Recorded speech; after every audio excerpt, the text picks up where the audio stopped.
After a magnificent meteor shower, humanity worldwide began to awaken abilities reminiscent of characters from movies, anime, and novels. The established order commenced a dramatic reshuffle, and an era of chaos was upon us. Until an incredible fantasy character's power manifested in reality, the world fell silent. Template character, Clark Kent. Ability status, Doomsday Superman. Is Superman among us? With the ability to vaporize everything through heat vision, an indestructible steel physique, and the superhuman strength to propel planets. Thus, a deity emerged on the blue planet.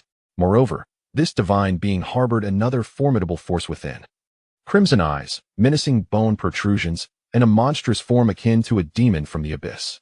With no concept of death, possessing boundless stamina and limitless evolutionary potential. This is Doomsday. Yet, this monstrous being, embodying both divinity and malevolence, received a notification. Ding! You have joined a Dimension chat group. Observing the anime narratives shared within the chat, all entwined with his own fate, Li Yi smiled. So, I am the villain? 1. This Superman is a monster. In the shadowy expanse of the starry sky, as meteors trailed blue phosphorescent tails across the darkened night, they cascaded like fiery flames. Ultimately, countless meteorites rained down upon the earth, bringing with them a peculiar force. From that moment, the supernatural powers once confined to the realm of fantasy became tangible. Under the influence of this enigmatic power, various abilities from novels, anime, and films began to manifest in the hands of ordinary people. These awakeners appeared as if they had inherited the powers of characters from their beloved fantasy works. Strangely, the sources of these awakened abilities predominantly originated from immensely popular narratives, such as the Gene Warriors from Supreme Academy, Nin users from Hunter x Hunter, and mutants from the Marvel Universe. Consequently, the renowned authors of these works faced dire consequences, often being taken away for investigation and interrogation. In such circumstances, few would advocate for humanitarianism, most were left to endure harsh repercussions. Among them, a part-time manga artist who played mahjong found himself in the most tragic situation. It was said he could never return to his profession of playing mahjong, a truly lamentable fate. Of course, the plight of the authors was merely a minor episode. On this ordinary and unremarkable blue planet, the moment the Awakeners emerged, everything began to unravel. The once stable order across various regions grew increasingly restless. The conflicts among Awakeners, zero-cost purchases, and regions succumbing to warfare became commonplace headlines. Even coups in certain nations became an accepted norm. In commemoration of the extraordinary powers bestowed by the meteor shower, this day was dubbed Awakening Day. The internationally recognized calendar reset to zero, initiating a new era of reckoning. The common era was renamed Awakening Era, with the first year marked as Awakening Year 1. As the Awakeners continued to emerge, national policies quickly shifted from attempts at concealment to a stance of passive acceptance within just a few months. Initially regarded as mere experimental subjects, the status of Awakeners swiftly elevated, becoming indispensable military reserves for powerful nations. News channels reporting bizarre accidents gradually became more forthright. In less than a year, the term Awakener officially appeared in print media, solidifying its acceptance. The public's attitude transitioned from skepticism to lively discussions on the topic during leisure. Remarkably, in the matchmaking market, Awakeners transformed into highly sought-after resources. By the third year of the Awakening era, a coup led by Awakeners captured global attention. While it was not unusual for Awakeners to vie for power within their own nations, the focus on this particular country was particularly intense. As a significant global player, many were eager to witness how it would respond to the emergence of Awakeners. Given its formidable national strength, one would think it would encounter minimal issues. Yet, surely, it would experience some embarrassment, right? However, the outcome was unexpectedly astonishing. The coup succeeded. Though it was understood that modern armies might struggle against individuals wielding supernatural powers, no one anticipated the overwhelming impotence displayed. It was nearly a massacre of ordinary soldiers by the Awakeners. Ultimately, while the Awakeners organization failed to completely seize control of the nation, they became the true rulers of one of its provinces. The remaining territories began to show signs of disobedience. During this event, the ineffectiveness of modern weaponry in the hands of ordinary people against the formidable Awakeners became glaringly apparent. Across the globe, many Awakeners felt compelled to act.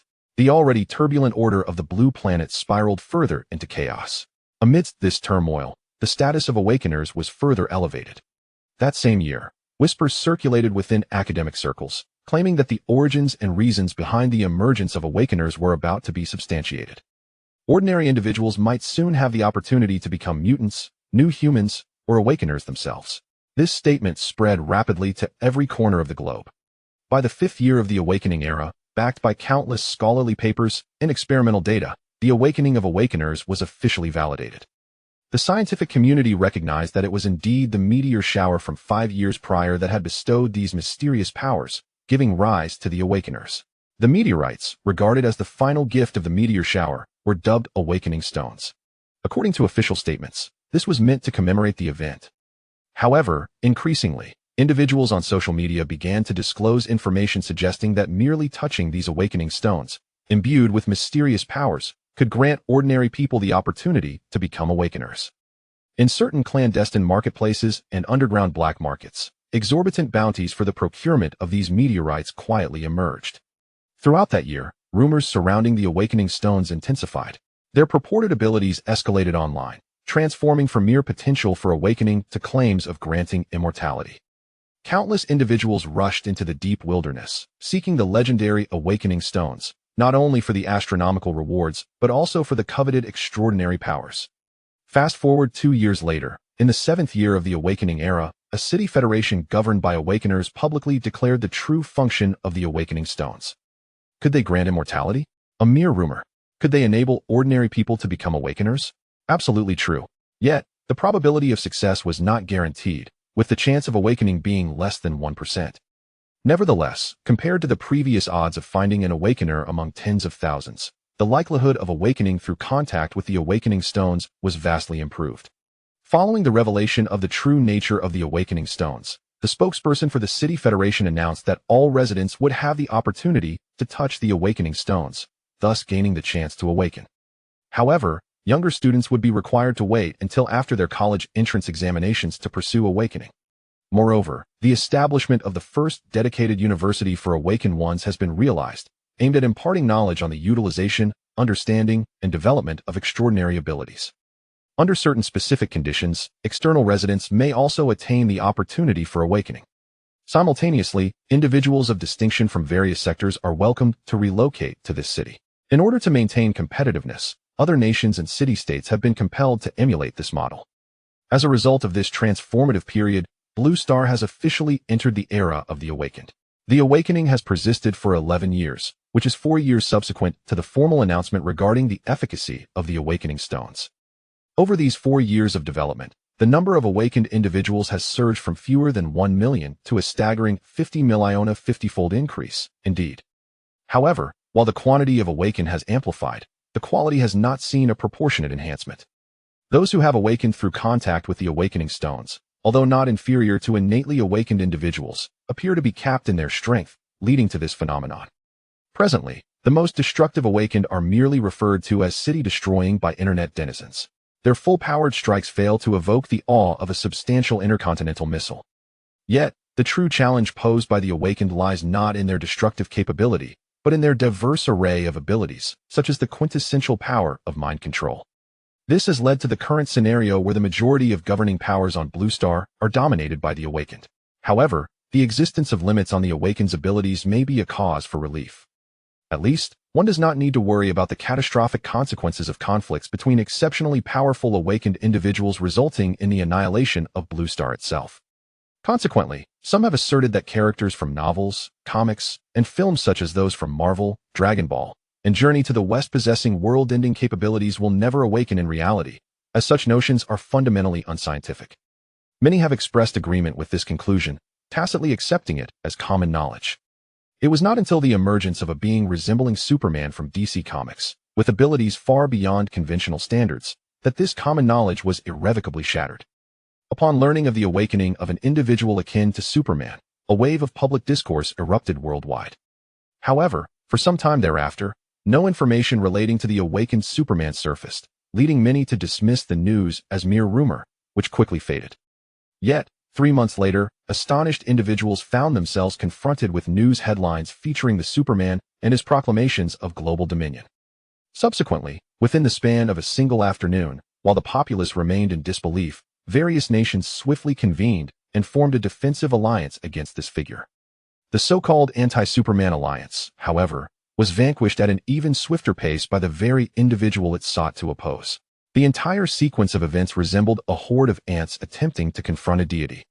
Just as the remaining rulers prepared to face the resounding sonic boom heralding the descent of this towering figurito submit to his judgment and pledge their loyalty, this deity unexpectedly changed his mind and withdrew from the game. It seemed he had lost interest in the game of Dominion. Ultimately, this Superman returned to his own territory, to his own city. Nevertheless, in light of his overwhelming power, the populace regarded him as a god. Whispers of an enigmatic phrase circulated in hushed tones. This Superman is a monster. Why not come and rule us? The abilities awakened in individuals are not mere superpowers, rather, they closely resemble the character templates from specific periods in fictional works. The awakened character templates are not limited to protagonists and supporting characters. On the contrary, the majority of those who awaken find their templates correspond to nameless background characters in their respective narratives. Rough estimates indicate that over 90% of awakened individuals embody templates of background figures, merely sketched over by the original authors when expanding the world building. These awakened templates often originate from the narrative as fodder characters or even ordinary individuals. However, one must not underestimate these ordinary templates. An ordinary person's template does not equate to an awakening of worthless abilities. It is crucial to recognize that the physicality of individuals cannot be generalized. The disparity between reality and fictional ordinary individuals is vast. For instance, ordinary people in the Pokemon universe may lack the extraordinary strength of protagonists like Ash, but possess fundamental elemental resistances. Moreover, templates that barely qualify as supporting characters do not necessarily imply weakness. For example, ordinary soldiers in the world of One Piece possess a combat strength of 5, which is 5 times that of an average person. Of course, the reasons for the Awaken's dominance in this era extend beyond this. Their true strength lies in their ability to continuously enhance themselves through various training methodologies depicted in different works such as national martial arts, inner strength, nin abilities, three-color hockey, and aura manipulation. While they can only cultivate abilities corresponding to their awakened templates and must adhere to the innate talents of their character templates, this alone is sufficient to incite envy among truly ordinary individuals. Even if the world of the awakened template is a mundane one devoid of training methods, they can still acquire a skill related to the profession of their template character. These factors constitute the primary reasons behind the Awaken's capacity to reshape the era. Should a Superman from DC Comics manifest in reality, would he be venerated as a deity? Undoubtedly, yes. In an age where the strength of the Awakened is at most city-destroying, Superman's power clearly exceeds all standards. Even if we consider the cinematic portrayal of Superman, his feats be it his indestructible physique, super speed, or heat vision are staggering. Merely colliding with the Earth at hundreds of Mach would unleash a cataclysm capable of cleansing humanity. Such a tangible threat is far more direct than any biblical decree. Thus, would a Superman in reality be regarded as a deity? This is beyond question. Naturally, if the awakened individual embodying the Superman template possesses a demeanor akin to Clark Kent, perhaps he might become the quintessential superhero. However, in reality, someone did awaken with Superman's template abilities. Regrettably, in terms of character and disposition, he resembles an alternate version known as Red Sun. No, that is not entirely accurate. Perhaps it is better to say he embodies the despotic traits of Red Sun while also possessing the malevolent demeanor of a patriot. He once aspired to rule the globe but humorously relinquished this attainable supreme power. He is an extreme autocrat, and none dare violate the rules he has set. No awakened individual would dare to incite chaos within his city. Due to the fear of his might, the populace reveres him as a deity. Yet, only a select few grasp what truly warrants fear. 3 years after the emergence of this god towering above all, the awakening has continued for 19 years. Recently, a significant demonstration occurred on Blue Star, seemingly fueled by discontent towards the Superman. The theme of this protest instantly captured the attention of people worldwide. Have courageous souls finally emerged, eager to undertake the monumental task of slaying a deity? Is this display merely a probe, or perhaps a harbinger of something more? Could it be the clarion call for an offensive? Will the global power dynamics shift as a result? What might the divine perspective be regarding this upheaval?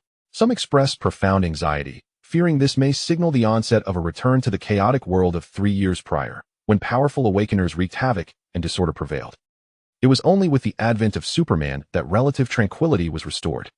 Although, following the battle 3 years ago, Superman chose not to dominate Blue Star entirely, His mere existence brought a semblance of order and peace, akin to the sword of Damocles hanging over all. Much like the deterrent of nuclear weapons in the bygone era, Superman's presence kept ambitious malefactors at bay. Should that sword be removed, the world might very well revert to its previous disarray. Naturally, those who have relished 2 or 3 years of peace are loath to witness such a regression. Meanwhile, those in power who comprehend the true source of fear are poised to extinguish any burgeoning dissent, lest it provoke the wrath of the deity and incite genuine calamity. However, there are many who find this omnipotent god irksome, yearning for the chance to dethrone him. The majority of these individuals are ambitious schemers. Among them is redefining, a middle-aged journalist, who belongs to this latter category, albeit without the ambition or even the status of an awakener. His discontent stems from his extreme racism towards the god who possesses an Eastern visage, coupled with a longing for the bygone days when his nation was a global pole. Regrettably, he is neither an awakener nor does he possess the ability to turn back time. In the present era, the notion of a global pole has vanished, as has the existence of nations. The power structure on Blue Star has been reduced to 26 major cities, each named after an English letter. The mayors of these cities, ostensibly elected by their citizens, are predominantly awakeners, often the most distinguished among them. This necessity arises from the frequent criminal activities perpetrated by awakeners, compelling each city-state to seek formidable leaders to intimidate these offenders. In this new epoch, the mayors wield authority and status that starkly contrast with the presidents of the old world, primarily tasked with combating criminal awakeners. Of course, the Superman of City S is exempt from such duties, for, as previously mentioned, no awakener dares to disrupt the peace within the divine city. Returning to the crux of the matter, redefining, having grown up in the old era and internalized its values, is elated to witness trouble brewing for the deity of City S. What brings him even greater delight is the prospect of fanning the flames of dissent. However, he has no intention of joining the protest, for he lacks the audacity to do so. The thought of being incinerated by the Superman's heat vision is not a fate he desires. This possibility is far from implausible, as this real-world Superman is no benevolent hero. Surviving through the tumultuous years, redefining embodies a pragmatic spirit. Thus, his intention to fan the flames does not imply joining the protest. Rather, he plans to engage as a journalist, broadcasting the event to the farthest reaches of the globe, allowing others who share his disdain for City S's Superman to know that they are not alone in their sentiments. It is high time to sound the call for an offensive. Driven by this noble mission, along with the incessant urging of his boss crackling through his earpiece, Reapy hastens his pace and arrives at the scene in short order. Upon witnessing the dense throng of protesters, Reapy's eyes light up as he spots a striking blonde at the forefront, seemingly the orchestrator of this gathering. Her statuesque figure, long and slender legs, and alluring curves are captivating. Before his inappropriate gaze lingers too long, his boss voice booms through his earpiece, demanding, "Kota, you fool, what are you doing? Get over there and conduct the interview." He continues with expletives, "If it weren't for your proximity, I wouldn't even consider giving you this chance." The live feed is already established. If he dares to botch this significant news story, he will surely face dire consequences. Startled by the sudden noise, Reapy instinctively complies and steps forward. After clumsily articulating his intent, the blonde turns her gaze upon this unfamiliar middle-aged reporter. With a balding head, beer belly, and round, greasy face, she cannot help but exhibit her disdain. Yet, recalling the necessity for media support in achieving their protest objectives, she ultimately decides to accept the interview. "My name is Kelly, and I am indeed one of the organizers of this demonstration," she introduces herself, rejecting the outstretched hand of Reapy. "No need for a handshake, let's proceed with the interview." Of course, the middle-aged journalist awkwardly nods, stumbling to repeat the questions relayed through his earpiece.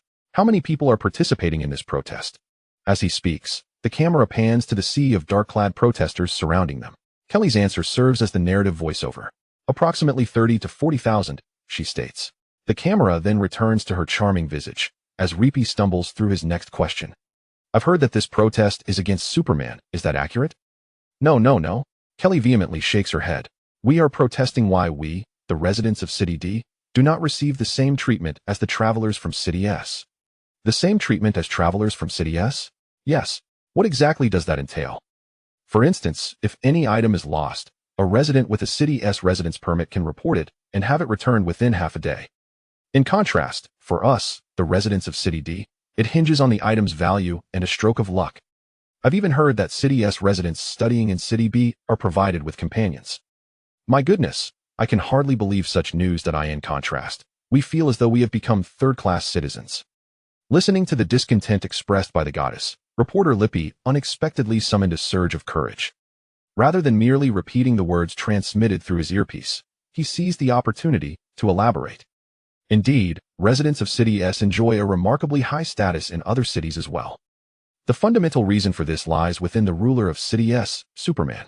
What is your perspective on this matter? Kylie cast a perplexed glance at the balding, middle-aged journalist before responding. Why raise this issue? Our demand is to enhance the status of citizens. This enhancement cannot be achieved by diminishing the status of others. All right. Initially, reporter Lippy intended to leave it at that. However, at that moment, the roar of his boss echoed through the earpiece. I have long emphasized that we should not proactively discuss or encourage others to express discontent towards Superman. Our role is solely to report. Yet, what have you done? You fool, imbecile, idiot. Provoked by the reprimand, he felt a rebellious impulse surge within him and posed another question. What are your thoughts on Superman, the deity of City S? Superman. Kylie's eyes sparkled. I believe he is not a god, but rather a highly successful ruler. City S is governed exceptionally well. Indeed, Superman is no deity. He is merely a dictator. As for the latter statement, City S is governed exceptionally well, it must be a sardonic remark, right? As a hater, Lippy Court mentally adorned the words. Yet, this was merely a thought confined to his mind. He lacked the audacity to articulate it aloud. Presumably, the goddess refrained from making it explicit for this very reason, too. In an instant, Lippy Court felt a sense of camaraderie with a kindred spirit. However, in the next moment, he heard Kylie's voice, filled with confusion. So I have a question. Why doesn't Superman come to rule us? In a spontaneous demonstration initiated by the citizens, a protest against the divine was organized. Upon hearing this news, everyone speculated that it might herald the beginning of a grand conspiracy. However, the question arose, why does the superhero not come to govern us? This inquiry left the television audience momentarily speechless. One might ponder if the mayor of the city is aware of such a query. Yet, upon reflection, the notion of being governed under the aegis of a superhero does indeed seem appealing.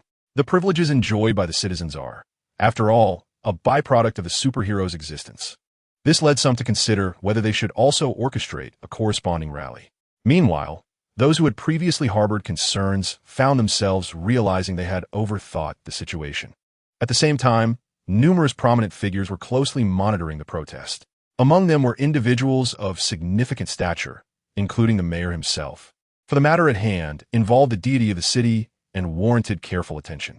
Initially, these influential individuals speculated about which fool might be leading this movement. They dispatched agents to uncover the motives behind it and the forces at play. Some even entertained the thought of the superhero intervening to resolve the predicament, believing this would not only prevent the foolhardy from inciting the wrath of the divine, but also curry favor with the deity. Thus, their intentions were not merely meddlesome, but served dual purposes. However, unbeknownst to them, the march that originated from the city was genuinely a grassroots effort, uninfluenced by any external forces. Though the protest had consistently been organized under the banner of spontaneous citizen action, few believed it. This revelation caught many by surprise. Had it not been for their desire to unearth the puppet master, numerous dignitaries would not have dedicated their time to this issue. Even the parties directly involved were included in this observation. The city in question is a coastal metropolis that occupies a uniquely significant position among the many urban centers of Blue Star. The reason is simple. The presence of a superhero renders it impossible for any force to overlook this city. Within its borders resides a population exceeding 130 million. This city is universally acknowledged as the safest place due to two primary factors. Firstly, the city's ruler has established relative regulations, and few awakened individuals dare to challenge the authority of the divine. Secondly, private ownership of firearms is prohibited within the city. While such a ban was also prevalent in many regions during the ancient era, those factions that once upheld similar restrictions have gradually relaxed them in light of the increased incidence of crimes committed by awakened individuals. This situation brings both advantages and disadvantages. The ordinary individuals, armed with firearms, possess a modicum of resistance when confronted with the threats posed by the awakened beings. However, it is pertinent to note that the awakened can likewise procure firearms with relative ease. In contrast to the common folk, the awakened wielding guns become a far more formidable challenge. Thus, the policy of relaxing gun control emerges as a double-edged sword, replete with both advantages and disadvantages. Nonetheless, such measures seem unavoidable, given the acute sense of insecurity prevalent among ordinary citizens in this tumultuous post-awakening era. The pursuit of firearms is merely one manifestation of this unease.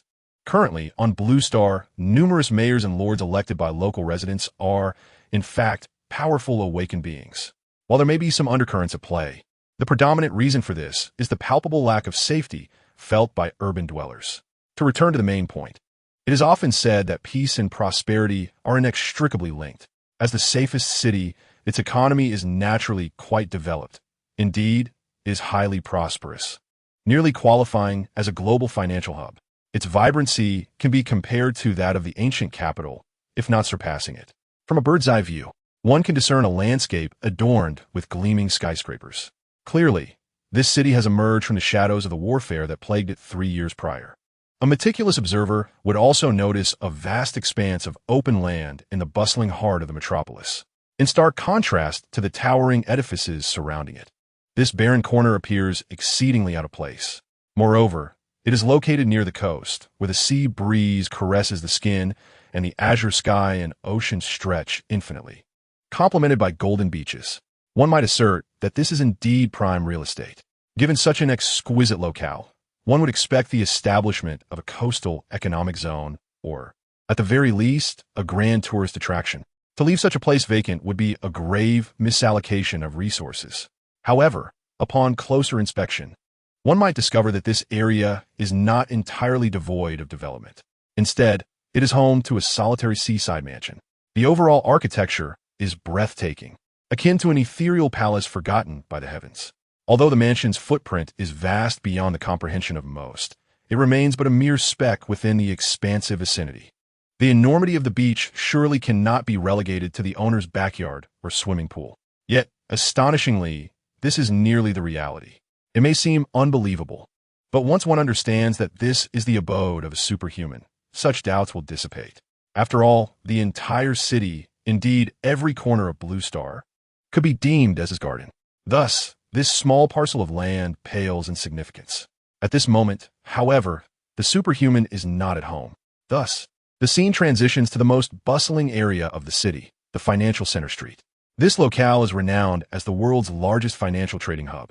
The thoroughfares are perpetually filled with an array of luxurious automobiles, flanked by impeccably structured and towering edifices. However, the most captivating sight lies in the distance, where 3 magnificent skyscrapers stand in close proximity, resembling 3 giants tightly bound together. Through the diligent efforts of their architects, these structures coalesce into a symbolic formation. This location serves as the headquarters of the city-state government. At the pinnacle of these buildings is the office of the superhero. Yet, it is not entirely accurate to label it merely as an office, for he seldom engages in traditional work. It would be inappropriate to categorize it strictly as a leisure space, so let us leave it at that. Should one gain entry to this uppermost level, they would find a young man lounging comfortably on a sofa, his feet casually propped on the coffee table before him. Beside him stands a stunningly beautiful woman, exuding an air of allure. The young man possesses a chiseled visage, reminiscent of a sculpted masterpiece, and his simple shirt and trousers do little to conceal his well-defined musculature. Despite his undeniably handsome and cool demeanor, there is an aura about him akin to a resting tiger, evoking a sense of untouchable power. As for his identity, it requires no elaboration. He is revered by the public as a deity, a formidable awakened being embodying the archetype of a superhero. His name is Li Yi. The woman beside him, clad in a tailored professional dress and possessing long, straight black hair, is his secretary, Bai Qianing, who is also a figure of significant influence within the city. It is thanks to this capable subordinate that Li Yi is afforded the luxury of foregoing conventional work. At this moment, both Li Yi and Bai Qianing are fixated on the display screen ahead, which broadcasts news regarding a protest march occurring in the city. Their expressions diverge significantly. Li appears utterly indifferent, even squinting his eyes in a bored manner, while Bai Qianing wears a more serious countenance. Like many others, she suspects there may be some underlying conspiracy at play. But who would dare orchestrate such a scheme? Or could it be that the city-states have once again formed an anti-superhero alliance? After merely 3 years, do they believe they have regained their strength? As Bai Qianning's thoughts swirl, the news segment on television draws to a close, revealing that it was merely a farcical incident. However, the last remark from the female reporter elicits a chuckle from Bai Qianning, prompting her to turn to the man beside her and say, "Boss, I almost felt compelled to remind you." "Remind me of what?" Li Yi inquires, opening his eyes to regard her. "To remind you that your awakening embodies the superhero archetype. So please endeavor to maintain a semblance of propriety when taking action." With that, Bai Qianning leans down, her delicate hands resting on the man's shoulders, and in an instant, the image of 2 lively snow-white rabbits springs vividly into view. Yet, within Li Ye's deep, obsidian eyes, there remained an air of tranquility. A fleeting thought crossed his mind in response to the reminder. My awakening template is far from virtuous. However, there is no need to voice this sentiment aloud. Thus, Li Yi calmly instructed, "Oh, I understand. Please proceed with your tasks." "Understood." In response, Bai Qianning cast a resentful glance at the man before turning to leave.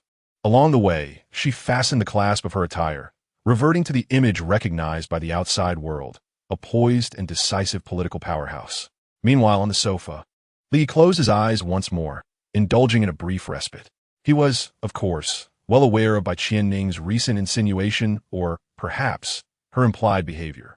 Naturally, he harbored no disdain for feminine allure. In fact, quite the opposite was true. Ever since his youth, Li had aspired to be a formidable awakener while also marrying multiple wives. He had undoubtedly succeeded in the former ambition.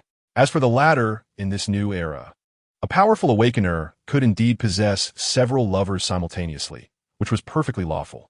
Moreover, this arrangement conferred an unconventional form of equality upon both genders. Not to mention, he was already a prominent figure responsible for establishing such rules. Thus, the fulfillment of his second desire was but a trifling matter. He could easily acquire several wives, and even assemble a harem of 3,000 beauties if he so wished.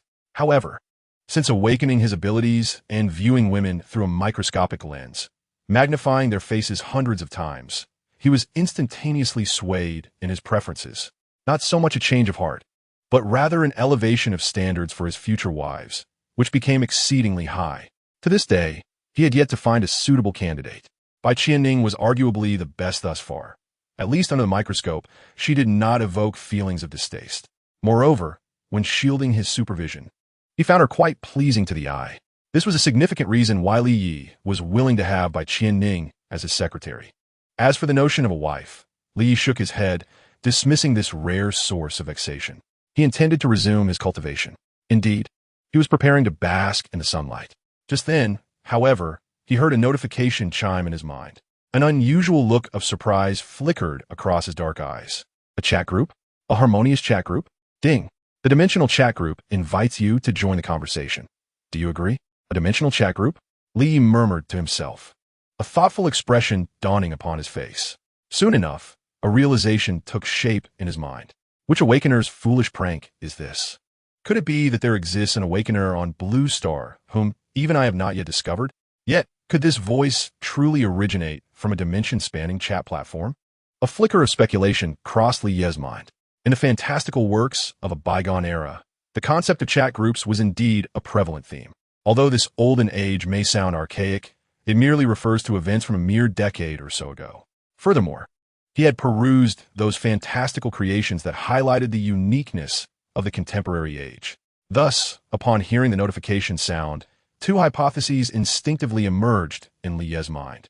Regardless of the truth behind it, he found himself intrigued. After awakening his abilities, Li Yi possessed a vision capable of penetrating most substances, save for lead, and his superhuman auditory perception allowed him to eavesdrop across the globe. His extraordinary intellect calculated everything with precision, thus rendering the things that could still evoke a sense of novelty and interest in him exceedingly rare.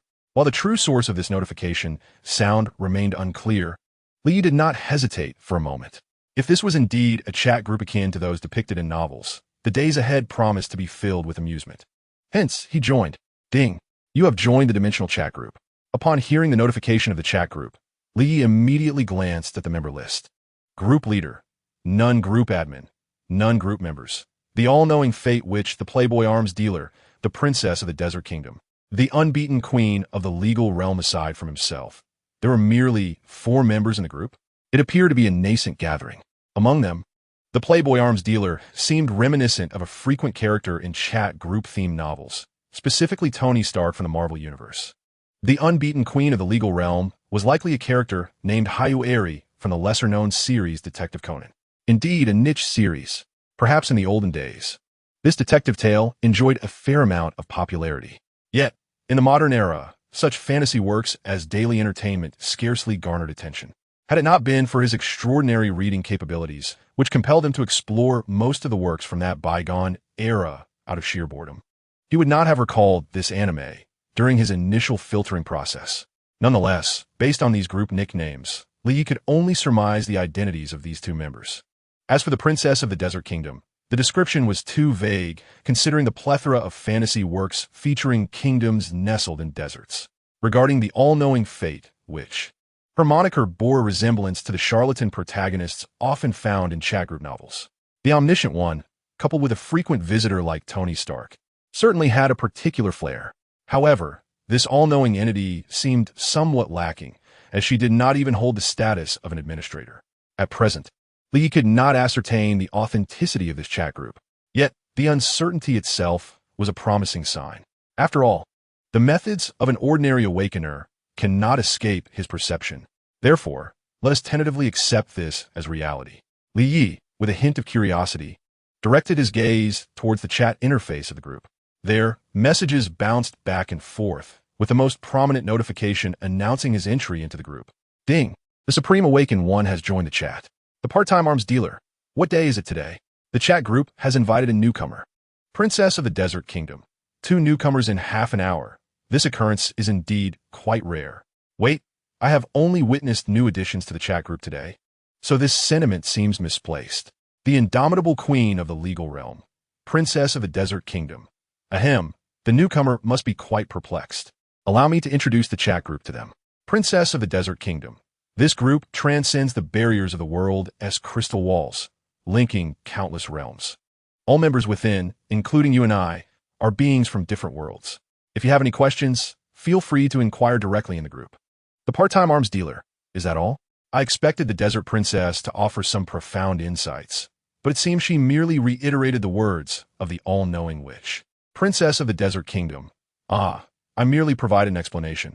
After all, the witch sister is currently preoccupied with calculating the fate of the indomitable queen of the legal realm. The indomitable queen of the legal realm. Greetings, Supreme Awakened One. I too have recently joined this peculiar chat group, a mere 10 minutes before you. Thus, my understanding of this place is rather limited. I can only advise you to remain vigilant. Princess of the Desert Kingdom. Oh, I see you still harbor doubts? The indomitable queen of the legal realm. Your tales are too fantastical, and do not assume that mastering advanced technology grants you the ability to conjure illusions. Such actions could be deemed unlawful. Princess of the Desert Kingdom. Technology? I'm not quite familiar with that. Perhaps the arms dealer can elaborate? The part-time arms dealer. No need for explanations. Her skepticism is a blessing. When the all-knowing which reveals her destiny, her doubts will deepen. Hopefully, it won't frighten her into losing control. Princess of the Desert Kingdom. Such remarks about a lady seem rather inappropriate, don't you think? The part-time arms dealer. Not at all. Just look at her random nickname. It's evident she is a seasoned lawyer with decades of experience. And let us be honest, older individuals may have involuntary reactions during moments of intense emotion, so I'm merely offering a friendly warning. The indomitable queen of the legal realm. Am I old? Very well. Let us hope it's you who ends up frightened. The part-time arms dealer. Absolutely. That is beyond question. Princess of the Desert Kingdom. With only 3 participants in conversation, the chat group radiates harmony. How friendly. Li Yi, however, found little interest in this exchange. Yet, from these dialogues, he gleaned several pieces of information. Firstly, the individual suspected to be Fei Ingli has only recently joined the group, arriving merely half an hour earlier than the others. Furthermore, the 2 more seasoned members of the group hold a profound reverence for the omniscient fate witch. Even the member, who is believed to be Tony Stark, known for his sharp tongue, expresses a degree of respect. This is evident from the previous mention of the omniscient witch. It can be inferred that both individuals have been privy to the so-called destiny revealed by the omniscient fate, who is currently preoccupied with calculating fates. It is anticipated that shortly, she will come to enlighten this suspected fate-ingly newcomer about the future. This so-called omniscient, which is poised to gain trust and the benefits she desires, albeit under the condition that no unforeseen events transpire. Li Yi, who is also aware of this so-called destiny, undoubtedly represents such an unforeseen occurrence. He is eager to witness the ensuing drama. However, the prospect of uttering fate that could induce sheer terror, along with the potential social embarrassment of someone being unmasked, is decidedly more captivating. A friendly smile graced Li Ye's face as he initiated conversation in the group. Supreme Awakener, the dashing arms dealer, Tony Stark? Arms dealer extraordinaire. How do you know my name, newcomer? Supreme Awakener. The answer is simple. I too can perceive destiny. Arms dealer extraordinaire. In another universe, also on a cerulean planet, the individual referred to as the omniscient fate, who is supposedly engrossed in calculating destinies, has actually been silently observing. Consequently, she is able to see the latest discussions in the chat group in real time. Upon witnessing the newcomer boldly proclaim Tony Stark's true name, her heart skipped a beat. However, having anticipated this, her emotions did not waver significantly. The characters invited to the chat group, while drawn from various films and animations, exist within a broader multiverse context. For instance, the Marvel Universe encompasses comic books. Aware of this fact, she recognized from the moment she began to fabricate her tale that there would inevitably come a day of revelation. Adjusting her glasses, she sighed. While I knew I would eventually be uncovered, I did not expect it to happen so swiftly. Moreover, who is this newcomer? As she spoke, she typed several keywords into her computer search engine. Supreme Awakener 5, Awakening Divine Stone. In another universe, on a similarly azure planet, this once tranquil world is likewise besieged by supernatural forces. However, the origin of the Awakener's powers stems from meteor shower. In this realm, the resurgence of magic is palpable. The surging arcane energy transforms the silvery moon into a crimson hue, metamorphosing all living beings into ferocious beasts. Humanity, too, harnesses this magical force, evolving into practitioners of extraordinary power. Subsequently, with the rise of the red moon, the whispers of enigmatic entities and the thunderous roars of magical beasts resonate throughout the land. Yet, after merely a decade, the populace has grown accustomed to this phenomenon. In the contemporary cities where people dwell, almost everyone is safeguarded by official organizations tasked with keeping the beasts at bay. The boundaries defining these protections are not fixed, but rather contingent upon the strength possessed by each city. Some cities have eradicated all beasts within hundreds of miles, while others allow these creatures to prey upon the impoverished outskirts. As for the whispers of the mysterious entities, they pose little threat, provided that individuals refrain from harboring excessive negative emotions related to fear during the night. These entities will not intrude. Upon realizing this, the authorities began to vigorously support the creative arts, encouraging the populace to engage in leisure activities during the night. Simultaneously, they banned all horror-themed fantasy works and opened the copyrights of all creations from the era preceding the Red Moon, transforming them in a public domain for anyone to adapt legally. Under such supportive policies for the arts, an abundance of remarkable works has emerged over the past decade, including numerous fan creations. Rand City, a relatively tranquil locale, falls silent as the sun descends. The once bustling streets quickly succumb to an eerie stillness. Residents secure their doors and windows, illuminating their homes as they immerse themselves in games, novels, and animated series, engaging in activities of personal interest to stave off idle thoughts that could endanger their lives. Within the city stands a solitary villa, adorned in European architectural style. In a dimly lit bedroom, a woman of mixed heritage, wearing gold-rimmed glasses and embodying exotic charm, sits before her computer. The screen's glow casts light upon her exquisite features, revealing a beauty with skin as smooth as jade. Although the surrounding gloom lends her an ethereal, ghostly appearance, she possesses an undeniable allure. Her name is Xia, a witch endowed with the gift of foresight, and she is the omniscient fate which within the dimensional chat group.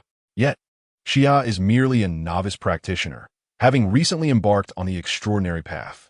She has yet to attain even the morning star rank, let alone the illustrious positions of radiant moon or daylight. To fully comprehend fate and achieve omniscience is a feat that even the legendary daylight practitioners might find unattainable. And she is certainly not one to elaborate further. After all, the members of the chat group are characters drawn from the realm of fantasy, without any prophetic power. Xia can discern her fate. As for the characters within the narrative, why do they seem to exist in reality? Perhaps it is due to a certain quantum entanglement between worlds, resulting in the leakage of fate information into another dimension, thus becoming known to the author and ultimately manifesting as various works in the real world. Or it could be attributed to some other extraordinary reason. Nevertheless, regardless of the cause, this does not hinder Xia from scheming for her own advantage within the group. Little did she expect that the day of her exposure would arrive so swiftly. She felt a tinge of helplessness about this, yet she also recognized it as deserved. Hence, she bore little negative emotion. However, this formidable awakened being, Xia, became contemplative, recalling that she seemed to have some impression of a character from a certain work. After murmuring to herself, she began to search on her computer. Soon, a plethora of information related to the keyword formidable awakened being flooded the webpage. Xia casually clicked on the top article. The latest trending anime, Awakening of the Divine Stone, in its 208th episode, featured an intriguing Easter egg at the conclusion, revealing the formidable awakened being. Following the title, the main text unfolds. Greetings, I am the anime analyst. Today, I shall dissect the Easter egg that appeared in the latest update of Awakening of the Divine Stone, specifically in episode 208, along with the mysterious shadow. The Easter egg narrates how the protagonist, Yi Nantian, defeated the city lord, an act witnessed by a mysterious figure. However, this significant event was dismissed as mere child's play among ants. Undoubtedly, the one who dares to utter such words must be a formidable character. It is highly likely that this figure will emerge as the ultimate antagonist in this anime. Yet unfortunately, only a shadow was revealed in this episode. Nevertheless, upon closer analysis, one can discern that this character did not appear abruptly. Rather, hints were laid out from the very first episode of the anime. Do you recall the establishment of the Supreme Council announced in episode 1? Along with the lifelong honorary president who never made an appearance but possessed the sole right of veto? Let's first revisit the origins and powers of this Supreme Council. In the anime, the original text states, this is an official organizational council formed by 26 city-states. Each representative of the city-states holds one voting right, and decisions passed in this council shall be effective anywhere on Blue Star, requiring unconditional execution by the localities. Violations of the council's regulations will result in the loss of all legitimate rights and will be deemed a non-city-state area. Let us underscore a crucial point. Any decision passed in this council must be unconditionally executed everywhere. Furthermore, the punishment of being considered a non-city-state area essentially means that others may declare war on them at any time, and this is not regarded as invasion, but as occupation. Do you comprehend now? What does the Supreme Council signify? It embodies such immense power, absolute authority. In a tactical retreat, it is revealed that there exists a singular individual within this assembly who possesses the exclusive right to veto. What does this signify? Undoubtedly, it equates to the declaration that this person holds dictatorial authority on the Blue Star. Viewed through the lens of the overarching worldview, the elusive honorary president, who has never made an appearance, must possess overwhelming power. Consequently, the city lord and the protagonist who has toppled this formidable figure are likely perceived as mere insects in the shadow of this mysterious entity, possibly the same person as the lifetime honorary president of the Supreme Council. If this conjecture holds true, it undoubtedly identifies them as the most formidable presence among the awakened. Well, this concludes our analysis for now. Let us reconvene in the next session. After reading this article with a stoic expression, Xia quickly realized that she had been indulging in solitude. Although there was a wealth of useful information contained within, she was aware of the recent conclusion of the highly popular anime, Awakening Divine Stone, even without following the awakened Divine Stone herself. Thus, it was clear that this article had become outdated. Upon this realization, Xia promptly returned to the search page, scanning through the multitude of search results. She began to sift through them systematically. The mystery surrounding the protagonist Yi Nantian's lineage was finally unveiled. He hails from the Yi family of the city, With his biological parents now deceased, his nemesis is referred to by the City Lord as an entity not to be provoked, also recognized as a preeminent existence among the awakened. The City Lord claims he would risk everything to obstruct the protagonist's revenge. Just what manner of being is Yi Nanshan's adversary? A supreme awakened being? A deity? The awakening divine stone is nearing its conclusion. The one hailed as a god, the supreme being, is finally making an appearance, and it turns out to be. The comprehensive encyclopedia entry on the supreme awakened being unfolds. Xia's delicate fingers hovered over the mouse, clicking on the entry at the very bottom. Encyclopedia entry on supreme awakened beings. Introduction. The term generally refers to Li Yi. Li Yi is a highly popular antagonist character in the anime Awakening Divine Stone and its derivative works. Known as the Supreme Awakened Being, the Untouchable God, his existence is referenced in episodes 1, 208, 216, 232, 256, and 278 to 297 of the anime. He formally debuts in the final battle spanning episodes 298 to 300. His awakened fantasy template is that of a superhuman in the cataclysmic spore state, with abilities originating from the comic works prior to the Red Moon era.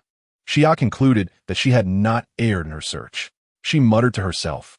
However, she remained unfamiliar with the distinctions between the cataclysmic spore and the superhuman. Lacking knowledge of the comic, she was entirely unaware of the character's abilities. Consequently, believing that the recently joined member in the chat group, the Supreme Awakened Being, likely originated from this anime, she proceeded to search for the series on the video platform, intending to watch the last 3 episodes featuring Li Yi. Meanwhile, while waiting for the buffer, Xia cast a glance at a highly praised comment below, involving a plot introduction. Those who dislike it should not enter. This title immediately captivated Xia's attention. A plot introduction? This is precisely what she currently seeks. Xia delicately tapped her mouse, clicking to unveil the content. A lengthy review unfolded before her. The backdrop of this work is a fantastical realm where individuals can awaken the abilities of characters from fictional works. The protagonist, Yi Nanshan, successfully awakens the rubber abilities of Luffy, the main character from the One Piece manga, after touching the awakening stone upon finishing his college entrance examination. The strength of this character template can be deemed moderately above average. However, with the aid of the divine stone, the protagonist awakens yet another ability. This second template being even more formidable, originating from Saitama, the protagonist of One Punch Man. Furthermore, this divine stone, inherited from the protagonist's parents, can transform real-world objects into elements from fantasy works. With a quintessential protagonist aura and this standard golden finger, it goes without saying that this is undoubtedly an exhilarating comic. As the protagonist's awakened Saitama template requires 3 years of training to fully manifest, and the first template is from Luffy's early adventures. The protagonist attends university after awakening his abilities. The plot initially unfolds with him confidently confronting challenges in school, but as the story progresses, it becomes somewhat constraining. Upon discovering his true identity and preparing for vengeance, the protagonist realizes that once friendly authorities have become obstacles. Moreover, the City Lord, who had regarded Yi Nanshan with favor and portrayed a big brother persona, becomes excessively obstructive, declaring that he would fight to the death to prevent him. Ultimately, despite the protagonist's painstaking efforts for revenge, the outcome is less than satisfactory, details best left undisclosed. One can only hope for a second season. As someone who has watched the entire work, I advise viewers not to identify with the protagonist in the final episodes. Rather, embodying the villain may provide a more gratifying experience. For what it's worth, merely in terms of aesthetics, the strikingly handsome and sophisticated antagonist offers a far greater sense of immersion compared to the unremarkable bald protagonist. Wouldn't you agree, handsome individuals? This comment has garnered 1.67 million likes. Upon finishing this lengthy review, Xia had gained a preliminary understanding of the fan-made anime Awakening Divine Stone. The world background, the concept of awakeners, and that divine stone, she certainly craved it. The ability to materialize elements from fantasy works was tantalizing to contemplate. However, there must be some limitations, she mused, her gaze shifting to the beginning of the main feature. As for the notion of immersion, it wasn't until she had nearly completed the entire episode that Xia grasped this somewhat perplexing concept. Indeed, that man only made his appearance at the conclusion of episode 298 of Awakening Divine Stone. Yet, even so, once he emerged, the viewer's sense of immersion was instantaneous. The atmosphere was rife with confusion, as the barrage of comments on the screen attested. Even my husband chimed in with equally sentimental remarks. As I glanced at the densely packed comments above the video, I couldn't help but utter a quip, "Is it really necessary to be this dramatic?" Simultaneously, the background music crescendoed, heightening the anticipation. At last, a towering figure emerged on screen. When the camera captured his entire form, I was momentarily captivated. The man possessed striking features, his chiseled visage exuding an air of severity, with dark, profound eyes that held no trace of impurity. The form-fitting black battle attire accentuated his well-defined musculature. He hovered motionless in midair, with only the gentle sway of his clothing indicating that this was not a static image. In truth, it was almost akin to a still frame, lingering on the screen for an extended moment. It was only after nearly 20 seconds had elapsed that I finally witnessed any substantive change in the scene. Following the appearance of this godlike figure, the character Yi Nantian below seemed to sense an overwhelming pressure, a bead of cold sweat trickling down his smooth forehead. Li Yi, seemingly unfazed, surveyed the surrounding verdant hills and remarked casually, "This is indeed a splendid locale." His voice then took on a deeper tone as he added, "Is this the grave you've chosen for yourself, reptile?" Quite impressive. I concurred as I gazed at the screen, yet I was no mere infatuated admirer.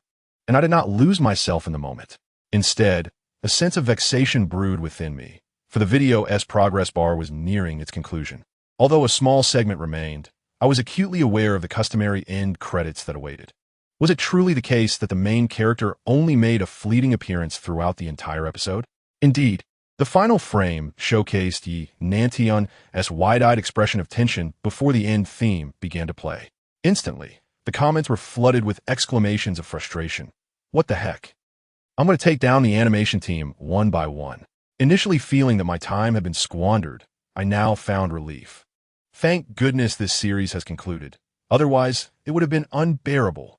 With that, I clicked on the next episode and couldn't help but feel a sense of satisfaction, recalling those fans who had to endure a prolonged wait. Clearing my mind, I focused intently on the beginning of episode 299. The opening scene diverged from the previous episode, transitioning to a majestic eastern palace. The accompanying text narrated, "City, Lord S. Mansion." Or was he Nantian? Surely, he remained within the Yi family residence, I pondered. As the dialogue unfolded, the scene shifted to the mansion's conference hall. The venerable elder seated in the main position furrowed his brow, displeased, and remarked, "Wasn't I instructing you to keep an eye on him?" The middle-aged man below, his gaze evasive and somewhat guilty, replied, "I did have someone watching him closely. I will inquire at once." "Wait." The elder, sensing the unease, called out to halt the man's attempt to retreat. His aged yet clear eyes flashed with a fierce intensity, and he reiterated with a weighty tone, "I shall ask you once more, where has Yi Nantian truly gone? Or is it that he has already left the city?" Bang! Struck by the gravity of the elder's words, the middle-aged man fell to his knees in shock, repeatedly pleading, "Lord City Master, I truly had no means to stop him." The elder's forehead veins throbbed, and he reprimanded furiously, "You couldn't stop him, yet you failed to report to me? Where did he go?" The middle-aged man, nervously glancing at the elder, stammered, "I am not certain, but last night, Yi Nantian had indeed been to the city." "City?" The elder's veins bulged instantly as he erupted in a furious tirade. "You fool." Noting the elder's unrestrained wrath, the middle-aged man hastily clarified, "I believe Yi Nantian possesses considerable strength. He might indeed succeed in slaying that individual. Furthermore, you need not worry excessively. This matter should not extend to the city. Do you think that of my concern?" The elder, filled with a murderous intent, nearly wished to slay the imbecile on the spot. "If I did not know it would be futile, I would have executed you right now." Hearing this, the middle-aged man was drenched in cold sweat, urgently reminding, "Lord City Master, you may have forgotten that the superhuman possesses a fatal weakness. Yi Nantian has mastery over this. Thus, following this incident, the being that towers above all may very well cease to exist. This is indeed a cause for celebration, my lord." A fatal weakness? Upon hearing this, Xia detected the critical element. Her azure eyes narrowed, focusing all her attention on the screen. Unfortunately, the next moment, the imagery shifted directly to the battle between Li Yi and Yi Nantian. This could be likened to a cat-and-mouse game. Li's figure darted sideways, effortlessly evading the sparks produced by Enantion's fists as they struck the air. He tilted his head, his tone nonchalant yet laced with disdain. Is this all you are capable of? Damn it. This guy is far too fast. I cannot land hit on him. At this moment, Enantion, enveloped in steam and somewhat out of breath, gazed at the unperturbed man before him, feeling a sense of helplessness. It seems I must adopt a different approach. Enantion contemplated as a layer of armed hockey swiftly enveloped his left arm, and his petite frame began to swell. Fourth gear. A punch that rivals the might of King. Enantion roared. Like a giant forged from black iron, his colossal fist swung forth, accompanied by the sharp sound of air friction and a violent sonic boom, as it came crashing down upon Li. Clang! As the resonant toll of ancient temple bells echoed, a tremendous gust of wind and shockwave radiated outward, snapping the trunks of nearby trees in two and scattering green leaves across the ground. In this clash, the two seemed locked in a stalemate, with Li appearing to be ensconced within the expanding fist. Yet, upon closer inspection, it became evident that he was calmly blocking the lethal strike with a single upright index finger. Get serious, Enantion bellowed, veins protruding in his temples. However, his pupils soon dilated in horror as he beheld an unavoidable fist hurtling towards him. In the next instant, Enantion's figure vanished without a trace, propelled away with astounding force. Boom! Accompanied by a violent roar, the surrounding earth quaked as if it were the epicenter of a cataclysmic earthquake. When the dust settled, a gaping, bottomless pit marred the mountainside, a stark silence enveloping the void. Serious? You are not worthy, Li stated expressionlessly, before his dark eyes ignited with a crimson glow. In an instant, two scorching beams of energy sliced through the sides of the pit, causing the unsupported mountainside to tilt and subsequently collapse into the abyss. Just as Li Yi prepared to depart, he sensed a faint pulse from a body embedded within the mountain, a heart still stubbornly beating after a silence of several seconds. Thud! The resilience of rubber was indeed surprising. Hearing the heartbeat, Li halted, peering through the rubble at the slowly reviving figure. Such vitality, he mused, choosing not to strike immediately, opting instead to await the commencement of the next round. At that moment, comments flooded the screen, expressing disbelief and cautioning that the antagonist was about to unleash his full potential, urging him to take action. Sia sensed that this man was on the verge of a downfall, for such scenarios typically unfolded in this manner. As a thunderous roar erupted from the speakers, her attention snapped back to the screen. Before her, Enantion, bloodied and disheveled, struggled to rise after casting aside the weight of millions of tons of rock. He gazed at the man before him, who appeared godlike, and for the first time, despair washed over him. Inwardly, he lamented, if it weren't for that, I would be fleeing as fast as I could. Yet he knew he could no longer hide. Recalling the punch that had rendered him unconscious, fear coursed through him. But he resolved not to hold back any longer. With determination surging, vapor began to emanate from his body. Second gear, serious punch. Before the sound could even carry, Enantion had already transformed into a mere shadow. As he leisurely approached with his fists raised, Li furrowed his brows. Is it still the same old routine? Have I perhaps set my expectations too high? Perhaps. Disappointed, Li shook his head and subtly gathered strength in his right fist, awaiting the delivery from his opponent. However, as Enantion drew nearer, Li discerned an intriguing fact, raising an eyebrow. Odd. Has this fellow's speed increased? No, that cannot be. It is I who have slowed down. Yet, by the time Li realized this, it was already too late. With a swift thrust, Li Yi, whose reflexes had dulled, was pierced through the heart by a long sword radiating a green luminescence. He lowered his feeble fist, gazing at the blade embedded in his chest. Kryptonite? Indeed, it is a sword forged from kryptonite. Enantion, confident of his victory, responded with a smirk. You did not foresee this, did you? In truth, even deities can bleed. Such arrogance and carelessness. Surely, you had forgotten this fact until now. Quite impressive. Li Yi let out a sinister laugh, his voice inexplicably turning hoarse. In truth, I have longed for someone to end my life. At these words, Enantion's expression shifted, bewildered. What nonsense are you spouting? Utterly perplexing. Not wishing to witness any unforeseen occurrences, Enantion prepared to sever Li Yi's head, only to be stunned as he beheld the transformation of this man. His skin became dry and terrifying, grotesque bones spurs sprouting all over his body. In an instant, the man morphed from a seemingly perfect deity into a demon from the abyss. Who would have thought that kryptonite would manifest in reality? What a pity. Li mused to himself, seemingly unconcerned with the alarmed visage of Yi Nantian. Alas, you can only kill me once. With a tone of regret, Li's right hand, now adorned with the same menacing bone spurs, withdrew the kryptonite sword from his chest, and the slender wound vanished in the blink of an eye. His crimson eyes then fixed upon the panicked Yi Nantian, a terrifying grin spreading across his face.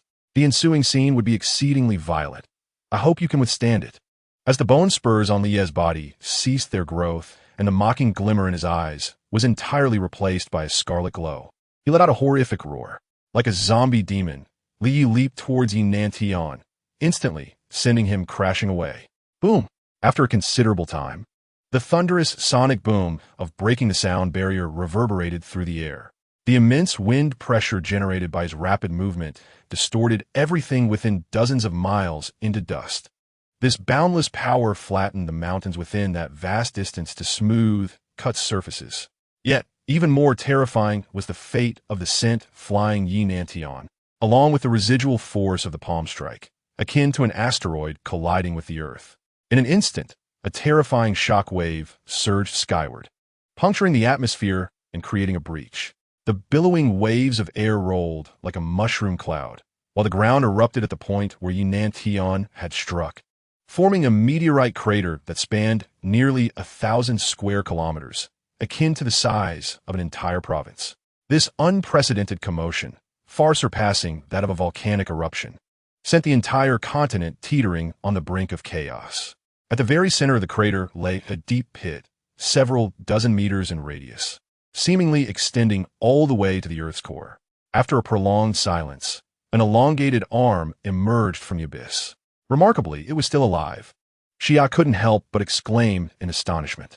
Just as she was about to comprehend the situation, the scene shifted back to the Lord Mayor's office in the city. Kryptonite, the weakness of gods.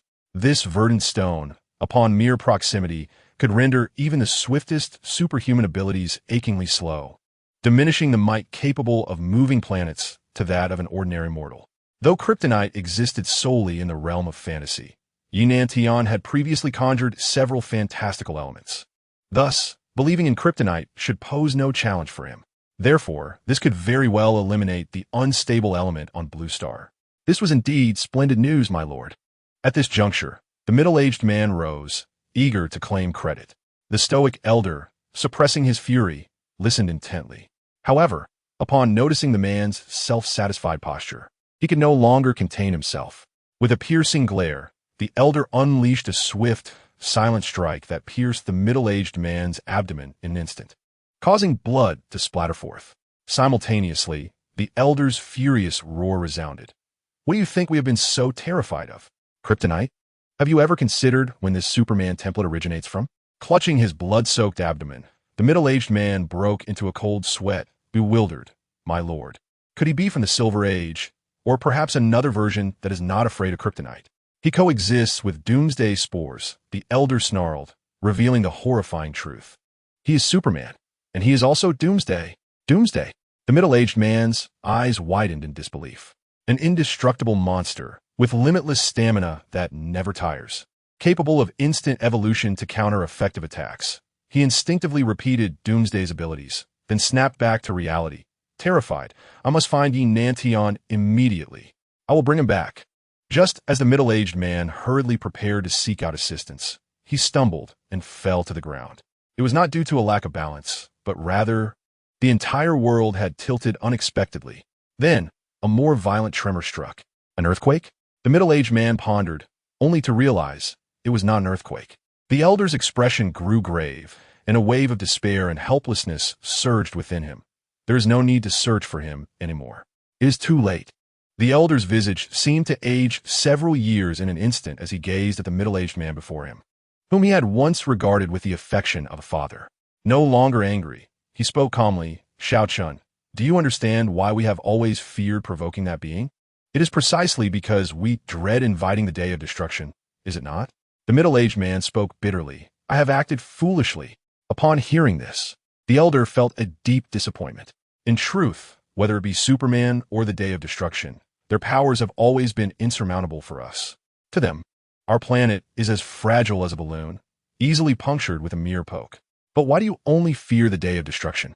Have you been beguiled by the heroic images from comics? The middle-aged man, taken aback, lifted his head in sudden realization. The elder continued, "It is indeed perplexing. Despite knowing this truth, I too am haunted by the presence of the Day of Destruction. Why? Because this creature does not comprehend the biological perspective. Its every action could have catastrophic consequences for Blue Star." Feeling the ground tremble violently beneath him, the middle-aged man came to a complete understanding. Cold sweat pouring down his brow, he hastily asked, "City Lord, what should we do?" "We must devote ourselves to rescuing the affected populace," the elder replied, his voice heavy with helplessness. "As for other matters, let us pray to the gods. Is there truly a monster that can never be slain? An entity with infinite stamina that never rests? One that evolves countermeasures in response to effective attacks? What madness is this?"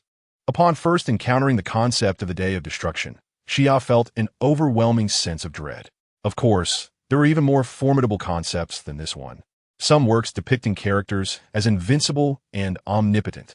If for Xia, those were merely fictional beings. This one, however, was different. It had just joined the group chat. Moreover, the misdeed she had committed in the chat seemed to be unraveling before this formidable figure. The realization left Xia feeling utterly paralyzed. She took a deep breath, her ample bosom rising and falling with the effort. "Do not panic. It is not a grave issue. As long as I hold no grudges, we cannot be said to be enemies." With a forced calmness, Xia adjusted her glasses and cleverly remarked. Then, her azure eyes returned to the screen. Upon seeing that the display was the final segment, she swiftly clicked to the next episode, which was the 300th and last installment of the Awakening Godstone. She continued watching, hoping for a twist of fate. Surely, there must be a turning point, right? Xia pondered uncertainly. Logically, she should not harbor any doubts about this. After all, in the conflict between the protagonist and the antagonist, it is a foregone conclusion that the former will ultimately prevail. Yet, in the preceding episode, the protagonist was utterly humiliated, akin to a mere background character. It was truly disheartening. Even Xia, who had already perused the plot synopsis, found her confidence waning. However, her tenacious spirit did align well with the typical traits of a resilient protagonist. That said, she honestly could not envision how this protagonist could possibly defeat Li Yi. The Divine Stone, which served as the protagonist's pivotal asset, likely could not manifest highly advanced fantastical items, or perhaps it was bound by other limitations and prerequisites. Otherwise, such a predicament would not have arisen. At this moment, Xia recalled a comment she had previously seen regarding this predicament. The outcome of vengeance was less than satisfactory. What could that possibly entail? With curiosity stirring within her, she casually skipped the opening segment of the anime. As the intense howling of air rushing past erupted, the main visual materialized. Li Yi, transformed into a creature of destruction, effortlessly lifted Yi Nantian, leaping skyward with astounding speed. Perhaps aware of his destructive potential on Blue Star, the remnants of his rationality prompted this action. In an instant, he breached the atmosphere, entering the dark and silent void of outer space. Before her eyes, the pockmarked surface of the moon rapidly magnified. Boom! The silent explosion resulting from the violent impact in the cosmos remained breathtakingly beautiful, albeit lacking the earth-shattering sound that would typically accompany such a spectacle, leading to a slight distortion. Amidst the countless scattered debris and surging waves of heat, a monstrous figure emerged, still maintaining its momentum while clutching Yi Nantian. The moon, a mere satellite, crumbled as if it were made of soft tofu, offering no resistance whatsoever. On the contrary, it was the colossal creature that pierced through it, inflicting significant damage in an instant. As the tumultuous waves of energy subsided and the fragments of the lunar body transformed into space debris drifted away, the moon, now missing nearly 1/6 of its mass, reappeared before the viewers in a fragmented state. In a near-Earth orbit around Blue Star, within a space station, an astronaut noticed a sudden alert on the screen. After a moment of astonishment, he exclaimed, "Captain, the monitoring system has issued a warning. The radar has detected an unidentified object measuring no more than 5 meters, hurtling out of Blue Star's atmosphere at an unquantifiable speed. An unmeasurable speed beyond the capabilities of the space station systems? Could Blue Star possibly harbor unidentified flying objects traveling at several hundred times the speed of sound? Such technology does not exist. Thus, the navigator questioned, is there a malfunction in the program? Perhaps so. I shall investigate. Upon hearing this exchange, another astronaut turned to remind. Perhaps it is not technology, but rather that extraordinary individual from the city. Before he could complete his thought, his peripheral vision caught a shocking image playing on a nearby screen, unattended. The moon has exploded. Good heavens, what a sight! The astronaut who first perceived the anomaly exclaimed, rising to his feet and shouting, "Look, the moon!" The moon? Instinctively, the other astronauts, prompted by his urgency, glanced towards the screen, their eyes widening in disbelief. My word, what is happening? The navigator stood agape. Another astronaut, possessing Asian features, mirrored the astonishment, murmuring, has the moon been bitten into like a mooncake? Could it possibly taste delectable? After a brief pause, the psychologically resilient astronauts regained their composure. We are truly fortunate not to have been struck by these lunar fragments. While some expressed their astonishment, the navigator promptly issued a command. Quickly, establish contact with the ground and report this incident. Understood, replied the astronaut responsible for communications. At that moment, an astronaut observing images of the blue planet spoke gravely, Captain, the situation on the ground appears to be amiss, and the blue planet seems to have deviated from its intended trajectory. What? Within the confines of the space station, a collective look of shock adorned the faces of the astronauts. The gravity of the situation and the tense atmosphere underscored the likelihood of dire consequences. Subsequently, the narrative unfolded amidst earthquakes and tsunamis. Xia did not dwell on the details. Eager to see the subsequent events concerning Li Yi, she opted to fast-forward through this segment. As the video neared its conclusion, Xia finally glimpsed a scene that could be tenuously linked to the ongoing narrative. The city. An arbitrary door swung open in the high skies above the city. With but a lingering breath, Yi Nantian emerged from it, plummeting heavily to the ground, ultimately losing consciousness.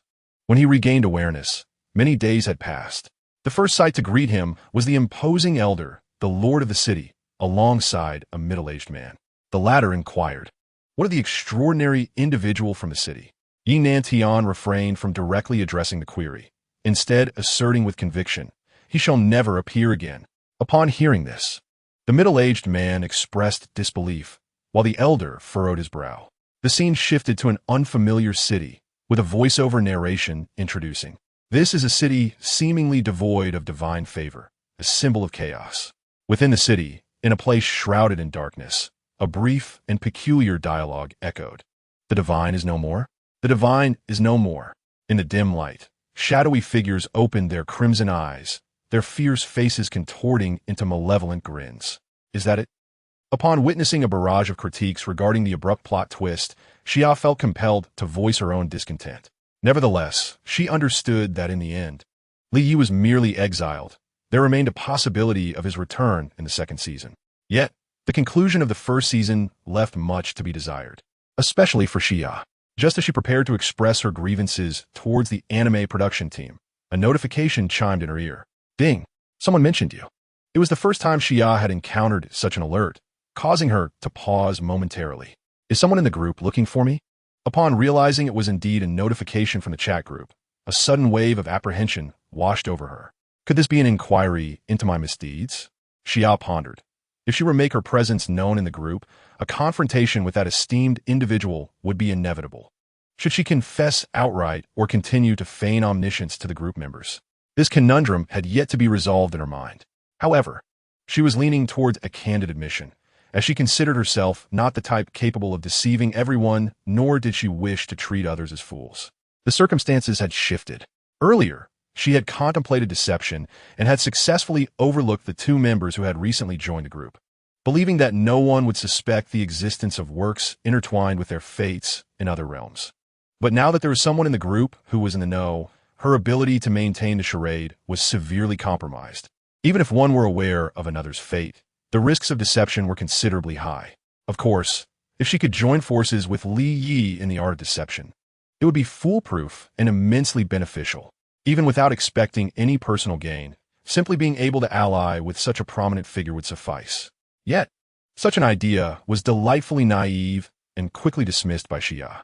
The notion of such collaboration was entirely implausible. The disparity in their statuses was insurmountable. The advantages she had painstakingly devised would be met with disdain. Collaboration?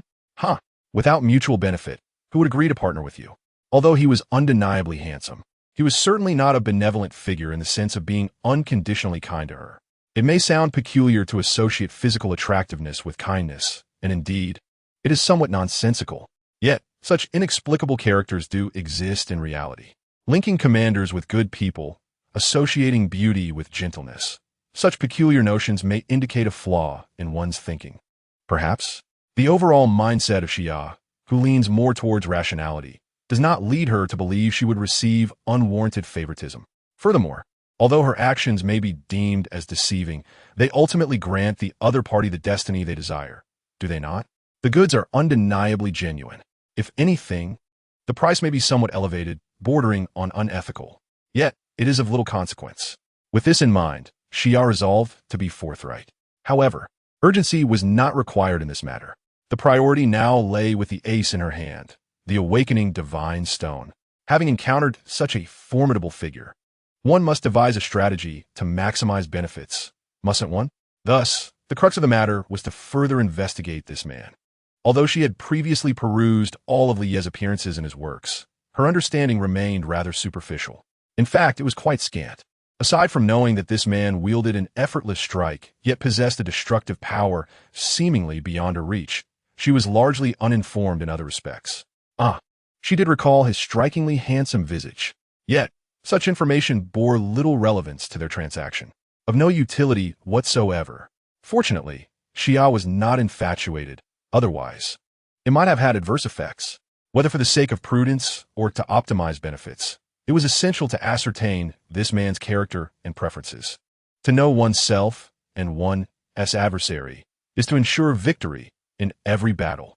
However, she did not harbor great expectations for victory, merely a concern that a failed transaction could lead to enmity. After deciding to temporarily disregard the activity in the chat group, Xia refocused on the webpage displayed on her computer screen, an encyclopedia of the most powerful awakeners. Observing the entries mentioning Li Ye's episodes, Episode 1, 208, 216, 232, there were indeed quite a few. While contemplating whether she should watch all these episodes of the anime, a flash in her beautiful eyes led her to a simpler solution. Given his immense popularity, surely there would be analyses available online, right? And indeed, she soon found what she sought. An article claiming to provide a comprehensive analysis of Li Yi. With this, she clicked into it casually. A thorough examination of the greatest villain of the awakening divine stone. This formidable awakener's past appeared to be quite intricate. Additionally, it promised an analysis of the unfamiliar city that emerged in the grand finale. Greetings, everyone. This is the Anime Analyst. The first season of the Awakening Divine Stone has concluded, and the man heralded as the Divine's strongest awakener finally made his appearance in the last 3 episodes. Truly deserving of the admiration of anime fans. He was indeed explosively handsome, perfectly human-like, yet transcending the ordinary.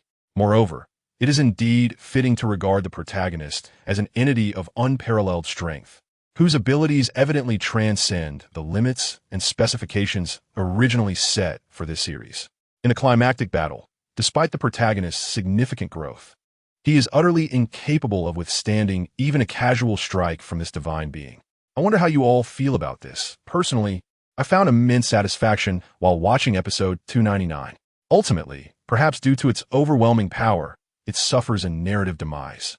However, both in the original work and the manga preceding the Red Moon era, it is distinctly established that the Day of Destruction is a creature remarkably difficult to vanquish. Thus, it is highly probable that it was merely banished to the distant reaches of outer space by a fantastical artifact conjured by the protagonist. In subsequent seasons, be it the 2nd or 3rd, we may yet witness the return of this awakened deity. Now, let us set aside idle chatter and delve into today's main topic, an analysis of this deity. If you are observant enough, you will notice that although the anime frequently references this formidable awakened being, it reveals surprisingly little information. Much of it serves to accentuate the gravitas of this ultimate antagonist. Upon discovering his lineage, the protagonist begins to inquire about the deity from those prominent figures akin to city lords. Initially, these dignitaries grant the budding awakened one some regard. But upon learning that the protagonist seeks vengeance, they swiftly turn hostile. The city lord, who once valued the protagonist, even resorts to desperate measures to prevent him from leaving the city. It is evident from this that these influential figures harbor a profound apprehension, if not outright fear, of the deity. This rather straightforward narrative, however, is elaborated over nearly 50 episodes in the anime. The reason for this extended exposition is to thoroughly convey the stature and oppressive aura of this ultimate villain. Ultimately, the information the protagonist acquires amounts to nothing more than trivialities already known to the public. Yet, this knowledge is merely commonplace for those within the awakened world. We are different. In episode 293 of the anime, it is indicated that in mid-March of the 16th year of awakening, rumors regarding superhuman awakened beings began to circulate. Initially dismissed as mere hearsay, it was not until June of the same year that the public acknowledged the existence of superhuman awakened beings. Their emergence was nothing short of cataclysmic, as they declared intentions to dominate the entire blue planet. The so-called anti-human alliance, which was purportedly a resistance, proved utterly ineffectual. In a fleeting moment, all opposing forces on the blue planet were obliterated. The original text describes this as a war concluded in an instant, akin to facing a celestial deity. Subsequently, the remaining rulers bowed in reverence, awaiting divine judgment. However, the deity seemed to have abandoned such intentions. Yet, the aforementioned so-called trivial information does contain elements of considerable reference value, at least in analyzing the character of Li Yi. Firstly, let us highlight the key points. The rumors of the Awakener emerged as early as March 2016. Yet the official public appearance did not occur until June of the same year. Furthermore, it is striking that the prospect of dominating the entire blue star seemed within easy reach, only to be abandoned in the end. Both events raise a conspicuous question. There was a full 3-month gap between the emergence of the rumors surrounding the Awakener and their formal revelation. What transpired during this lengthy interval? Moreover, was the desire to conquer the blue star at the moment of their appearance somehow connected to this timeline? And when success was imminent, what prompted a change of heart? These evident inquiries suggest that there exists a hidden past regarding this divine awakener. Regrettably, both the anime and the manga provide scant information on this matter. I have scrutinized the material multiple times, yet I have been unable to uncover any useful clues. Hence, I encourage everyone to unleash their imagination and speculate freely. There is no need to fret over the accuracy of one's guesses, for the author has clearly stated intentions to release a personal publication for this Supreme Awakener, revealing their past experiences and development. The specific timing remains unclear, but it is suggested that it may be launched during the serialization of the second season. Well, let's eagerly anticipate that. Lastly, allow me to analyze the city that emerged only at the conclusion of the first season. From the outset, we have known that the awakened world comprises 26 cities. However, only about 10 have been depicted in the preceding anime. This city is, in fact, the 13th, and its visual style is remarkably unique. If the previously shown cities adhered to the conventions of action-packed anime, this one exudes an aura of horror and suspense. The somber sky and the stark architectural lines appear to narrate the city's cold indifference, while the apathetic pedestrians on the streets seem to emanate a sense of decay. A glance reveals a chaotic order and frequent occurrences of violent incidents. The textual introduction in the manga describes it as a city seemingly devoid of light, emblematic of chaos. There is no doubt that this serves as an Easter egg for the second season. Merely observing this scene does not yield much insight, but one can still engage in whimsical conjecture. Upon closer inspection of the upper right corner of the cityscape, one can discern the vague, shadowy areas, which likely teem with some invisible gas. Could this be an indication of nuclear contamination? Of course, this is merely my unfounded speculation and should not be taken as fact. Perhaps this notion arose from the recent trending discussions on whether to comprehensively employ nuclear weapons to cleanse the monstrous entities. Moreover, the menacing shadows that appeared in the final segment of the conclusion are likely to represent the villainous team of the second season. Although they seem to harbor a profound fear of the divine, From the protagonist's perspective, an overwhelming sense of oppression still pervades the atmosphere. Thus, while these may merely serve as early antagonists of the second season, they could potentially evolve into the ultimate adversary. In their brief exchange, it becomes evident that Li Yi, this deity, is not a mere villain. At the very least, his existence has already instilled dread in the hearts of these nefarious individuals, indirectly safeguarding the well-being of ordinary citizens within the awakened world. In the second season, following the loss of the deity, the narrative may tilt towards a tale of disordered chaos and rampant malevolence. Well then, this concludes our analysis for now. Until next time, farewell. Upon hastily perusing this article, Xia found the overall impression somewhat unsatisfactory. Although she did not uncover the desired information regarding Li Yi's personality and preferences, she did ascertain from the text that the original plot lacked any such narrative details. Consequently, there was no need for her to embark on a specific search, thus saving her considerable time. Therefore, it was somewhat tolerable in its efficacy, albeit disappointing as it did not align with Xia's expectations. This is far from ideal. It is essential to recognize that if one could anticipate the character traits of a trading partner, it would facilitate a more straightforward assessment of their limits during negotiations, thereby maximizing potential gains. Indeed, it is as simple as that. And let us not speak of sentiments. Just like the distant acquaintances on social media platforms, genuine camaraderie is seldom found. Moreover, it is even less likely in a chat forum that spans across worlds. Furthermore, although Xia was the first to join the group, her tenure had yet to reach the half-month mark. What inexplicable feelings could possibly arise? The future remains uncertain, but for now, she is a woman devoid of emotions. Adjusting her glasses coolly, Xia softly remarked, "Since cunning is no longer an option, it seems I must proceed directly. I hope all goes well." With that, she turned her gaze towards the chat group. Let us rewind time to the moment when Li Yi first spoke in the group. In the Marvel Cinematic Universe, Earth, Stark Industries Tower. Upon observing the new member boldly announce their name accompanied by a seemingly mocking phrase, "Understanding destiny is simple," Tony Stark fell into contemplation. Another omniscient being?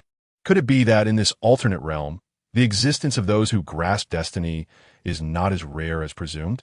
Or perhaps, this dimensional chat group predominantly attracts such illustrious figures? He began to question his very existence. However, the ingenious inventor swiftly regained his focus. In the solitude of his empty office floor, he called out, "Jarvis, sir, how may I assist you?" The artificial intelligence responded, "This matter may present a modicum of difficulty." Although Tony Stark articulates it thus, his verbal expression betrays no sign of hesitation. To consolidate all useful information from the vast expanse of the internet to construct a global model, thereby deducing the trajectory of the future. Can such a feat truly be accomplished? "My dear sir, this endeavor is far from trivial," Jarvis humanely laments. After a prolonged silence, the artificial intelligence's voice reverberates once more. "Sir, the computational power is insufficient. The system cannot accommodate or process such an immense volume of data. Establishing a model is beyond our capabilities." The notion that Jarvis's computational prowess might falter is hardly surprising to Tony Stark. After all, to formulate a complete world model based on big data, with the aim of projecting future trends, is not a task that a mere strong artificial intelligence could fulfill. However, this does imply that it is not entirely unfeasible. Should Jarvis's programming undergo several upgrades, combined with the advent of quantum computing technology, perhaps such an aspiration could be realized. Yet, as it stands on Earth, it seems implausible that any program could surpass Jarvis in intelligence. Devices akin to quantum supercomputers exist solely in theory. But what if this were alien technology? As this thought crosses his mind, it begins to make sense. Furthermore, regarding the chat group itself, Tony Stark gazes at the chat interface in his mind, embarking on his own speculation. Is this a direct incursion into the mental faculties through technological means? At that moment, Jarvis's voice abruptly interrupts his cerebral exploration. "Sir, in the past 10 days, your instances of distraction have significantly increased, averaging an additional 113 minutes per day compared to before. Shall I summon a psychologist for you?" "No." Tony Stark slightly raises his head. "There is no need. I am acutely aware of my actions." "Very well." After deftly dismissing Jarvis, Tony resumes his scrutiny of the chat group in his mind. Having pondered so extensively, his demeanor naturally adopts a renewed caution, even more so than when he first joined the group. Reflecting on how easily he once accepted the authenticity of this dimensional chat group now seems rather hasty. Yet, it would be unfair to deem it so. The reason for his initial credulity was primarily due to the profound impact of witnessing a validated future. In the wake of such a revelation, one's considerations may lack thoroughness. However, at this juncture, Tony Stark's thoughts have evidently become overly meticulous. This is a perfectly normal reaction. After all, once doubt takes root, everything appears shrouded in deception. Yet, suspicion notwithstanding, the truth remains elusive. When confronted with the enigmatic existence of a chat group, Tony Stark would not be foolish enough to directly question it, nor would he allow his negative emotions to surface openly. At this moment, he began to ponder the underlying reasons for this phenomenon. If we assume that this chat group is a creation of extraterrestrial technology, then what could be the aliens' motivation? It seems there is none. If their intention were to extract something from Earth, such an endeavor would be utterly unnecessary. After all, civilizations or individuals capable of wielding such technology would render the various earthly cultures utterly defenseless. Even when considering the entirety of Earth, there would be no need for such elaborate schemes. Yet, could it merely be for amusement? Additionally, what is the significance of the Fate Witch and the newly joined Supreme Awakener? With these apparent doubts lingering and no reasonable explanations forthcoming, Tony Stark swiftly dismissed the notion of the chat group being an extraterrestrial creation. However, what could the truth be? Could it be that these two individuals in the group genuinely possess an understanding of fate? That possibility seems increasingly remote. After a flurry of thoughts traversed his mind, Tony redirected his attention back to the chat group. Casually, he began conversing within the group. The dashing arms dealer remarked, "To be able to pronounce my name with such ease is indeed impressive, but to claim one understands fate seems rather presumptuous, does it not?" The dashing arms dealer continued, "Can you truly unravel the past and future of others like the Fate Witch?" The Supreme Awakener replied, "Perhaps." Lee offered a perfunctory response. He had never been one to elaborate, nor did he care much for others' opinions. What intrigued him more was the witch's ability to persuade. In the chat groups of the bygone era, members would create memory copies of films and anime they had watched, subsequently uploading them to the group. And the members would all believe it. However, it was evident that such operations were far from realistic. Thus, the Supreme Awakener inquired, "I am curious as to how this which convinces you all of her omniscience. Could someone elucidate?" The dashing arms dealer responded, "That is simply a means of revealing fate, thereby instilling belief." The Princess of the Desert Kingdom added, "Indeed, precisely so." The princess continued, "Supreme Awakener, you may have been jesting earlier, but our witch sister is truly a divination master endowed with the ability to comprehend fate." The princess elaborated, "It appears that due to the distance between worlds, each divination can only ascertain the fate for a limited period ahead, and it requires the subject to disclose their current circumstances for an accurate reading." The princess concluded, "These are the witch sister's own words. Although I do not comprehend divination, I find it remarkably impressive." The Supreme Awakener, if one could truly see through fate, that would indeed be extraordinary. Princess of the Desert Kingdom. Indeed, it was under the divination of the witch that the arms dealer was able to foresee and thwart his Uncle Stanley's sinister plot in advance. The dashing arms dealer. It's Stanley. Obadiah Stanley. Princess of the Desert Kingdom. Oh, isn't that essentially the same? The dashing arms dealer. The same? Could it be that there was a miscommunication in our chat group? But I suppose it suffices. Princess of the Desert Kingdom. Well, esteemed Awakener, if you wish to discern the future, you may introduce your circumstances directly. Princess of the Desert Kingdom. When the witch sees this, she should be able to assist you with a divination. The Supreme Awakener. Oh, this so-called divination must not be offered as a complimentary service, I presume? Princess of the Desert Kingdom. Certainly not. Princess of the Desert Kingdom. After a successful divination, the witch will not plainly reveal the future. She will instead articulate a prophetic verse. Princess of the Desert Kingdom. However, it is advisable to seek the witch's assistance in interpreting the verses to ensure accuracy. Princess of the Desert Kingdom. Moreover, both the divination and the interpretation of the prophetic verses are not free of charge. The Supreme Awakener. So, a single deception yields two benefits? No, that cannot be right. According to previous statements, a single divination can only ascertain one's fate for a limited period. The Supreme Awakener. Thus, it appears to operate as a recurring venture, akin to harvesting chives. Li Yi raised an eyebrow. The Supreme Awakener, quite cunning, indeed.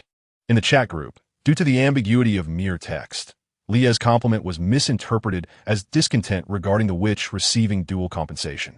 Thus, the Princess of the Desert Kingdom eagerly stepped in to clarify.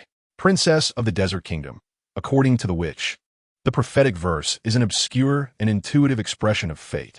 Princess of the Desert Kingdom, to perfectly interpret the meaning of the verse, the diviner must maintain a state of insight into fate. Princess of the Desert Kingdom. Those were her exact words. I suspect they may be rather perplexing. No? Princess of the Desert Kingdom. Hey, I must admit, I find them somewhat perplexing as well. The Supreme Awakener. No, I comprehend. It implies that interpreting the prophetic verse is a laborious task for the diviner. Princess of the Desert Kingdom. While it feels slightly different, that is essentially the gist of it. The Supreme Awakener. However, since interpreting the verse also incurs a fee, why not charge for both services concurrently? Princess of the Desert Kingdom. This is likely to allow the individual to analyze the meaning of the prophetic verse based on their own circumstances. Princess of the Desert Kingdom. In this way, the diviner can conserve time and energy, while the client may choose to offer a lesser fee. Princess of the Desert Kingdom. The reason we do not charge directly together is likely as such. Part-time arms dealer. Princess of the Desert Kingdom. Does the arms dealer have a different perspective? Part-time arms dealer. No, I believe your insights are splendid. Please continue. Princess of the Desert Kingdom. Oh, you flatter me. Princess of the Desert Kingdom. In general, it is not essential to seek the assistance of the witch sister to interpret the divination verses. Princess of the Desert Kingdom. Of course, this is merely my personal conjecture, so please do not take it too seriously. Supreme Awakened One. Since it cannot be taken to heart, why not allow her to speak for herself? Supreme Awakened One. Furthermore, let us see if your divination methods can indeed unveil my destiny, all-knowing fate witch. Princess of the Desert Kingdom. That should pose no problem. Supreme Awakened One. You seem quite confident, but do not boast too much. Perhaps even she herself lacks such confidence. Princess of the Desert Kingdom. That is not to be doubted. After all, the nickname of the witch sister in the group is All-Knowing. Princess of the Desert Kingdom. Moreover, the currency circulating within the group is not treasures or gold, but rather group points. Supreme Awakened One. Points? Princess of the Desert Kingdom. These points originate from the chat group, possessing miraculous effects such as enhancing oneself, prolonging life, and healing injuries. They are, one might say, a relatively universal commodity. Princess of the Desert Kingdom. However, for now, we only know that points can be obtained through the check-in feature. Princess of the Desert Kingdom. Additionally, recovering some unique resources from the world in the chat group can also yield a considerable amount of points. Supreme Awakened One. Unique resources from the world? Princess of the Desert Kingdom. Honestly, I am not very certain. The notion of uniqueness is merely speculation at this point. Princess of the Desert Kingdom. Thus far, I am the only one in the group who has acquired a significant amount of points by recovering a devil fruit. Devil fruit? He grasped this key point. Subsequently, with his super-intelligent mind, Li Yi swiftly recalled a related work from the vast information in his memory. One Piece, a creation from the old era. At the same time, Li Yi also identified a character that could correspond to the nickname of the Princess of the Desert Kingdom. Princess Nefertari of the Alabasta Kingdom. Although this recollection took but a fleeting moment, he chose not to reveal it within the group. Supreme Awakened One. So, what about the check-in feature in the group? Princess of the Desert Kingdom. It seems that the devil fruit is a special fruit unique to my world, which is why I mentioned it earlier. You appear not to be particularly interested in this. Princess of the Desert Kingdom. I initially intended to elaborate on the effects of the devil fruit, but I suppose I shall proceed to discuss the sign-in function directly. Princess of the Desert Kingdom. In truth, there is not much to elaborate on. You merely need to input the word sign-in within the group chat, and that is all. Princess of the Desert Kingdom. It is quite simple. Thus, one can effortlessly acquire group chat points. Princess of the Desert Kingdom. However, the rewards obtained through sign-ins are modest, typically ranging around 130 points. The Supreme Awakener. Sign in. Ding. Group member the Supreme Awakener has checked in and received a reward of 100 group points. Princess of the Desert Kingdom. Wow, you actually received 100 points? Princess of the Desert Kingdom. This is truly outrageous. It exceeds normal circumstances. Princess of the Desert Kingdom. Previously, our highest sign-in reward was merely 23 points. and the lawyer who just joined today only garnered 3 points. Unbeatable queen of the legal profession. Lawyer? Unbeatable queen of the legal profession. Although I indeed only received 3 points, are you certain that the malicious title lawyer is specifically directed at me? Princess of the Desert Kingdom. I mean no harm. Is it not appropriate? Unbeatable queen of the legal profession. It is certainly inappropriate.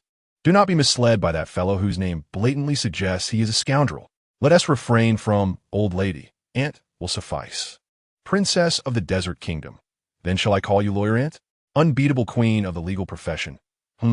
No, that is not right either. In fact, calling me Aunt is also not entirely fitting. You may refer to me as sister instead, dear. Princess of the Desert Kingdom, I feel that calling you Aunt is more appropriate. Or I could revert to the original, perhaps. Unbeatable queen of the legal profession. After checking in the chat group, Li Yi, who received 100 points, temporarily disregarded the messages within the group. Instead, he promptly decided to expend those points. In his mind, he mused about the potential to enhance his own abilities, so he resolved to strengthen himself. As this thought crossed his mind, the notification sound from the chat group echoed. Ding! Are you certain you wish to spend 100 group points to enhance your physical constitution? Confirm. Upon voicing his confirmation, Li Yi felt a subtle shift within his essence. Although he did not perceive any immediate changes, he sensed a slight enhancement to his physical constitution, akin to a drop of water added to the ocean. Had he not possessed remarkable control over his physical form, he might not have even noticed this subtle shift. Although this enhancement paled in comparison to the changes he experienced after merely a millisecond under the sun, it was nonetheless efficient. This minor alteration was ample to affirm the authenticity of the chat group. A dimensional chat group? Gazing at the chat interface within his mind, a tranquil heart stirred with intrigue. Perhaps the forthcoming period would indeed become considerably more fascinating. It is utterly impossible, absolutely impossible. Vision, microscopic sight, dynamic vision. When these are amalgamated, they constitute the extraordinary vision of a superhero. This is perceived as a superpower by humanity. However, for the superhero, it is merely the vision that is inherently theirs, instinctively utilized much like the eyes of an ordinary person. Attempting to suppress such superhuman vision would be akin to awkwardly trying to walk with one's eyes closed. Thus, when one possesses superhuman abilities, the beauty observed in others transforms. The delicate, fair skin of a lovely figure becomes akin to a rugged, gray-black expanse marked by deep ravines. The countless subtle textures of the skin resemble interwoven chasms. It is dark and unfathomable. The innumerable pores on the surface of the skin are densely scattered like a beehive across this somber landscape. When one gazes upon the pulsing organs, listens to the flow of blood within the body, and scents the odors of sweat and remnants of food in the mouth, can one still regard such beings as kindred? Certainly, without having experienced it, one would lack the insight to comprehend. As for Li Yi, the individual in question, he too has yet to arrive at an answer. Although a question often surfaces in his mind, am I cohabiting with a swarm of insects? However, recalling that 3 years prior, he was similarly akin to those insects. He consistently provides a negative response to this inquiry, a response that feels deeply insincere. To him, Blue Star resembles a crystal-clear pond, exceedingly shallow and feeble. It is akin to a single-player game with cheats activated, failing to ignite any interest. As for the universe beyond Blue Star, it is overwhelmingly vast, an unreachable expanse. After all, Li Yi, who has yet to achieve light-speed travel, is incapable of traversing in and out of the solar system in a short span. The mere diameter of the solar system is approximately 1 light-year, a distance that is extraordinarily remote. Even at the speed of light in a vacuum, it would take nearly a year to cover this distance. In the grand scheme of the universe, or even just within the Milky Way, the solar system is but an infinitesimal speck. This chilling reality serves as a constant reminder to Li Yi. You are but a minute insect, a deity, merely a god in the eyes of insects. Should one wish to explore the cosmos at this juncture, one must be prepared to endure the prolonged solitude of space travel. Aware of the universe's vastness, Li Yi harbors no reckless ambitions. Moreover, his template abilities have only awakened 3 years ago. Thus, in this phase of incomplete growth, it is only natural to choose to remain nestled within the comfort of Blue Star. as he gradually grew stronger under the radiant glow of the yellow sun. He also yearned for the emergence of companions. He hoped that on the blue planet, individuals would awaken to become formidable archetypes, regardless of whether they would ultimately become like-minded partners, fellow explorers of the cosmos, or adversaries in conflict. Even if they were beings intent on his destruction, Li Yi maintained an exceptionally welcoming attitude. However, the likelihood of this hope materializing was indeed quite low. Yet, as long as he did not wish to leave the blue planet for the time being, he could only bide his time patiently. At that moment, the dimensional chat group made its appearance. Upon confirming its authenticity, Li Yi's search for companions expanded from the blue planet to the myriad worlds beyond. This was undoubtedly a cause for jubilation, although, at present, the few members in the group seemed to be mere insects. The potential for encountering companions in this cross-dimensional chat group was significantly higher than the stagnant and relatively confined blue planet. The future promised to be intriguing. In light of this uplifting mood, Li Yi did not forget to acknowledge Princess Nefertari from the group. Had it not been for her enthusiastic explanation, he might have taken longer to ascertain the group's reality. While this might seem trivial, a mere small favor, there are times when such small acts yield rewards far exceeding the effort expended. Moreover, the individual whom Princess Nefertari assisted was none other than Li Yi, the unparalleled awakened one, a figure of undeniable significance, particularly in the eyes of the princess of the Arabian kingdom. Furthermore, with Li Yi's spirits soaring, he expressed, as the unparalleled awakened one, "Your prior introduction was splendid. Should you encounter any troubles in the future, feel free to seek my assistance." The Desert Kingdom princess replied, "Oh, that feels quite serious. Should I say thank you first?" Li Yi responded, "This is but a single opportunity. The choice is yours to seize." The princess affirmed, "Yes, I will remember," with a serious expression. In reality, Princess Nefertari's beautiful eyes sparkled like two glimmering cat's eyes. She softly mused, "It seems I have forged a friendship with someone who may be a significant figure in this chat group. A promise." This playful exchange did not go unnoticed by the other members of the group, who observed with varied expressions. The member, nicknamed the Unbeatable Queen of the Legal Realm, Fei Yingli, regarded it with indifference and chose to overlook it, harboring suspicions about the chat group and not paying much attention. Meanwhile, Tony Stark, who shared similar doubts, found himself beset by feelings of regret. In contrast to the still somewhat immature Princess Wei Wei, he was far more certain that this formidable awakened being was indeed a person of great significance, just from the few self-absorbed remarks that disregarded others. Tony Stark could ascertain the individual's high status. As for why he was so convinced, there was no way around it. Tony was all too familiar with this manner of speaking. After all, in reality, when Tony Stark conversed with others, he too often employed an excessively self-centered style. The only difference lay in the fact that his tone was tinged with a hint of frivolity and lacked a certain presumptuous arrogance.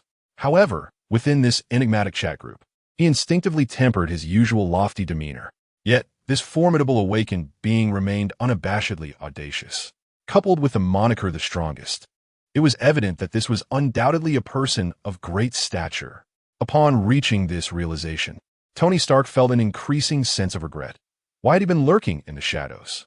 Although he could not yet ascertain the authenticity of the chat group, he had not conclusively proven it to be false either.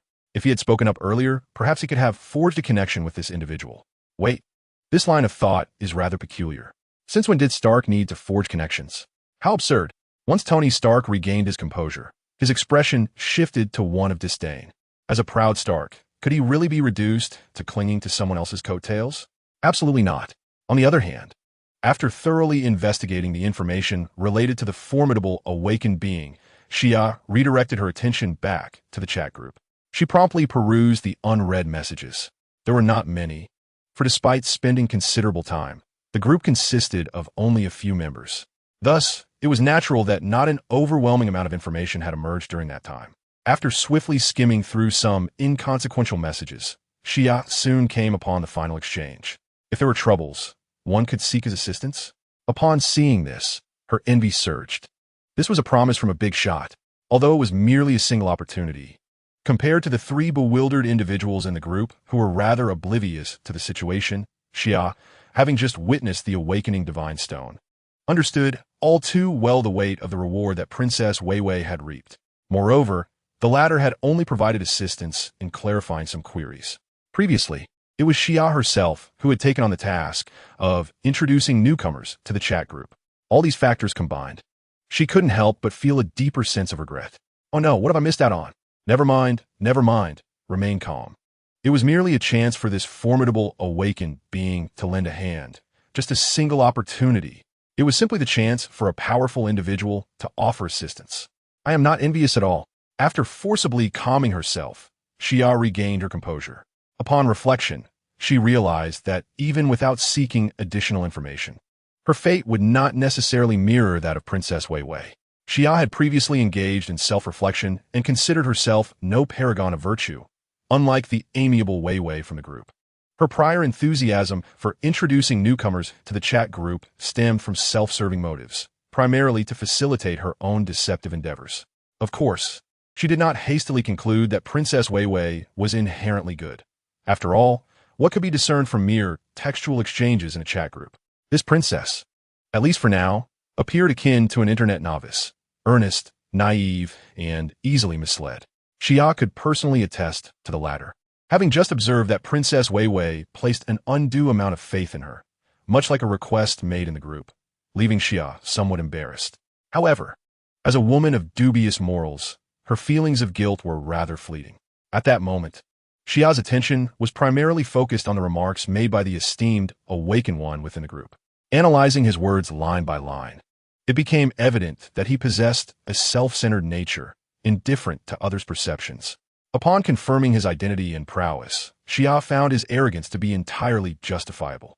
After all, this man was revered by the populace as a deity and wielded dictatorial authority in reality. Although the work contained scant information about him, making it difficult to ascertain his true character, one might question whether Xia had indeed misidentified him if he were to concern himself with others' feelings in the group. Such behavior would be entirely out of character. Consequently, after dismissing this matter with nonchalance, she began to ponder the segment of information that specifically addressed her. She mused whether his divination methods could also unveil her destiny. This statement was misinterpreted by Princess Wei Wei at the time, who perceived it as a lack of trust in Xia's divination abilities. Although the involved parties later chose to let the misunderstanding stand, Xia could discern the underlying jest in the statement. After all, the so-called mastery of fate she claimed was something this formidable individual was undoubtedly well aware of. However, she refrained from exposing the truth on the spot. Xia had initially expected to be confronted directly, leading to a flurry of inquiries and skepticism within the group, ultimately resulting in her confession amidst social embarrassment. Yet, the outcome was that this esteemed figure seemed utterly unconcerned. It seemed likely that such an individual would not meddle in trivial matters without cause. In this light, it seems I might still salvage the situation. Upon realizing that the group wasn't as dire as I had imagined, this unscrupulous woman rekindled her intention to continue deceiving others. However, doubts lingered in Xia's heart, leaving her deeply conflicted. As her expression shifted, a multitude of thoughts flashed rapidly through her mind. Continuing the charade might lead to being perceived as a mere jester by the powerful, yet could also yield substantial points. Conversely, there was the risk of being exposed for her obstinacy and deceit. The likelihood of the former seemed greater, yet the latter was not without possibility. If only I could deceive the formidable one as well, that would indeed be perfect. Reflecting on this, a look of regret crossed Xia's face. Alas, within the awakening stone, this supreme awakener was not the protagonist. The scant narrative presented in the work offered no foundation for Xia to weave her lies. Had he been afforded a role akin to that of the protagonist, elucidating the background and circumstances, she would have had the audacity to deceive boldly. Presently, while she could divulge information pertinent to the protagonist, such as the awakening stone that served as his golden key, and even provide spoilers regarding the conclusion, these tidbits were scarcely sufficient to convince someone who had already deemed her a charlatan. Should she be pressed for further details, she would undoubtedly find herself at a loss. Although she could resort to various excuses about ineffective divination across worlds, the risks were simply too great. If her ruse were to be uncovered, the ensuing complications would far surpass her current predicament. Despite their different realms, one could not dismiss the possibility of the chat group later enabling cross-dimensional communication. Thus, if she intended to deceive a powerful figure, she had to contemplate the future implications carefully. Moreover, Stark within the group had begun to harbor suspicions. Xia murmured to herself. Although this individual appeared to reveal nothing in the group, he was, in fact, the most anomalous presence.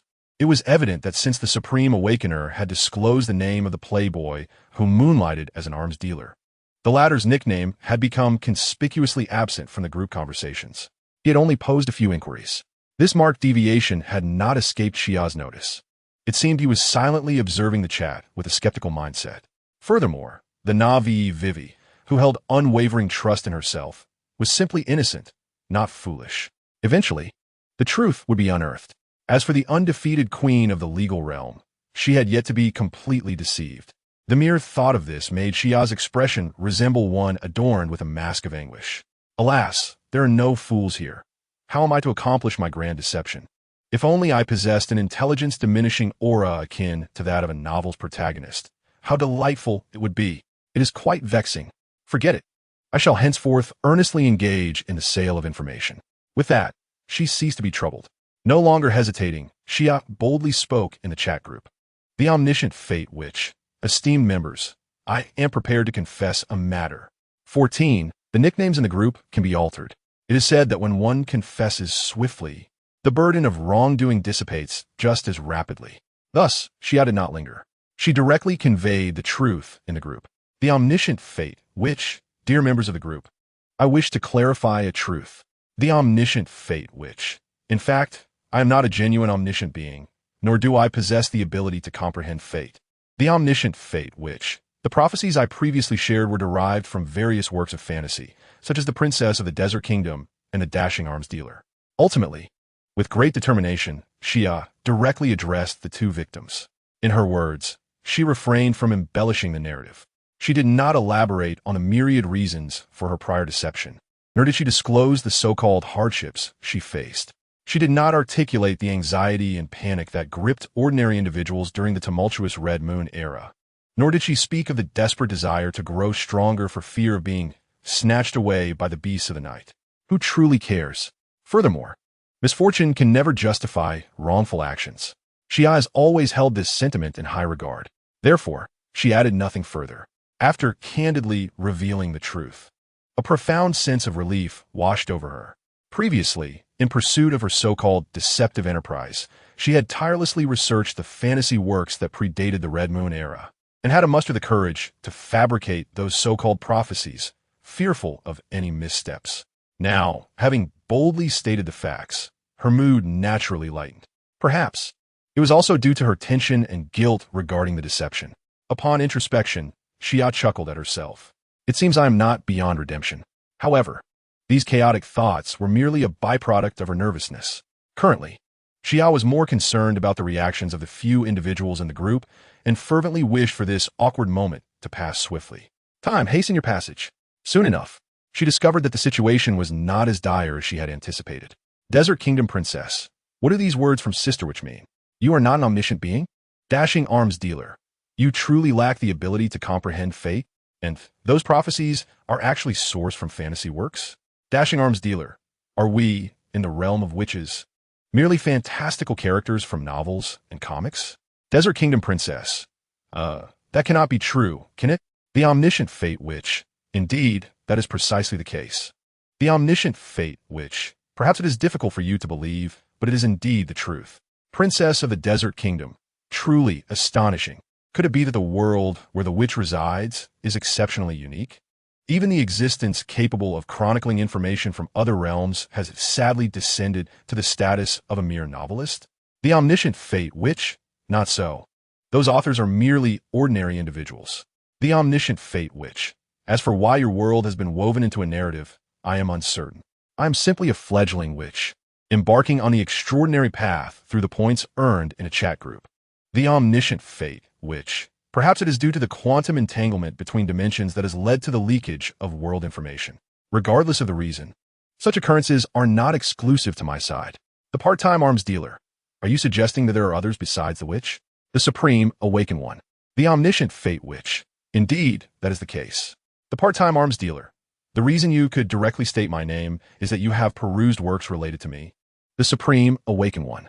the omniscient fate witch. Yet, I must advise you to maintain a sense of respect towards this individual, Stark, and refrain from bothering them unnecessarily.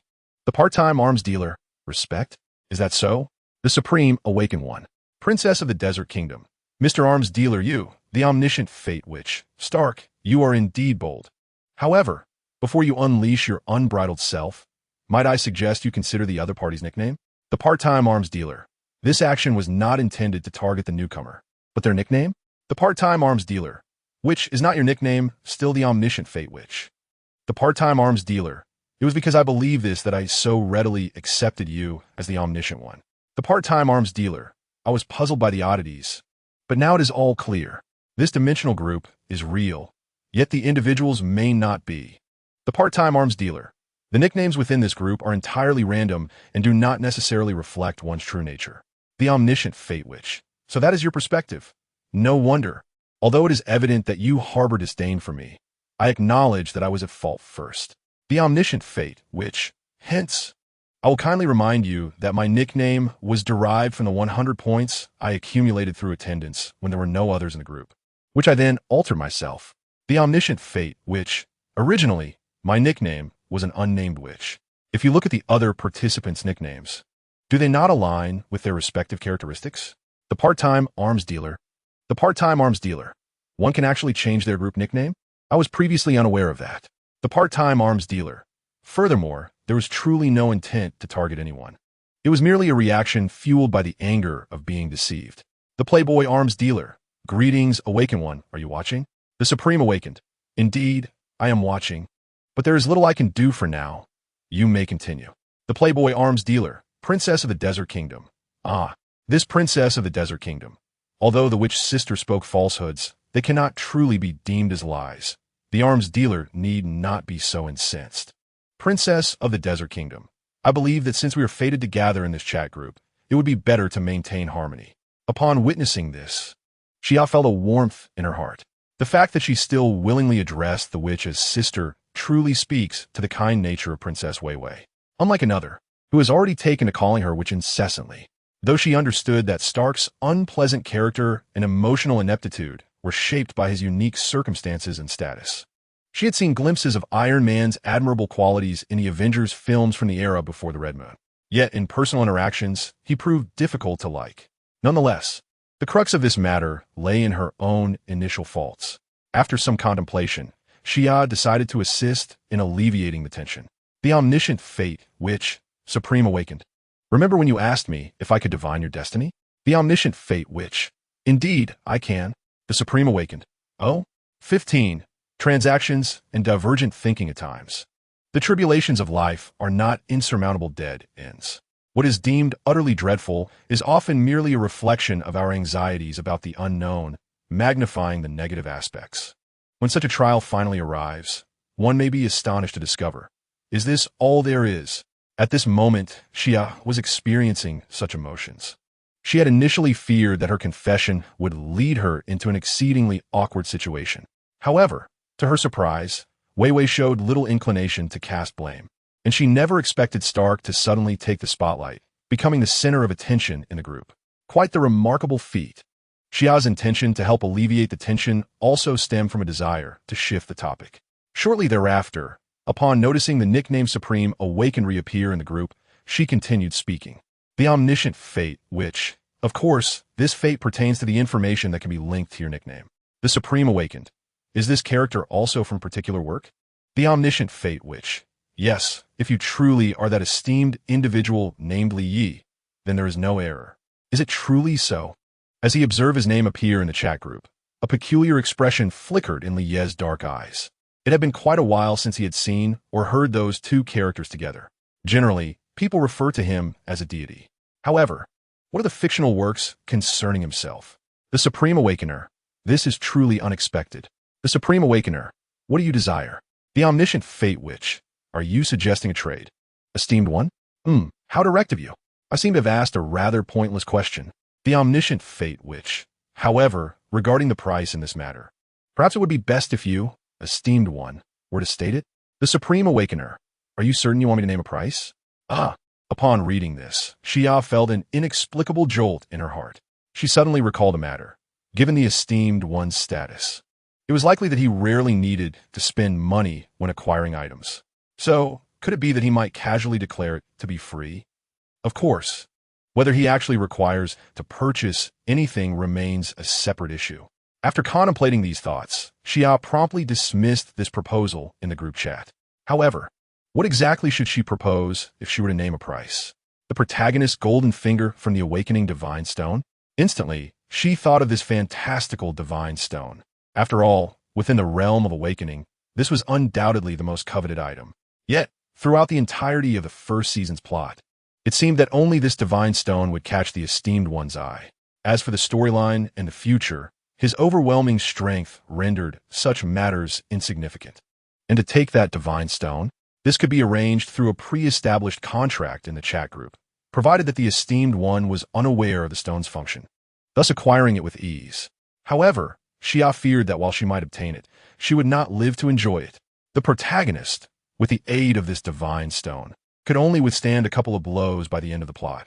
It was likely that the only reason he remained alive was due to having previously manifested a life-preserving item. If it were her in that situation, Xia feared she would meet a most untimely end. Moreover, to covet the greatest benefit solely based on a spoiler, that would be far too greedy. She still hoped to forge a bond with the esteemed one, not an enmity. After weighing the pros and cons, Xia ultimately rejected this enticing yet perilously risky notion. But if not the divine stone, then what should she seek? The awakening stone?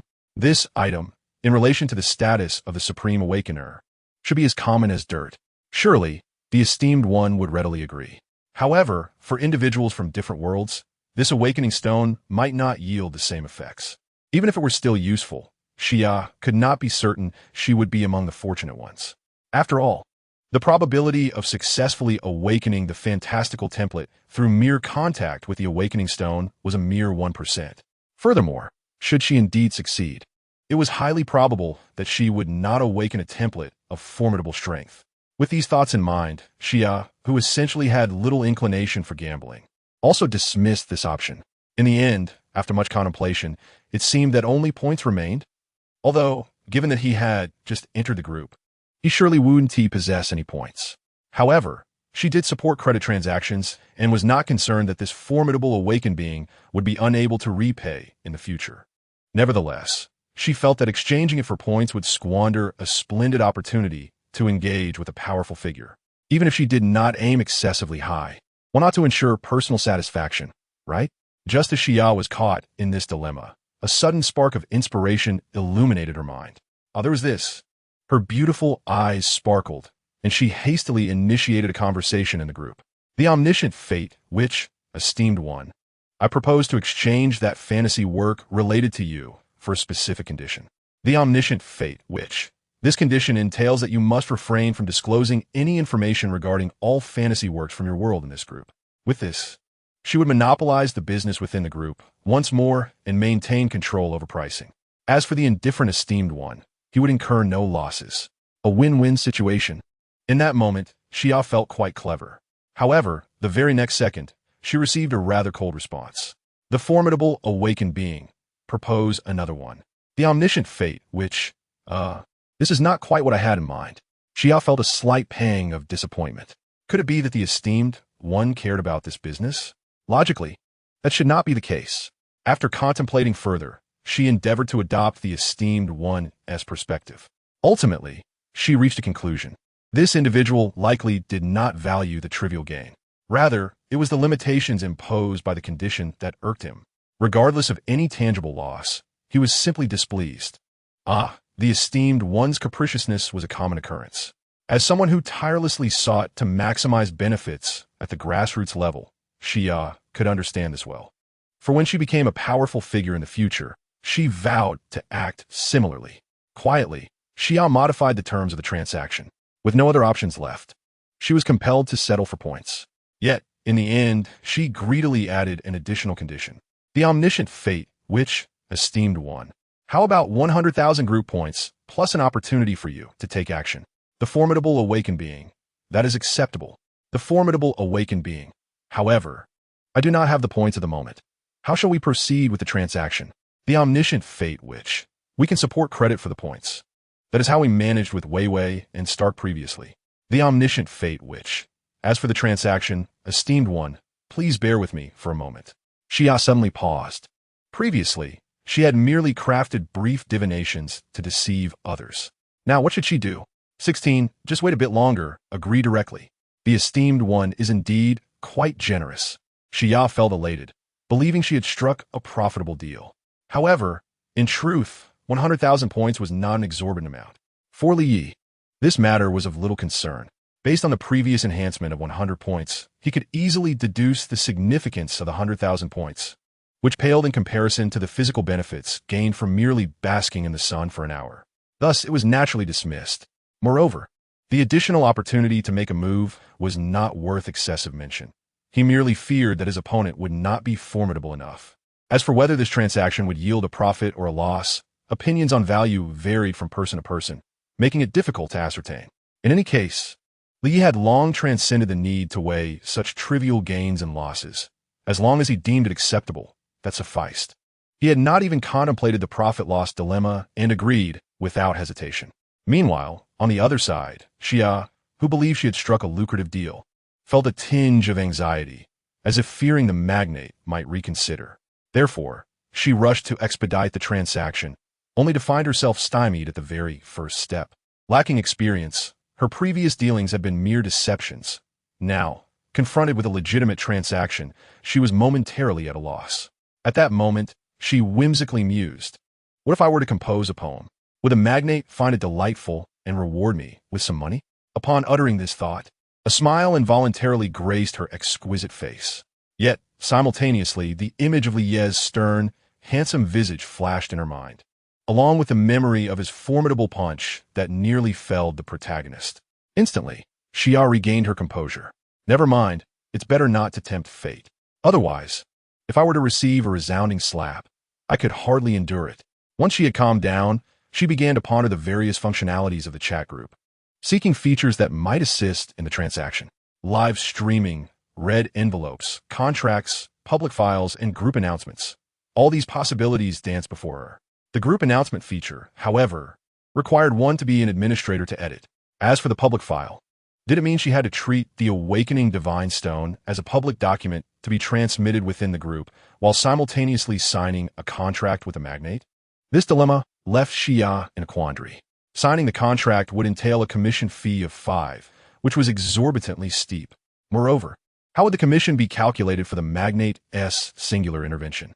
Not signing seemed plausible too. After all, would such a significant figure really default? Yet, the fear of the unexpected loomed large. What if this magnate proved to be as shameless as herself? With a keen awareness of her own disposition, Xia felt an acute sense of insecurity. Thus, she resolved to proceed with the signing. However, what is the true worth of a single opportunity seized by a prominent figure? If commissions were also collected, the figures might skyrocket. This shouldn't be necessary, right? Just then, she noticed a new feature, the personal shop. Its location was not particularly obscure, yet it was her first encounter with it. Could it be a recently introduced function? Xia paid little heed and promptly investigated. She quickly discerned that the feature indeed aligned with its name, serving the purpose of enabling individuals to establish their own stores. However, group members were required to spend 10,000 group points to possess their own shop. Upon seeing this, she couldn't help but glance at her own points. 128. Just over 10,000. No wonder she hadn't noticed it before. Without a minimum of 10,000 points, one didn't even qualify to be informed about this feature. Right, Xia silently lamented. Naturally, amassing such a number of points wasn't solely due to daily check-ins. Although she was the first member to join the chat group, it had only been less than half a month. The points accrued through check-ins barely totaled 500, not even a fifth of Li Ye's. It's worth noting that even the prominent figure had just entered the group. However, there was little she could do. After all, most of her check-in rewards were merely in the teens. Was it sheer misfortune?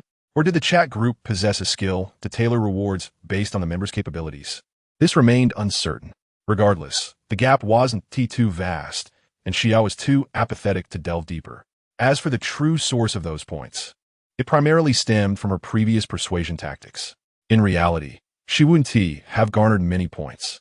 After all, even as the inaugural member, Xia had scant points. so one could hardly expect newcomers like Tony Stark and Vivi to have amassed much.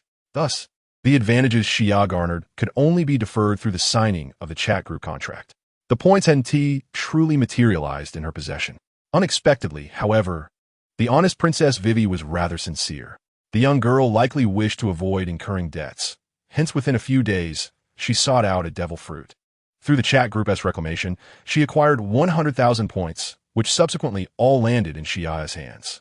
Although her previous charging standard was 5,000 points for fortune-telling and 5,000 for interpreting divination poetry, it turned out to be perfect for settling the debts.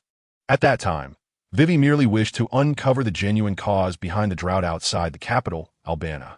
In response, Xia claimed that a hidden hand in the capital was utilizing dance powder, resulting in the surrounding cities experiencing no rainfall.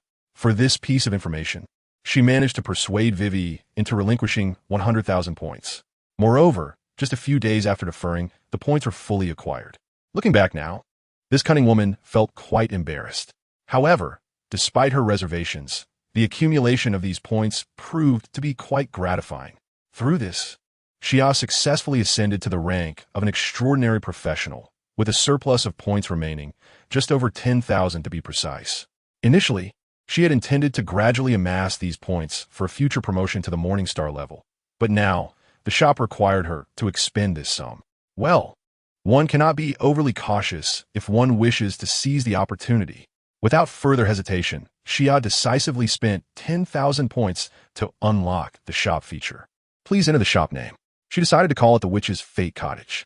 Surely, I shall become a true master of destiny in time. Just as Xia joyfully typed in this name and successfully established her shop, a fleeting thought crossed her mind.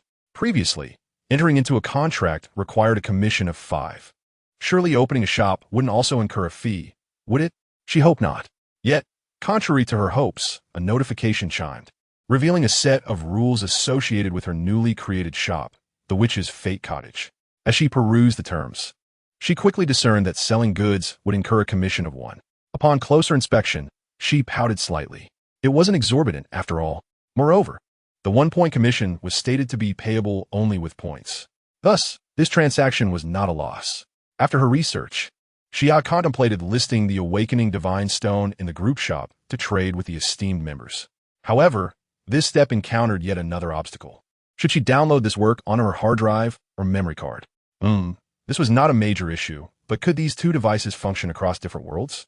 Xia pondered this question and instinctively arrived at a negative conclusion. What to do then? The shop feature in the chat group indeed allowed for memories to be sold as commodities, effortlessly replicating the memory without affecting the individual. Such a convenient and swift feature. Yet, she had not fully examined the Awakening Divine Stone herself, and revisiting it now felt impractical. After careful consideration, Xia resolved to simply purchase a comic instead. Thanks to the translation feature in the chat group, she had no worries about the esteemed members misunderstanding the text. Well then, let us proceed with that.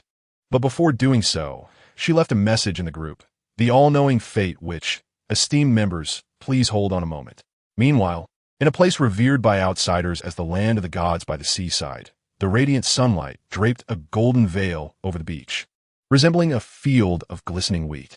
The sea breeze gently caresses the waves, while seabirds dive for fish beneath the surface, and coconut crabs beneath the trees gnaw at the fleshy fruit, an exquisite tableau of nature's beauty. The only object of human association in this serene expanse is a solitary lounge chair on the sandy shore. Here lies Li Yi, revered by many as a deity, reclining comfortably, basking in the radiant light bestowed upon the blue planet by the youthful sun.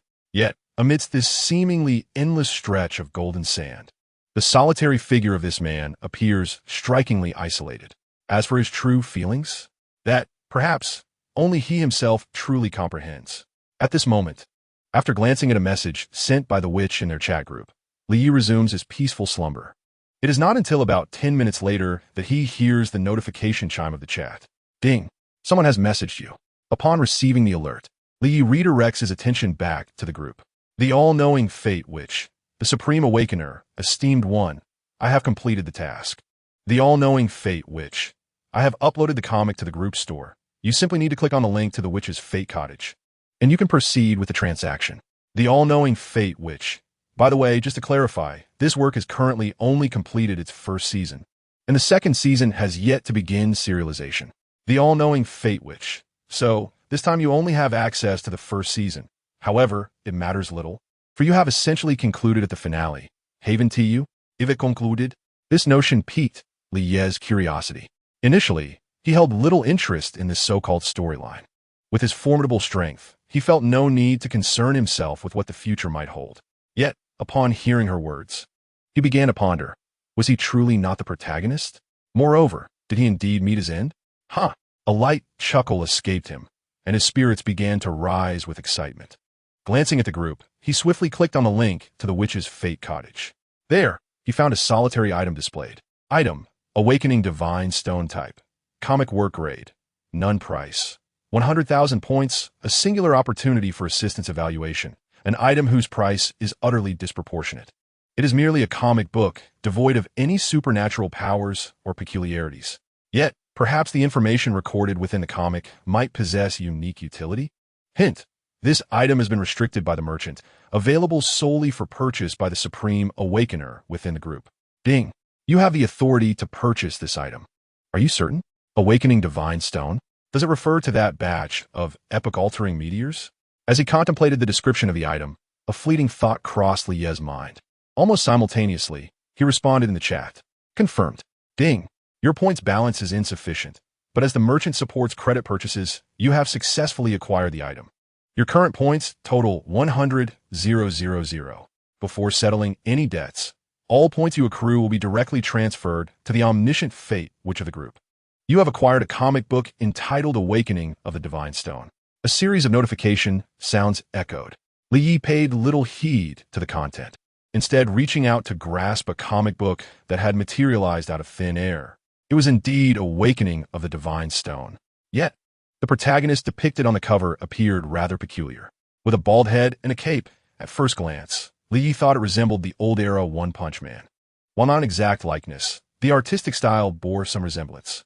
Furthermore, the character on the cover held a straw hat in one hand. Thankfully, the other hand was devoid of a Soul Reaper's sword or shuriken. Otherwise, it would have been excessive.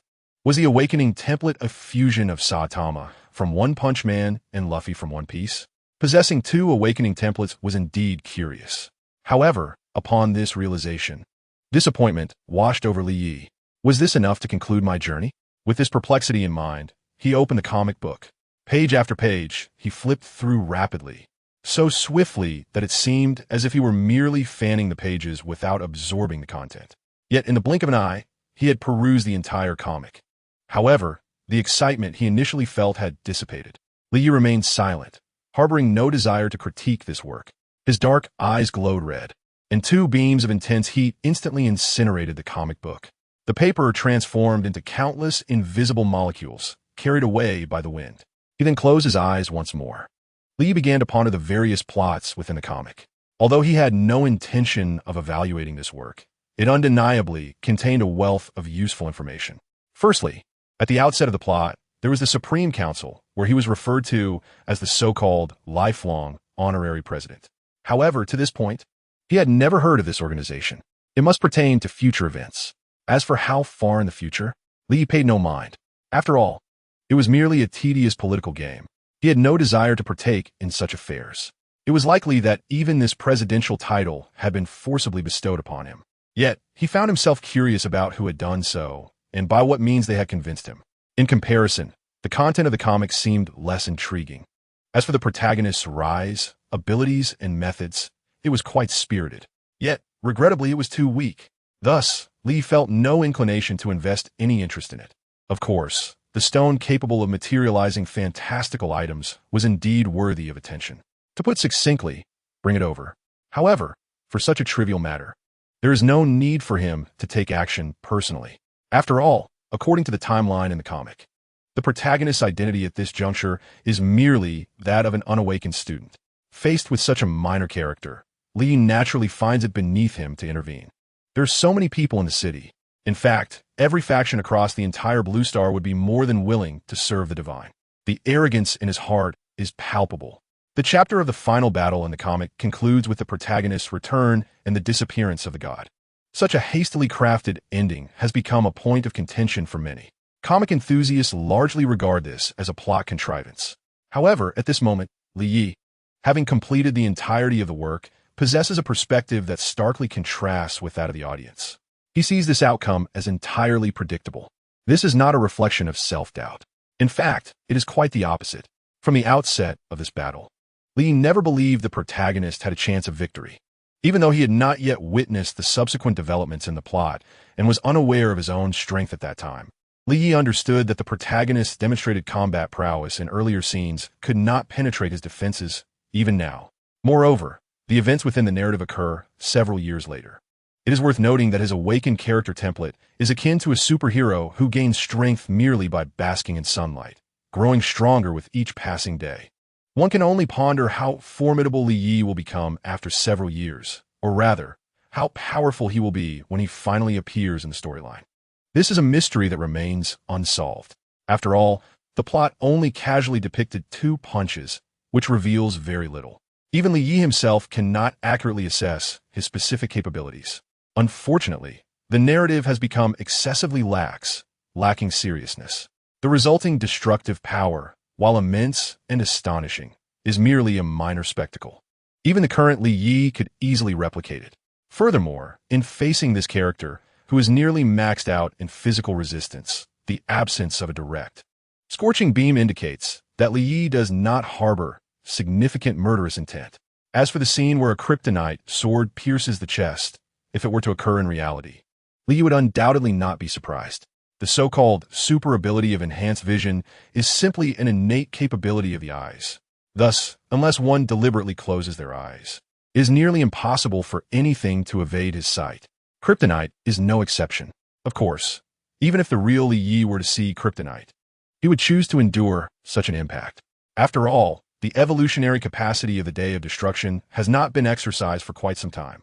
In this final battle, although he cannot ascertain the true extent of his power years hence, Li Yi is still able to discern certain indications from other sources.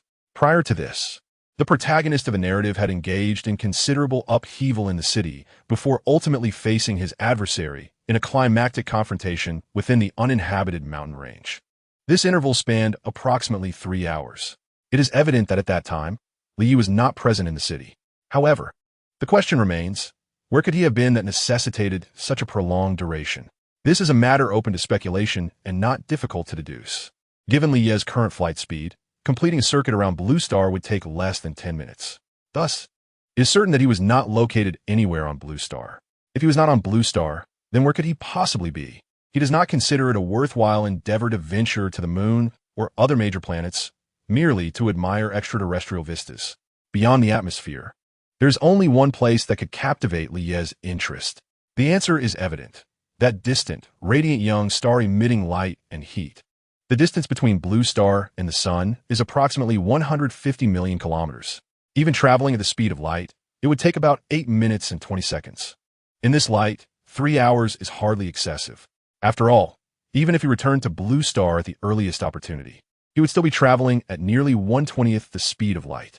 Moreover, he subsequently endured a heart piercing by kryptonite, which triggered the evolutionary capabilities of the Day of Destruction.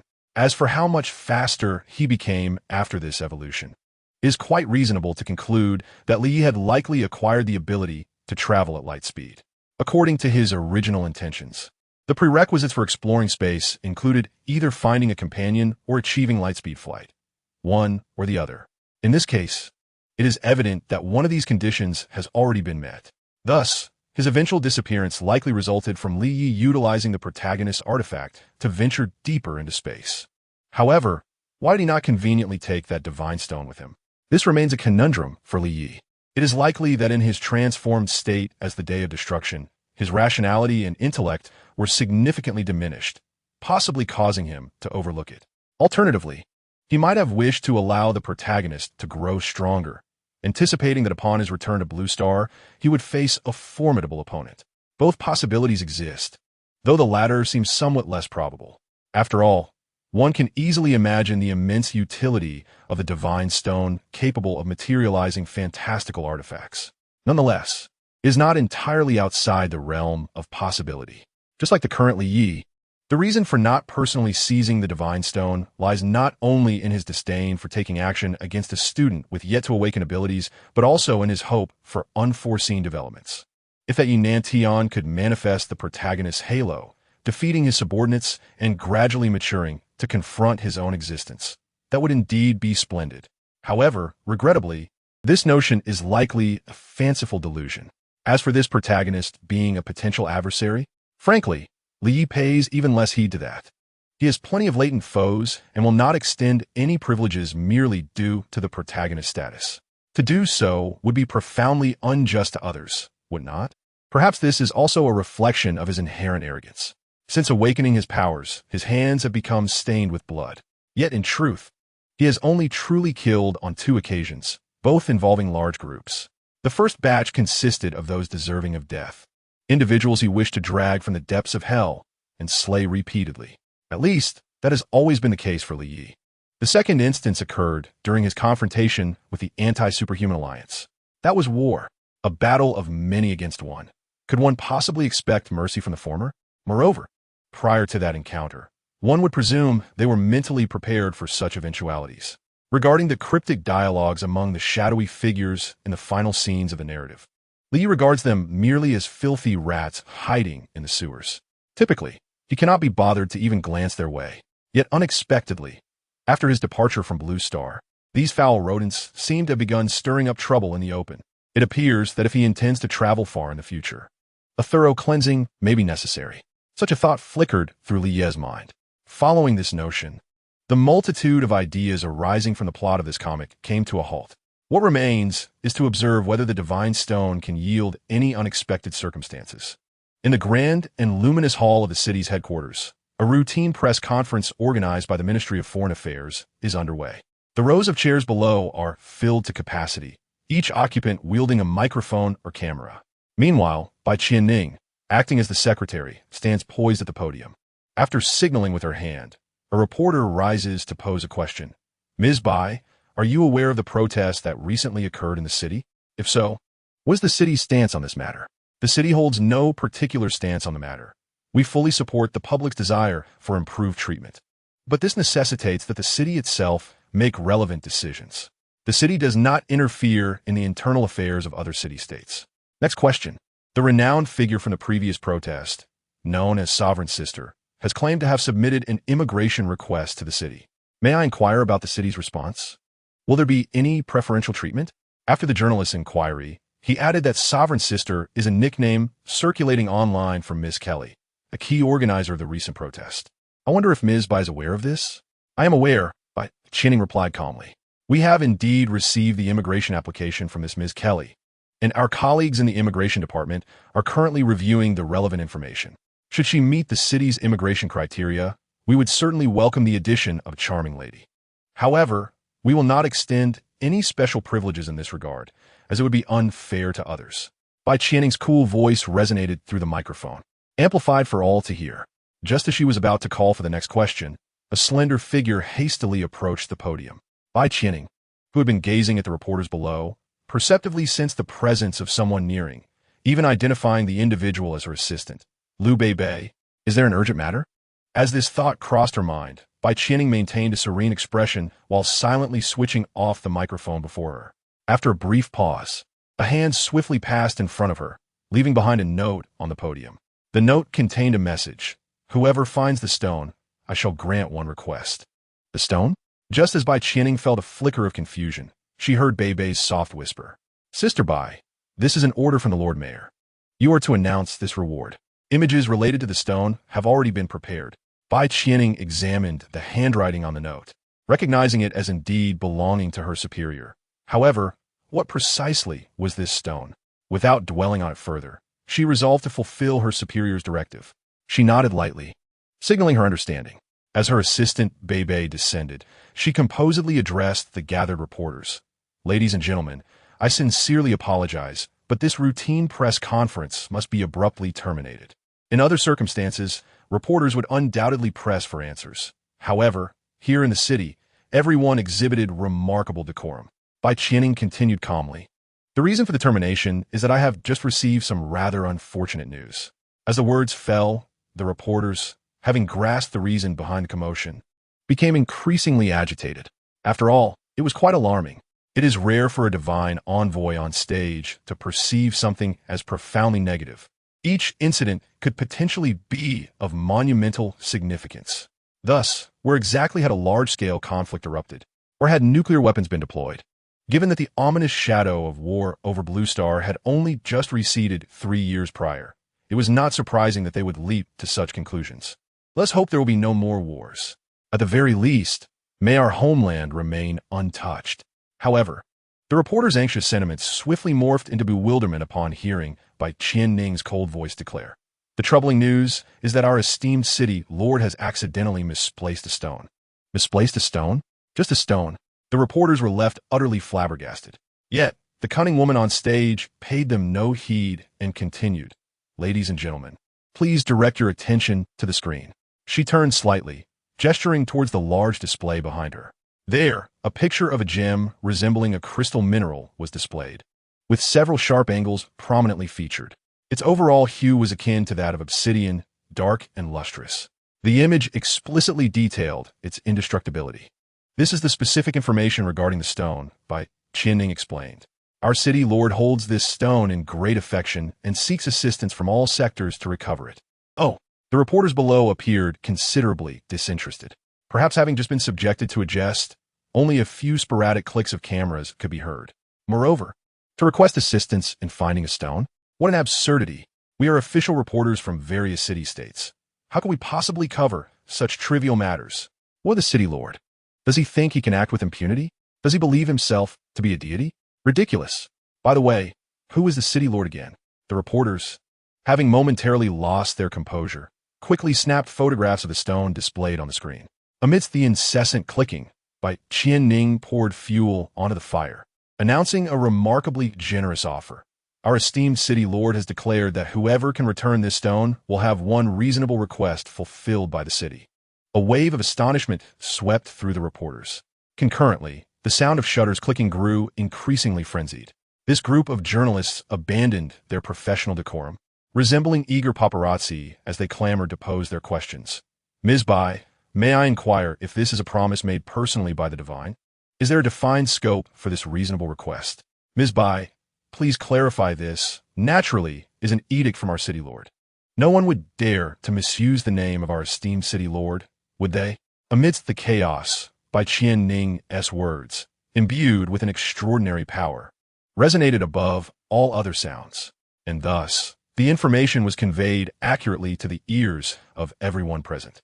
Upon receiving this affirmative response, the journalists were filled with excitement, eager to approach for inquiries. However, they were promptly intercepted by the staff. Bai Qianing soon departed from the scene, but that was sufficient. In no time, this exhilarating news spread to every corner. Along with it, the specific image of the stone was also shared.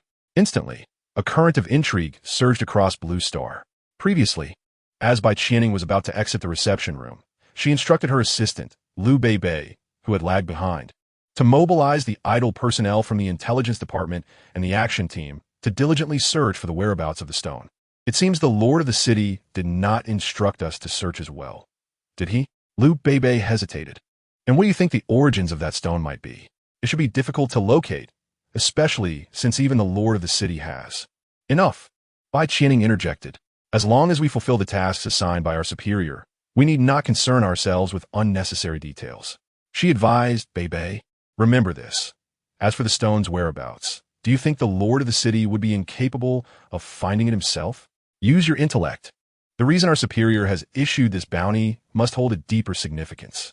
Then, Bai Jia, since the lord of the city harbors other intentions, wouldn't it be inappropriate for us to search as well?" Beibei inquired, perplexed. "Since the lord of the city has not explicitly restricted us, it indicates permission," Bai Qianing replied. "Moreover, who would not be tempted by such an opportunity? That stone could very well be the key to my becoming Louise Ryan. Thus, let's act as though we are unaware and devote ourselves entirely to the search." "Understood," Beibei nodded, signifying her comprehension. Bai Qianing felt quite satisfied with her sisterly demeanor. Although they shared no blood ties and were not true sisters in the conventional sense, their bond was akin to that of siblings. This seemingly peculiar assertion stemmed from the nature of their awakened abilities. Indeed, both women were awakened individuals. Bai Qianing had become a woman of significance in Li Ye's eyes, not merely a distraction, and had attained a managerial role in the city. Naturally, she could not be an ordinary person devoid of awakened powers.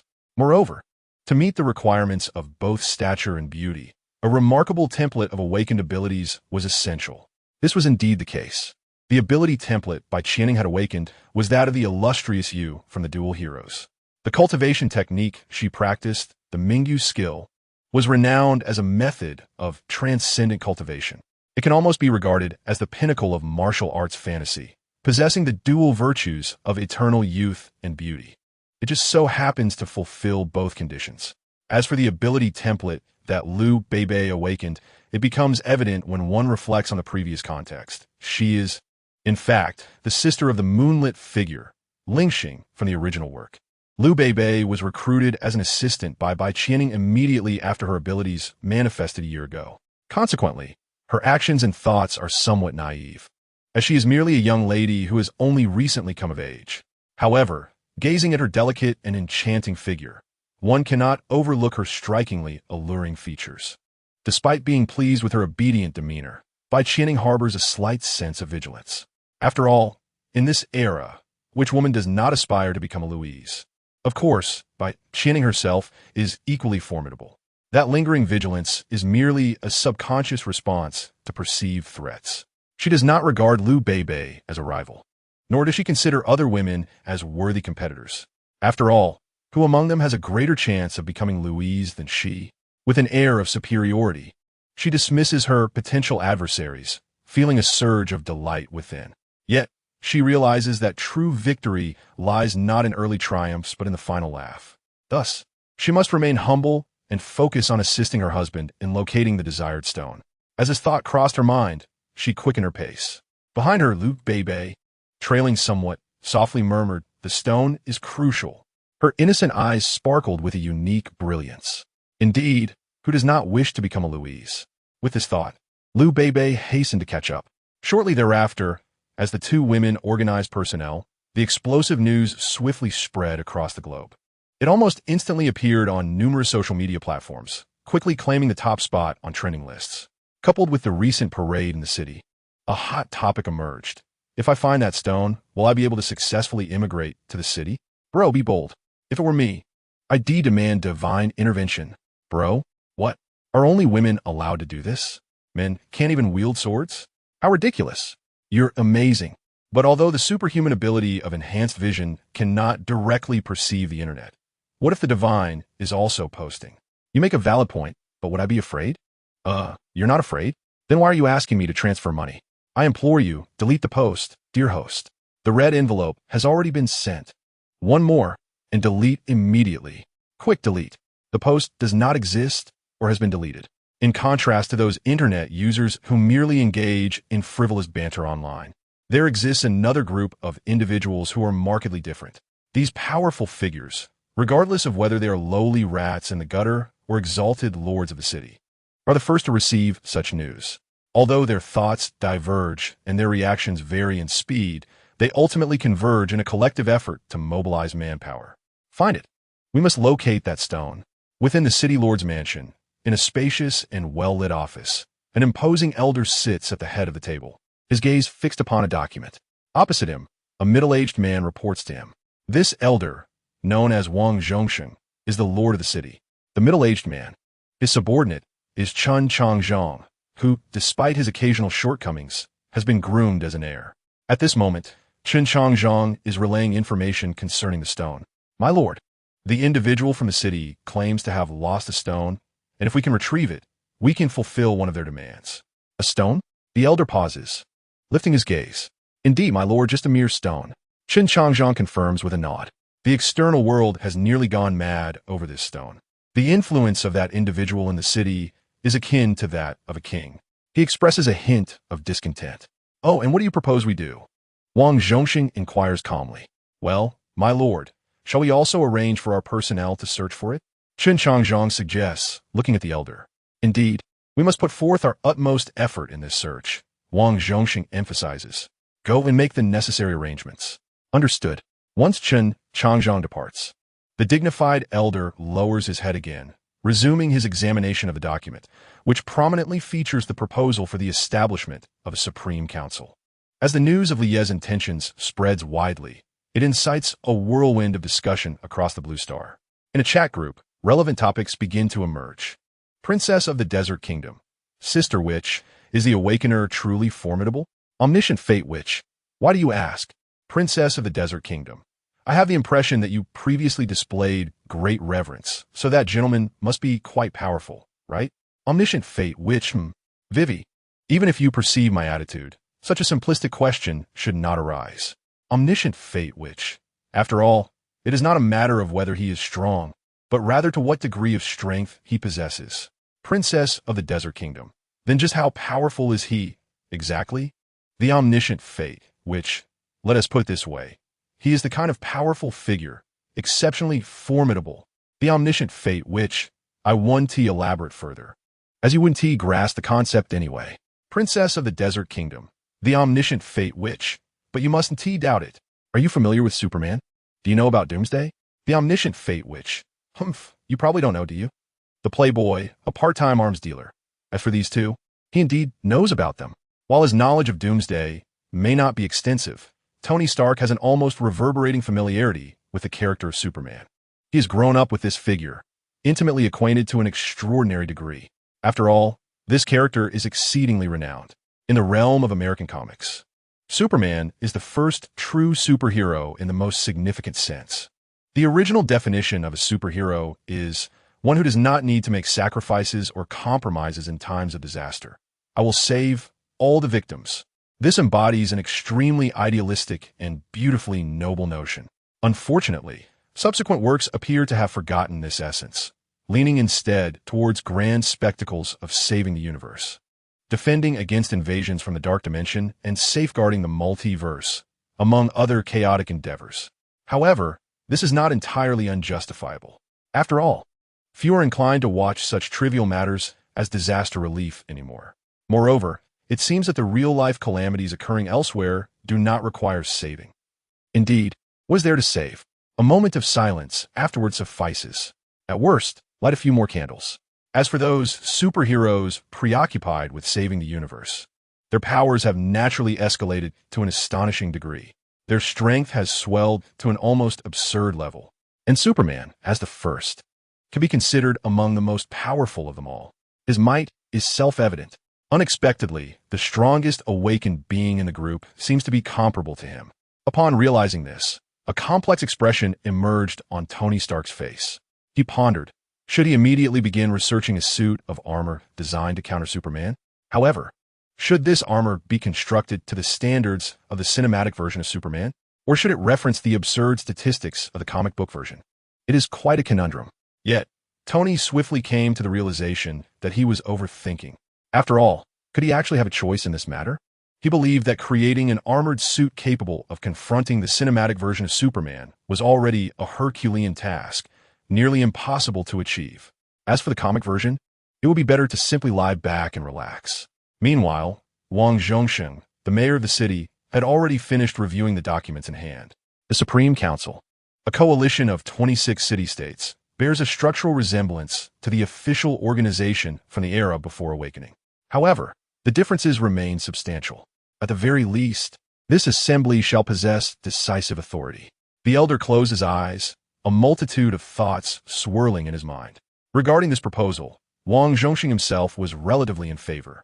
It was not merely the prospect of power that might be acquired post-implementation that swayed him, but rather the belief that this assembly could potentially usher in enduring peace for the Blue Star. Peace. Indeed, peace. Although the current Blue Star has seemingly extricated itself from the shadows of war, this is merely a fade. With careful observation, one would discern that there exists scant mutual interest among the various city-states. There are even some neighboring city-states that exhibit no signs of diplomatic exchanges whatsoever. This is undoubtedly a harrowing tale, for should effective communication falter between two factions, it could precipitate a catastrophic outcome. Perhaps it may begin with a minor fracas, yet it can swiftly escalate into total war. Such instances are far from rare. Today, were it not for the presence of a deity, were it not for the ambiguity surrounding this deity's precise stance and intentions. Such conflicts would have erupted long ago. Thus, an organization like the Supreme Assembly, if successfully established, it would undoubtedly serve as a platform for dialogue and conflict resolution among the city-states. Even unavoidable wars could be mitigated here. It is precisely this insight that led Wang Zhongxing to believe that the proposal might bring about a relatively prolonged peace. Moreover, it explicitly stipulated that the singular veto power would be bestowed upon the esteemed individual. This may appear to relinquish the authority of the world sovereign. However, that individual already wields such power. Thus, it can only be regarded as a substantive gesture of nominal significance. Furthermore, possessing the singular veto power is indeed a fortuitous development. Should that individual express any dissatisfaction, there would be no need for direct confrontation. Exercising a veto is decidedly more temperate than engaging in conflict. This is a prospect that all would welcome. After all, the small blue star cannot withstand the whims of this deity. Moreover, the mortals may directly glean the deity's sentiments from this arrangement. This is indeed a fortuitous circumstance, one that brings joy to all involved. However, the greatness here does not extend to the esteemed individual. In this regard, Wang Zhongxing perceived no allure for that individual. The ultimate success of this assembly hinges upon that individual's attitude towards it. For without a nod of approval from this entity, no one would dare join such a coalition. After all, the fate of the previous anti-superhuman alliance is still vividly remembered. Who knows if this could become a second iteration? To facilitate the Supreme Council, it is imperative to first secure the consent of the individual from the city. Thus, he found himself in quite a predicament. While the matter at hand is indeed beneficial, it presents considerable challenges. As for the specific origin of this proposal, it does not stem from any subordinate of the elderly gentleman. In fact, it is not even sourced within the city itself. The true origin lies in the city, and it is crafted by the hand of the city's lord. Her intention in delivering this proposal here is primarily to appoint Wang Zhongxing as the leader of the council. Upon further contemplation, the elder furrowed his brow and remarked, "That girl from the city has certainly posed me a conundrum this time. Although he holds a modicum of influence, it does not extend to that individual from the city. Nevertheless, should he successfully uncover the desired stone 22, the news of the divine stone would render the task of locating such a stone a mere trifle for one of his stature. Even the awakening stone would similarly be within reach. However, this particular stone is different. Currently, there are many who are fervently obsessed with it." After delving into this matter, Wang Zhongxing furrowed his brow and remarked, when he previously summoned an individual to report the specifics, his initial reaction was as if he had been transported back over a decade. In those days, people were similarly frenzied in their pursuit of the awakening stone. Yet, it is not entirely comparable. For even during that period, when the awakening stone was lauded as the elixir of immortality, the fervor was not as intense as it is today. At the very least, the power holders like Wang Zhongxing, who understood the intricacies, had always maintained their composure. In stark contrast, the current scenario is quite the opposite. The most zealous and proactive in their pursuits are precisely those prominent figures who once remained calm and collected. Ironically, the stone they chase with such fervor appears to possess no extraordinary properties, at least none that are readily apparent. It merely enjoys the favor of that individual from the city. Absurd, isn't it? Indeed, it is exceedingly absurd. Yet, regardless of how absurd it may seem, the search must commence. As Wang Zhongxing pondered, he swiftly cast aside these peculiar sentiments. After all, this is the stone sought by the king of the world, accompanied by a promise. Who would not be enticed? Even he himself is currently contemplating its acquisition. Absurdity notwithstanding, if he is to pursue it, he must adhere to the established protocols. Fully aware of the slim chances of his success, the elder felt an overwhelming urge to seize the stone should another discover it first. Yet, given the fervor displayed by the external forces, even he, the elder, would hesitate to take such a reckless risk. Certainly, if that stone were within the city, Wang Zhongxing might have maintained his arrogance and confidence. He sincerely hoped for such a scenario. However, given the vastness of Blue Star, the likelihood of its appearance here was rather slim. He did not harbor overly naive expectations regarding this matter. Therefore, in order to successfully advance the establishment of the Supreme Council, Wang Zhongxing had to seek alternative solutions. As for which approach could persuade the individual from the city, it was, as previously stated, quite a challenging endeavor. Although, in comparison to the elder's age, the other party was merely a youth. Wang Zhongxing dared not underestimate him or dismiss him due to his youth. After all, youth can often signify immaturity and a tendency to act impulsively. Thus, a more serious and cautious attitude was warranted. According to the think tank's deductions, it appeared that the individual had lost interest in matters concerning Blue Star. Nevertheless, beyond the confines of Blue Star, there likely remained a curiosity for the unknown. Hence, could the development of space technology serve as a bargaining chip? The elder pondered this internally. Just then, someone rushed in to report a development. The stone, which he previously deemed unlikely to be found here, had news. And surprisingly, it was indeed within the city. Lord City Master, we have received news. The stone sought by that individual from the city is located in a small county to the southeast of our district. Upon hearing this, Wang Zhongxing could scarcely believe it. News had arrived so swiftly, and the stone was truly within the city. However, the elder understood that no one would dare to deceive him with such information. Therefore, as he processed this revelation, he cast aside all prior thoughts. As long as he located that stone, there would be no need for excessive calculations or to ponder their usefulness. With this mindset, he turned to the somewhat apprehensive young man before him and inquired, "Where is Chun Changzong?" "Ah, it was Lord Chun who instructed me to deliver this news to you," the young man replied, momentarily stunned, before quickly adding, "Lord Chun has already taken a private plane directly to that county." And where did this news about the stone originate? Wang Zhongxing continued his inquiry. It was reported to the Qingshan County Police Station that a certain senior student from the county's third high school allegedly stole the stone belonging to that individual from the city. The young man hesitated before stating, "His name is Yi Nantian." "A senior? Good heavens! A student without any awakened abilities managed to steal something from that individual? This cannot be serious." Wang Zhongxing thought incredulously. No wonder the young man seemed so uncertain when he spoke. Even Wang Zhongxing, who had weathered numerous storms, couldn't help but feel a surge of disbelief. However, he quickly regained his composure. The origin of the stone is of little significance. What truly matters is the reliability of the information. Wang Zhongxing inquired further. "Quite reliable. The informant is also a student of that school," the young man affirmed with great conviction. "In fact, this informant is a classmate of Yi Nantian. Moreover, we have consulted the faculty and students of the school, and most of them have some recollection of this stone. However, according to their accounts, this stone has been a pendant hanging around Yi Nantian's neck for quite some time." Wang Zhongxing expressed his doubt. Nonetheless, the elder paid little heed to this. After all, if the individual from the city claims it was lost, then it was indeed lost. The truth of the matter is, in reality, rather inconsequential. Of course, it is also possible that they simply misidentified it. However, the likelihood of that is minimal. If the stone had only just appeared, it might indeed be a mere imitation. Yet, given the current circumstances, it seems improbable that it is a fake. Therefore, Wang Zhongxing did not hesitate. He promptly picked up the landline and instructed the other end. "Inform all major military districts to enter a state of high alert. Be prepared for a potential state of war, not merely a drill." "Understood."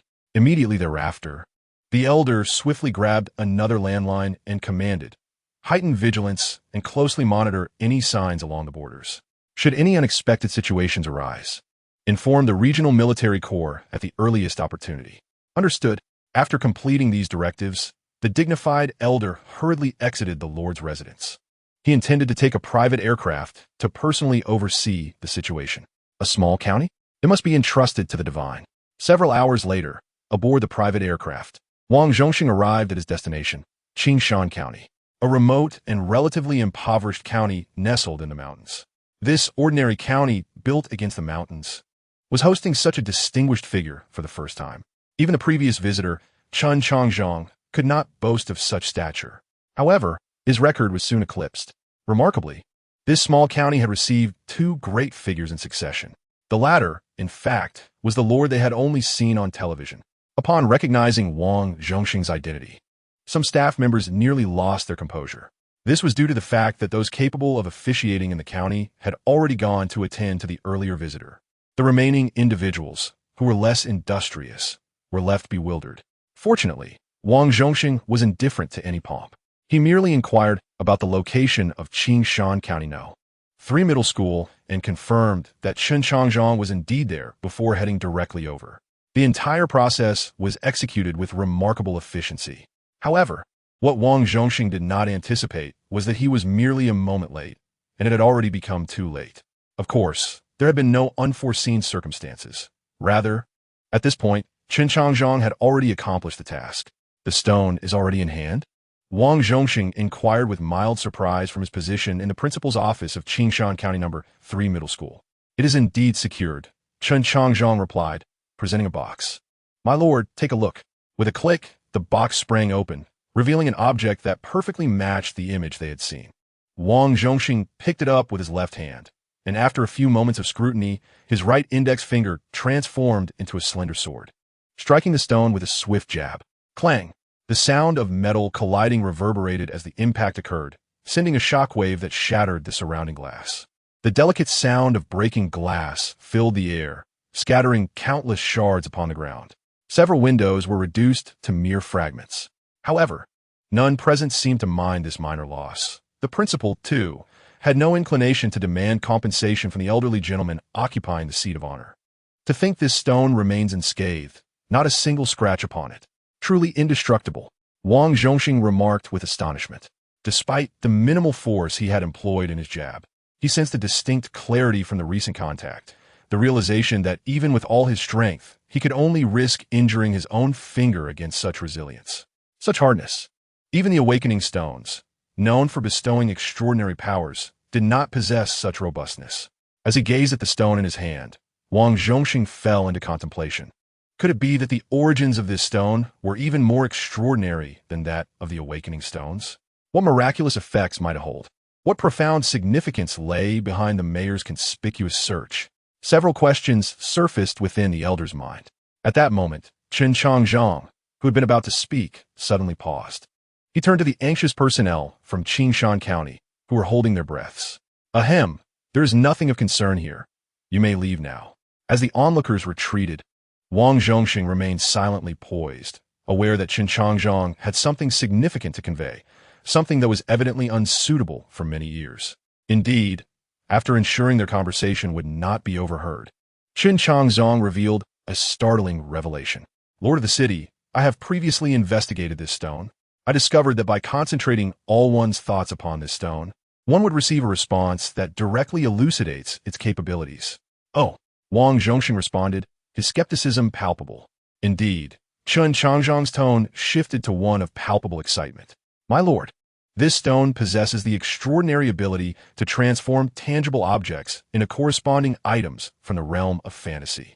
Upon hearing the specific function of the stone, even someone of Wang Zhongxing's stature was momentarily taken aback, his pupils contracting in astonishment. Hiss! He inhaled sharply. In this era, deeply intertwined with the realm of fantasy, no one could remain oblivious to such matters. Even an elder of Wang Zhongxing's venerable age was not exempt.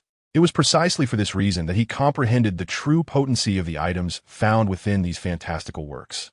Those whimsical, illogical artifacts of imagination, which allowed the elderly gentleman to genuinely grasp the stone's astounding potential. Instinctively, Wang Zhongxing tightened his grip around the stone with his left hand. A tumult of extreme emotions, shock, greed, excitement, swirled within him, intermingled with a profound sense of conflict. Beside him, Chen Changzhong remained unaware of the elder's inner turmoil. He continued to fervently elaborate, my lord. This stone must possess certain restrictions.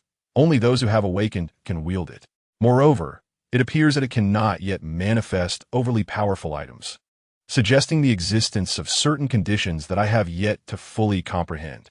However, if we simply procure an ordinary stone, we can directly transform it into, at this juncture. Chen Changzhong halted abruptly, opting instead to inscribe the subsequent words on paper. Kryptonite. As for the rationale behind this caution, it was, of course, to guard against the deity of the market. Have you not noticed that when discussing this entity, everyone refers to it as the deity of the market? Is it due to ignorance of that god's true name? Certainly not. That being is no extraterrestrial descended upon Blue Star in the age of the internet. Secrets are a rarity. The underlying reason is the apprehension of being overheard. After all, it is unlikely that a superhuman's extraordinary hearing would be idle. Though in the original work, this ability seemed to serve no purpose whatsoever, almost as if it did not exist. The inhabitants of the Awakening era do not dismiss it as non-existent. Within their understanding, as long as they refrain from uttering specific keywords associated with it, they would remain unnoticed by that being. Kryptonite, without a doubt, constitutes such a keyword. Hence, Chen Changzhong chose not to voice it aloud, but rather to write it down. In his view, if the lord of the city possessed kryptonite, it would undoubtedly enable him to slay that individual from the market. However, this could only succeed under the condition that the adversary remained oblivious. Moreover, the attack must catch them utterly off guard. It was imperative that the target never became aware of the plan. Otherwise, with their extraordinary speed and scorching gaze, they would surely make one intimately acquainted with despair. Nevertheless, the mere possession of kryptonite was already significant, as it represented a tangible threat to that individual. Consequently, Chen Changzhong's emotions and expressions were filled with exhilaration. He waved a piece of paper inscribed with the words kryptonite fervently before the elder, fearing that the Lord might overlook this crucial detail.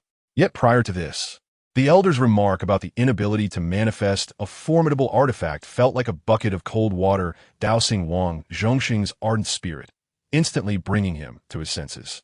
The elder once again scrutinized the stone in his hand, and his gaze shifted from fervor to tranquility. He placed the stone back into its case, while lamenting, "This stone is indeed remarkable, yet perilous." As he spoke, Wang Zhongxing had already closed the case and remarked, "Such a dangerous item must be entrusted to that divine guardian." Chen Changzhong was left in a state of bewilderment. In response to Chen Changzhong's confusion, Wang Zhongxing posed a question.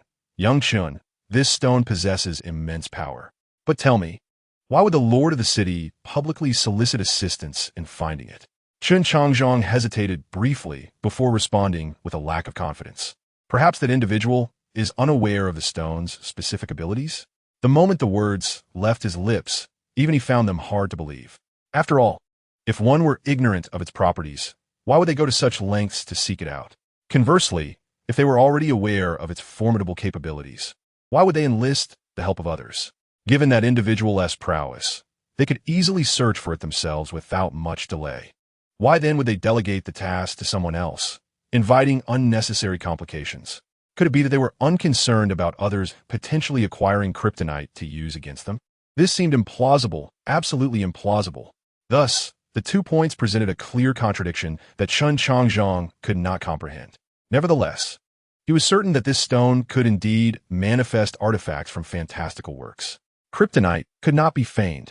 Therefore, he resolved not to overthink the matter. Yet, in order to address the elder's inquiry, Chen Changzhong ventured a guess. "Lord, perhaps the individual from the city is merely aware of this stone's existence and assumes it possesses extraordinary capabilities without comprehending the specifics. Consequently, they may not regard it with the seriousness it warrants, leading them to adopt this approach in their search. Moreover, as for the city lord, we need not concern ourselves with such matters." At this juncture, he waved the paper in his hand, inscribed with the words Krypton Stone, its implication unmistakably clear. With the Krypton Stone, one could pose a threat to that deity. However, Wang Zhongxing, well aware of the situation, would not share this sentiment.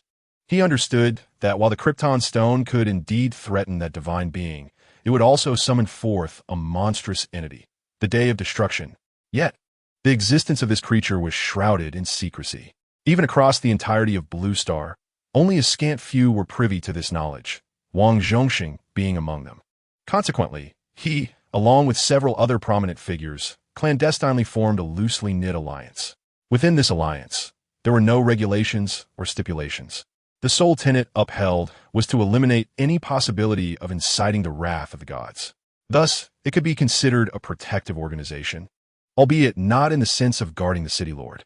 While they did occasionally need to alleviate troubles for him, the ultimate aim of their guardianship was merely self-preservation, or more accurately, the safeguarding of the entire Blue Star. The very existence of this alliance stemmed from a profound fear shared among its members. As for the name of the alliance, at the time, one individual jestingly proposed the title Savior's Alliance, which was subsequently embraced unanimously, revealing the depth of their trepidation. After reminiscing about the past, the elder cast a glance at Chen Changzhong, but chose not to disclose this matter. All members of the Savior's Alliance unanimously agreed that this secret should not be divulged to too many individuals. Thus, they had sworn an oath to reveal it to no one else unless that person was poised to take one's place in the alliance. Consequently, Wang Zhongxing merely remarked enigmatically, "Young Chun, there are still some secrets concerning that lord of the city. In due time, I shall elucidate the reasons. For now, remember this. Never entertain thoughts of opposing him, unless you possess the absolute power to overpower that being." It was this very notion that had sparked Wang Zhongxing's fervor upon hearing of the stone's potential, only to subsequently temper his enthusiasm upon learning of the stone's unspecified conditions and limitations. However, that was not something he deemed necessary to articulate. Following these revelations, Chen Changzhong remained perplexed. What further secrets could exist regarding that lord of the city? Nonetheless, he recognized that the elder before him had no reason to deceive him, especially since he had promised to clarify the reasons in the future. Given that the conversation had reached such a point, Chen Changzhong naturally refrained from making himself a fool. One could only embrace their perplexity and ponder slowly. After observing the absence of dissent, Wang Zhongxing directly instructed, "Contact the city officials and inform them that I shall personally visit tomorrow. There is no need to explicitly mention the matter of the stone. Simply devise a suitable pretext. Indeed, to prevent prolonged uncertainties, it was imperative that the stone be delivered post-haste. Were it not for the encroaching darkness outside, Wang Zhongxing would have considered heading to the city immediately. However, another thought crossed his mind. "Ah, yes," he continued, calling to Chen Changzhong, who was preparing to leave on an errand. "How did you come into possession of this stone? And what of that student?" According to previous accounts, the original ownership of this stone should belong to a student named Yi Nantian. Naturally, Wang Zhongxing was not overly concerned about this matter.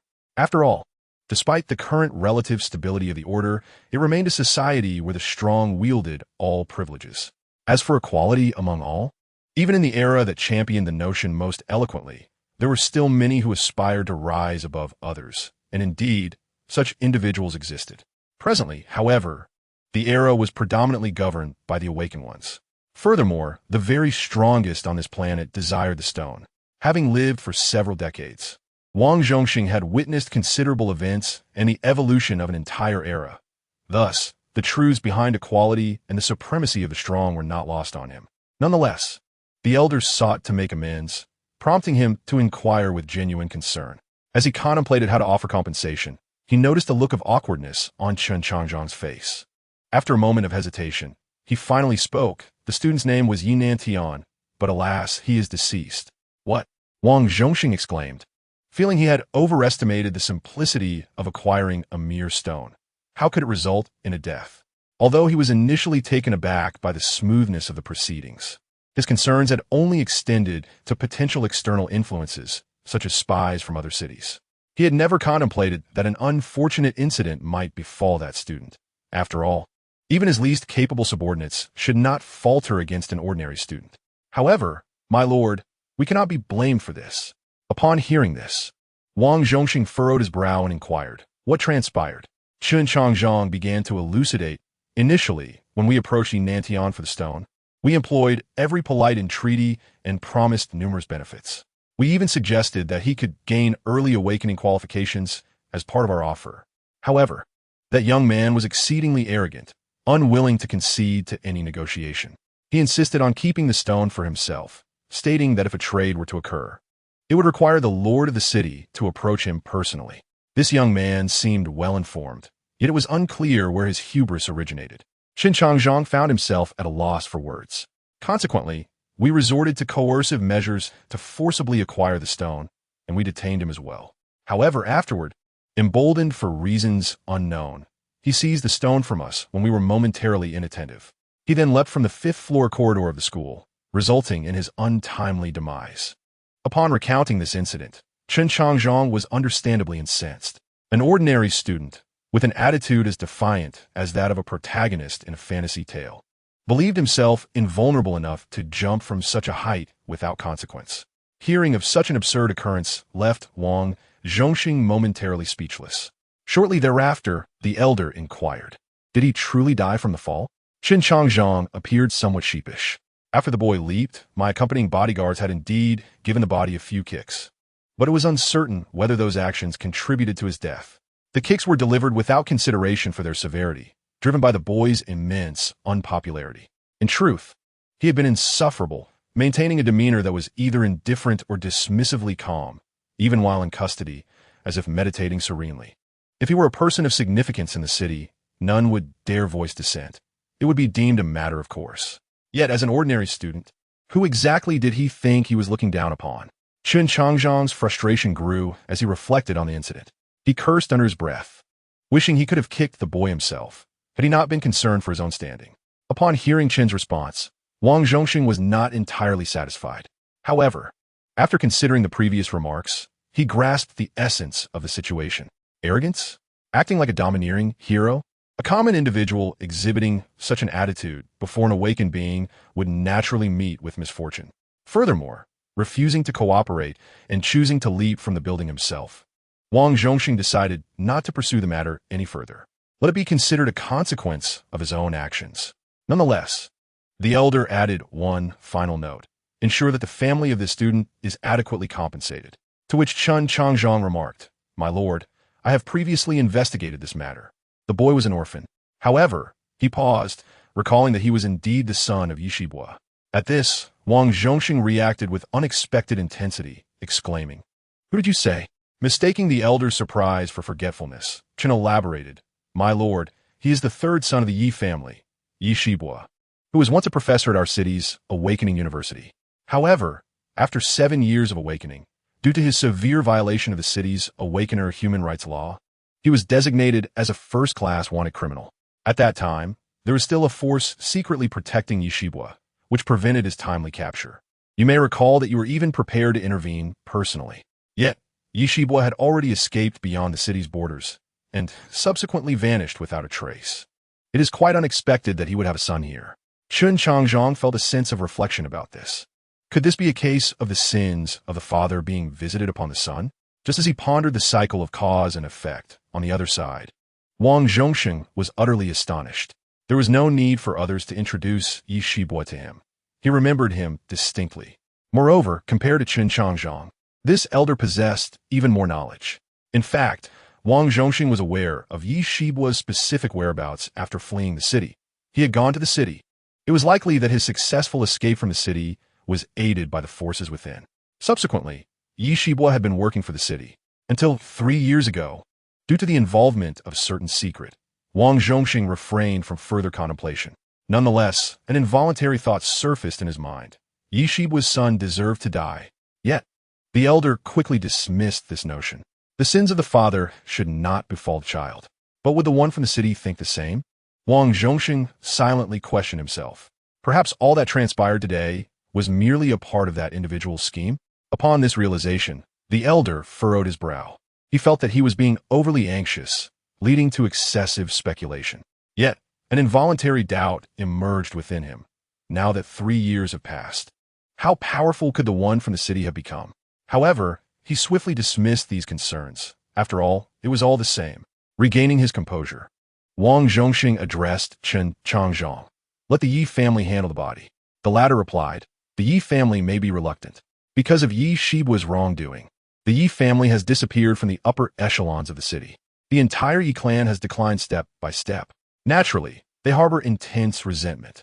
How could they allow Yi Shibua's son to be buried in the Yi family's ancestral grave? Moreover, it is said that the Yi family expelled Yi Shibua from their family tree long ago. However, Wang Zhongxing did not dwell on this matter. If the Yi family was unwilling, they could simply find a random place to bury him. Indeed, on the other side, within the city still painted with the hues of twilight, on that stretch of beach, Li Yi remained reclined on his lounge chair. He was seen with his eyes closed, seemingly asleep. However, in reality, Li Yi was far from drowsy. At that moment, a multitude of intricate audio waves flooded his senses, transmitted along the electromagnetic spectrum. It could be said that this was a manifestation of his extraordinary hearing, capturing every sound emanating from the blue planet. Subsequently, these sounds were relayed to his superbrain, where they underwent meticulous processing. The vast majority of these auditory stimuli were ultimately filtered into inconsequential information. Yet, this near totality did not equate to absolute nullity. At that moment, Li happened to receive a piece of valuable information. The protagonist had perished. The tone of the voice remained calm, but a flicker of surprise and, more prominently, disappointment surfaced in his dark eyes. Li felt a profound sense of disillusionment. After all, he was the protagonist. How could he have so abruptly succumbed? He had anticipated that a character facing dire straits would instinctively awaken a more formidable template than that of the original narrative, soaring to unprecedented heights and showcasing an invincible demeanor. A single punch could have dispatched figures like Qin Changzhong and Wang Zhongxing in the early stages. However, the notion of directly vanquishing Wang Zhongxing proved to be rather challenging. The protagonist could, nonetheless, sustain grave injuries and escape, preparing for a 3-year confrontation with himself. Yet, the actual outcome was merely this. During a period of idle boredom, Li had perused every fantasy work from the bygone era, which naturally included various web novels. Hence, he was no stranger to the tropes of such exhilarating narratives. Perhaps it was precisely this familiarity that led to his misjudgment, ultimately overestimating the situation. Coming to this realization, he cast the matter aside and turned his attention to the chat group. A mere 100,000 points. In the dialogue between the two prominent figures in the city, aside from the protagonist's demise, there was another revelation that took Li Yi by surprise. Yi Nanshan's lineage. He was, astonishingly, the son of Yi Shibua. This detail had not been mentioned in the comics he had previously read. Although the narrative indicated a mutual enmity between the two, it was previously noted that Li Yi had committed murder on 2 occasions. The number of individuals involved in those incidents was substantial. However, he had assumed that during his second act of eliminating the anti-superhuman alliance, he had inadvertently slain the protagonist's parents. Little did he expect this twist. The name Yi Shibua resonated deeply with Li Yi. He murmured softly, finding it truly intriguing. That said, a hint of chill emerged in his dark eyes, though it quickly receded. After all, the individual involved was merely a relic of the past. The past is but a memory, and naturally, Li Yi would not linger on that matter for long. Once his emotions settled, he turned his attention to the happenings within the dimensional chat group. The earlier revelation by Xia had, due to the unexpected interruption by Tony Stark, led to a divergence in the conversation. However, this did not imply the absence of lingering ramifications. After all, unspoken words often leave a thorn in everyone's heart. As for the naive notion of returning the accrued points, it need not be discussed. At the very least, one must mend the destinies of all involved, right? At that moment, the group was indeed engaged in this very topic, with Xia herself bringing it up. The all-knowing fate, which, Vivi, the work related to your world, is titled One Piece. The all-knowing fate which, I shall send you the entire manga directly. Consider your previous 100,000 points as the purchase for this work. Is that agreeable? Princess of the Desert Kingdom. Yes, that is perfectly fine. The part-time arms dealer. The all-knowing fate which. Splendid. The all-knowing fate which. By the way, there is another matter I must mention. During the serialization of One Piece, significant changes occurred in my world. The all-knowing fate which. Therefore, I must clarify that this work remains unfinished. I hope you don't mind, Vivi. Princess of the Desert Kingdom. Oh, does the witch have any information on how to resolve the drought in the Alabasta Kingdom? The all-knowing fate which, of course, there are details regarding you and the Alabasta Kingdom that have already been thoroughly addressed. Princess of the Desert Kingdom. Oh, in that case, there is no problem. The all-knowing fate which. Good, Vivi, please hold on a moment. The part-time arms dealer. Group message alert. A new update from group member, the all-knowing fate witch, who has listed a new product in her personal shop, the witch's Fate Cottage. The all-knowing fate witch. It's all set up now. However, the minimum price for the item is 100 points, likely to earn a 1-point commission for the chat group. The all-knowing fate witch. Let me do this. I shall send a red envelope. Group message alert. Group member, the all-knowing fate which has sent an exclusive points red envelope to the Princess of the Desert Kingdom. Princess of the Desert Kingdom. Is a red envelope really necessary? Can it be uploaded directly to the public files in the group? The all-knowing fate which. Public files are accessible to everyone and may expose too much personal information about you, which is not suitable for sharing in that manner. Princess of the Desert Kingdom. Oh, I understand now. The witch is indeed very thoughtful. Princess of the Desert Kingdom. Thus, I shall cover the 100 points. The points accrued from my previous check-ins are sufficient. Group message notification. Group member Princess of the Desert Kingdom has purchased an item from the witch's fate cottage. Princess of the Desert Kingdom. Wow, what a hefty comic book. It will take several days to peruse. The all-knowing fate, witch. The storyline concerning you and the Kingdom of Alabaston unfold from episodes 101 to 216. Vivi, you may begin your reading here. Princess of the Desert Kingdom. Oh, I see. Part-time arms dealer, Princess of the Desert Kingdom. If you have anything urgent, feel free to speak up. Part-time arms dealer. Urgent? Princess, you overthink. How could I possibly have anything urgent? Princess of the Desert Kingdom. Hee hee, is that so? I shall delve into this volume of One Piece now. Farewell. Sister Witch. The all-knowing fate, witch, goodbye. After this, a brief silence enveloped the group, until the part-time arms dealer. Ahem, witch, do you have something to convey? Part-time arms dealer.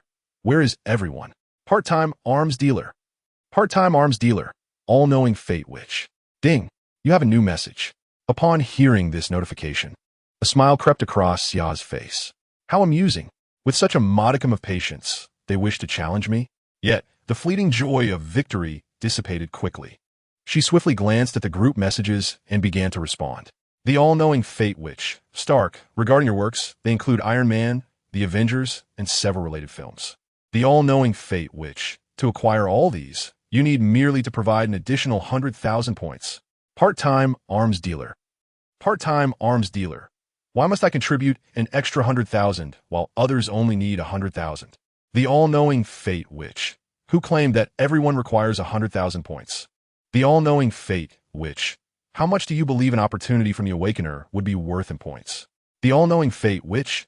As for Vivi, her role in that work is rather minor. Not knowing it is of little consequence. The all-knowing fate, witch. However, you are different. Do you not find the price steep? How comical. Stark, have already dealt with my treacherous uncle. What significant plot developments could lie ahead? As for the price, Tony dismissed it entirely. Part-time arms dealer. Steep? A mere 100,000 points. Part-time arms dealer. What makes it different? Is the plot truly pivotal for me? The all-knowing fate, which, certainly, in the future, you shall encounter foes far more troublesome than your uncle. The omniscient fate, which, furthermore, there are adversaries from extraterrestrial realms and crises that threaten the entire universe. The omniscient fate, which, such intelligence, even when combined with the 100,000 points you owe me, amounts to a mere 200,000. The omniscient fate, which, moreover, I am even willing to extend credit. You can judge for yourself whether it is worth it. Group notification. A new update from a member, the omniscient fate, witch.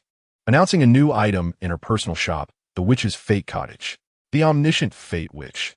The item is now available, and you likely have a sense of its worth. Or you may choose to engage in trade with the Awaken elites. Upon reading these words, Tony Stark's expression shifted dramatically. Will I encounter foes more troublesome than Obadiah Stane in the future? And adversaries from alien civilizations? Even crises that affect the entire universe? If these chilling thoughts are indeed true, then that 100,000 points would be exceedingly valuable. Moreover, in truth, Tony Stark does not regard this paltry sum of 100,000 points with any seriousness. Despite currently being nearly 100,000 points in the negative, this does not alter his perception. After all, he is accustomed to living lavishly in reality, and naturally, he would not fuss over such a trivial amount. Tony's previous anger did not stem from being deceived regarding the points, but rather from feeling duped. He had unwittingly assisted the witch in misleading newcomers, resembling a mere jester. At that moment, Tony Stark felt he had lost face, and naturally, this incited his indignation. Now, his hesitance arises from pondering the veracity of the witch's statements. After all, she has a history of deceit. As for trading with the formidable Awakened ones, perhaps that is best avoided. The previous incident is still fresh. Although Tony is certain he did not intend to provoke, appearances can be deceiving. Additionally, there is no need to seek another for a mere 100,000 points. Indeed, it is just 100,000 points. Even if the witch's words lack authenticity, it matters little. With these thoughts briefly passing through his mind, Tony resolved to proceed with the purchase. However, at that moment, he recalled something and directed his gaze toward his group nickname. He always felt that this name was unworthy of him and tarnished his image within the group. Had he known how to change it, he would have done so long ago. The dashing arms dealer. Which, how do I change my nickname in the group? The omniscient fate, which. Simply press and hold your nickname on the chat interface with your mind, and you can change it. The omniscient fate which, however, changing your name requires 100 points, so you might as well forget it. Before you settle your debts, where will you find the points? The Playboy arms dealer. Initially, Tony Stark was eagerly contemplating what moniker would best reflect his grandeur when he suddenly paused. 100 points? Alas, he possessed none. His gaze inadvertently drifted upward to the exclusive red envelope. Ding! You cannot claim this exclusive red envelope. Ding! You cannot claim this exclusive red envelope. Ding! You cannot claim this red envelope. Damn! Listening to the incessant series of notifications, Tony Stark finally came to the sobering realization of his impoverishment. Thus, the Playboy arms dealer inquired, could the price be reduced a tad? 27. Confine the author to a dark chamber, came the retort. Want a discount? As for the price. The omniscient fate which interjected, not possible. After declining in the group chat, in reality, Xia began to patiently await a response. In truth, she had initially intended to offer it as a complimentary gift, a form of compensation for the deception. However, upon further reflection, she deemed this approach unfair. After all, as Xia articulated in the group, the plotlines from their respective works held little utility for Wei Wei. Conversely, for the protagonist, Tony Stark, the significance of those narratives was paramount. If he could preview the works, he would gain invaluable insight into his future. If it were a mundane slice-of-life series, it would be inconsequential. Yet, this was a science fantasy film. Therefore, should such compensation be granted, it would undoubtedly result in a loss for Wei Wei, while Tony would reap substantial gains. For Xia, this greedy woman, someone else's profit equated to her loss. Hence, to prevent both herself and Wei Wei from feeling cheated, it was imperative that Tony also did not profit. This rationale does not seem sound? Surely it is reasonable. So, is there still an issue? No. Well, Xia was convinced there was absolutely no problem. Shortly thereafter, before she could even peruse any new messages in the group, she received a notification. Ding! Group member, the Playboy arms dealer, has purchased the Marvel movie collection listed in your personal shop. You have earned 0 points. The counterpart owes 199,687 points. Note, a commission will be deducted each time the debtor repays in full hundreds. Splendid. Xia celebrated with a triumphant pump of her fist. Subsequently, she brushed her somewhat tousled golden locks. After tidying her hair, Xia adjusted her glasses and began her analysis. Initially, she had anticipated a need for haggling. Yet to her surprise, he had made an outright purchase. Throughout the entire transaction, he had only uttered a single price. It appeared this Stark was still too proud to humble himself. Indeed, accustomed to being a figure of prominence in reality, how could he possibly lower his stature? However, upon realizing the significance of points, it is no longer a matter of certainty. At that moment, just as Xia felt she had gained an advantage, a new message popped up in the chat interface. The unbeatable queen of the legal world. Weren't you always proclaiming your mastery over fate? How has it transformed into a fantastical narrative documenting worldly information? The unbeatable queen of the legal world. This chat group, and you peculiar individuals, are truly strange. Upon seeing the new message in the group, Xia's beautiful eyes sparkled with intrigue. She had nearly forgotten about this newcomer. Now, seeing her still pondering how to engage, Xia enthusiastically replied, the all-knowing fate which, oh, isn't this the lawyer auntie? The unbeatable queen of the legal world. Auntie? I clearly look like a young girl in her teens, so it is only natural to address me as such. The unbeatable queen of the legal world. But you, should I refer to you as the witch granny in response? The all-knowing fate witch. That is absolutely out of the question. You must have seen the chat messages. I'm merely a novice witch. The all-knowing fate witch. Therefore, I am just in my early 20s and cannot possibly accept such a venerable title. The unbeatable queen of the legal world. Venerable? I'm only in my early 30s. The all-knowing fate witch. Indeed, Annie, you are merely approaching 40. You're still quite youthful. The unbeatable queen of the legal world. The all-knowing fate witch. Ha, I was just joking. Do not take offense. Would you care to make a purchase for your future destiny? The all-knowing fate witch. It is not expensive, only 80,000. At this point, Xia clenched her teeth, resolved to make a significant sacrifice. The all-knowing fate witch. If you buy it, you may call me sister from now on, and I shall gladly accept. The unbeatable queen of the legal world. What about calling you granny? The all-knowing fate witch. Absolutely not. That is out of the question. the unbeatable queen of the legal world. Ha! So you indeed possess some work regarding me? The all-knowing fate which, of course, and you have seen the previous chat messages. 80,000 points is undoubtedly a bargain. The unbeatable queen of the legal world. Although I have only earned 3 points from signing in, making it difficult to appreciate their value. The unbeatable queen of the legal world. I am well aware that cheap goods are rarely of good quality.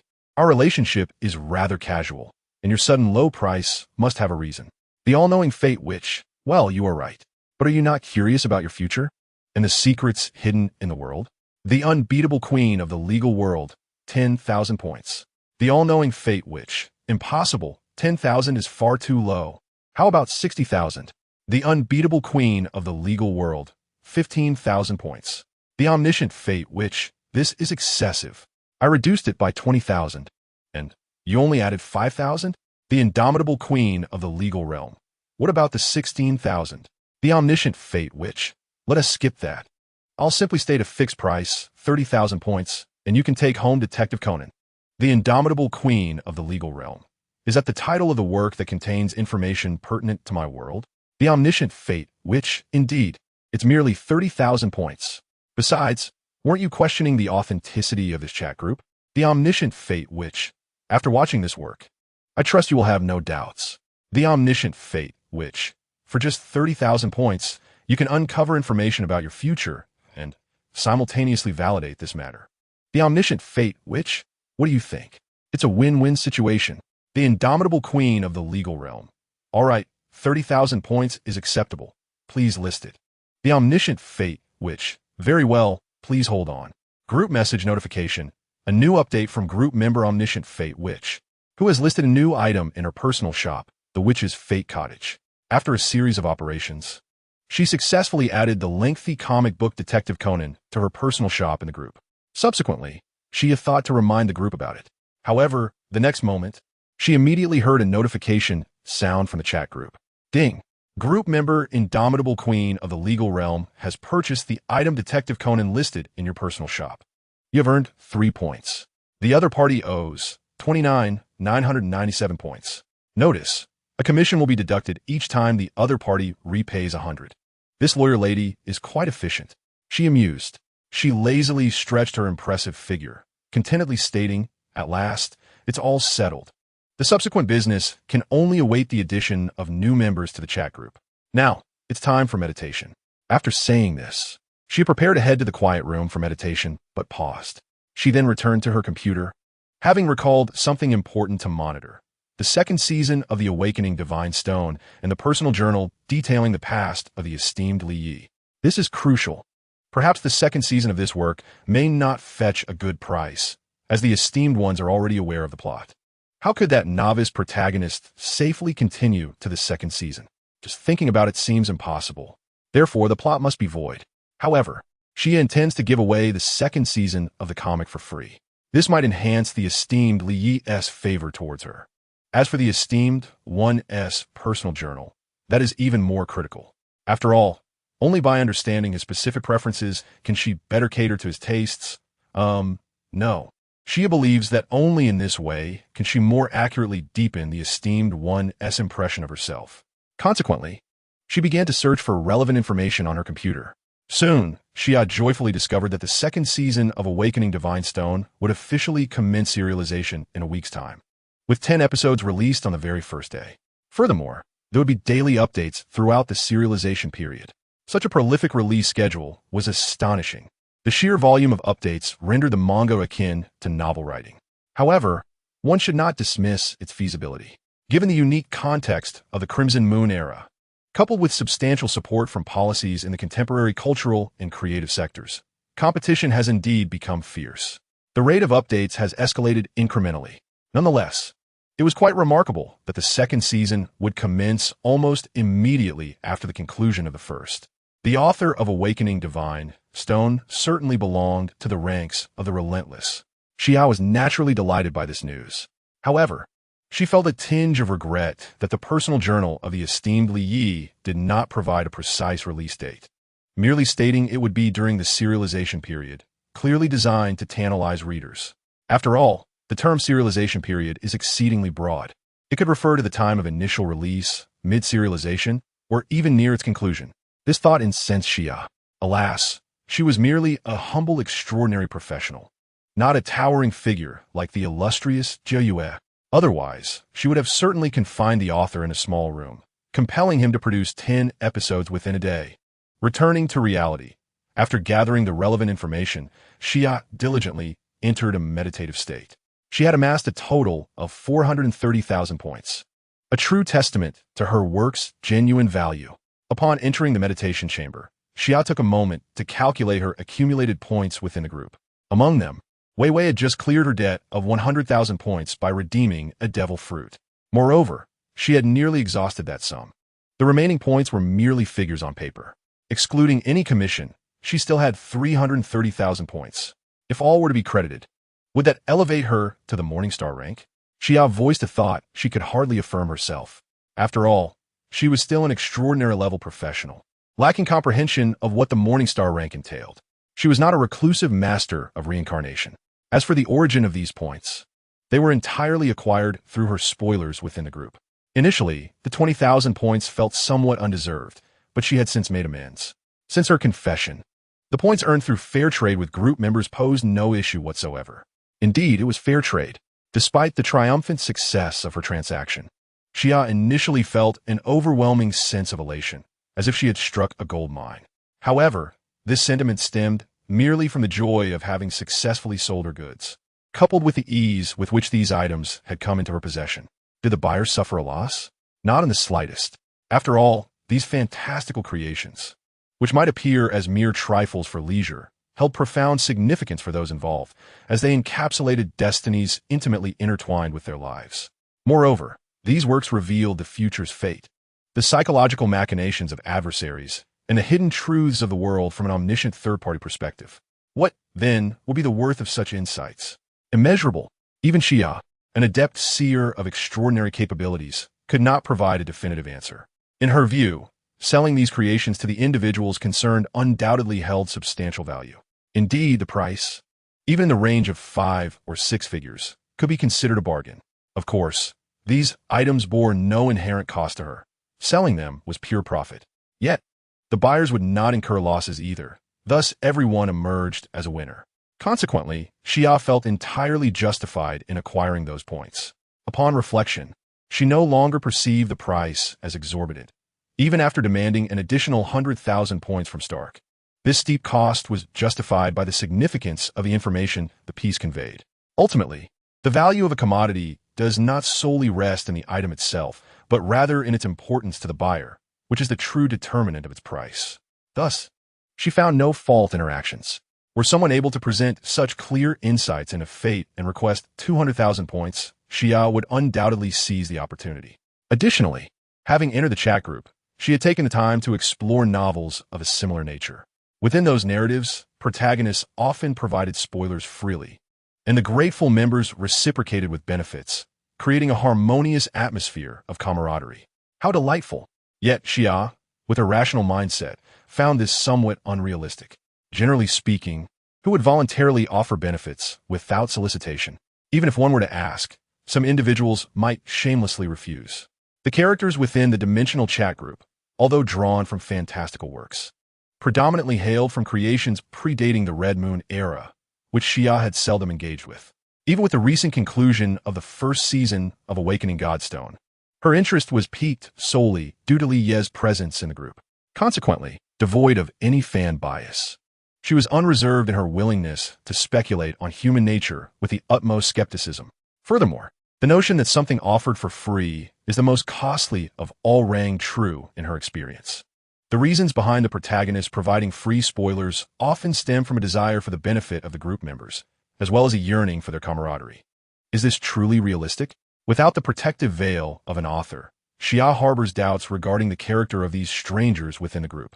Thus, rather than resorting to deception, she opts for a straightforward transaction. She has considered the possibility of conducting multiple transactions, each involving only a small portion of the plot. In doing so, she would possess leverage over the group members, ensuring that they would rely upon her. However, this approach would undoubtedly offend others. Anyone with a modicum of intelligence would discern her underlying intentions. Additionally, there exists a formidable awakened individual within the group who is equally well-versed in the plots of most works.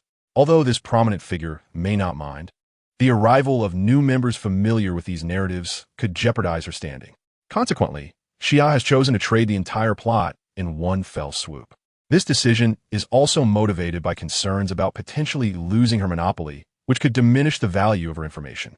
Thus, she harbors no expectations that the group members would feel indebted to her. It would be peculiar if they resented her for this, as acquiring something of value invariably requires corresponding sacrifices. If others possess what she desires, Xia would never presume to expect it for free. She too would opt to trade using points. However, upon further reflection, Xia recognizes a flaw in her plan: the repayment method for the points. Even if she has permitted credit, she would not mind if members repaid later. Yet, the default repayment method requires immediate full repayment, which would hinder the indebted members from strengthening themselves through the chat group, excluding the esteemed Li Yi, who requires no such assistance. Others may indeed need points to navigate through crises. Thus, if the opportunity arises, she must consider revising this approach.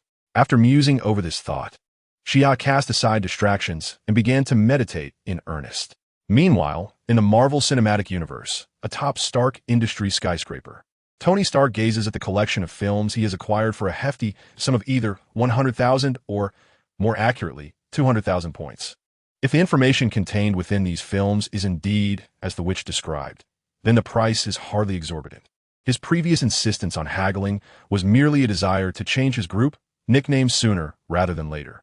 Having watched these films previously, Xia uploaded the memories as visual recordings, enabling them to be directly played within the chat group.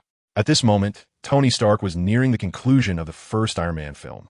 As the plot unfolded, accompanied by the stirring soundtrack, his emotions began to soar. It felt as though he were immersed in a cinematic experience, as if he were truly watching a movie. However, this particular installment served as a personal biography, amplifying his sense of identification with the narrative. Remarkably, he had crafted the marked suit right within a cave. Alas, poor Ethan. Yet the declaration, "I am Iron Man," resonated beautifully. It was a fitting tribute to himself, Tony Stark mused. Due to the prior spoilers from The Witch, he had not endured the same tribulations as depicted in the storyline. Thus, witnessing such a flawless narrative for the first time ignited within him an impulse to upload this miraculous moment to the group announcement file, allowing his peers to appreciate his triumph while simultaneously revitalizing the negative connotations associated with his nickname. What a splendid idea. However, he quickly dismissed this thought. Surely, he could not have found the stone, especially given the plethora of implausible information revealed in the subsequent films. The initial Iron Man series was relatively manageable, but the later installments completely shattered Tony Stark's worldview. The Asgardian pantheon, Odin's sons Thor and Loki, the sorcerers of Kamartaj, the Earth's supreme sorcerer, 6 Infinity Stones wielding dominion over the universe's laws, and that Titan who aspired to annihilate half of all life in the universe to save it. Truly preposterous. Witnessing the unfolding of these cinematic narratives, he could hardly fathom that the future would be so extraordinarily vibrant. It was as if the very fabric of his current reality was being called into question. Overwhelmed by the sheer absurdity of the future revealed to him, Tony's brilliant mind momentarily faltered, lost in a haze of thought, utterly blank. At that moment, even he was unaware of what occupied his mind until he heard calls echoing. Tony, Tony. Virginia Pepper Potts had appeared, standing before him and rapidly waving her hand. The thought flitted through his mind. In the future, I will have a lovely daughter with Potts. Instinctively, Tony enveloped the woman before him in a warm embrace. Perhaps sensing his unusual demeanor, Potts offered words of comfort, saying, "Tony, the death of Obadiah Stane was merely a consequence of his own actions. You need not feel distressed." She presumed Tony was affected by the recent events. No, he vehemently denied that his feelings stemmed from that incident. In that fleeting moment, he harbored the thought of proposing to Potts. Yet within his heart, a myriad of unsettling questions surged forth, igniting a sense of panic within him. Am I truly prepared to embrace the role of a devoted father to that beloved daughter? When the moment arrives, will I possess the courage to snap my fingers? Is the version of myself depicted in those films genuinely me? Tony Stark found himself bereft of answers. Or rather, His heart could not conjure any. Thus, he faltered. I plan to host a party this evening. And? Do you require my assistance in making arrangements? Which celebrity or model from the entertainment industry are you seeking? Potts inquired, her expression devoid of emotion as she extricated herself from his embrace. Whatever. The scene shifted back to Li Yi. In scarcely a moment's time, he had perused the messages within the chat group. Most pertained to transactions between the witch and other members. The woman appeared quite zealous about accumulating points, employing considerable ingenuity. She seems quite industrious, Li Yi remarked casually. This assessment bore neither praise nor condemnation. He simply felt indifferent. After all, when it comes to points, based on the chat group's examples of retrieving demon fruits, awakening stones should also be considered a recoverable resource. In that case, Li Yi would indeed possess a substantial quantity. Yet for him, what utility did these points hold? Enhancement of oneself. Perhaps they could save him a few days of training, equivalent to a few days of basking in sunlight.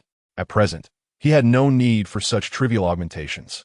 If he were truly eager to attain rapid strength, he would not still be lingering on Blue Star. He would have taken refuge upon the sun itself. Indeed, at this moment, gazing at the sun that had completely vanished from the horizon, he harbored no desire to chase it. It was akin to a reluctance to traverse to the opposite hemisphere, merely to continue basking in the sun and growing stronger.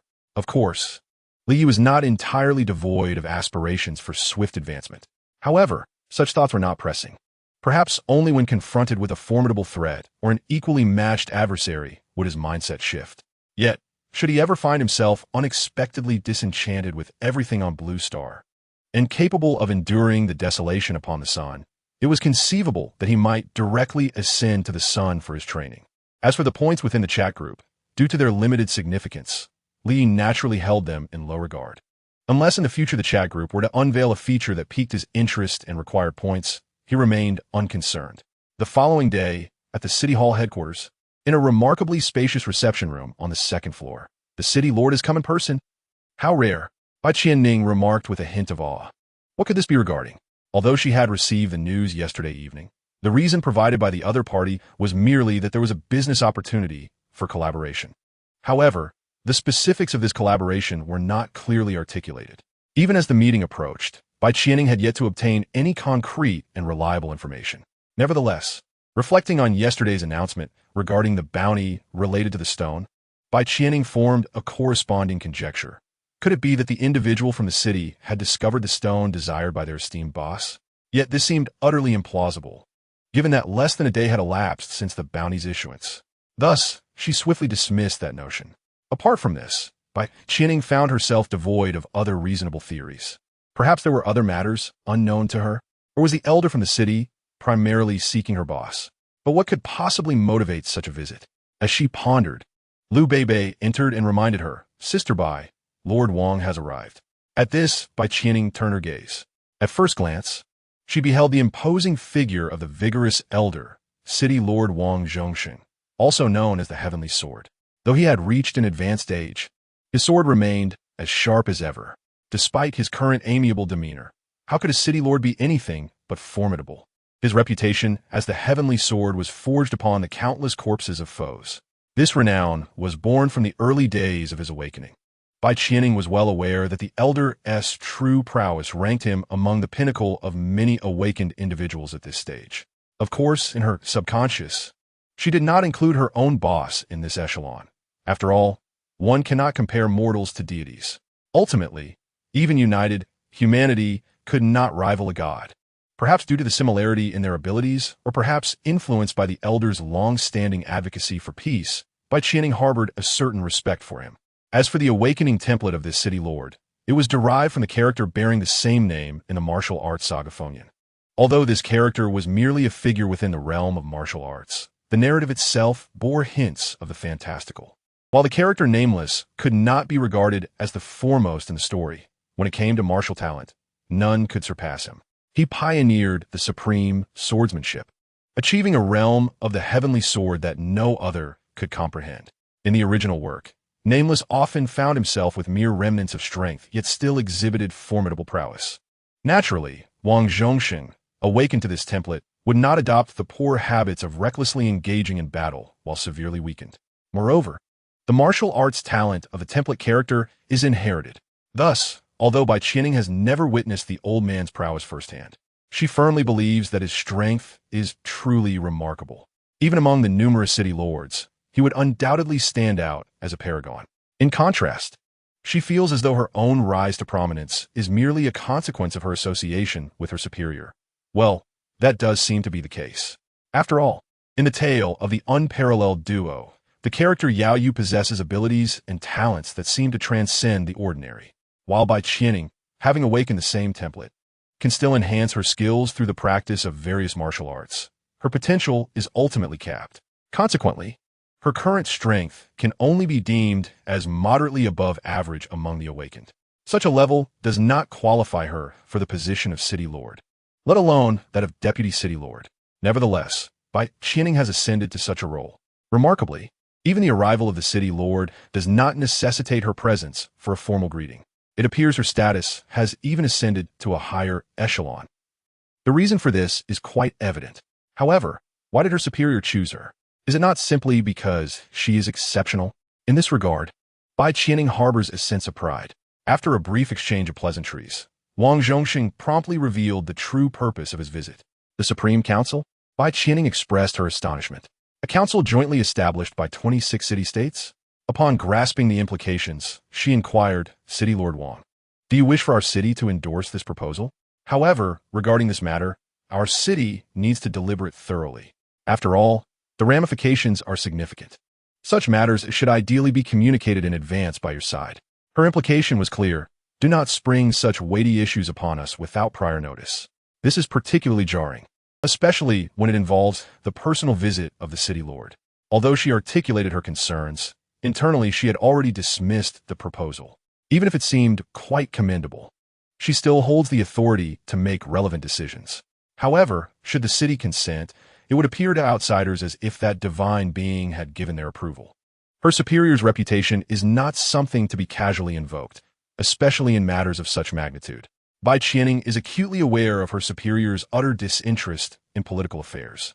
Thus, in her mind, she instinctively rejected the notion. Moreover, an organization of such extensive scope, impacting all of humanity on Blue Star, is not something just anyone can spearhead. 3 years prior, the city indeed possessed the requisite prestige and capability, but now it has long since lost that standing. After careful contemplation, Bai Qianing increasingly felt that this proposal was untenable, and at that moment, Wang Zhongxing responded with a cheerful demeanor, stating, in light of such matters, your esteemed party indeed needs to deliberate with great care. Moreover, beyond the structure and powers of the council, there is a significant aspect I have yet to disclose, the position of honorary president of the Supreme Council. Madam Bai, this honorary president role is a lifelong appointment, endowed with a singular veto power within the council. Furthermore, within the Supreme Council, it shall represent the sole and permanent voting authority. The sole veto power? Upon hearing this, Bai Qianing began to grasp the implications, although she remained silent, listening intently to the mayor's words. The elder continued. In recognition of Mayor Li's immense contributions to the peace of Blue Star in recent years, both the city and the council unanimously request that Mayor Li assume this position. We also collectively believe that only your esteemed mayor is suited for this role, as the representatives from other allied nations are not yet aware of this matter. They have not expressed their opinions, but we are confident they will not oppose it. Indeed, this honorary president position is intended for their own leader. Though she had anticipated this outcome, Bai Qianing's heart still skipped a beat. She fully understood that possessing the unique veto power within the Supreme Council signified what?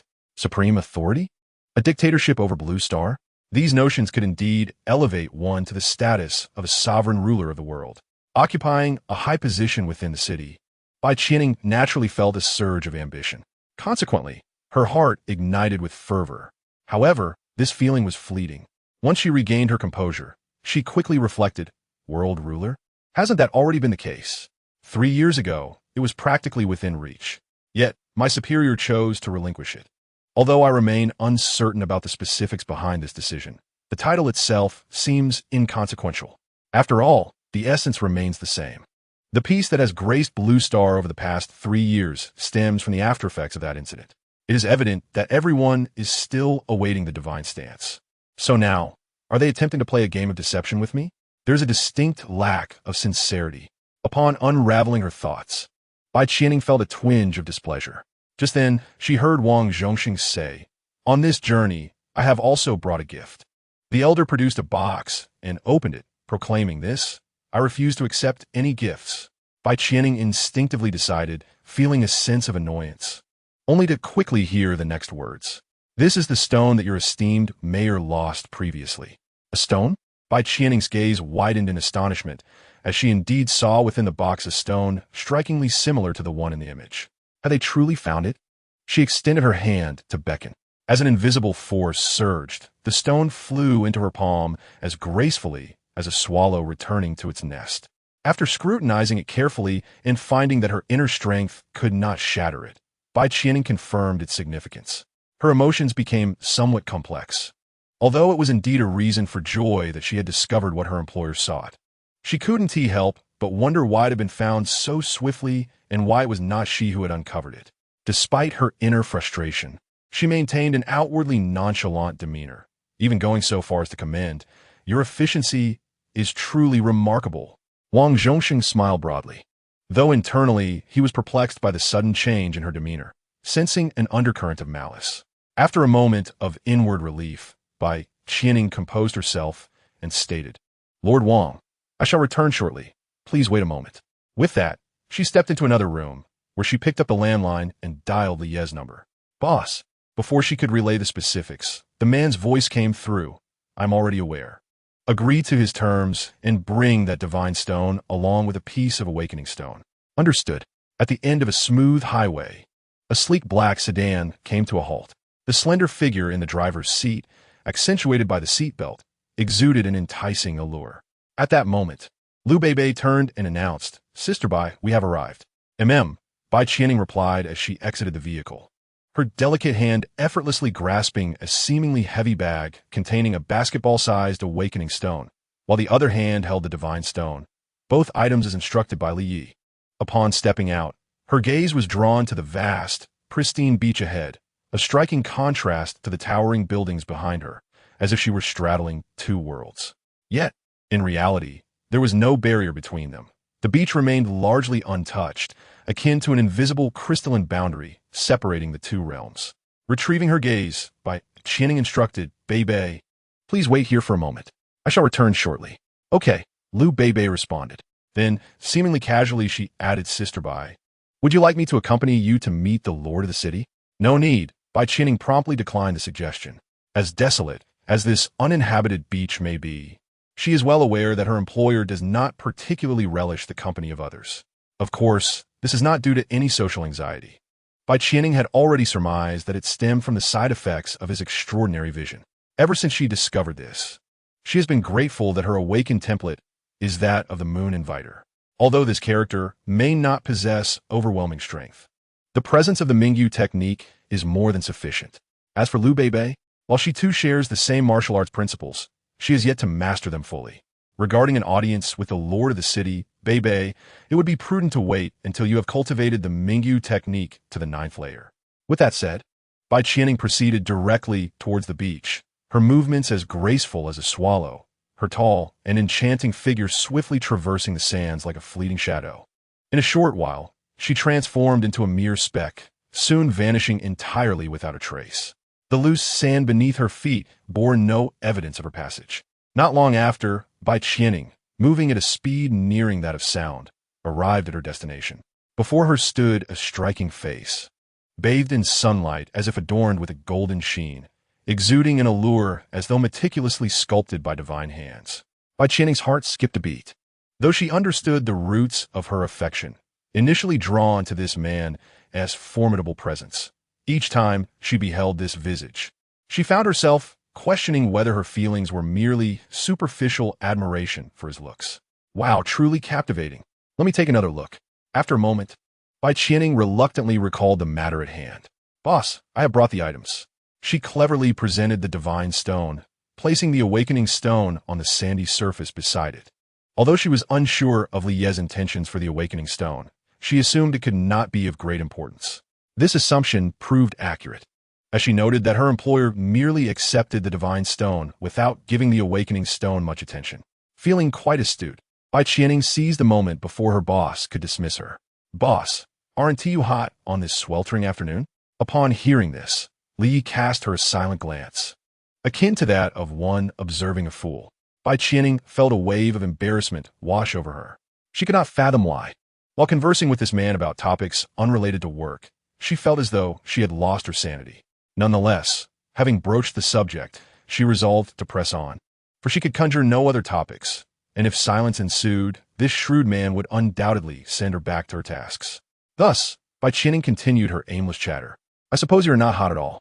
However, on a day like this, how delightful it would be to have someone offer you a chilled beverage. Therefore, I believe you are in need of a maid. Well, I suppose I could." Before Bai Qianing could finish her self-recommendation, she was abruptly interrupted by the man's cold response. "No need. If you have nothing else, you may return to your duties." Indeed, that phrase was quite telling. "Wait." Bai Qianing interjected, marking the first time in nearly 3 years of their acquaintance that she had acted so boldly. She found it hard to believe that this man did not grasp her intentions, yet she remained perplexed about his reasons for evasion. At that moment, Bai Qianing felt compelled to seek clarity. "Boss, do you mean?" Although her words had not fully formed, Li had already deciphered the implications from her various reactions and the rapid beating of her heart. Surprised by her audacity today, he decided to respond, albeit knowing that the truth might be rather harsh for her. "I can see the organs within you pulsating. I can hear the flow of your blood." Yet, Li was aware that these sensations could be subdued by simply closing one's eyes and ears. "But you are too weak. Steel cannot feel pleasure when piercing through paper." 32. The use of the divine stone. Steel piercing through paper? Though it felt as if the boss was speaking earnestly, Bai Qianing could not muster any joy. Just earlier, she had reveled in the template of inviting moon, only to realize, to her dismay, that she was not so different after all. It even seemed as if there existed a fundamental disparity between them. Such a reality was undeniably cruel, and it appeared that this situation could never be altered. After all, the ability template awakened at the outset had predetermined everything. Bai Qianing possessed a clear understanding of this, which only deepened her feelings of discomfort and despair. At that juncture, the man's calm yet magnetic voice broke through her thoughts. "Do you know the function of this stone?" Without waiting for the elegant and knowledgeable woman before him to respond, Li Yi continued, "Perhaps it is more appropriate to call it the divine stone. It possesses the remarkable ability to materialize objects of fantasy." "Can it truly materialize objects of fantasy?" At his words, Bai Qianing's clear eyes narrowed in surprise. Although she had previously handled the divine stone, her focus had always been on fulfilling the tasks assigned by this man, leaving little room for inquiry. Thus, when she had previously dealt with the stone, she had merely verified its authenticity, never delving into its deeper significance. It was only upon hearing his statement that Bai Qianing began to comprehend the stone's extraordinary ability to manifest imaginative items. As for what this ability truly entailed, for the moment, she could not accurately discern the situation. However, it was unnecessary to dwell on it. Bai Qianing was aware that this power was exceedingly formidable, bordering on the extraordinary. With the presence of this divine stone, her strength would not be constrained by the limitations of her ability template. At that moment, the boss suddenly broached the topic, prompting a realization within her. Her autumn-like eyes sparkled with newfound clarity, dispelling the despair that had previously clouded her heart. Noticing the woman beside him suddenly gazing at him with profound affection, Li interjected, cautioning her. "However, this stone collects emotions generated by you, derived from the feelings of other awakened individuals. To manifest a particular imagined item, one must meet a specific emotional threshold. The more powerful the item, the greater the emotional quantity required." He paused momentarily. Unlike Chen Changzhong, who was oblivious to the truth, or Xia, who had only seen the final 3 episodes, Li Yi, having thoroughly experienced the entire narrative, understood that the manifestation ability of this divine stone did not adhere to any limitations. Instead, the stringent emotional requirements made it challenging to bring forth formidable items. As for the process of manifesting imagined objects, it commenced once one determined the desired item. The divine stone would then begin to gather emotional energy. Furthermore, this emotional energy must originate from awakened individuals. upon accumulating a certain amount, the divine stone would provide feedback. For instance, upon achieving 10% of the required quantity. Therefore, attempting to manifest excessively powerful imagined items would inevitably yield no immediate feedback. This misunderstanding was what led Qin Changzhong and the protagonists in the early plot to erroneously believe that the divine stone had limitations. Moreover, there existed another constraint regarding the imagined items produced by the divine stone.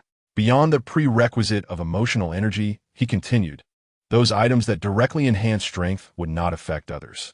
For instance, manifesting devil fruits or super soldier serum would be entirely ineffective for non-manifestors. Naturally, this limitation extended beyond merely strength-enhancing items. Certain poisons exhibited the same property. In essence, aside from a few indirectly usable inanimate objects, such as weapons or kryptonite, most items would have no effect on others. Throughout Li Ye's discourse, a multitude of chaotic thoughts flashed through his mind. Yet, due to a temporal delay, Bai Qining did not notice his brief pause. After smoothly absorbing her boss's explanation, her spirits inevitably began to wane. She initially believed she could grow stronger by relying on the fantastical objects her boss manifested, only to have that notion swiftly shattered. However, she soon regained her composure, for she trusted that her employer would not jest with her at such a moment. Despite the myriad misunderstandings surrounding this man, Bai Qining was acutely aware that her boss possessed no such malicious humor. As expected, after this thought crossed her mind, Bai Qining witnessed the perfect man she admired speak. This stone has some utility for me at present. In the future, I can grant you some time to utilize it. Boss, you are too wonderful. Although she had anticipated this outcome, Bai Qining could not suppress her astonishment. Truly, her employer was magnificent. After all, such an extraordinary object, possessing such capabilities, was beyond the realm of ordinary discourse, let alone loaning it out. Even the closest of kin would hardly entertain such possibilities. At that moment, Bai Qining felt akin to an employee enchanted by her boss's grand promises, her heart brimming with sweetness as she said, "Boss, may I return to work?" "Go ahead," came the reply, and she departed with a buoyant spirit. In truth, Bai Qining's exhilaration stemmed not solely from the allure of the promise. While she understood that this promise would eventually be fulfilled, what delighted her most was the realization that she held a unique significance in the eyes of this godlike man. Indeed, within Li Ye's heart, Bai Qining occupied a position of utmost importance. This was not merely due to her exceptional qualities, but because, in the present moment, she was the sole individual he cared for, having shared 3 years of companionship and unwavering dedication. In contrast to emperors surrounded by countless beauties, he was, in truth, a solitary figure. Ultimately, this stemmed from Li Ye's indifference toward others. Yet, who in the world would dare to disregard him? Ahead, Bai Qianing's graceful silhouette danced ethereally through the golden sands, gradually receding from view. At this juncture, Li Yi withdrew his gaze, turning it instead to the divine stone in his hand. Although he held this stone in high regard, he did not feel particularly anxious or burdened about it. Otherwise, he would have already set forth to retrieve it himself. After all, the location of the protagonist was clearly articulated within the narrative. He was certainly aware of where the divine stone resided. Moreover, even if he were somehow unaware, his extraordinary vision was not merely for show. However, as previously mentioned, Li Yi is indeed utilizing this divine stone to manifest certain items. The first to be materialized, naturally, is the kryptonite. Item, kryptonite grade, ordinary source, comet progress, 309710000 ding. Positive emotions from Bai Qining, 521 ding. Negative emotions from Zhang Donglai, 131. If this divine stone were to function as a system, one would undoubtedly witness panels akin to the aforementioned, accompanied by similar notification sounds. Yet, since it is not, the divine stone merely conveys some vague conceptual meanings. Nonetheless, based on these, Li Ye's inherent abilities suffice to simulate effects reminiscent of a system. He merely needs to allow his superbrain to record the conceptual feedback from the divine stone and, in conjunction with the incremental progress, decode it into specific data. Thus, a system-like panel effect emerges. Subsequently, with the aid of his supervision and superhearing, he can monitor the globe and ascertain who is thinking about him. However, this latter task is entirely unnecessary. Li is not so bored as to warrant such measures. through a simple analysis, it becomes evident that to manifest kryptonite, the divine stone requires approximately 23 seconds to gather emotional energy. This brief span of time, under half a minute, is hardly considerable for materializing something that exists solely in the realm of fantasy. Yet, when considering that kryptonite, while a fatal weakness for Superman and Kryptonians, is ultimately just a stone, a mineral containing energy at best, this duration becomes even less significant. Furthermore, given Lie's prominence, it can be said that there are constantly awakeners across Blue Star thinking of him. Thus, every second, the divine stone can collect a substantial amount of emotional energy. Therefore, this interval cannot be deemed excessively short. Before long, the half-minute elapsed. With the divine stone in his left hand, Lie received feedback that was sufficiently indicative. He then casually selected an ordinary stone. This one, as this intention was set, the divine stone exuded an invisible force, instantaneously altering reality. The swiftness of this peculiar power was such that even Lie barely had time to react. Before his eyes, the originally dark stone began to emanate a faint green glow from its minute structural particles. This was not a mere alteration of molecular structure, but rather a fundamental transformation. Fantasy conversion? However, regarding this power, he could only speculate for now. As the green light intensified, the essence of the ordinary stone underwent a complete metamorphosis. The stone was directly transformed into the kryptonite of the comic. Meanwhile, Lie felt a long-lost sensation of weakness. However, rather than retreating, he boldly bent down and grasped the green glowing stone beneath his feet. Although the kryptonite he held had merely diminished his powers to that of an ordinary person, he suddenly found himself bereft of the omnipotent strength he once possessed. At that moment, Lie, still struggling to adapt, felt considerably weaker than an average individual. Thus, when he attempted to stand upright again, it proved to be exceedingly arduous, resulting in him stumbling and collapsing onto the ground. It was indeed a peculiar experience. However, the kryptonite could only render him powerless once. As he spoke, a crimson light, emblematic of brutality, suddenly flickered in his eyes as he gazed at the kryptonite. That visage, once akin to that of a deity, began to morph into a terrifying, monstrous form. His towering frame, nearly 2 meters in height, continued to swell, expanding further. With a resounding rip, jagged bone swords sprouted from various parts of his body, piercing through his garments in an instant. Unbeknownst to him, the kryptonite he held had been crushed to molecular dust within his claw-like fingers, dissipating into the wind. Thus, the mission of this brutal power had seemingly been fulfilled. A low, gravelly voice echoed, "You may return." He murmured this to the destructive consciousness within him, as well as to himself. Perhaps it was this utterance that had an effect. After he spoke, the once growing and extending bone spikes came to a halt. After a brief moment of tension, they gradually receded. After a while, Lie regained his composure, his expression tranquil and void of any abnormalities. However, his clothing was tattered, exposing his well-defined muscles. Yet he paid it no mind, turning his gaze to the divine stone in his left hand. The kryptonite he had previously held in his right hand was now reduced to mere fragments, but the divine stone remained unscathed.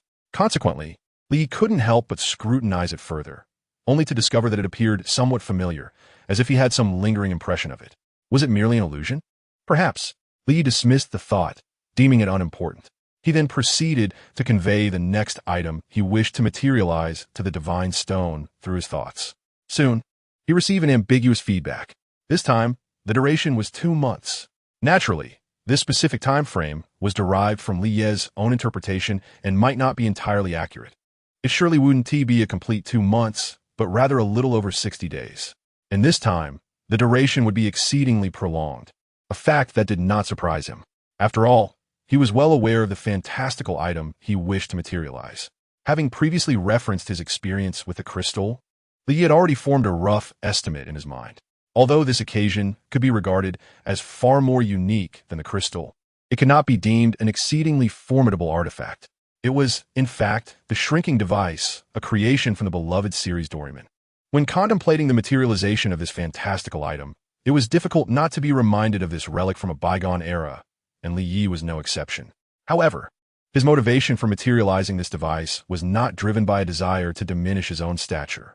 After all, if that were the case, the Ant-Man suit would prove to be far more convenient, not to mention requiring significantly less emotional value.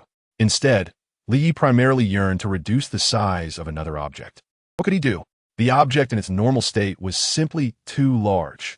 Indeed, he intended to shrink the sun, the audacious notion of condensing a young star, placing it within a pendant to wear around his neck. A splendid idea, wouldn't you agree? Since he was unwilling to endure the desolation of existing on a star, he thought it best to bring the sun to him. Such arrogance. The shrinking device, valued at 1 billion points, had its limitations in certain versions of the original work, where the shrinking effect was time-bound. However, Li had clearly conveyed his desire for a permanent effect to the divine stone. Thus, the manifestation would naturally be devoid of any temporal constraints. Would shrinking the sun cause a collapse of space due to its immense mass? Well, concerning these fantastical artifacts, there is no need to delve too deeply into their scientific plausibility. Logic need not apply. Perhaps in the realm of reality, they would adhere to the laws of science. But in Li Yi's world, the manifestations of these artifacts would mirror their portrayal in fantastical works. They would not conform to the original versions. This is akin to the peculiar training methods of awakened individuals, such as the absurd martial arts techniques found online, like the 9-in manual or the ability to fly using the moon step from the Navy 6 styles. In the authentic worlds of martial arts and piracy, the cultivation of these skills and techniques would undoubtedly be far more rigorous. Yet, awakened individuals manage to succeed in their training through these illogical methods derived from fictional works. Moreover, there exists a singular prerequisite. The character template of the awakened individual must align with the source of the technique. Is this scientific? Not in the slightest. Therefore, there is no need to become entangled in such concerns. The study of awakening phenomena was once a highly popular research topic within the scientific community of Blue Star. However, in the present day, scholars in the relevant fields have either returned to the realm of genuine science or succumbed to madness. The latter group often mutters about how rules have been upended by illusions, proclaiming that everything is but a deception. Previously, upon joining the chat group, Li Yi pondered whether the kryptonite from the cosmos would have any effect on him. His answer was likely a negation. Yet, whether this answer was right or wrong could not be explored at that time. However, it now appears inconsequential. After all, from this moment forth, Li Yi can entirely disregard the existence of kryptonite. Thus, rather than becoming entangled in this dilemma, it would be more prudent to directly investigate the fundamental source of the awakened one's powers. The fantastical artifacts manifested by this divine stone, alongside the awakened beings, evidently belong to the same system of power. This is evidenced by the effects the kryptonite has on Li Yi. As for the 2-month period required to manifest a shrinking lamp, this duration was merely a rough estimate based on his analysis of the current situation, specifically the rate at which the divine stone collects emotional energy. If he were to engage in activities during this interval, such a lengthy time frame would be unnecessary. Perhaps he could have Bai Qianning create some commotion in his name. Yes, that is indeed an intriguing notion. However, there is no rush. It is best to first gain a deeper understanding of this divine stone. To this end, Li Yi contemplated the resource recovery in the dimensional chat group. Although he could not reclaim the divine stone, he could nonetheless exploit the function to identify it, while also ascertaining the point value of this divine stone. What would be the chat group's definition of this stone? Li Yi mused. As this thought arose, he received a message from the dimensional chat group. Item: Fantasy Divine Stone Type. Rare Object Grade. World-class function. Capable of collecting the fantastical thoughts originating from awakened ones and utilizing this power to manifest illusions. Description: A core element of the world, originally possessing the might to unconditionally manifest the majority of fantastical entities. Until later, the Fantasy Divine Stone began to continuously disperse fantasy factors across Blue Star, the majority of which were affectionately granted to the first boy to touch it. Tip 1. Reclaiming this object will not cause damage to the world, but related changes will be interrupted. Tip 2. As the Fantasy Divine Stone continuously manifests fantastical entities, it will also undergo ascension. Ding. Reclaiming this world-class rare object will earn you 1 billion points. Do you wish to confirm? Ignoring the chat group's inquiry, Li Yi contemplated the identification details, continuously dispersing fantasy factors across Blue Star. Fantasy factors? Could it be that the powers of the awakened ones originate from his fantasy divine stone? Moreover, the The majority of the fantastical essence has been bestowed upon the first young boy who encountered it. Could it be me? Upon this realization, Li abruptly began to scrutinize the divine stone in his hand. Previously, it had seemed familiar, but with this reminder, he indeed recalled a memory. In his childhood, he had discovered a gem in the wild that bore a striking resemblance to this divine stone. However, unlike this one, that gem radiated a dazzling array of colors, unmistakably a rare treasure. At that moment, upon picking up the gem, he was immediately engulfed by an increasingly brilliant spectrum of light, leading him to inexplicably faint. When he regained consciousness, he found himself in a hospital. As for that colorful gem, it had remained in the wilderness, leaving him with scant memories of it, compounded by the fact that its colors differed. Thus, he had not connected the two until now. It seems that the iridescent glow was indeed an external manifestation of the fantastical essence, and after most of it dissipated, the divine stone transformed into its current state. So, is this a case of loss and recovery? Li murmured softly, yet he did not feel particularly destined, for this divine stone was ultimately something he had forcibly claimed.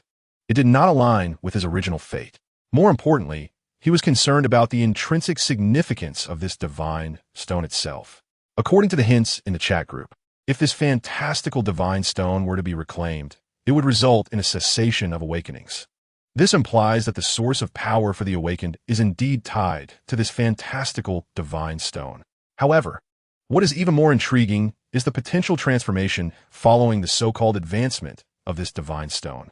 Primarily, would this advancement elevate the upper limit of the awakens templates? Li believed the answer to be affirmative. After the advancement, the continuous dispersion of the fantastical essence from the divine stone should correspondingly increase, thereby raising the strength threshold for future awakened templates. Fascinating.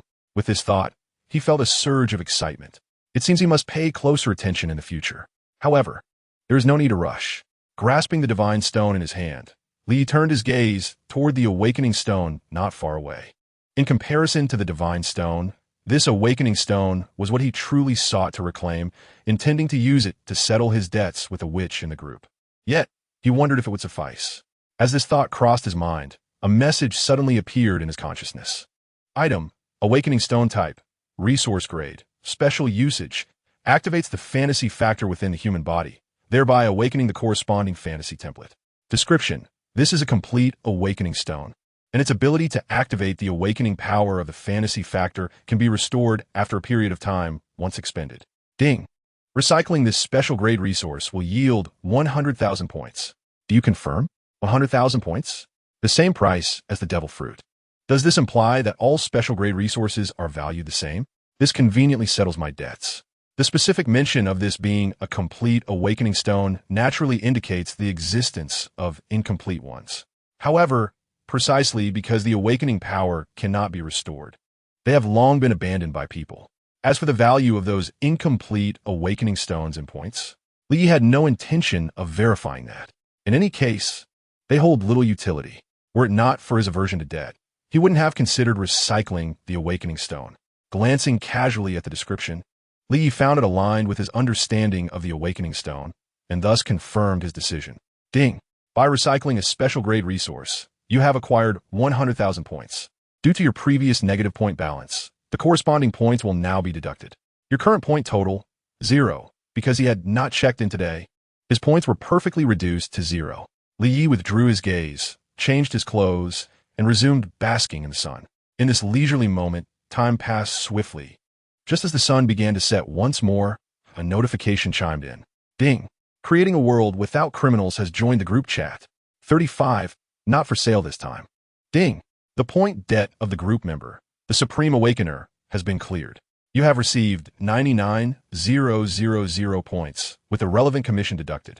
Your current point total is 101,442.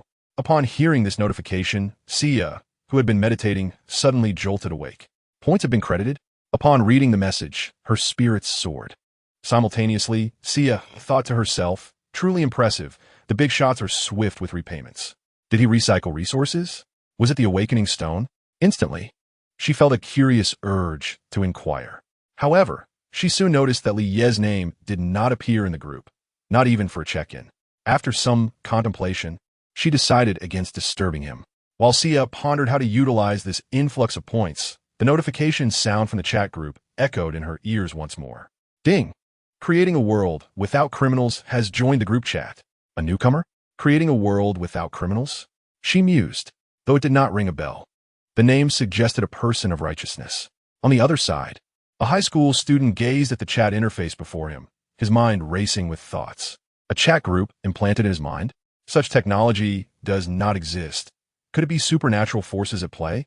As this notion crossed his mind, he couldn't help but cast a sidelong glance at the notebook resting on his desk.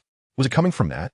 However, this composed student refrained from acting impulsively, choosing instead to observe the unfolding events. Soon, the omniscient fate which announced, "Greetings, newcomer. Welcome to this extraordinary chat platform where all members hail from different worlds." The fate which continued, "If you have any questions, feel free to ask. Together, we can forge a world devoid of criminals." The newcomer inquired, "A world devoid of criminals? Different worlds?" Indeed, the fate which confirmed. However, newcomers often find this hard to believe. She added, "But time will reveal all. For now, let us suspend disbelief, shall we?" The newcomer pressed on, "What rules govern this chat group that connects different worlds?" There are no specific rules, perhaps due to the absence of an administrator. The group is still somewhat underdeveloped, the fate which explained. No rules at all. Does that mean this chat group could be deemed non-existent? The newcomer queried. That is entirely possible. However, I do not recommend it. The points within the group are incredibly valuable, serving various purposes such as enhancing oneself and healing injuries. The fate which advised. Supernatural powers? The newcomer pondered. To some extent, the fate which replied. Moreover, the points serve as the primary currency for transactions among members. She added, "What if, in the future, this chat group could facilitate interdimensional travel? It might also be used to enlist the aid of fellow members." I think I understand now. But what about you? The newcomer asked. What about me? The fate which responded. I see there are 4 other members in the group. Yet you are the only one providing such detailed answers, the newcomer pointed out. So, are you the intelligent chat assistant for this group? Or was there a profit motive involved? Actually, everyone is usually quite enthusiastic. It's just that they have been busy with their own matters lately, the fate which clarified. As for your question, I suppose I fall into the latter category. Is it the case that answering newcomers earns you those valuable points? The newcomer inquired. No, you must have noticed my name. I can help people glimpse their future destinies, and in return, I collect corresponding points as my reward, the fate which elucidated. Future destinies? Are you truly an omniscient being? The newcomer asked in astonishment. I will clarify the specifics when we engage in a formal transaction. For now, could you please share your name? I was unable to locate it, the fate which requested. What do you mean by unable to locate? The newcomer probed further. The omniscient fate which, I shall elaborate on the specifics of the transaction at a later time. For now, do share your name. The creator of a world without criminals. The omniscient fate which, are you harboring doubts? There is no need for suspicion, as you have been directly added to this chat group. If I were the puppet master, would I not know your name? The omniscient fate which, this logic, you would agree, is sound, is it not? The creator of a world without criminals. I am Tsukuyama Yagami. The omniscient fate which, your name is Tsukuyama Yagami? Please hold for a moment. In reality, Shia began to search for this name. However, the omniscient fate which, you are indeed Yagami Light, are you not? The creator of a world without criminals. Indeed, just as I suspected. Earlier, when she searched for either the creator of a world without criminals or Tsukuyama Yagami, no results appeared. She almost believed that this newcomer was not a character from fantasy work. Fortunately, a sudden inspiration struck her, prompting her to enter both keywords simultaneously, which led her to the corresponding character. The result, however, revealed the name as Yagami Light, with the order reversed. This newcomer exhibits a certain level of caution, yet Xia found this behavior quite comprehensible. After all, the concept of true name curses and similar sorcery is prevalent in such narratives. Perhaps such phenomena exist within the newcomer's realm as well. Hence, she felt no resentment, but rather a thrill as she delved into the character's introduction. Soon, Xia's delicate brows furrowed slightly. As she had previously surmised, Yagami Light's world indeed harbors true name curses, alongside a death note that allows one to kill merely by writing a name. Moreover, one such notebook is in his possession. It is no wonder he exercises such caution. Additionally, The analysis based on his nickname, identifying him as a figure of justice, could indeed be considered accurate. Yagami Light possesses a profound sense of justice. However, it is exceedingly extreme. Just as his nickname suggests, he aspires to eradicate all criminals and forge a world devoid of evil. Such aspirations are idealistic and beautiful. Regrettably, he ultimately became twisted and counted among the criminals himself. As for why he does not judge himself, he likely perceives himself as transcending all others, believing that even the murder of innocents does not constitute wrongdoing in his mind. Instead, he considers it a necessary sacrifice. At that juncture, he had entirely lost his reverence for life. Nonetheless, this mindset is rather commonplace. When one can extinguish a life with a mere stroke of the pen, the profound weight of existence becomes utterly unfathomable. This fleeting sense of fragility breeds a contemptuous disposition. It echoes the old adage, when one wields a hammer, all they see are nails waiting to be struck. Even after becoming a professional, thoughts of a less virtuous nature occasionally flicker through Xia's mind. She has, for instance, envisioned what it would be like to unleash a fireball spell upon an ordinary person. However, restraining such thoughts is not particularly challenging. The most terrifying aspect lies in perceiving such actions as righteous. This is evidently the mindset of the character Light Yagami. In the narrative, this protagonist, who has chosen to embody the role of a villain, ultimately meets an exceptionally grim fate, a rarity indeed. Had she foreseen the future, she could have easily evaded such a destiny. Yet this time, Xia is disinclined to accrue any points from this matter. After all, should it lead to additional casualties, she would bear some responsibility. Though Xia does not consider herself a paragon of virtue, nor does she resonate with the idealistic qualities of certain individuals, at her core, she is merely a small person striving to grow stronger. Nevertheless, this does not imply a complete abandonment of her moral boundaries. Perhaps it is due to her awareness of numerous professionals who, upon mastering their magical powers, have begun to indiscriminately slaughter ordinary individuals. Moreover, Xia has only recently embarked on her extraordinary journey, and her mindset has yet to undergo a transformation. Consequently, she feels a profound empathy towards this situation and harbors intense disdain for it. Thus, the omniscient fate which declares, apologies, but I have not uncovered any destiny related to you. Creating a world devoid of criminals? In the realm of the pirate world, within the royal palace of the Alabasta Kingdom, a girl with flowing aquamarine hair that cascaded down her back eagerly inquired of a tall, middle-aged man nearby, I can't. Have you found a bounty notice for Mr. Luffy? Your Highness Princess Vivi, replied Ikalum, the captain of the guard, with an apologetic demeanor. I regret to inform you that among all the current bounty notices, I have not found one for the Straw Hat Pirate, Monkey D. Luffy, as you mentioned. Is that so? Princess Vivi's spirits waned slightly. In truth, she had anticipated this outcome. After all, the timeline for the onset of the narrative begins in the year 1520 of the Sea Circle calendar, while the present is merely in the year 1518. Thus, it is inconceivable for the main character, Monkey D. Luffy, to have set sail 2 years earlier without reason. 2 years may not seem like an extensive period. However, for arid regions, even a few months can lead to dire consequences. It is worth noting that the severe drought afflicting the Kingdom of Alabasta has persisted for an entire year, with projections indicating that this distressing situation will endure for an additional 2 years. Such circumstances could very well result in the demise of half the population. Thus, Princess Vivi harbored a glimmer of hope, wishing for an error in the timeline of her narrative. Alas, her aspirations were not realized. Nevertheless, for the sake of the people of Alabasta, even in the absence of assistance from Mr. Luffy, she was resolute in her determination to thwart Crocodile's nefarious schemes. The 14-year-old princess firmly resolved within her heart and promptly set her plans into motion. Princess Vivi intended to join Baroque works, much like the storyline dictated. However, her motives were not to investigate the puppet master behind the scenes, as she was already aware that the entire plot was orchestrated by the warlord Crocodile. Instead, she aimed to undertake an even more perilous endeavor, beginning with the seduction of Nico Robin. Returning to the city, after confirming that the newly recruited member was merely a minor character, Li Yi began to contemplate the matter of the fantasy Divine Stone. Initially, he had intended to instruct Bai Qianning to create some commotion in his name to accelerate the emotional value collection for the stone. However, He recalled that a significant matter concerning the Supreme Council was also on the horizon. This was indeed a crucial event. Once the council was established, the corresponding emotional values would surge dramatically. Therefore, he concluded that there was no need for further agitation. Indeed, Li Yi, who was not particularly pressed for time, agreed with this assessment. After casting a glance at the setting sun, he returned to his seaside mansion.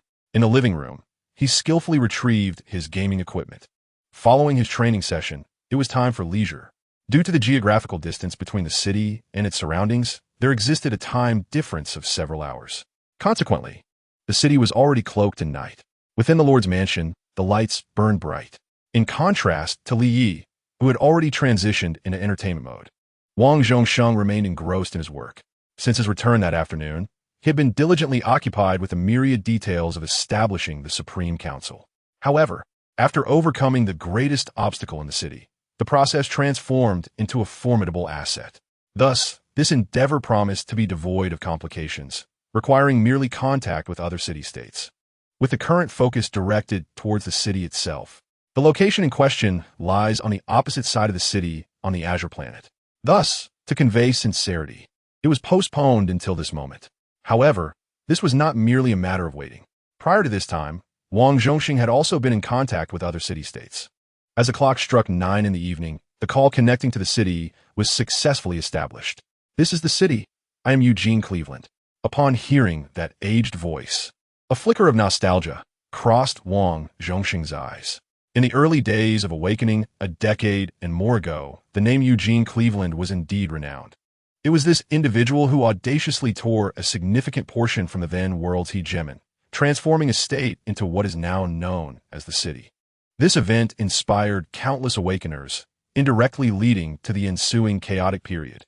The reason Eugene Cleveland dared to confront the world's hegemon at that time was, of course, due to his own capabilities. While one cannot claim he was exceptionally powerful, it can be said that he possessed a considerable degree of restraint over metal weaponry. His awakening template was none other than Magneto. Fortunately, this Magneto was a cinematic version, not as exaggerated as his comic counterpart, although still formidable. Moreover, his physique had not been enhanced. In an era teeming with awakeners, one must remain ever vigilant, employing magnetic fields for self-protection, lest one not survive to this day. Perhaps for this very reason, Eugene Cleveland began to retreat into the shadows 8 years ago. It was not until 3 years ago, following the incident with the Anti-Super Alliance that led to the demise of numerous awakeners, that the city's populace called upon him to take the reins once more. While such statements were made, their veracity remains uncertain. Wang Zhongxing, however, believed that Cleveland consistently maintained a firm grip over the entire city, with the only distinction being the difference between the covert and the overt. These reflections fleetingly danced through his mind. Almost immediately upon hearing the voice, Wang Zhongxing began to respond. "I am Wang Zhongxing. Regarding the proposal of the Supreme Council, it was sent to your city via fax some time ago. I wonder, Mr. Cleveland, what are your thoughts on this matter?" "Mr. Wang, you truly are making a grand gesture. After most city-states sign and adhere to this covenant of the Supreme Council, Blue Star will enter a new era. The future may well evolve towards a brighter horizon thanks to this splendid proposal. Personally, I find it marvelous. However, considering certain special circumstances, it is with regret that the city has decided not to participate, nor will obstruct. I wish you all the best." Upon hearing these translated words, Wang Zhongxing maintained an impassive expression. Although he had been gently rebuffed, his heart remained unperturbed, and he even felt a hint of amusement. The elderly gentleman responded with a cheerful demeanor, expressing, "What a pity, Mr. Cleveland. I had assumed you would wholeheartedly endorse this, yet it appears to be quite the contrary. However, the notion of our city becoming the sole city-state on Blue Star that does not join the Supreme Council is indeed a rather unconventional decision." At this point, Wang Zhongxing detected a tinge of surprise and bewilderment in the voice across the line. "The only one? Are you implying that this includes our city?" "No," Wang Zhongxing promptly refuted. "I misspoke earlier, due to some regions remaining uncontacted. We cannot yet ascertain whether our city will indeed be the only one abstaining from joining the Supreme Council." He then shifted his tone. "As for the city-state, it will undoubtedly be part of the Supreme Council, and the city lord shall accept the prestigious position of honorary president of that council. to reflect the council's democratic nature. There will be a public vote on this matter. The significant contributions made by the city lord towards the peace of Blue Star in recent years are evident for all to see. Thus, I firmly believe no dissenting votes will be cast. After a deliberate pause, observing no further thoughts from the other side, Wang Zhongxing directly stated, however, since the city has decided against signing the relevant agreements for this council, I must express my regret, yet I respect your decision. At that moment, Eugene Cleveland's hearty laughter resonated through the phone. Haha, Mr. Wang, I was merely jesting. How could our city possibly refrain from participating in such an event that holds profound significance for all of humanity on Blue Star? Our city must not only join, but also advocate for other city-states to endorse this agreement. We maintain friendly diplomatic relations with numerous city-states, do we not? Indeed, if the city is willing to join, we wholeheartedly welcome it, Wang Zhongxing replied with a smile. However, there is no need for you to trouble yourselves with lobbying. Our city also enjoys cordial diplomatic ties with many city-states. Moreover, even if the city lacks this prestige, it will undoubtedly possess its own influence. In a palatial building of European architectural style, Eugene Cleveland, with a forced smile, ended the call, and his countenance swiftly turned cold. The veins on his wrinkled forehead bulged as he bellowed. Where are the personnel from the intelligence department? What on earth are they doing? Were they raised by harlots? Have they been consuming excrement? When did our city establish contact with that city? How could you be so oblivious to such a crucial matter? Eugene's roar echoed throughout the spacious room. Beneath, several impeccably dressed elites were seated, their postures rigid and heads bowed, fearful of provoking ire. The atmosphere remained tense until the sound of high heels echoed from outside the room. Shortly thereafter, a striking young woman entered, adorned in a gown of pristine white satin. Her tall figure and exquisite features captivating all. Notably, she possessed a pair of pointed ears, reminiscent of an elven princess. Upon seeing this enchanting young lady, Eugene Cleveland's ire softened somewhat. This golden-haired beauty was none other than his daughter, Sophia Cleveland. As she stepped forward, she spoke. Father, 9 hours ago, the city's celestial sword arrived. Just now, the city rescinded the bounty on that stone, though the reason remains unclear. However, given the proximity of these two events, we suspect the city has located the stone. At these words, Eugene Cleveland furrowed his brow. The stone? Found it? So soon. Yet, recalling the earlier matter, he reached a conclusion. It seemed certain, and there was no room for doubt. Sophia Cleveland raised a delicate eyebrow in surprise. In response, Eugene handed her a document. The celestial sword must have made this request to the city. Currently, they have agreed to the relevant proposal of the Supreme Council. Sophia's eyes sparkled with intrigue. Meanwhile, Wang Zhongxing hung up the phone, in remarkably good spirits. Initially, he had deliberately withheld the news that the city had agreed.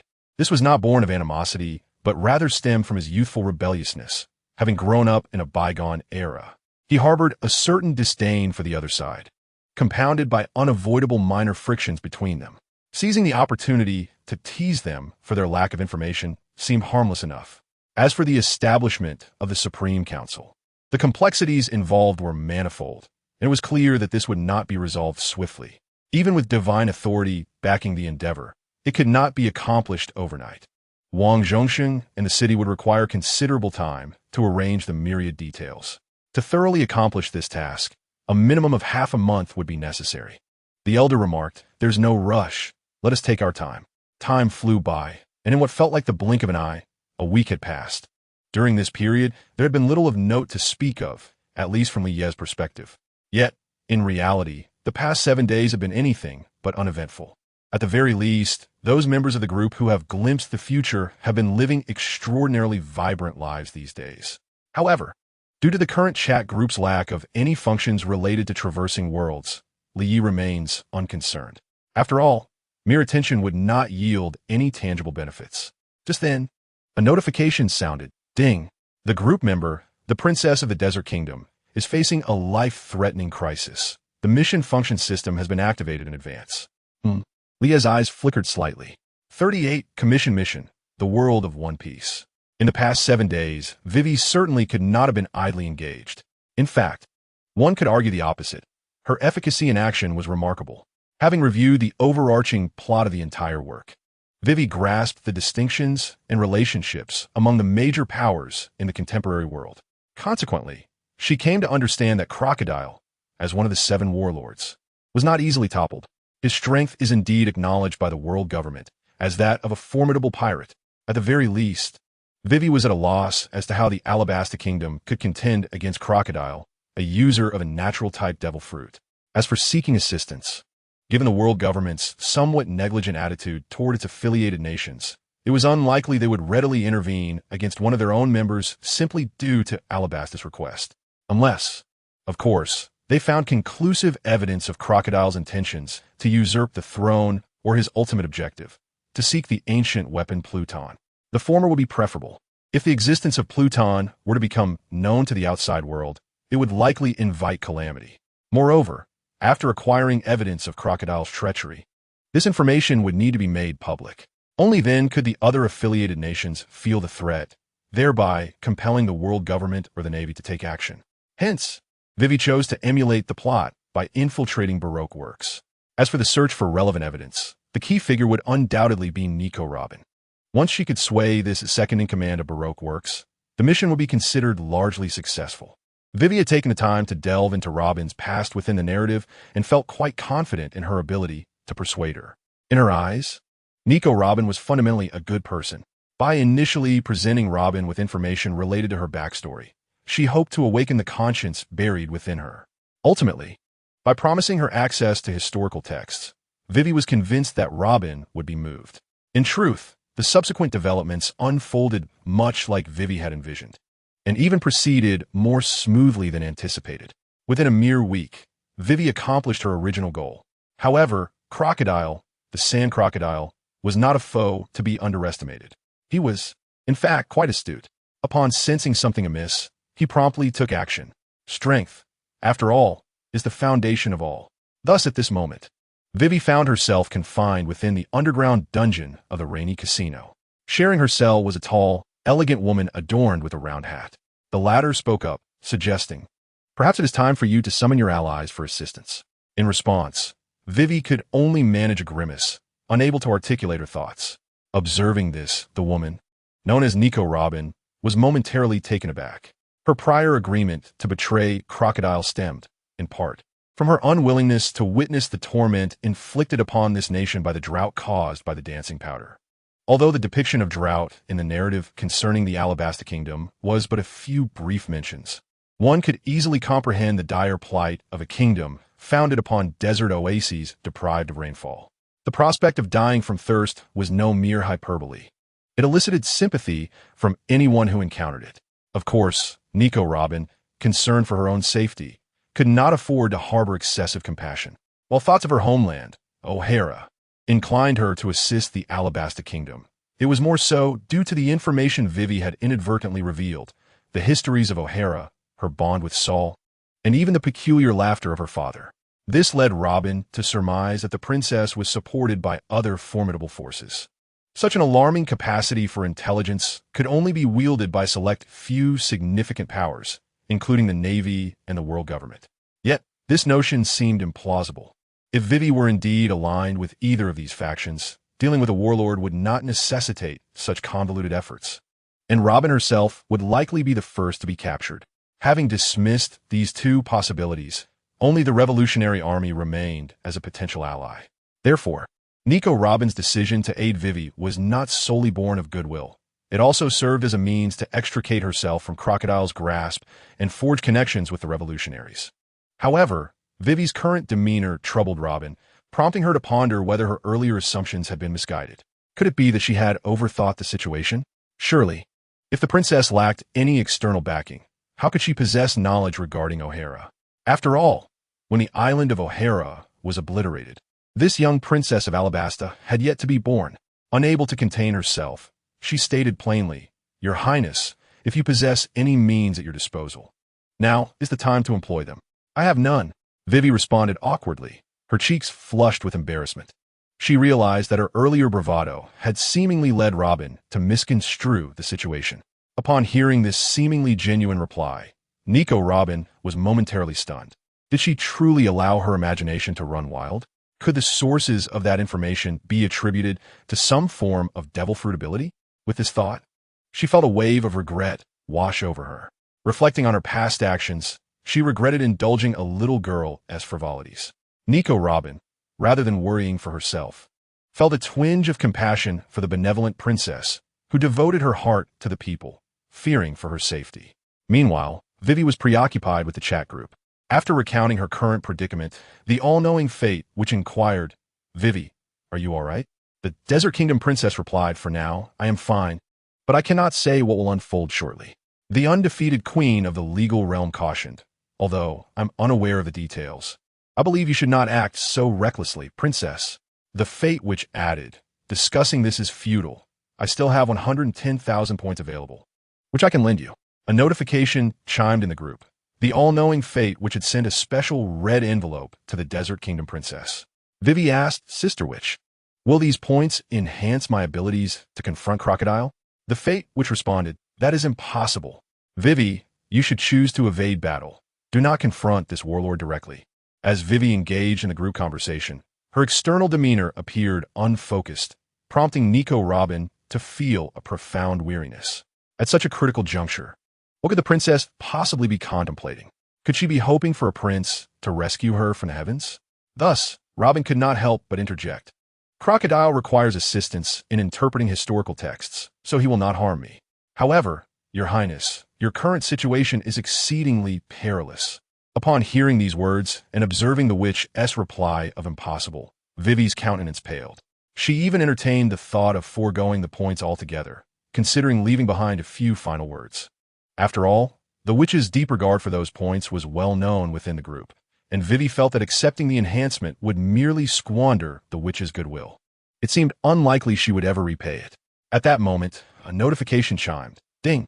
The task function system has been activated. You may publish commission tasks on the relevant interface." Ding! Someone is calling for you. Ding! Someone is calling for you. Startled by the flurry of alerts, Vivi gazed blankly at the group. The undefeated queen of the legal realm stated, "Desert Kingdom princess, the chat group has detected your life is in danger," prompting the early activation of the task system. "You must check it out." The all-knowing fate which urged, "Hurry, Vivi, publish a commission task directly. The awakened elite can save you, and they previously promised you an opportunity." Still dazed, Vivi hastily opened the newly introduced task section in the group chat. With the guidance of the chat group as features, she swiftly published the relevant commission. Suddenly, Vivi could not help but ask in a group chat, "Desert Kingdom princess, Sister Witch, do you think the Awakened One can defeat Crocodile?" The omniscient fate which replied, "Absolutely."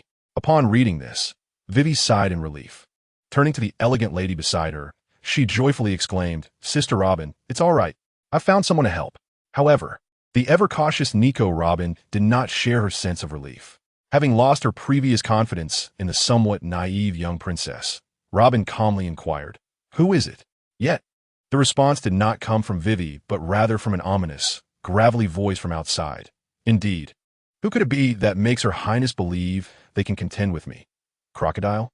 At the moment that voice echoed, the calm demeanor on Nico Robin's face vanished, and a bead of cold sweat appeared on her pale forehead. Even Vivi's cheerful expression froze. As footsteps approached, a towering figure emerged before the two women. The newcomer sported a slick-back hairstyle, a cigar clutched between his lips, a golden hook for a left hand, and a menacing scar that traversed his nose. The reality of Crocodile was far from the charming depiction in the comics. Moreover, he seemed to exude a chilling aura of malice. At that moment, the fearsome pirate fixed his gaze intently on Princess Vivi in the cell, his malevolence causing her to tremble uncontrollably. Yet, she soon composed herself as a notification chimed. "Ding! The group member, the Supreme Awakened One, has accepted your commission. 39, Vivi's wish." Ding! The group member, Desert Kingdom Princess, has issued a commission to defeat Crocodile. Note, this task carries no rewards. Do you accept defeating Crocodile? Lie's mind raced as all information related to this figure flooded his thoughts. A notorious pirate? One of the 7 warlords of the sea? Such a foe hardly stirred his enthusiasm. Indeed, even the emperors of the sea, at the pinnacle of that pirate world, failed to capture his attention. However, given that this was a plea from the kind-hearted girl in the group, to whom he had previously made a promise, he decided to take action. Accepted. In the underground level of the Rainy Casino, where Princess Vivi and Nico Robin were imprisoned, an unexpected figure suddenly appeared, tall and imposing. His simple attire could not conceal the powerful contours of his muscular frame and long, sturdy legs. His sharply defined features bore a cold, chiseled expression. Was this the ally that Princess Vivi had mentioned? After a brief moment of surprise, Nico Robin quickly regained her composure. However, in comparison to the prince envisioned earlier, this individual's appearance indeed surpassed all standards. Yet, the air of haughty dominance he exuded bore no semblance to that of a prince. Rather, he resembled a formidable figure accustomed to authority and intimidation. Despite Robin's attempts to recall, she could not conjure a figure that corresponded to him. Logically, if she had encountered such a face before, it should have left a profound impression. Yet, was this man truly a helper summoned by Vivi? Or did he belong to another faction? Concern began to stir within Robin, prompting her to cast a glance in another direction. She wished to observe Vivi's reaction at this moment. However, upon witnessing the young princess seemingly entranced by the handsome visage of the man, Robin noted that the description of Li Yi's imposing stature was only applicable to the two women present, compared to Crocodile, who towered nearly 3 meters outside the cell. He was hardly noteworthy. In the eyes of this notorious pirate, the sudden appearance of this individual did not seem to signify a renowned powerhouse from the seas. Rather, he appeared to be an inconspicuous figure, one that had not drawn his attention or regard. Nonetheless, the peculiar manner of his entrance had instilled a sense of vigilance in Crocodile. A user of a space-related devil fruit ability, he would need to keep a close watch on the two women to prevent their abduction, particularly Nico Robin. With this thought, Crocodile resolved to take the initiative. Yet, at that moment, he heard the man utter a perplexing statement. To feel nothing at all, truly the means of a dimensional chat group. A dimensional chat group? As these words echoed in his mind, Crocodile noticed that the man in the cell had raised his gaze towards him. As their eyes met, an icy wave of danger surged within him. Even during his earlier confrontation with Whitebeard, he had never experienced such a chilling sensation. Before Crocodile could process this incredulity or articulate his thoughts, his vision was engulfed by a crimson light. The entire world seemed to tilt, his body growing increasingly feeble. What is happening? What could possibly be occurring? As the red light dissipated, Crocodile finally grasped the truth. It was not the world that was tilting. Rather, he had been cleaved in two, his body falling to either side. But how could this be possible? Hadn't he consumed a natural-type devil fruit, granting him the powers of sand? What had just transpired? And what was that reflective substance at the point of the cut? With these final questions lingering in his mind, Crocodile's consciousness descended into darkness, a fate sealed by his own lack of knowledge. If one were to comprehend the intricate relationship between sand and glass, they would not be oblivious to the manner of their own demise. Despite the common belief that sand cannot be directly refined into glass, under the extreme intensity of high temperatures, that notion becomes debatable. Just moments ago, had Lie's searing gaze not merely grazed past, Crocodile would have likely evaporated entirely. In comparison, being melted into glass pales in significance. Naturally, sand that has not undergone specialized treatment will inevitably contain numerous impurities once transformed into glass. It cannot achieve the clarity of genuine glass. This is the primary reason Crocodile failed to recognize it at a glance. As Li Yi withdrew his gaze from the severed body before him, disappointment seeped into his voice as he remarked, "Is this truly the opponent we are facing?" The Princess Vivi, standing nearby, promptly interjected, "Indeed, please be cautious. Crocodile, as one of the 7 warlords of the sea, is a pirate recognized by the world government. His strength is formidable. Awaken one, you must tread carefully." Upon hearing this, Li cast a sidelong glance at the girl.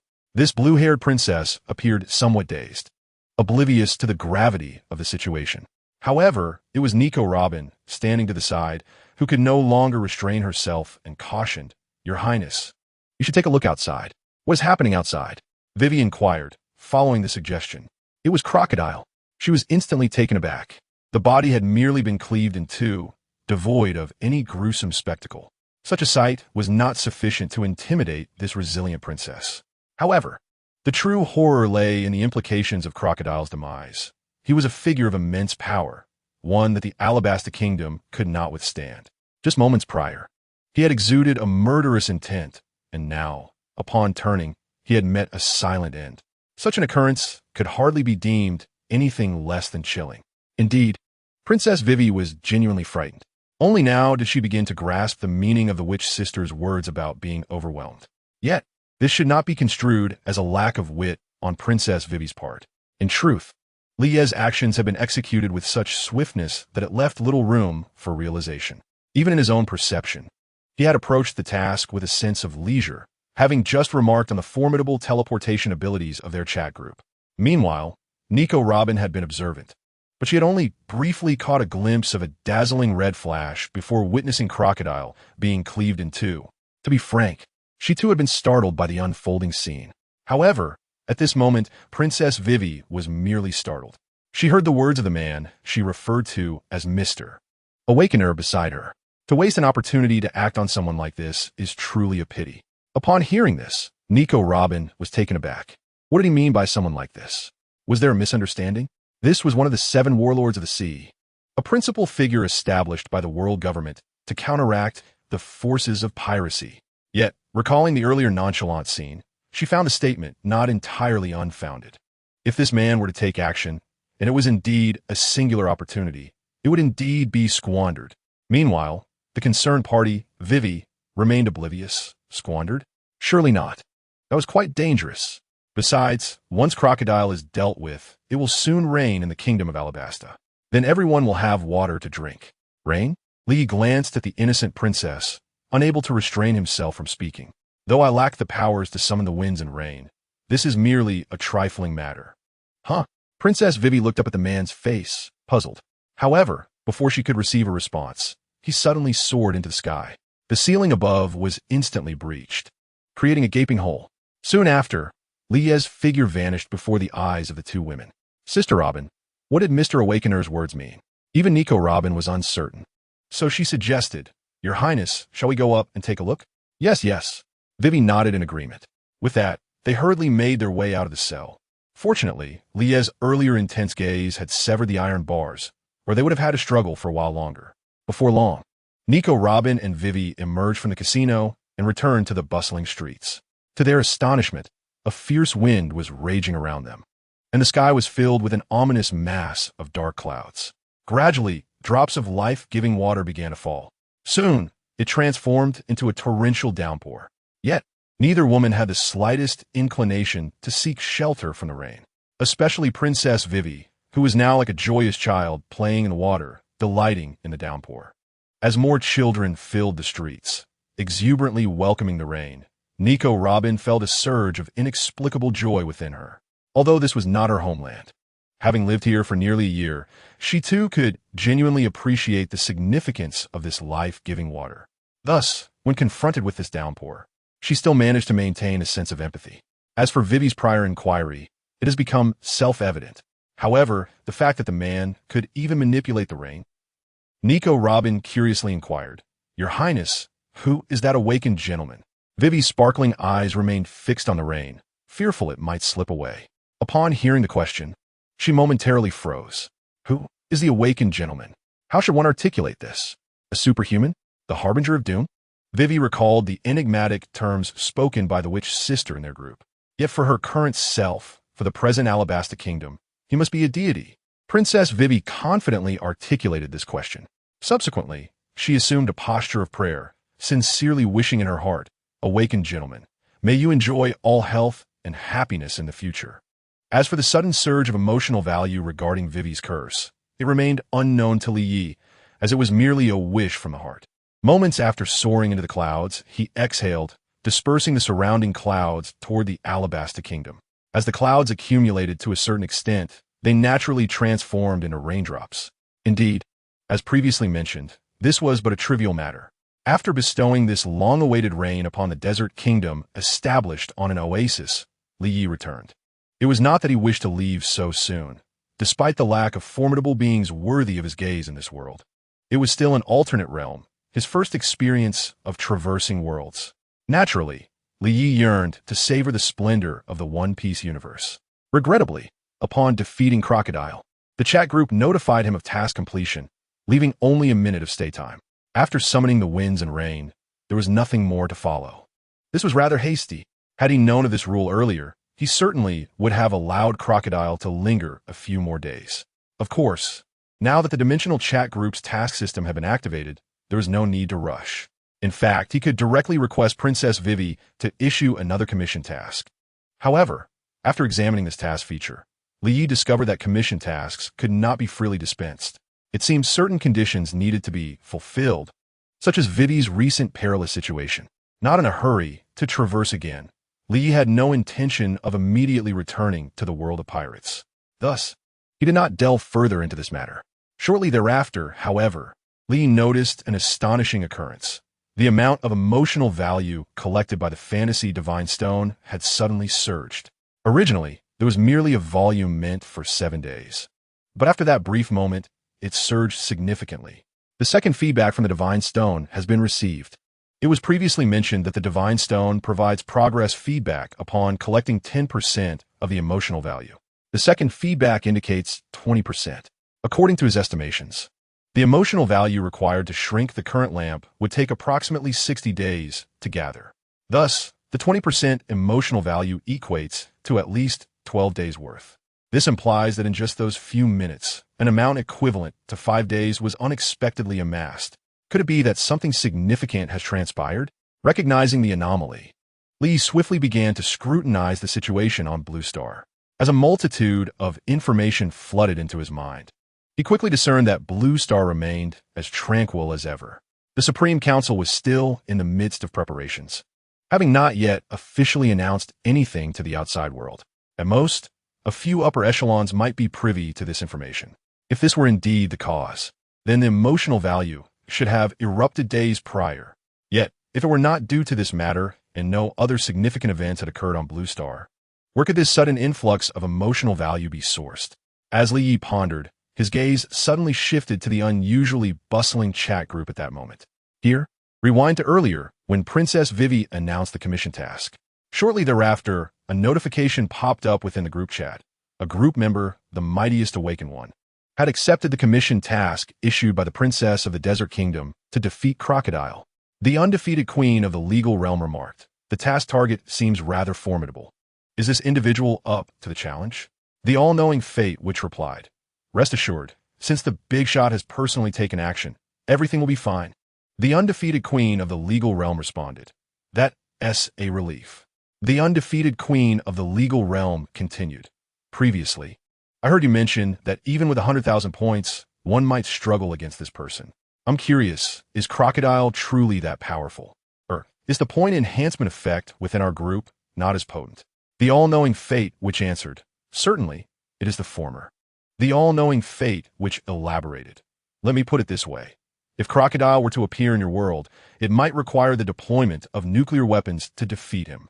The undefeated queen of the legal realm exclaimed, "Deploy nuclear weapons just to kill one person?"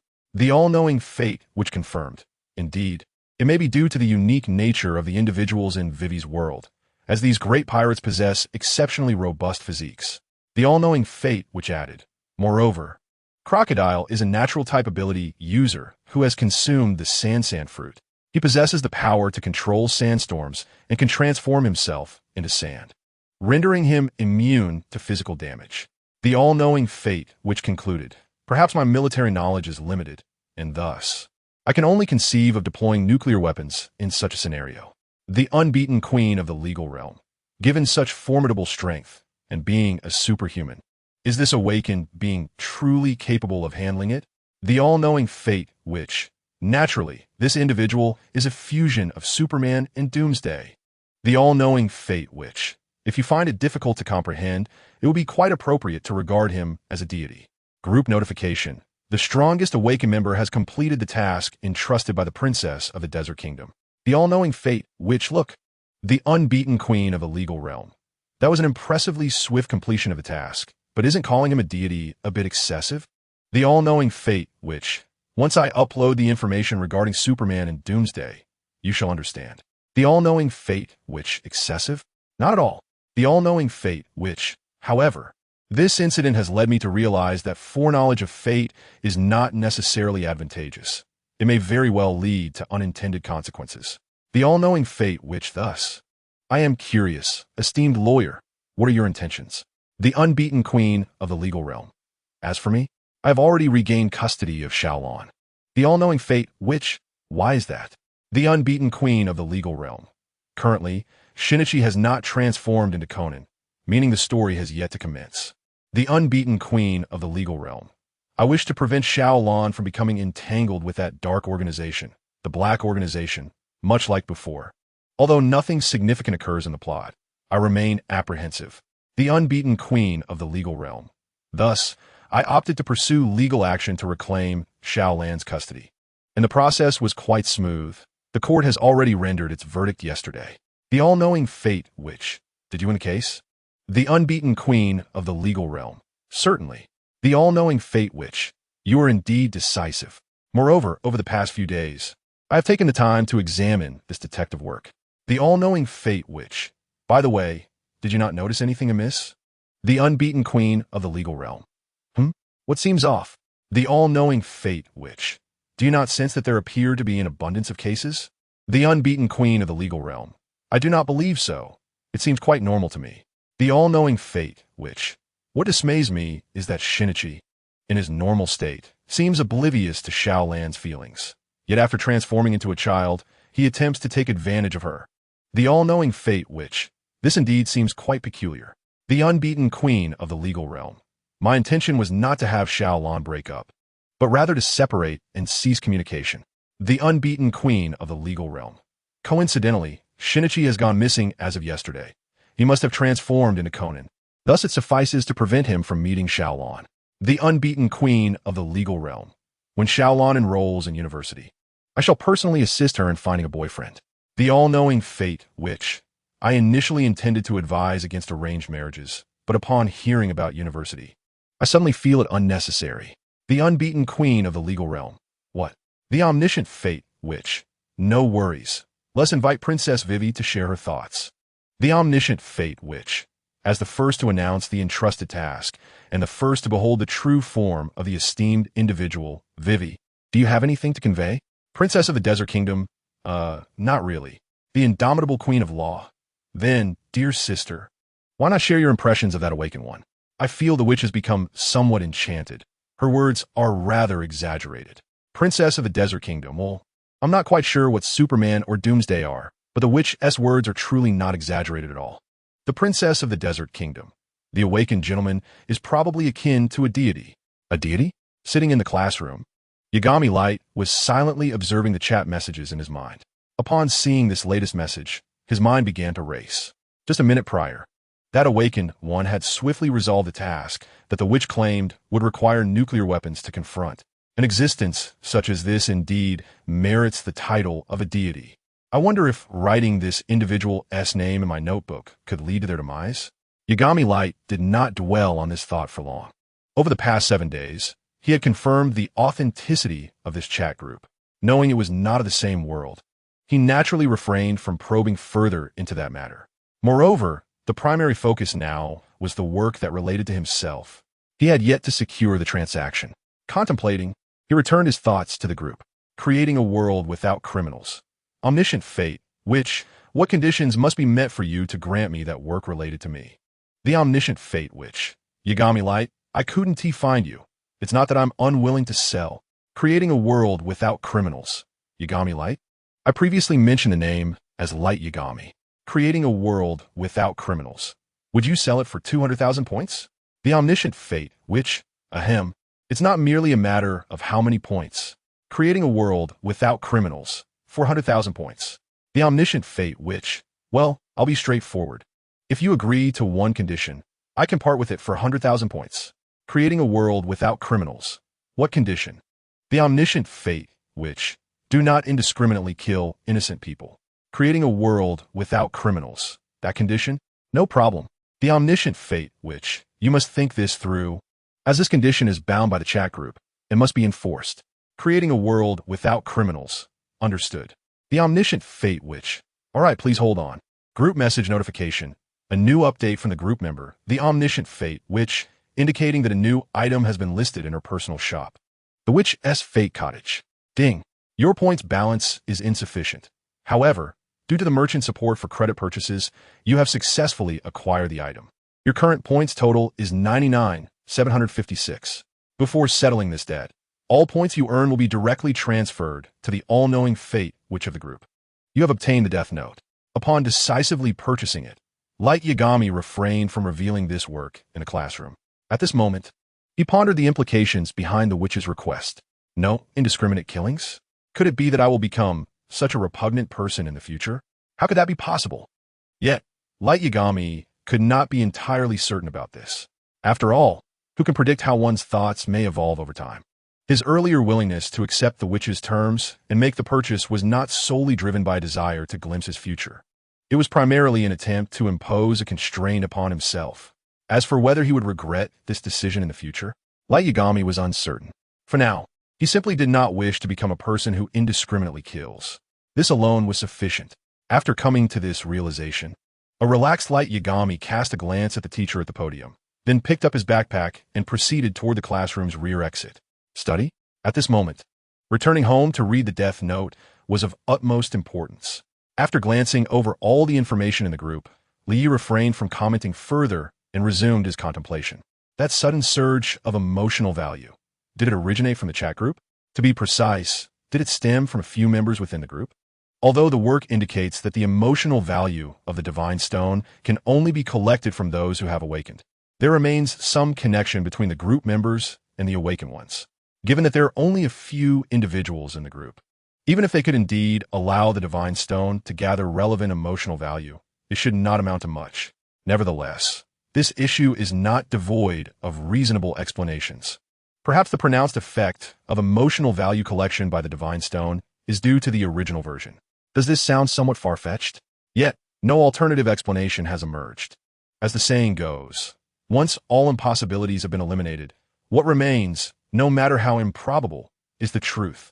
Moreover, this matter is still subject to verification. However, Lee does not feel an urgent need to pursue it. Perhaps due to a prolonged absence of motivation, he has adopted a rather laid-back attitude. Therefore, this can be addressed when the opportunity arises. 41. Administrator Stark Industries Building. At this moment, Tony Stark was gazing at a holographic projection of a suit of Iron Man armor before him. In the imagery, a red exclamation mark flickered incessantly. Calculation failed. Data error. Jarvis announced. Although this artificial intelligence was programmed with a voice of magnetic allure, Tony Stark found no beauty in it at that moment. With a hint of irritation, he exclaimed, "Another failure. Damn it, would it all go wrong?" As he spoke, Tony swiftly grabbed a sheet of paper and a pen, fervently jotting down various data points, attempting to uncover the mistake. At that moment, Jarvis's voice resonated once again. "Sir, the development of the nanometal particles capable of forming neural networks, as per current scientific understanding, may not be realized until the next century. Of course, this should not pose a challenge for you. However, sir, you've been working tirelessly for a week now. Perhaps it is time to rest and indulge in a few hamburgers upon awakening? The next century?" Tony Stark shook his head in disbelief. "No, this is merely a product of a few years hence. What I must do now is to create this nano armor ahead of time." With that, he continued to scrutinize the data before him. However, his condition was less than optimal. Fatigue was etched across his face, and his eyes were bloodshot, a testament to the week he had spent toiling away. He had subsisted on whatever sustenance was at hand, resting on the sofa whenever fatigue overwhelmed him. No one comprehended the urgency that gripped him. As for Pepper Potts, perhaps she was still incensed by the previous party, though arrangements were made as promised. In the following days, she had ignored Tony entirely, even unaware that he had not attended that night's gathering. Thus, only Tony Stark understood the depth of his urgency. Perhaps it was the absence of the trials faced while forging the iron suit in the cave that prevented his evolution. Perhaps this time, he lacked the courage to fly into the wormhole bearing a nuclear bomb. Perhaps, at the last moment, he could not summon the bravery to snap his fingers. Yet, I am still Iron Man. I shall craft the equipment of a few years hence in advance and continuously upgrade it, ultimately confronting you, Thanos, in the most formidable manner. As he motivated himself inwardly, the weariness seemed to dissipate.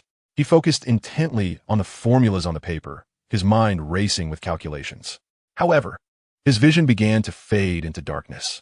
When Tony Stark regained consciousness, it was already the afternoon of the following day. and he found himself lying in bed at his seaside villa. Perhaps it was Pepper's arrangement, but at that moment, he paid it no mind. During his unconscious state, Tony heard several notifications sound from a chat group. Although he could not recall their content, he sensed their significance lingering in his mind, compelling him to investigate further. Thus, upon regaining consciousness, Tony Stark immediately turned his attention to the chat records, specifically the notifications that had transpired while he lay in a coma. Group notification: a life-threatening crisis has been detected for the Princess of the Desert Kingdom.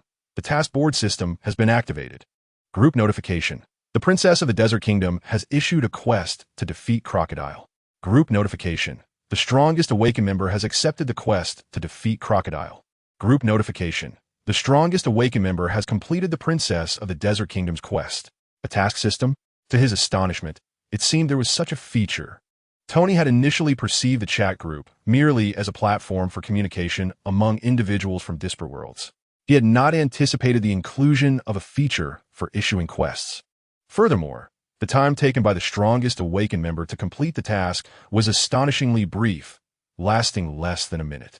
Coupled with the earlier somewhat flattering remarks from the witch, a thought struck Tony. Superman? This revelation provided a fresh perspective on the vexations he had previously encountered.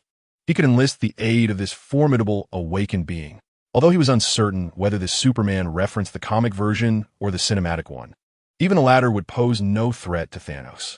Given the speed and strength depicted in the films, he could easily overpower him. Even Thanos, equipped with the Infinity Gauntlet, would not stand a chance, provided that he had to perform the requisite gestures as shown in the films. In reality, it was conceivable that such preliminary actions might be unnecessary. To ensure absolute certainty, he could opt for a proactive approach, eliminating this so-called destiny before Thanos could obtain the Infinity Stones. The more Tony contemplated this plan, the more suitable it appeared. However, the subsequent challenge arose: how to persuade this strongest Awakened member to take action. He certainly did not harbor any illusions that mere participation in the same chat group would foster a spirit of amicable cooperation and mutual assistance. Even in the case of asking his workers to put in overtime, additional compensation was required, let alone soliciting help. As a capitalist, Tony Stark was well aware of this reality. Moreover, he perceived the temperament of this strongest Awakened member to lean toward a more callous nature, a notion supported by the few sparse comments made in the group. The Princess of the Desert Kingdom had managed to enlist his help previously, but what could he offer in return? Assistance is certainly out of reach. In fact, it has inadvertently caused a slight offense. However, in order to contend with that Thanos, that formidable foe, Tony Stark has resolved to muster his courage and test the waters in the group as a part-time Playboy arms dealer, the Supreme Awakener. Allow me to clarify once again, my previous remarks were not intended as an affront. As the part-time Playboy arms dealer inquired additionally, may I ask what price would be required should I wish to enlist your aid? Ding! Someone has messaged you. Upon hearing the notification, Li Yi turned his attention to the chat group. Stark? Regarding the prior offense, had it been 3 years ago, it might have stung. Yet being more zen now, he naturally does not hold it against him. As for the price of his assistance, that is indeed a pertinent question, and Li Yi began to ponder. The cost would undoubtedly be points. It had been previously mentioned that the enhancement effect of 100,000 points pales in comparison to merely basking in the sun for an hour. In reality, it would only take about 40 minutes. Furthermore, the efficiency of Li Ye's sunbathing to bolster his physique would continue to escalate. Even without accounting for this incremental increase, he could easily sunbathe nearly 10 hours in a single day. That equates to an enhancement level of 1,500,000 points. Thus, to offer his assistance would require him to save 10 days' worth of sunbathing, translating to 15 million points. Surely, that is not an excessive demand. Nevertheless, considering the forthcoming sun pendant, once acquired, his rate of improvement would undoubtedly surge. Therefore, to avoid any last-minute changes, he promptly multiplied the figure several times. Thus, the Supreme Awakener declared, "Should you wish for me to lend a hand? A mere 100 million points will suffice." The part-time Playboy arms dealer responded, "I beg your pardon." The Princess of the Desert Kingdom interjected, 100 million points for 100 devil fruits? The all-knowing fate which remarked, devil fruits are worth only 100,000 points each, hence that would amount to 1,000. The Princess of the Desert Kingdom exclaimed, "Wow, 1,000? The entire world may not possess that many." The unyielding queen of the legal realm acknowledged. Indeed, that is an astronomical figure. The all-knowing fate, which remarked, however, is still worthwhile. But, she added, part-time Playboy arms dealer Stark, are you encountering some troubles? The all-knowing fate, which continued. Yet the adversaries you face at this stage should not necessitate the assistance of a formidable ally. The part-time Playboy arms dealer replied, I am preparing for future foes. The all-knowing fate, which countered, Thanos? Those are adversaries of several years hence. By then, you might be capable of handling them yourself.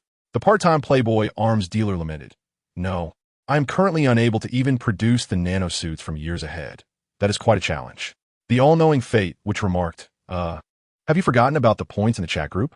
The omniscient fate, which, while you may not have it now, you could certainly engage in the trade of arms and energy technologies within the group. The omniscient fate, which, perhaps there is no immediate demand within the group, but it is certain that there will be in the future, and one could also seek resources that could be recycled within the chat group. The omniscient fate, which, additionally, I have modified the automatic repayment method for points to a 50-50 split. The omniscient fate, which, this means that before clearing your debts, you will still have half of the points available for your use. All members, the Supreme Awakened, the Desert Kingdom Princess, the omniscient fate, which, you two are not included. Observing the messages in the group, considering the sudden increase in emotional value of the divine stones, it is highly likely that it originates from these individuals in the group. Hence, Lee does not mind giving Stark a few pointers. Compared to the witches in the group, he is remarkably well-versed in the plots of Marvel films. There is no helping it. He remembers everything after just a glance. Moreover, he has also read the Marvel comics. Thus, he possesses considerable knowledge about Iron Man. The Supreme Awakened. The recyclable resources in Stark's world should be vibranium and infinity stones. The Supreme Awakened. Furthermore, if one desires to grow stronger, they might consider seeking out the Comitage in the Himalayas to learn magic. The Playboy. Part-time arms dealer, vibranium and infinity stones. Thank you for the guidance. But magic? Do I possess the aptitude for that? Perhaps it is due to the previous unsuccessful experiments with the nanosuit, coupled with the notion that magic and the scientific realm he prides himself on are fundamentally disparate systems. Tony surprisingly becomes somewhat insecure at this moment. However, Lee shows no intention of responding to this, just as he prepares to disregard it. The notification sound from the chat group rings out. Ding. The bunny girl with puberty syndrome has joined the chat. Ding. The charming teacher who drinks and smokes has joined the chat. Ding. The wanderer in a rattle trap has joined the chat. Ding. The rebellious power of kings has joined the chat. Ding. It has been detected that the group has reached a maximum of 10 members, and the conditions for promoting group administrators are about to be announced. Notification. The first member to accumulate 1 million points will be promoted to administrator. This series of notifications is certainly insufficient to disrupt Li Ye's thoughts. He instantly perceives all the notifications and the nicknames of these newcomers. His immediate reaction, what ridiculous names have arisen in this chat group? Nevertheless, this administrator role seems to hold some utility. A thought crosses Li Ye's mind. 42. The information from the chat group. This succession of notifications has, of course, been received by all other group members in their respective worlds. Among the information disclosed, 4 newcomers have joined the chat group at once.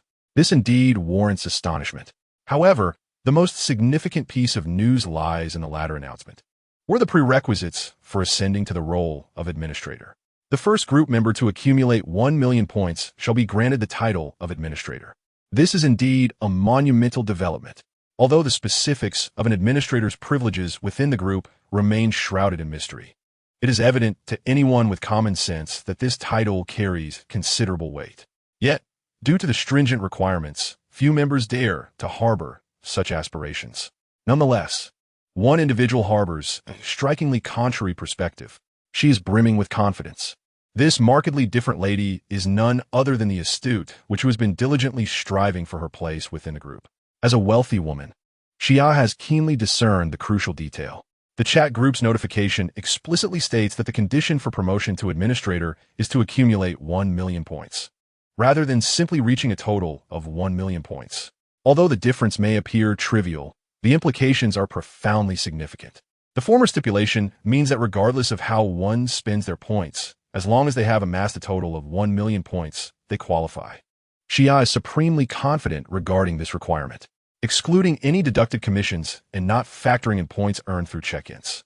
She has already amassed a total of 530,000 points, surpassing half of the requisite amount. All that remains is to engage in transactions with the 4 newcomers who have recently joined the group. Once these debts are settled, she can comfortably ascend to the rank of administrator. As she contemplates this, excitement begins to swell within her. At this moment, she is even on the verge of tears of joy. After all, how could she, being the first to join the group, not be the protagonist? Being continually hailed as a big shot within the group is rewarding, yet it hardly aligns with her status as the main character. The announcement regarding the criteria for promotion to administrator is truly fortuitous. Once she claims the administrator's position, everyone will undoubtedly have to address her as a big shot. Hee. As for the possibility of not attaining this status, Xia scarcely considers the notion. After all, who has more points than she does? Who could possibly surpass her? Such a scenario is inconceivable. In this moment, she feels an urge to exclaim, "Is there anyone else?" Ding! The system has detected that the group member has achieved the necessary requirements for ascension and has automatically been promoted to administrator. Notification. The first member to accumulate 10 million points will be promoted to the role of the second group administrator. A big shot has reached 1 million points, and the requirement for the second administrator is 10 million.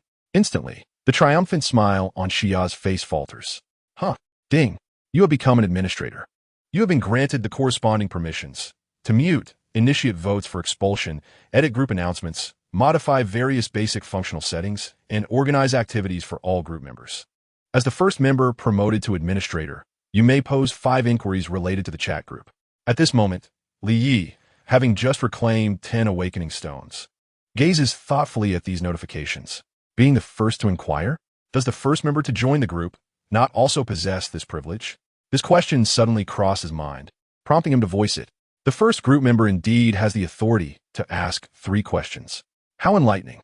It is no wonder that the witch appeared to possess such intimate knowledge of the chat group. Even if one had perused numerous works of this genre, it would be implausible to exhibit such certainty. Had she previously posed 3 questions, it would certainly make more sense. With this realization, Li cast a glance at his own 5 inquiries, curious that none had been deducted thus far. Nevertheless, he was disinclined to ponder what questions the witch had asked, perhaps something trivial like how to change a nickname. He promptly redirected his focus. What is the origin of this dimensional chat group? This group is a miracle born from the cycles of existence and extinction across various dimensions, and it may also be understood as a magical artifact. Such candor is quite refreshing. Yet, is there any veracity to this? Might there be unseen forces at play? Li chose not to delve deeper into these musings. After all, if one were to dismiss what was said, one could hardly conjure an alternative explanation. To pursue this line of inquiry would merely invite unnecessary confusion. He decided to accept it as truth for the time being and continued with his questioning. What is the purpose of this group? Why must the chat group invite members from different worlds? Insufficient permissions. This inquiry pertains to the core of the group, known solely to the group leader. Insufficient permissions? A glimmer of realization sparked in Lie's eyes. How does one become the group leader? When a third administrator emerges, the chat group will disclose the corresponding promotion criteria, and the role of group leader will be filled by the ultimate victor. The ultimate victor? It seems competition is inevitable. Li Yi, with his disposition, scoffed at the idea of preparing in advance for the nature of this competition. As long as he aimed to triumph, the eventual champion would undoubtedly be he. Wouldn't he it? Naturally, even if he were to inquire, it was likely that no answers would be forthcoming. As for the 3 administrators, he had only just been elevated to the first position. Thus, it was still early days. Furthermore, the requirement to become the second administrator necessitates accumulating 10 million points. Although these points represent merely a matter of 100 awakening stones for Li Yi, a trivial concern, they hold a vastly different significance for the others in the group. Among all the current members of the group, none seem capable of fulfilling the stipulated conditions in a short span of time. Furthermore, the criteria for the promotion of the third administrator remain unspecified. However, considering the previous 2 conditions, it stands to reason that this third administrator will be the first member to accumulate 100 million points. Upon this realization, Li refrained from squandering his limited privileges to inquire further. Instead, he posed a question of greater interest. What powers does the group leader possess? The group leader, the sovereign of the dimensional chat group, wields all powers pertinent to the chat group. The owner of the chat group? All powers?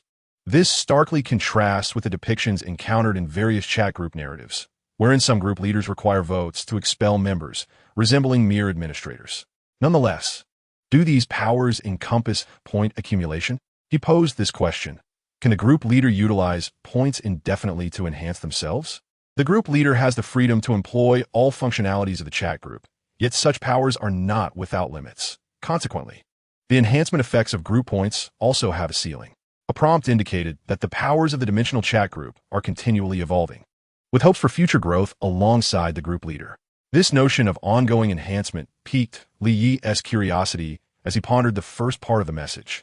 Reflecting on the previous question that went unanswered due to insufficient privileges, he began to grasp certain implications. The latter portion of the prompt hinted at a deeper meaning, akin to the typical psychology surrounding magical artifacts, an aspiration to find a formidable master to elevate oneself. This sentiment parallels the desire in gaming to encounter a powerful ally. As for the rationale behind seeking a master rather than striving for personal strength, perhaps it is simply the allure of effortless victory. Of course, this presupposes that the statements made within the chat group are not mere fabrications. Li chose not to dwell on this further. After posing these 5 inquiries, he proceeded to examine the privileges afforded to administrators. The points regarded as wasteful were designated as 43. The specific privileges of group administrators, as previously indicated, encompass standard functionalities such as muting, voting for expulsions, and editing group announcements. Notably, the ability to modify fundamental features stood out. This, however, was rather unremarkable, merely a literal interpretation that allowed for adjustments to basic settings. Yet, Li found the group nicknames to be quite chaotic. With this newfound authority, he opted to implement a real name policy. Thus, the configuration transformed into Group Leader, None Administrator, Li Group Members, Xia, Tony Stark, Nephthys, Fei Ingli, Yagami Light, Sakurajima Mai, Hiratsuka, Shizuka, Liu Peiqiang, Lelouch Lamperouge. With this adjustment, a sense of comfort immediately enveloped the group. The sentiments of others remain unclear.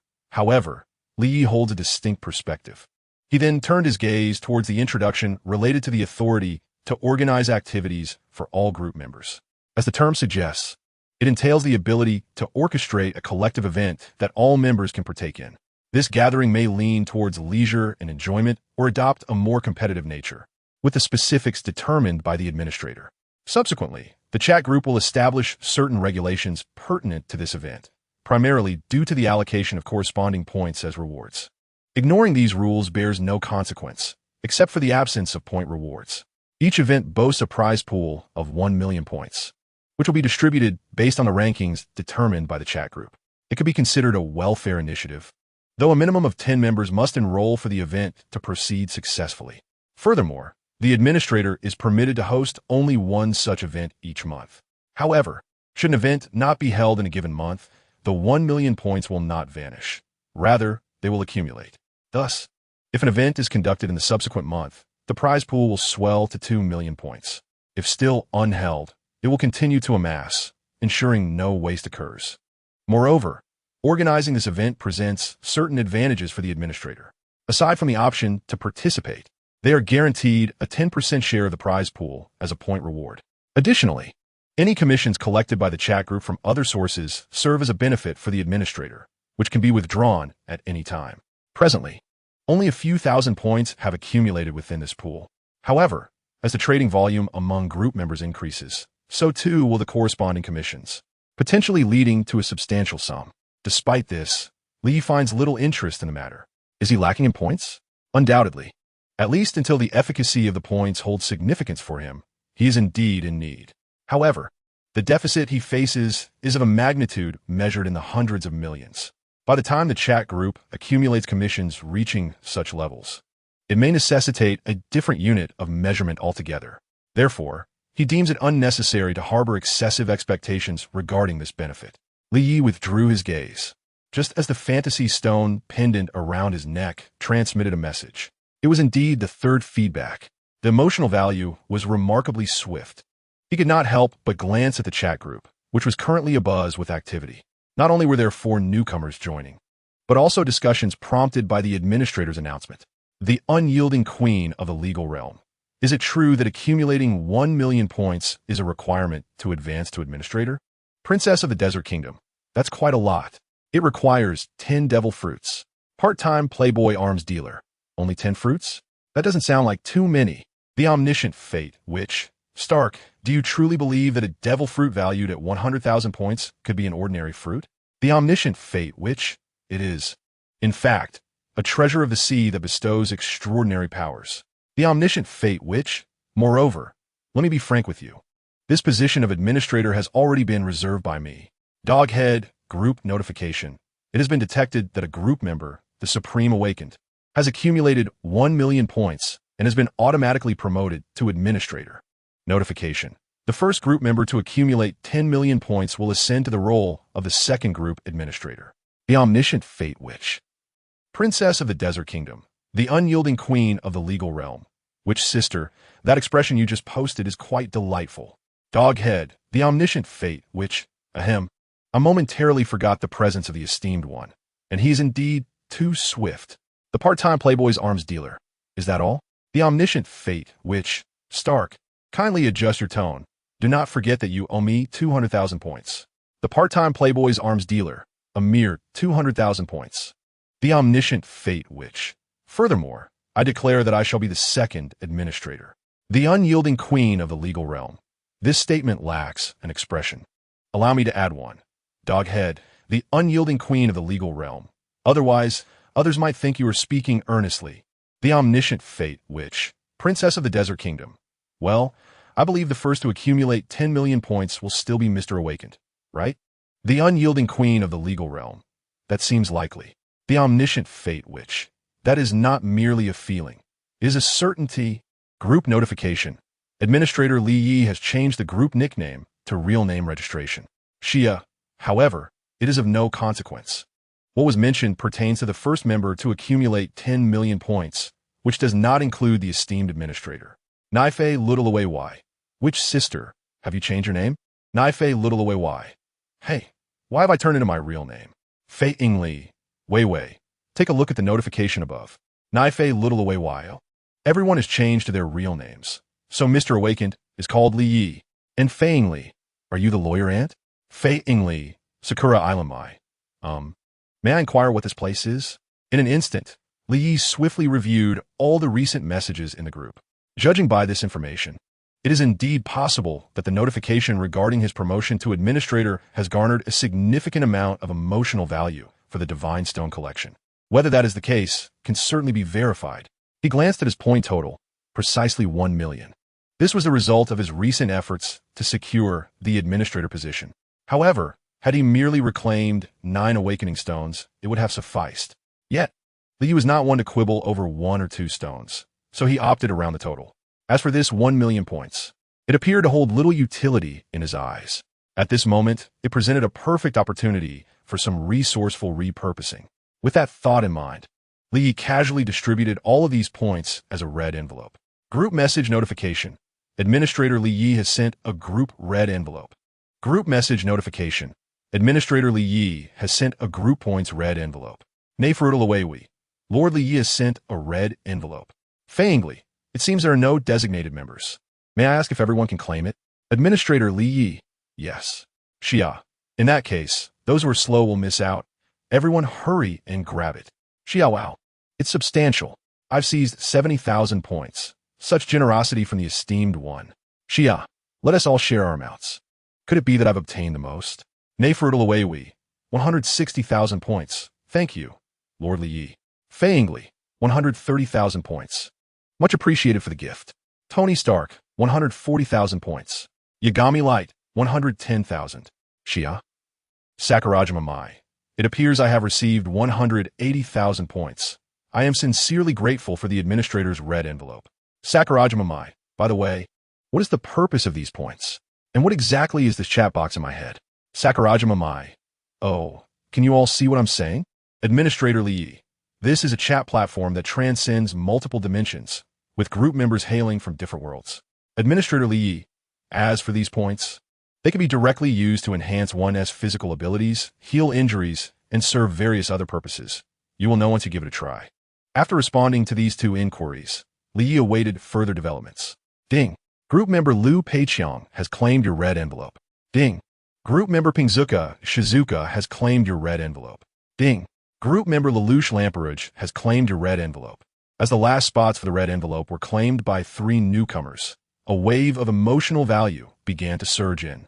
In a short span of time, Li received the 4th and 5th feedback from the Divine Stone consecutively.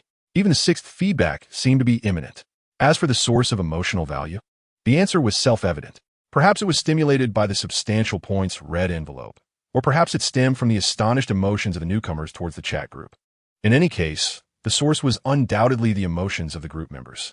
When it came to the quantity of emotional value that the fantasy Divine Stone could collect, the gains of these group members were evidently far superior to those of the awakened ones. Emotional value felt akin to a million-fold increase. Thus, rather than causing disturbances in reality to expedite the collection of emotional value, it would be far more beneficial to engage in idle chatter within a group. This somewhat jesting conclusion left Li Yi feeling slightly disheartened. Yet it was the undeniable truth. The subsequent inquiry revolves around the means by which one might swiftly elicit emotional responses from members within a group. More precisely, how can one incite emotional fluctuations among the participants? Should one resort to the previous tactic of distributing red envelopes?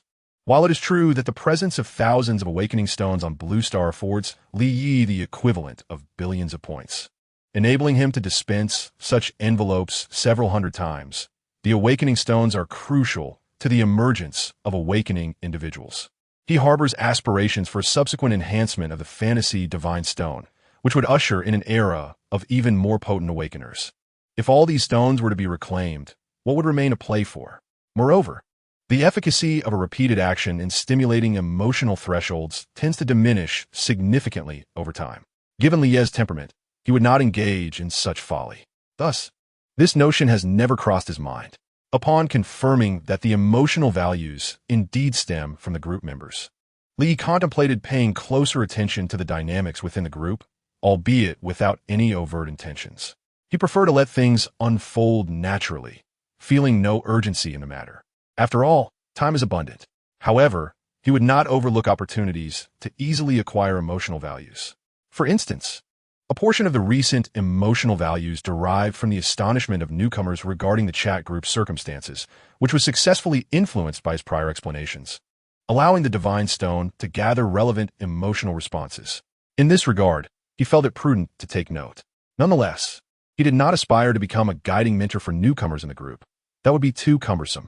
Instead, he sought a more straightforward and efficient method to acquire these emotional values. In light of this, Li devised a plan. He proceeded to edit the content of the group announcement. Notice for new members. This is a chat platform that transcends numerous dimensions, with group members hailing from diverse worlds. Here, you may forge friendships, partnerships, or even rivalries with beings from other realms. You may question or remain skeptical, but do not behave foolishly by demanding answers. Observe quietly. Time will reveal all. This message bore the signature of the administrator, Li Yi. Upon viewing the finalized group announcement, Li felt quite pleased.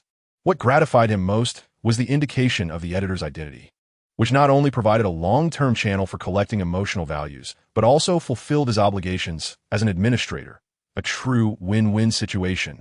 Consequently, Li began to monitor the happenings within the group, perhaps due to his recent first-hand experience of the enhancement effects of the points. He felt a degree of trust in this chat group. Thus, the newcomers did not express much skepticism. At this juncture, Sia from the group had already begun to promote her business to the newcomers. In her perspective, this truly represents a significant business opportunity. Moreover, due to the recent generosity of the magnate, everyone possesses a considerable amount of points. Naturally, this chance must not be overlooked. However, such a venture undoubtedly entails certain challenges. Sakurajima Mai. Is it plausible that the works recording our fates are intertwined with our future? Hiratsuka Shizuku. Are we merely fictional characters conceived by some author? As Miss Sia suggests? Sia. No. That is certainly not the case. However, I must admit, the causal relationships remain perplexing to me. Sia. In any case, you may regard me as a merchant peddling information about the future, Liu Peiqiang. So, if we were to purchase this, what would be the cost? Points? Sia, precisely. You gain knowledge of the future, and I acquire points. Lelouch Lamperouge. The wondrous effects of points are easily verifiable, yet the words of this lady still harbor certain ambiguities. Hiratsuka Shizuku. Indeed, perhaps we should consult the other veterans in the group? Sakurajima mai, ikonkur, nafarudurivavai. I can attest that Sister Sia is indeed not lying. Lelouch Lamperouge. Hiratsuka Shizuku. Are your sister? Liu Peiqiang. Testimonies among relatives possess limited credibility. Nafarudurivavai. Oh, that. Sakurajima mai. Perhaps we can inquire with the administrator who just spoke? Hiratsuka Shizuku. That seems reasonable. Sia, should we consult the esteemed Li Yi? Sia, indeed. Sia, the price for the works I offer is likely to be significantly less than the points you just acquired. Sia, therefore, if the magnate could assist in verifying this, you should have no doubts, correct? Hiratsuka Shizuku. If that is the case, it would indeed be credible. Sia, Li Yi, esteemed one, could you kindly come forth to lend your support? Administrator Li Yi.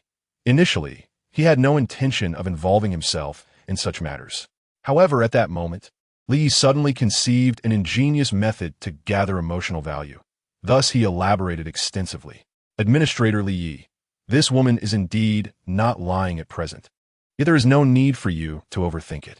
Administrator Li Yi, if dimensions exist in infinite quantities, it would not be surprising for worlds identical to those in fantasy works to emerge.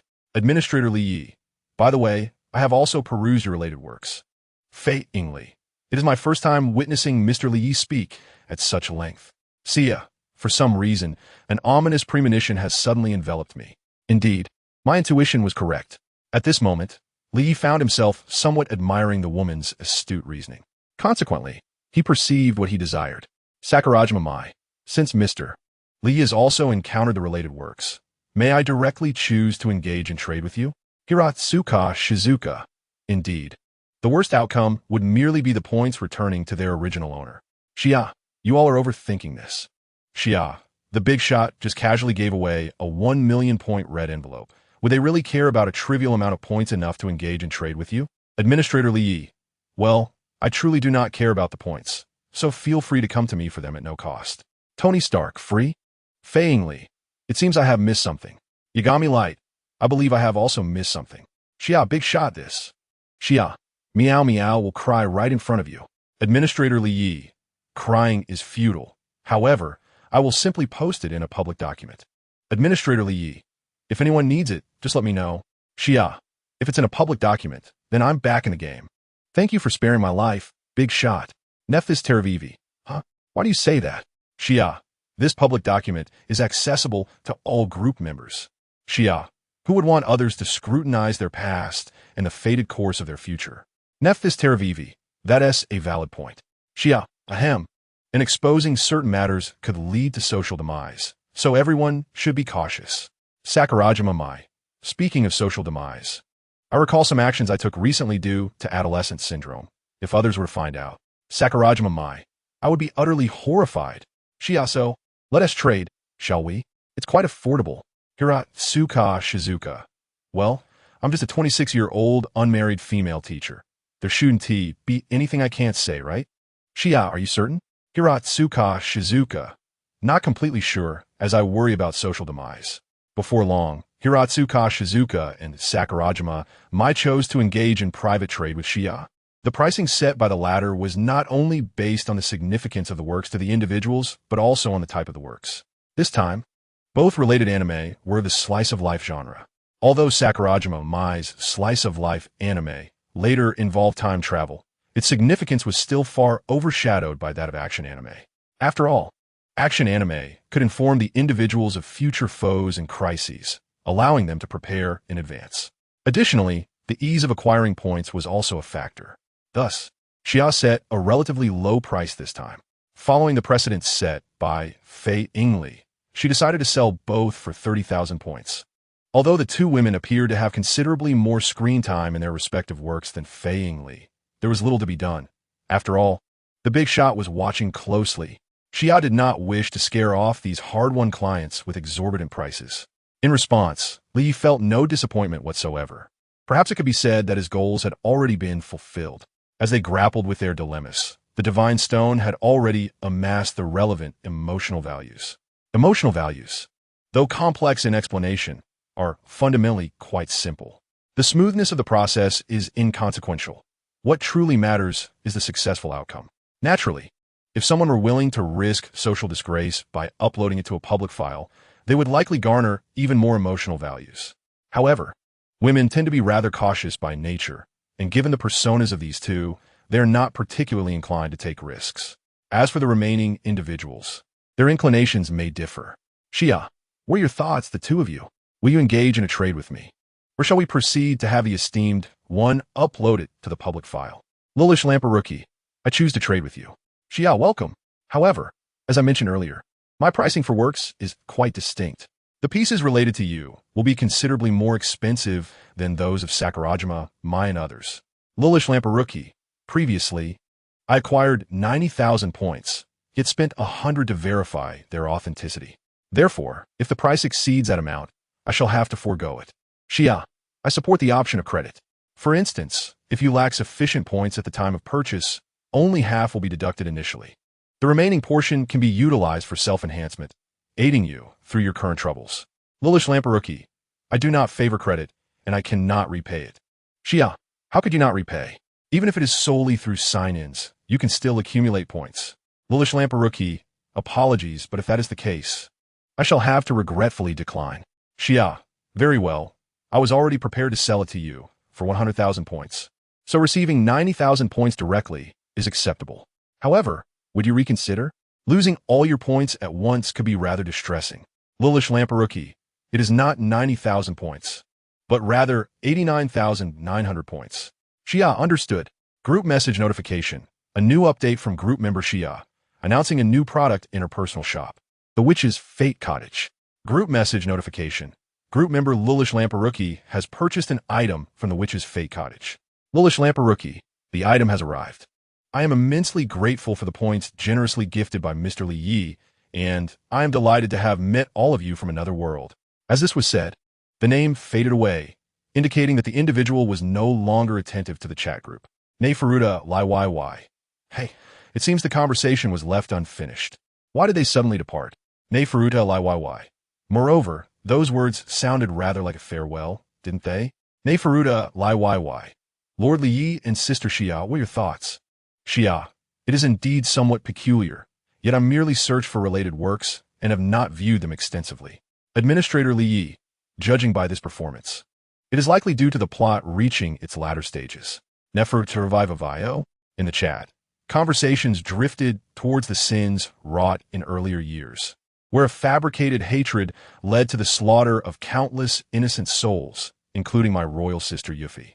Later, realizing these grave errors, a plan was devised known as the Requiem of Zero, which aimed to transfer the world's hatred onto himself, thereby orchestrating his own demise in the pursuit of peace.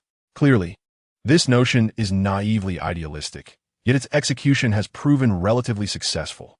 Now, we have arrived at the final act. Thus, reflecting upon his life from the perspective of the protagonist is indeed a wondrous experience. After viewing the related works, Lilish Lamperouki let out a sigh. Regrettably, he arrived too late.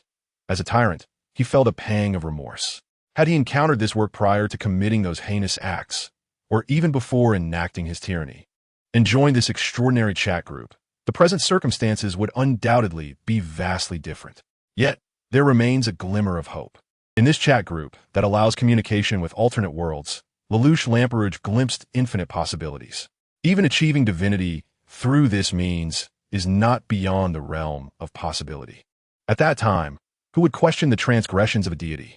However, when one feels unworthy of existence, no matter how formidable the power, it becomes naught but an illusion. Currently, he embodies this state. Thus, the tyrant adjusted his regal attire, awaiting his final moments. As for resurrection, although the plan crafted with Shizuku entailed a feigned death as an escape route, it was merely a fabrication. Recently, in the narrative, Lelouch did witness his resurrection storyline. Though the reasons remain unclear, It is likely a mere divergence between fiction and reality. He cannot resurrect. After all, he must bear the weight of his sins. Lelouch Lamperidge mused. As for apologies, at this moment, he also thought of his most cherished existence. Hence, he inquired, esteemed chat group, may I ask if the seats vacated by deceased members will be allocated to others? If so, I hope that this position can be bestowed upon my sister, Nunnally. Subsequently, silence enveloped the chat, as expected. If no response is given, I shall assume your consent. Thank you. Within the chat group, previously, discussion surrounding Lelouch had swiftly concluded due to Li Ye's lack of elaboration. The final newcomer, Liu Peiqiang, responded that he had an urgent matter to attend to, thus missing the main agenda, and a few members in the group began to engage in casual conversation. Fei Yingli. Vivi, could you share about your previous circumstances? Fei Yingli.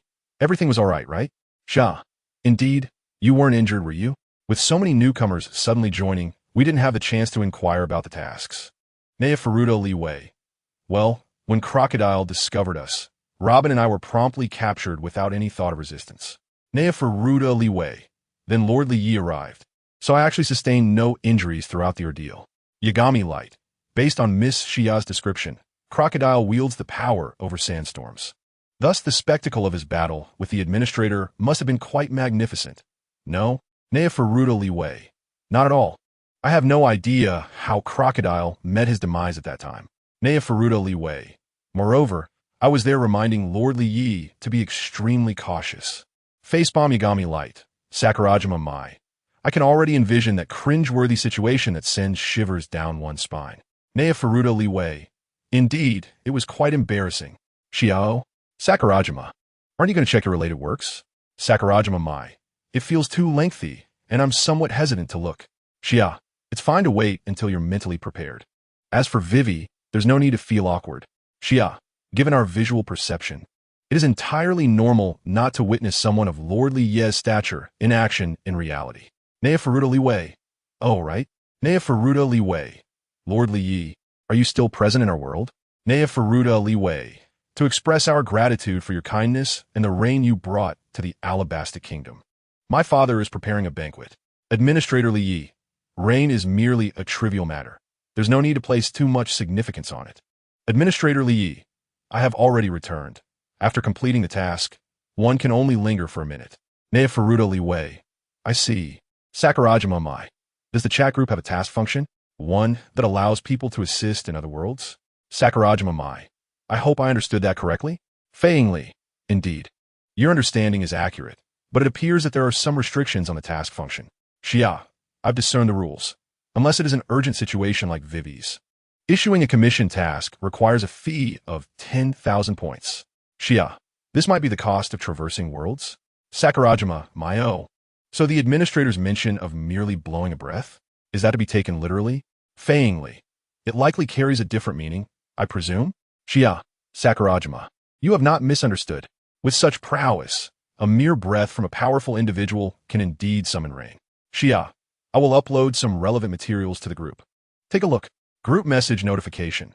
Member Xia has uploaded a collection of Superman to the public files. Group message notification. Members Nefertalivavai, Sakurajima Mai, Higurashi Irie, Yagami Light, and Tony Stark have downloaded the Superman collection. Higurashi Irie. Kryptonians? Deities who can become immensely powerful just by basking in sunlight, surpassing even the stars themselves? Yagami Light. This premise is far more absurd than my ability to kill simply by writing a name. Sakurajima Mai. I suddenly feel a vast chasm between people. Tony Stark. It's astonishing how similar this Superman is to the one in my comics. Nefertalivavai. Wait, that can't be right. Lord Li doesn't he look like that? Xia. Ahem. Let me clarify. The character in the material originates from a comic work. And there is indeed one from Lord Li Ye's side as well. Xia. Furthermore, the people from the world where the Lord resides have the potential to awaken the abilities of characters from fictional works. You see? Higurashi Irie. I see now. Sakurajima Mai. Still, it seems quite excessive. Xia, you find it outrageous? This is merely one of the Lord's abilities. Tony Stark. There are numerous versions of Superman. Why not just share the original work from the administrator? Higurashi Irie. That seems rather unreasonable. Sakurajima Mai. I feel this is already quite intuitive. Sharing the original work is unnecessary, right? Sakurajima Mai. At the very least, one should obtain the person's consent. Xia. Indeed. Even Lord Li Yi himself hasn't recklessly shared others' fateful works. How could I dare? Xia. I see the Lord Isn't online right now. Stark. Could you possibly inquire again? Tony Stark. Xia. Weren't you quite brave before? Tony Stark. Ahem. The vibranium the administrator mentioned is indeed a recyclable resource. I am currently raising the price to acquire it. Neferota Livavai. Huh? Why are we suddenly discussing this? Higurashi Irie. You need not understand. This is specifically for someone's ears. Neferota Livavai. Oh. Xia. Ahem. Stark. Are you prepared to go to Kamartaj to study magic? Tony Stark. I've already booked the flight. I'll be taking a private jet soon. Xia. What Lord Li mentioned before seems to have its reasons. I believe you will have a fruitful experience. Xia. Wait. That's odd. Given your nature, shouldn't you just fly there in your Iron Man suit? Tony Stark. It's different there. 47. Fear of the future. Wandering Earth. Pilot space station. Liu Peiqiang lay within a hibernation pod, his body in a state of dormancy. However, at that moment, his consciousness was exceptionally active, awakened by the notification sound from the chat group. As he received a points red envelope and enhanced himself with those points, Liu Peiqiang gradually confirmed the authenticity of the chat box in his mind. Soon, he realized he was encountering an extraordinary adventure akin to that found in a novel. A chat group transcending dimensions? The prospect of conversing with individuals from disparate realms is nothing short of astonishing. Particularly intriguing is the administrator, who possesses the astonishing ability to distribute such potent points at will. What manner of being could they possibly be? Yet, this thought flitted through Liu Peiqiang's mind only momentarily. What truly stirred his emotions were the works from other worlds that seemingly chronicled the fates of himself or his entire universe. While it felt as if his worldview had been upended, the administrator had no apparent motive to deceive. Especially considering the points that had been casually bestowed upon him. Why would one go to the trouble of giving them away only to reclaim them? That would be irrational. Moreover, it had been mentioned that a free option was available. Thus, despite the overwhelming incredibility of the situation, Liu Peiqiang chose to believe. After observing the transactions of the previous three individuals, when it was Liu Peiqiang's turn, he hesitated. One might say that the mere thought of knowing the future, however slight the conjecture, filled him with profound trepidation. This was largely due to the seemingly immutable fate of the world. Centuries ago, scientists had discovered that the sun was rapidly aging, a process that would unfold over mere hundreds of years, akin to the accelerated passage of billions of years. In essence, in a few hundred years, the sun would enter its twilight years. At that juncture, it would undergo a cataclysmic event known as helium flash, expanding into a colossal yet dim red giant. By that time, the sun's diameter would swell to 100 times its current size. However, this would merely be a fleeting resurgence. Due to the sun's relatively modest mass, upon transforming into a red giant, it would not culminate in a supernova explosion or evolve into a black hole. Instead, it would become a white dwarf, subsequently undergoing an extensive evolutionary process, ultimately resulting in the final celestial entity known as a black dwarf. Of course, these cosmic events would bear no relevance to humanity. If left unaddressed, not only would the red giant and white dwarf be inconsequential, but at the moment of helium flash, everything within the solar system would vanish in a wisp of smoke. Humanity would similarly face extinction. It was precisely for self-preservation that human civilization devised the Wandering Earth plan. Exoskeletal armor, advanced artificial intelligence, superplanetary engines, and even the technology to convert stone into energy through heavy element fusion. All these cutting-edge technologies serve this initiative. Moreover, humanity has made countless sacrifices for this plan. Aside from the sacrifices of their ancestors, the arduous effort required to construct over 10,000 planetary engines, each surpassing the height of Mount Everest, is significant. Merely the recent break era compelled individuals to burrow underground for survival. Here, break refers to the action of halting the Earth's rotation through the activation of planetary engines. As for why this period is termed an era, it is due to this braking action that has persisted for nearly half a century. Once the braking was successfully executed, the cycle of day and night ceased to exist. The southern hemisphere of the Earth now eternally faces the sun. Moreover, as a consequence of the sun's gravitational pull. The oceans have engulfed this landmass. If one side can be described as a searing furnace, the other is akin to a frozen hell. Currently, humanity resides solely in the northern hemisphere, where planetary engines have also been constructed. These engines, towering even higher than Mount Everest, emit light and heat far more dazzling than that of the sun, much like the southern hemisphere's furnace. The surface of the southern hemisphere has become inhospitable due to both the frigid environment and the influence of the planetary engines. Consequently, humans have built underground cities beneath each planetary engine. However, resources are scarce and opportunities limited, leading to inevitable sacrifices and choices.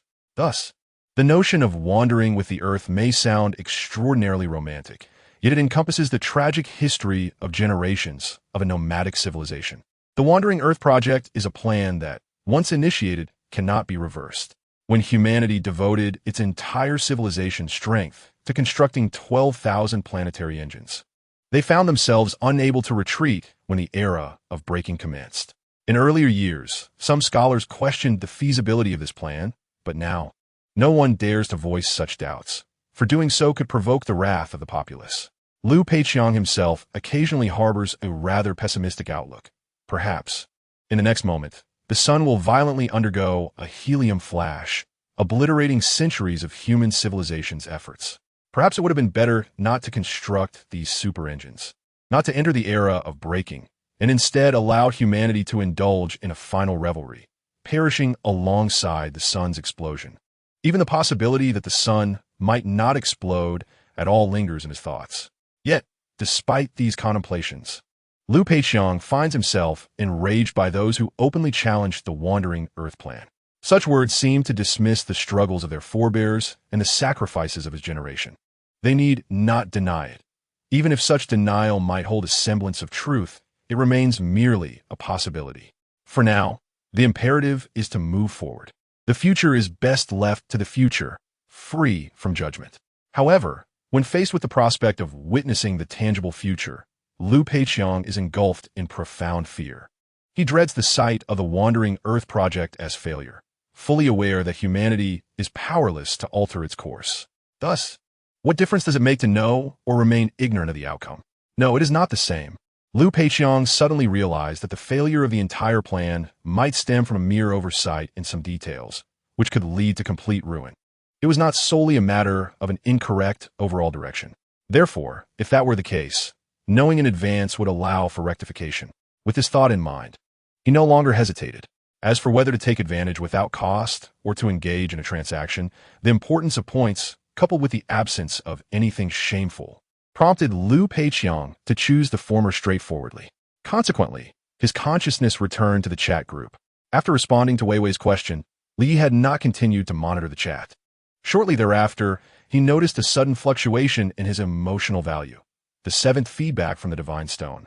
Thus, he cast a glance at the chat group and discovered that discussions pertinent to himself were underway. Upon learning the source of the emotional value, Li did not dwell on it excessively. However, he soon came across Liu Peiqiang's request. Liu Peiqiang, Mr. Li, could you please send me the works related to me? 2 versions, please. Neferu to Livawai. Shall we have Lord Li uploaded to the public files? Xia, what about a private transaction? Liu Peiqiang. No, let us upload it directly. I have more significant uses for the points. Xia, all right. Do you need me to assist, Lord Li? Administrator Li. I see. Group notification. Administrator Li Yi has uploaded the video, File the Wandering Earth to the public files. Group notification.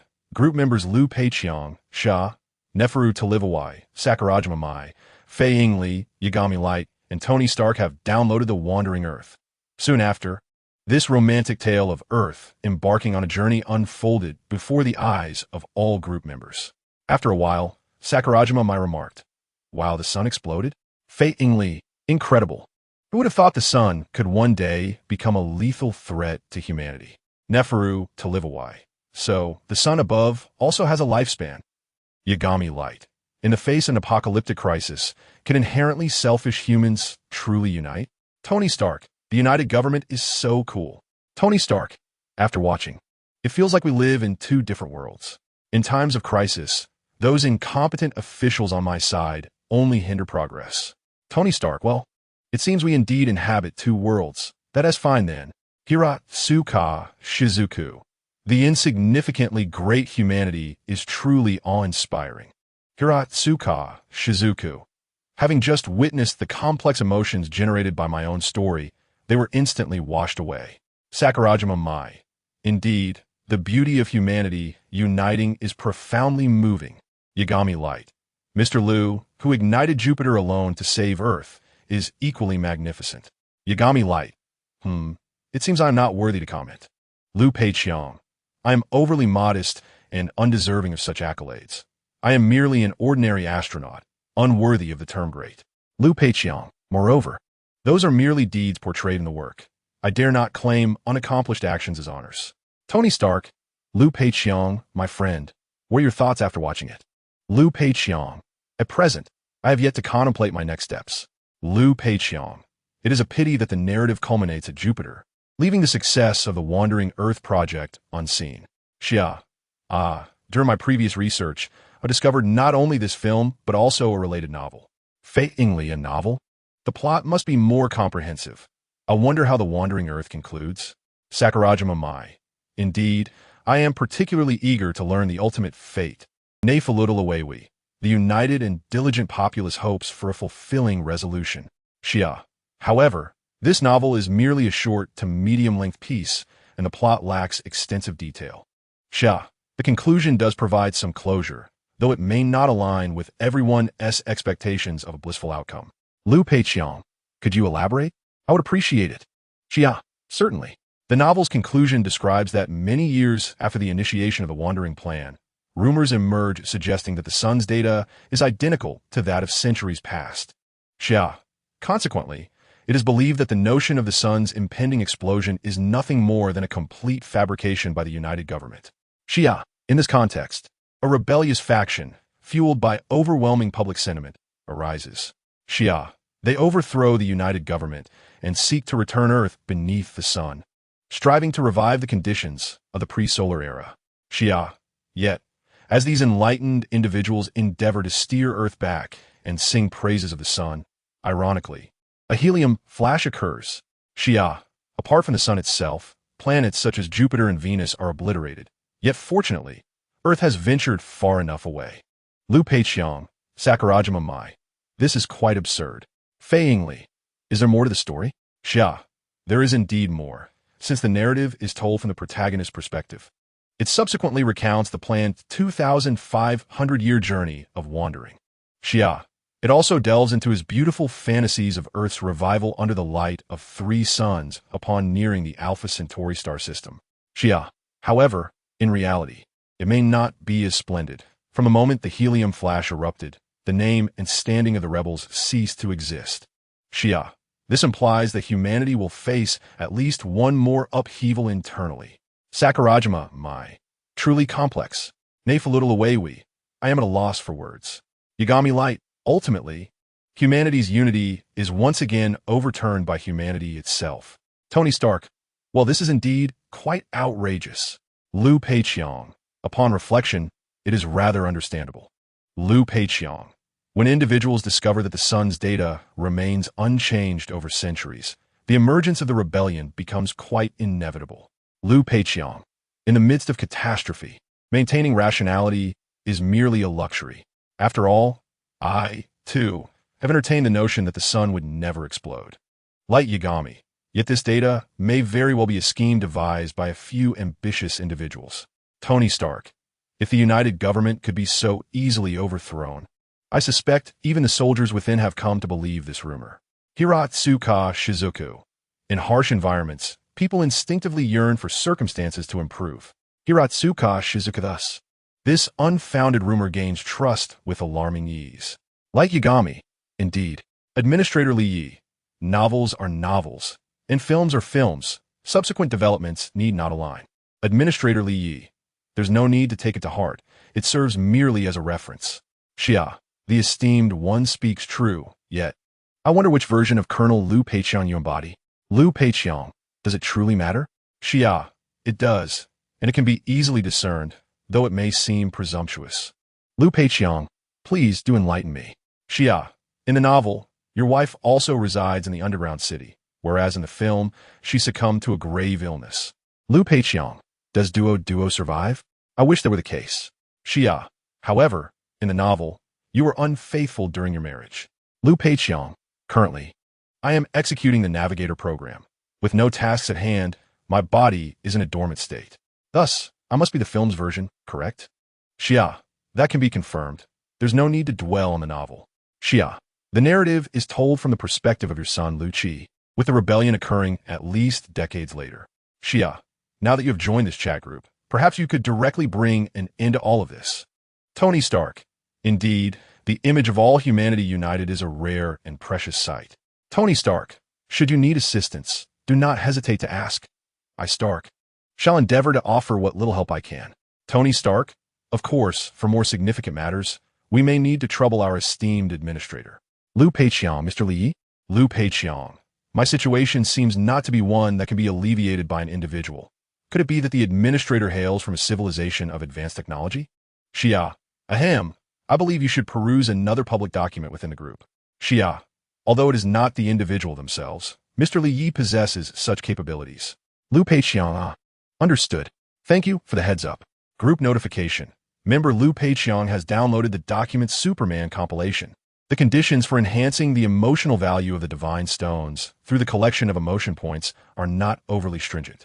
As long as one is involved and there exists a relevant causal relationship, collection is possible. Thus, after Li Yi uploaded the Wandering Earth to the group's public file, a substantial amount of emotional value was amassed, stemming from the members' various shocks and complex emotions regarding the film. Consequently, the 8th and 9th feedback from the Divine Stones followed in quick succession. After a considerable time, yet another feedback was received. By this time, the emotional energy required to materialize the shrinking light was already sufficient. Subsequently, Li Yi casually picked up a flashlight, which transformed in appearance under the influence of the fantasy stone. Its functionality also became extraordinarily remarkable. The shrinking light had officially made its debut. He attempted to illuminate a coconut crab crawling beneath a tree, and in an instant, it shrank to a size smaller than an ant. Through this experiment, Li Yi discovered that the device could indeed be controlled with precision. It could adjust the shrinking ratio according to the onerous brainwaves. However, it could only continue to diminish in size. To restore it, one would need to manifest a magnifying light. For Li Yi, the shrinking capability was temporarily sufficient. Nevertheless, although he had now materialized the shrinking light, this did not imply that he could realize his ambition of encapsulating the sun within a pendant. After all, he still needed to locate a sun. As for where to find one, the sun for Blue Star was certainly out of the question, given its undeniable significance to the environment of Blue Star. Unless one were to disregard all consequences, but if he truly harbored thoughts of world destruction, he would not have waited until now. At this moment, Tony Stark from the group believed that Liu Peiqiang could seek assistance from him, the administrator. The other members also felt that the administrator should possess the capability to aid the Wandering Earth. This was indeed true, although Li Ye's current strength was still difficult to gauge accurately. Describing it as star-destroying would be overly simplistic. One could only say that the mass comparable to a planet was compressed within his nearly 2-meter-tall physique, yielding a density that inspired despair in everyone, a steel body of indomitable power. In the realm of the known universe, no material could impede Li Yi. The act of penetrating the core of the sun to annihilate the star was as effortless as drinking water. Furthermore, with the illumination of the yellow sun, his strength was continually augmenting, surpassing planetary mass, rivaling stars, neutron stars, and black holes, even equating to the entirety of the universe was not beyond the realm of possibility. After all, Li Ye's awakening template was that of a superhuman from the Spore of Destruction era. This state of superhuman existence had only manifested in comics. The absurdity of comic book superheroes need not be elaborated upon. As for the ultimate battle depicted in related works, well, that was in the realm of the ocean.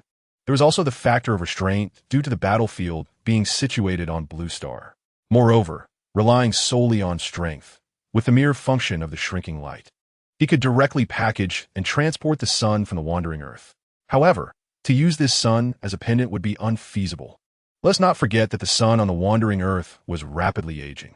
The helium flash is imminent, heralding the transition to an aging red sun. According to the comic book lore surrounding Superman, it is the yellow sun that bestows him with his powers, while exposure to the light of a red sun results in the loss of those abilities. However, in the case of Li Ye's Doomsday form, he can effortlessly surmount this vulnerability. Nevertheless, his intention to diminish the sun is to swiftly augment his own strength, rather than to possess such a pendant. Hence, it is inconceivable that he would regard even a sun transformed into a red giant as an ornament.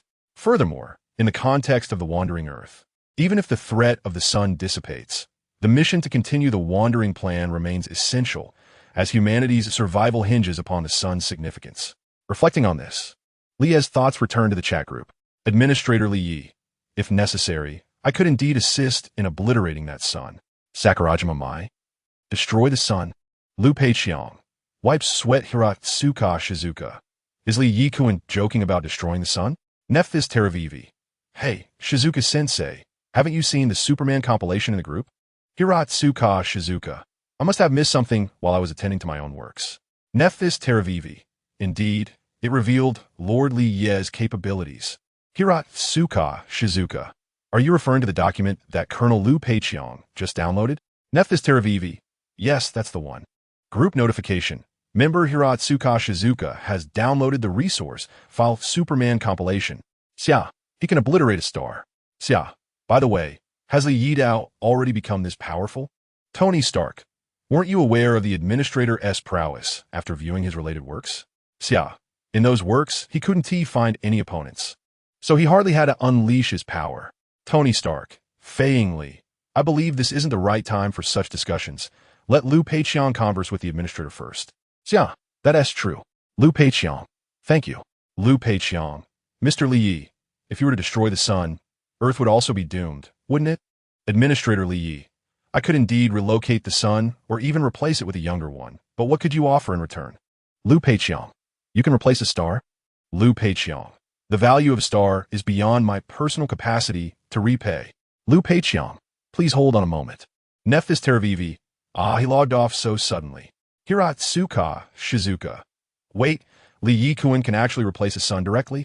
But it seems the documentation didn't mention that. My Sakurajima. Mr. Li Yi may be suggesting to bring a brand new star.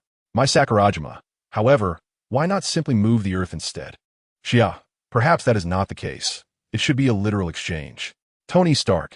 To directly replace a star? Superman doesn't seem to possess such an ability, does he? Xia. This is actually due to the fact that the esteemed Li Yi possesses a certain object. Can I mention this? Administrator Li Yi. Feel free. Xia. It appears that he indeed has acquired the mystical stone capable of materializing fantastical items. Tony Stark, what? A stone that can manifest fantastical objects. Light Yagami. Does this fantastical object include the Death Node in my possession? Xia. Naturally, but rest assured, it is of no interest to him. Light Yagami. My Sakurajima. If one can materialize fantastical items, then it is indeed possible to exchange for a new sun. Mr. Li Yi, what item do you employ? Administrator Li Yi. I wish to have a yellow sun as a pendant, so I materialized a shrinking lamp. Administrator Li Yi. If the conditions were enticing enough, I would not mind specially materializing an enlarging lamp. Shizuka Hiratsuka. Mr. Li Yi intends to use a sun as a pendant? My Sakurajima, given Mr. Li Yi's ability to gain strength from sunlight, it is indeed fitting. My Sakurajima. Though I suddenly find myself at a loss for words regarding the idea of encasing the sun in a pendant. Tony Stark, Navigator Space Station. Suddenly, an unusual noise erupted from the previously silent hibernation chamber. One could see Lu Peiqiang with superhuman strength violently dismantling the devices on his body. Subsequently, he rose to his feet. The entire process of forcibly exiting the hibernation chamber was remarkably swift and fluid. This was not due to shoddy engineering, but rather because Lu Peiqiang had utilized the 130,000 points he acquired to enhance his physical constitution. In an instant, he transformed into a being of Captain America-esque caliber. Of course, since several centuries ago, humanity has been preparing to confront the crises posed by the sun. Thus, the concept of Captain America does not exist. However, the notion of super soldiers does prevail. Yet, there exists a considerable disparity among super soldiers. Captain America, also a super soldier, has participated in wars of cosmic significance and has made significant appearances. Conversely, Liu Peiqiang has never dared to hope that the power he now possesses could enable him to make even the slightest impact against this minor solar crisis. This is rather unrealistic. Without the uniform or the vibranium shield, a mere barrage of bullets could easily claim his life. Liu Peiqiang is well aware of this. His reason for enhancing himself is partly to resist the hibernation drugs within him, allowing his body to regain a state of wakefulness. Certainly, this matter is merely secondary. After all, the points accumulated in the chat group can be directly utilized for healing injuries. The primary objective, however, is to persuade the highest executives of the United Government. Liu Peiqiang had just mentioned in the group his inability to respond to the cost, which is undoubtedly a statement of truth. Thus, he intends to drag the entire United Government into the fray, at the very least to make the upper echelons aware of the chat group's existence and to garner support for his ideas, or rather, to collaboratively devise a means to present conditions satisfactory to that administrator. Yet, how can he convince others of the chat group's existence? By enhancing himself into a super soldier, he could become compelling evidence. As Liu Peiqiang awoke and forcefully extricated himself from the stasis pod, the space station was instantly illuminated by flashing red lights. The voice of the artificial intelligence, MOS, echoed, "Warning, illegal awakening, detection of stasis state breach, initiating corrective protocol to awaken all personnel in stasis of the same unit." To this, Liu Peiqiang paid no mind. He fixed his gaze upon the camera. "MOS, contact the ground. I wish to speak with the chief executive." Item: the anywhere door function. Spatial teleportation limitation. 10 light-years distance origin. Door in progress. 13 previously, while conversing in a group, Li Yi had conveyed his intention to materialize the anywhere door to the Divine Stone. Shortly thereafter, he discovered that perhaps due to the prior manifestation of the kryptonite and the shrinking lamp, the feedback mechanism of the Divine Stone had undergone a certain enhancement. The feedback rate had shifted from 1/10 to 1/100th. This implies that now, for every 1% of materialization value collected, there would be a feedback received. In Li Yi's estimation, the materialization time for this anywhere door would require over 4 months, approximately double that of the shrinking lamp. Of course, the time required to collect emotional value does not account for various contingencies, such as engaging in mischief or the substantial emotional contributions from chat group members. The current progress of 13 is precisely derived from the dialogue he just had in the group. As for the purpose of materializing the anywhere door, it is still related to the solar pendant. The sun in the world of wandering Earth is rapidly aging. Regardless of assistance, it is not suitable. Thus, Li must personally seek out a new star. The nearest star to Blue Planet, aside from the sun, located 1.5 billion kilometers away, maintains a distance of at least several light years. Such vast distances render it unwise to embark on a journey by flight. Not to mention that even if he were to achieve light-speed travel, it would be impractical for Li Yi to dedicate several years to traverse such a route. Therefore, manifesting a teleportation-type fantasy item remains the optimal choice. Although the anywhere door possesses a maximum teleportation distance of merely 10 light years, this distance suffices for its intended purposes. Nonetheless, within the vast realm of fantasy literature, there do exist teleportation devices capable of traversing even greater, unrestricted distances. Some artifacts can even navigate the cosmic expanse, albeit the emotional investment required to materialize such items is exceedingly high. Thus, there is little merit in squandering time on such pursuits. For Li Yi, the immediate priority lies in manifesting the anywhere door, followed by the audacious task of plucking a sun from the heavens. Other items of interest can be addressed at a more leisurely pace. In addition to the anywhere door, he must also prepare a vessel capable of containing a sun. For this purpose, Li Yi has identified his goal, elemental metal, derived from the 10th metal in comics. This substance possesses the remarkable ability to alter its shape according to the user's intent. In its original narrative, it was employed by cosmic smiths to forge the universe. As a foundational material for celestial creation, elemental metal is undeniably resilient and can easily accommodate one or more suns. However, within myriad works of fantasy, numerous artifacts are capable of bearing the weight of a sun. Therefore, Li Yi's appreciation for elemental metal extends beyond its durability. Primarily, it is the dynamic capability of its shape-shifting nature that captivates him. This implies that, should he desire, he could wield the resultant sun pendant as a weapon. A weapon capable of containing one or more stars would, with the slightest impact, unleash devastation on a galactic scale. The sheer magnitude of its potential destruction is self-evident. Of course, such thoughts remain speculative for now, as the Anywhere door has yet to be realized. With this in mind, Li Yi returned to the present. A glance at the chat group revealed it to be filled with idle chatter, prompting him to disengage. As for Liu Peiqiang, this endeavor would not be accomplished in a day. At least from their perspective, such an assertion holds true. In the Marvel Cinematic Universe, under Li Yi's guidance, Tony Stark had tentatively initiated the recovery of a small quantity of vibranium. Subsequently, he encountered the following information: item, vibranium type, resource rarity, special description. This is a rare metal originating from outer space, capable of absorbing energy to enhance its durability. Ding. Recovering this special-grade resource will yield 100 points. Do you confirm? Indeed, it is viable for recovery. However, this particular vibranium weighs 1 kilogram.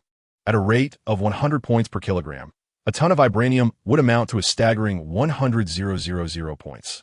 Tony Stark pondered upon these notifications, calculating in his mind. Currently, the market value of vibranium stands at an astounding 10,000 per gram. Thus, when converted, $100,000 equates to a single point, which implies that his billion-dollar fortune is merely valued at 1 million points. Could it be that I am so impoverished? A sense of gloom washed over him. In truth, 1 million points is not an insignificant amount, and Tony is acutely aware of this fact. However, upon witnessing Administrator Li generously distributing 1 million points as if they were trivial gifts, he couldn't help but feel that this equated to giving away his entire wealth. This realization inevitably led him to entertain the notion of being a pauper. Yet such a thought was fleeting.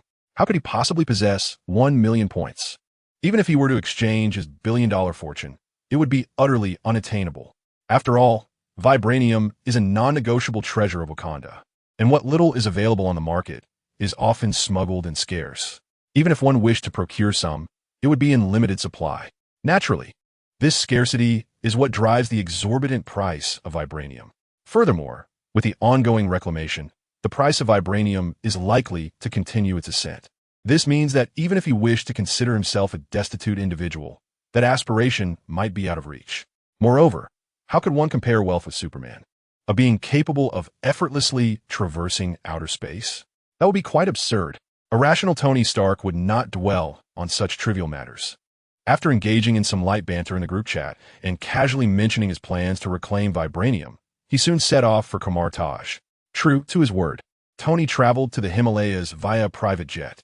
He had considered donning his Iron Man suit and flying directly, but that was not feasible. A significant portion of these mountains lies within the borders of that ancient eastern nation, rumored to be home to many mystical forces. Initially, Tony had been skeptical of such tales before encountering his own related works. However, now he found himself journeying to learn the art of magic. Thus his disbelief had transformed. Furthermore, this nation has now emerged as a formidable power. Therefore, out of respect for the mystical forces and a desire to avoid any mishaps, he ensured that all necessary formalities were in place before venturing here. After a lengthy journey spanning several hours, Tony Stark finally arrived at his destination, the majestic Himalayas. Amidst the vast expanse of snow-capped peaks, he stood alone, clutching a briefcase, gazing around at the desolate mountains. Kamar Taj? Where should he even begin his search? As he pondered whether to don the marked suit and conduct a swift search, a tranquil voice resonated from behind him. In the countless visions of the future I had witnessed, none had ever revealed your presence in the Himalayas. Might you enlighten me as to why you have come here? Upon hearing the voice, Tony Stark promptly turned around and beheld a serene woman clad in a yellow robe, her bald head exuding an aura of calm. It was none other than his intended target, the Ancient One. Having previously watched the relevant Marvel films, Tony quickly recognized her. However, the question posed by the Supreme Sorcerer left him somewhat at a loss for words. It seemed the Ancient One was not inclined to wait for Tony's response. As she continued, "About a month ago, I observed a sudden deviation in the timeline of the future. Initially, I presumed it was due to the influence of another dimension. But to my surprise, the root cause lay within you, Tony Stark. Perhaps you could elucidate the matter?" At her words, Tony hesitated. He was indeed aware of the reason. The chaos in the timeline stemmed from the existence of a cross-dimensional chat group. This chat group, transcending dimensions, would naturally evade detection within the timeline. Consequently, his actions, prompted by this group, led to occurrences that would have otherwise been impossible, thus triggering a butterfly effect. However, while he understood the situation, he was reluctant to disclose the existence of this chat group. At that moment, the eye of Agamotto worn by the Ancient One emitted a green glow. The Supreme Sorceress harnessed the power of the Time Stone, and it seemed she perceived something, exclaiming in astonishment, "A chat group linking individuals from numerous alternate worlds? What incredible and enviable circumstance!" Even the Ancient One, as the Supreme Sorcerer, could not help but feel envious. Yet, how did she come to know this? Did she sense the chat group, or had she directly probed into his memories? Tony's expression shifted, and he furrowed his brow slightly. He believed the latter to be more plausible, which naturally left him feeling somewhat displeased at the thought of his mind being invaded. Sensing Tony's unease, the Ancient One began to clarify. A chat group capable of traversing multiple worlds is an extraordinary phenomenon, one that I cannot observe. As for the magic of memory probing, while Kamartaj possesses such abilities, I would not employ them lightly against another. In truth, the answer is one you have provided yourself. What? Tony Stark questioned, skepticism lacing his voice. Although he had previously wavered on the matter, his inclination was to remain silent. Moreover, he had not even been afforded the opportunity to speak. So, what answer had he given? How could that even be? Thus, he decisively rejected, "Impossible."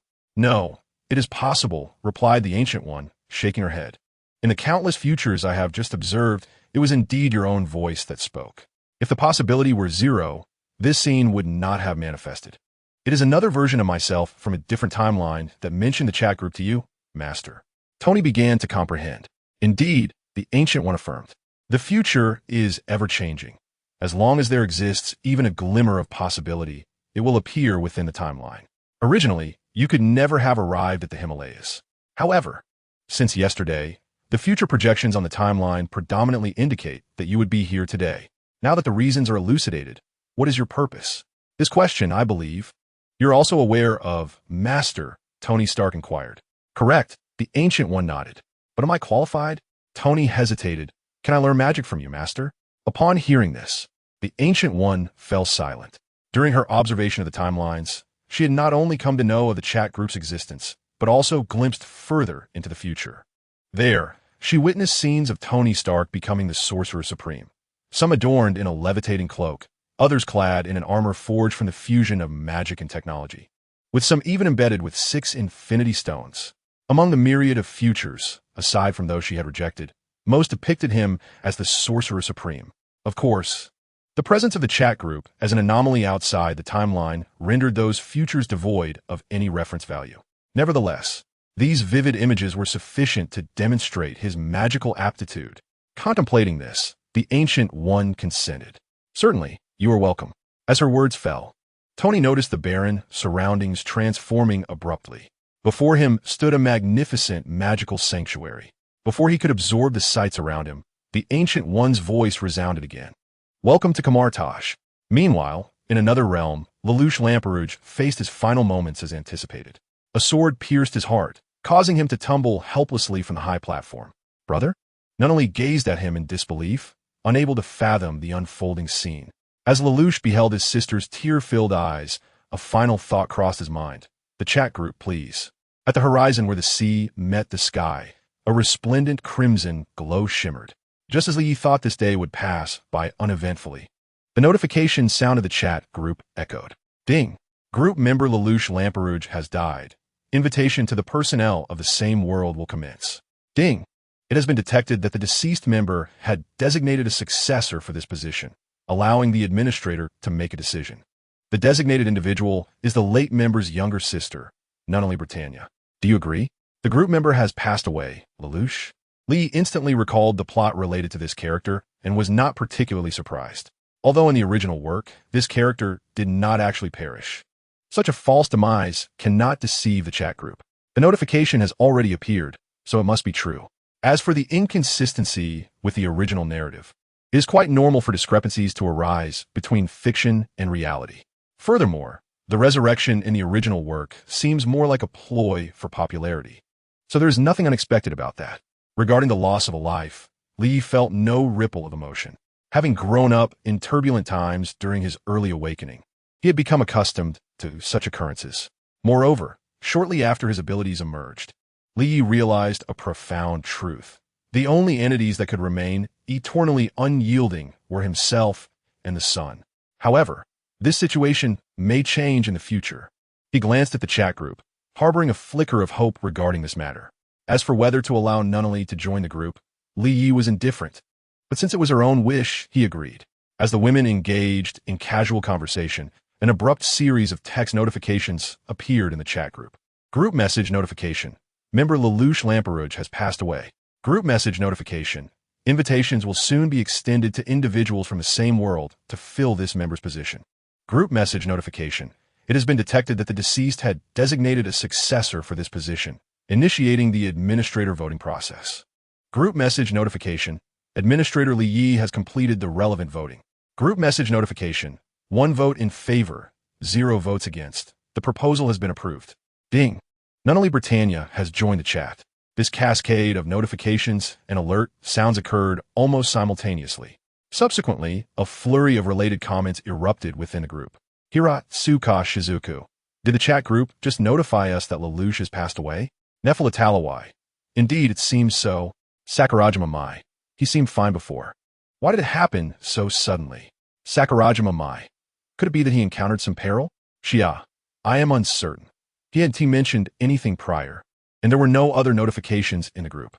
Shia. Moreover, regarding such matters, shouldn't he the chat group issue relevant alerts? Fang Li. That is true. If he faced a fatal danger, we should have received a notification. Fang Li. Just like we did previously with Vivi. Shia. Could it be that this situation is different? Shia. Or was Vivi's previous notification merely a benefit from the chat group? Nefertulawewi. This, I'm also unclear about. Nefertulawewi. Lord Li Yi. Do you know the reason? Shia. Yes, does the great Li Yi know? Administrator Li Yi. Do not overthink it. He likely belongs to the category of suicide. Yagami Light. Suicide? Fang Li. I see. That explains the absence of relevant hints. Sakura Island Mai. Does Li Yi-kun also know about the identity of the newcomer? Administrator Li Yi. He is the younger sister of Lelouch. Sakura Island Mai. Oh, I see. Fang Li. In that case, it is not appropriate to disturb her for the time being. Tony Stark. Was not suitable to disturb. Tony Stark. Wasn't there a newcomer entering the group just now? Why is no one helping to explain? Tony Stark. Do I really need to do it? Nanali Britannia. Sakura Island Mai. Fei Ingli. Nefertulawewi. Mr. Stark. Shia. Stark. Don't you check the chat logs before speaking? Tony Stark. I see now. It turns out the spot was vacated due to death. Tony Stark. I might have gotten a bit excited because I finally learned magic. Administrator Li Yi. In that case, you should take a moment to calm down. Group message notification. Administrator Li Yi has muted group member Tony Stark for 24 hours. Nanali Britannia. I have already understood the situation of the chat group from my brother's memories, so I do not require an explanation. Nanali Britannia. However, Mr. Stark means well. Could the administrator retract the punishment? Administrator Li Yi. No. Fang Li. I believe the mute was executed beautifully. Shia. I concur. Besides, it does not have a significant impact. Stark will merely be unable to speak in the group for a day. Nanali Britannia. All right then. Yagami Light. Are you saying you learned about this from your brother's memories? Yagami Light. May I ask, do you possess the ability to acquire others' memories? Nanali Britannia. Yes, I can obtain others' memories through a handshake. Nanali Britannia. It was because of this ability that I learned my brother's wrongdoings were all in pursuit of sacrificing himself for world peace. Nanali Britannia. Yet before this, I remained oblivious. Nefertulawewi. Although I do not know the specific details, every individual striving for peace deserves respect. Nanali Britannia. Yes. I will certainly inherit my brother's dream and work diligently to realize it. Nanali Britannia. Additionally, I will strive to repay the points previously gifted by the administrator. Nanali Britannia. I apologize, everyone. I have some matters to attend to and must take my leave. Shia. Shia. She logged off so quickly. I initially wanted to tell her that Lord Li Yi does not care about those points at all. Fei Ingli remarked that sharing her thoughts would likely be of little consequence, as she sensed that this sister, Nanali, possessed her own distinct perspectives. However, She noted that there remained a certain innocence about her, especially considering how detailed she was in her recent telepathic observations. Nefalu Telewewai interjected, suggesting that Sister Shia, Nanali, was probably preoccupied with matters concerning her brother. She further commented that while Lord Li Yi appeared indifferent to these points, it was imperative that they not forget about them. Xia acknowledged this with a cough, affirming that Vivi was correct, primarily because the esteemed individuals lacked for nothing, leaving one at a loss regarding how to reciprocate their generosity. Sakurajima inquired if 100,000 points were substantial. Hiratsuka Shizuku echoed the question. Xia responded that, for them, such a quantity undoubtedly represented a significant sum. She elaborated that by utilizing the points to enhance their own capabilities, they would come to truly understand the value of the amount. Sakurajima acquiesced, indicating her understanding. The male members within the group seemed reticent, perhaps due to their own pressing engagements. Consequently, the chat soon devolved into a casual exchange among the remaining women, restoring a semblance of tranquility. Time passed swiftly in this undisturbed routine, and after several sunrises and sunsets, a few days had elapsed. The manifestation progress of the door of any place had reached 47. The emotional values contributing to this advancement primarily stemmed from the group members' interactions. Despite Li Ye's apparent absence from the chat in recent days, discussions related to him persisted, intermittently boosting the progress of the door's manifestation. As for the emotional values provided by the awakened, their numbers had remained modest, attributed to a lack of external disturbances. However, an increase was anticipated soon, as the Supreme Council had been established. It was expected that whenever he was mentioned thereafter, the emotional values would likely see a rise.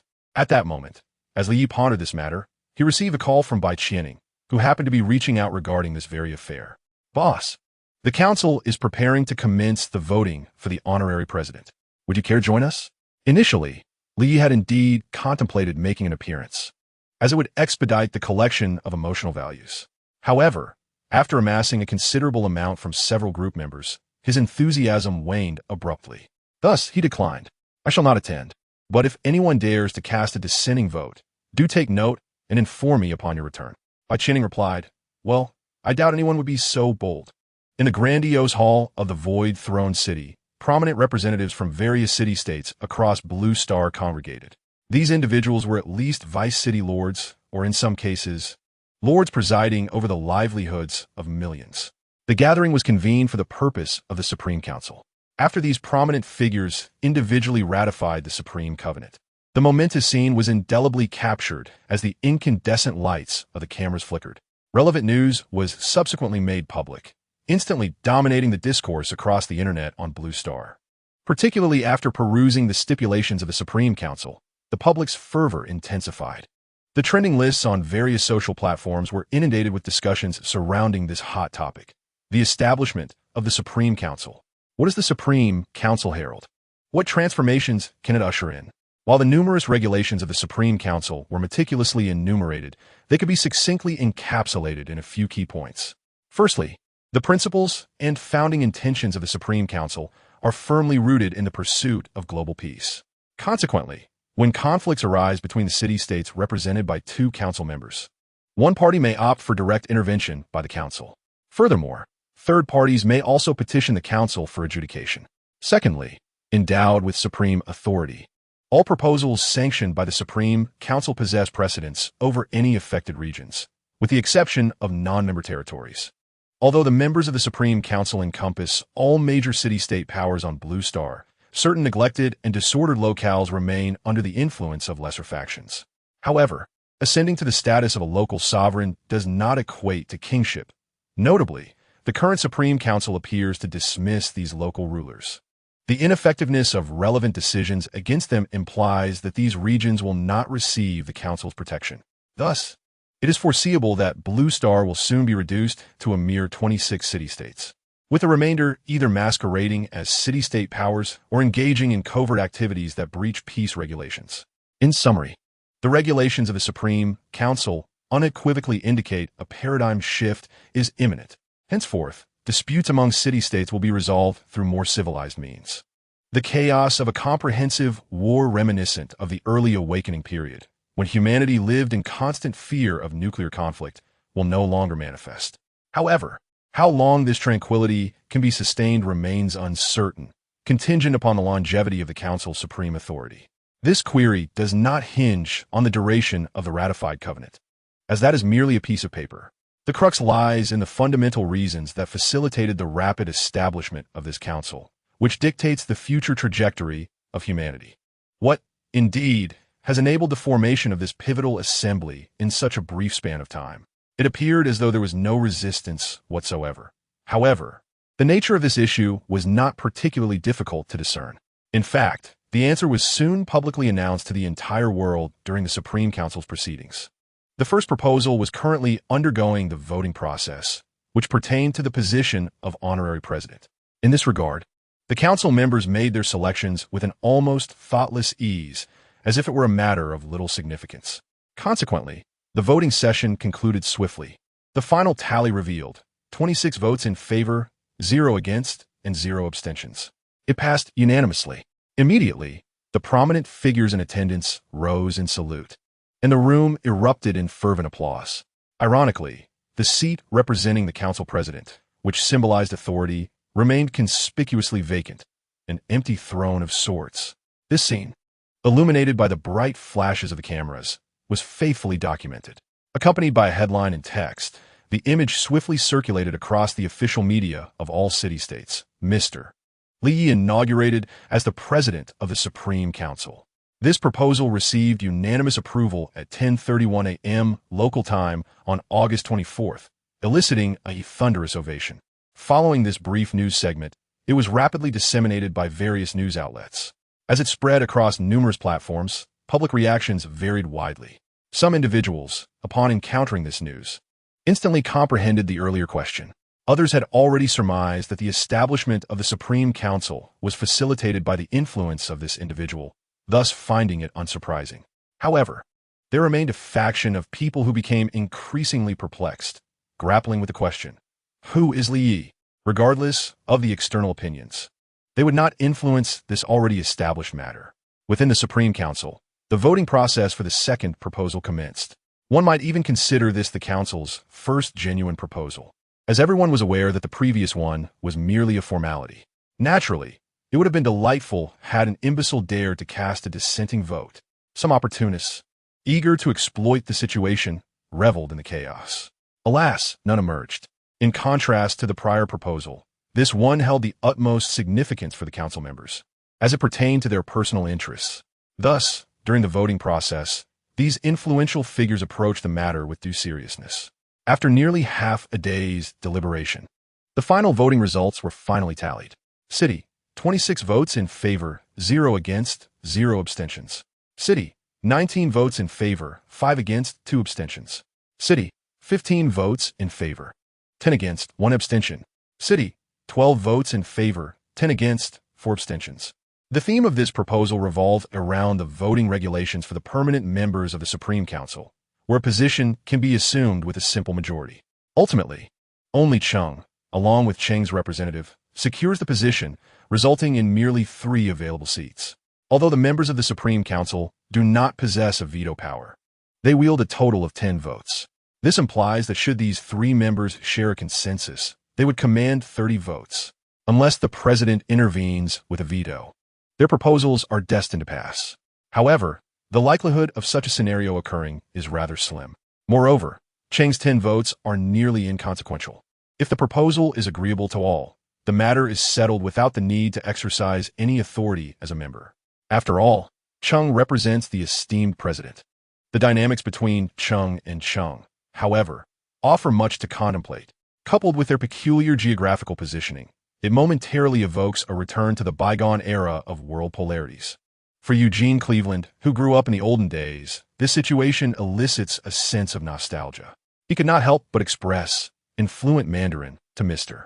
Wang Zhongxing, times are changing, yet the leading actors on the world stage have once again returned to us. What a cycle this is, Mr. Wang. The latter, glancing at the president's seat above, shook his head. I cannot concur with that statement, Mr. Cleveland. In the assembly hall, Wang Zhongxing and Eugene Cleveland merely exchanged a few brief words before being surrounded by several colleagues, each eager to offer their congratulations. Securing a position as a council member is indeed a momentous occasion. The legislators are well aware of the significance it carries, prompting them to hastily approach for familiarity or perhaps to establish alternative alliances. Conversely, Bai Qianing, also a council member, experiences an entirely different reception. Her graceful figure stands amidst an unusually sparse crowd. This is not due to isolation, but stems from her uniquely elevated status, one that is widely recognized as unattainable for many. In light of this situation, Bai Qianing relishes the tranquility. However, at that moment, a tall, slender figure approached from behind, gracefully swaying her hips. With unanimous agreement, Sister Qianing's ascension to the council is truly a fulfillment of public expectation. Upon hearing this, Bai Qianing turned to see a woman clad in a flowing white gown, her dark hair framing a gentle smile directed at her. Most striking were the short, curled horns resembling those of a goat on either side of the woman's head, complemented by her prominent bosom and a curvaceous waist that accentuated her alluring figure. Such an inhumanly captivating figure undoubtedly renders men unable to avert their gaze. Naturally, given the esteemed identity of this mature lady, no male would dare to approach her so closely. Upon noticing those two iconic horns, Bai Qianing immediately recognized her identity. The city lord, Si Qingwan. Her awakened ability template is that of the undead king, akin to Ain's old gown from the renowned work. Her race is that of a succubus, yet she is not the promiscuous type. The Si Qingwan before her and Ain's from the original narrative both bear the title of pure white demon. However, it is merely a shared appellation. The awakened one and the template character indeed possess significant differences. The moment Bai Qianing recognized Si Qingwan, a profound sense of threat surged within her. This was not due to any perceived danger, but rather the belief that her husband, her employer, was, in fact, perilous. Well, that is not quite right. In any case, she felt this woman posed a considerable threat.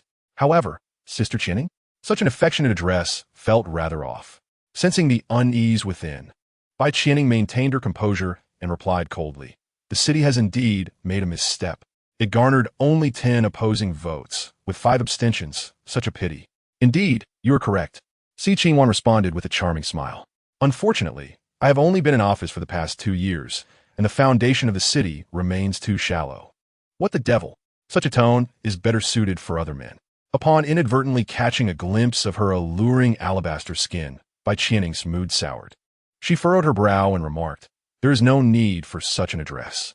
If memory serves, Miss C should be older than I am." Upon hearing the term older, Si Qingwan displayed no trace of annoyance. She continued to smile, parting her crimson lips to say, "I am indeed 2 years your senior. However, precedence is paramount. Thus, the title of sister is still appropriate. I must maintain some decorum with a predecessor who is merely half a step behind." "Half a step?" Bai Qianing briefly felt perplexed. Soon, she comprehended that this insinuated her prolonged hesitation to take that crucial step with her employer. Damn, had it not been for those scheming vixens, she would have had to resort to desperate measures akin to a streetwalker. Not only did it fail, but now she faced contempt once more. As for how Si Qingwan knew, it was not difficult to surmise. Being a succubus, she undoubtedly possessed relevant discernment techniques. Having come to this realization, Bai Qianing's gaze towards the mature lady was tinged with irritation. Yet, she quickly regained her composure. Half a step? That was still progress. Moreover, she was not merely half a step ahead. Previously, while aware of the reasons, I had secured the promise of the boss for the right to use the divine stone. Thus, I believe that this final step will soon be taken. Moreover, at this moment, the succubus before me is hardly even a junior. With an overwhelming sense of superiority, Bai Qianing felt no trace of annoyance. She nonchalantly shifted the conversation to other topics. "Lord C, I have heard that the proposal for this Supreme Council originated from your city?"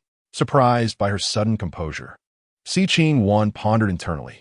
Is this due to her deep cunning, or has this divine attendant made other advancements? Though she considered herself a competitor, she secretly hoped it would be the latter. For as long as it was not a matter of him being averse to women, she would still have her chances. This succubus lady possessed immense confidence in her allure. This thought merely flashed through Si Qingwan's mind. After discreetly moistening her dry red lips, she replied casually, "Indeed, I personally drafted this proposal. At the time, it was merely presented to the city for consideration.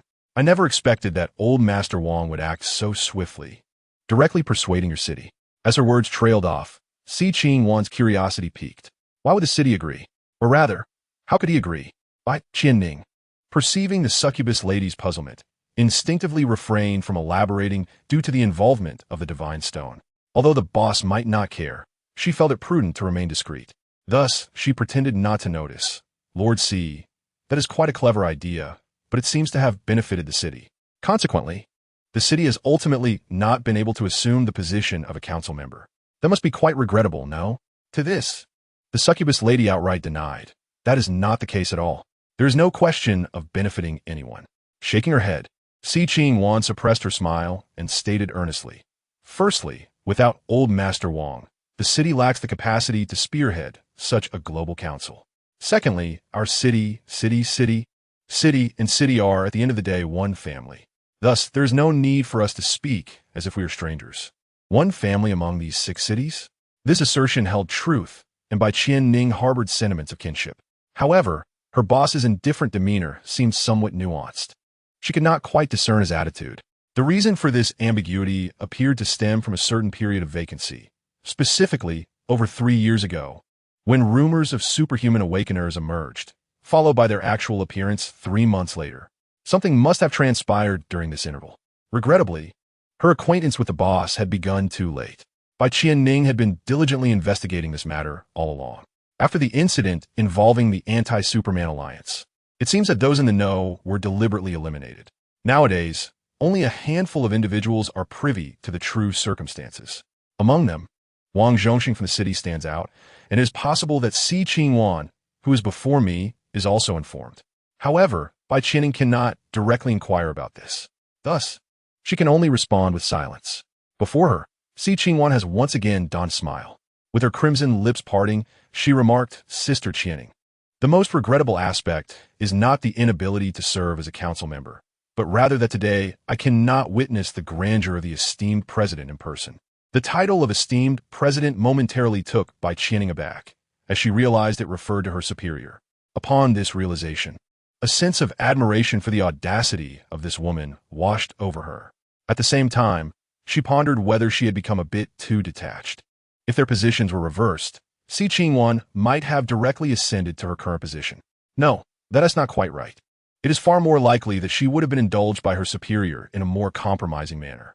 The notion of steel and paper still lingers vividly in Bai Qianning's mind. Meanwhile, Si Ching Wan remains unaware that the graceful and intellectual woman before her has already conjured such impure thoughts and images. Bai Qianning exhibited no signs of her inner turmoil as they exchanged a few more casual remarks before parting ways. However, this Supreme Council is far from over.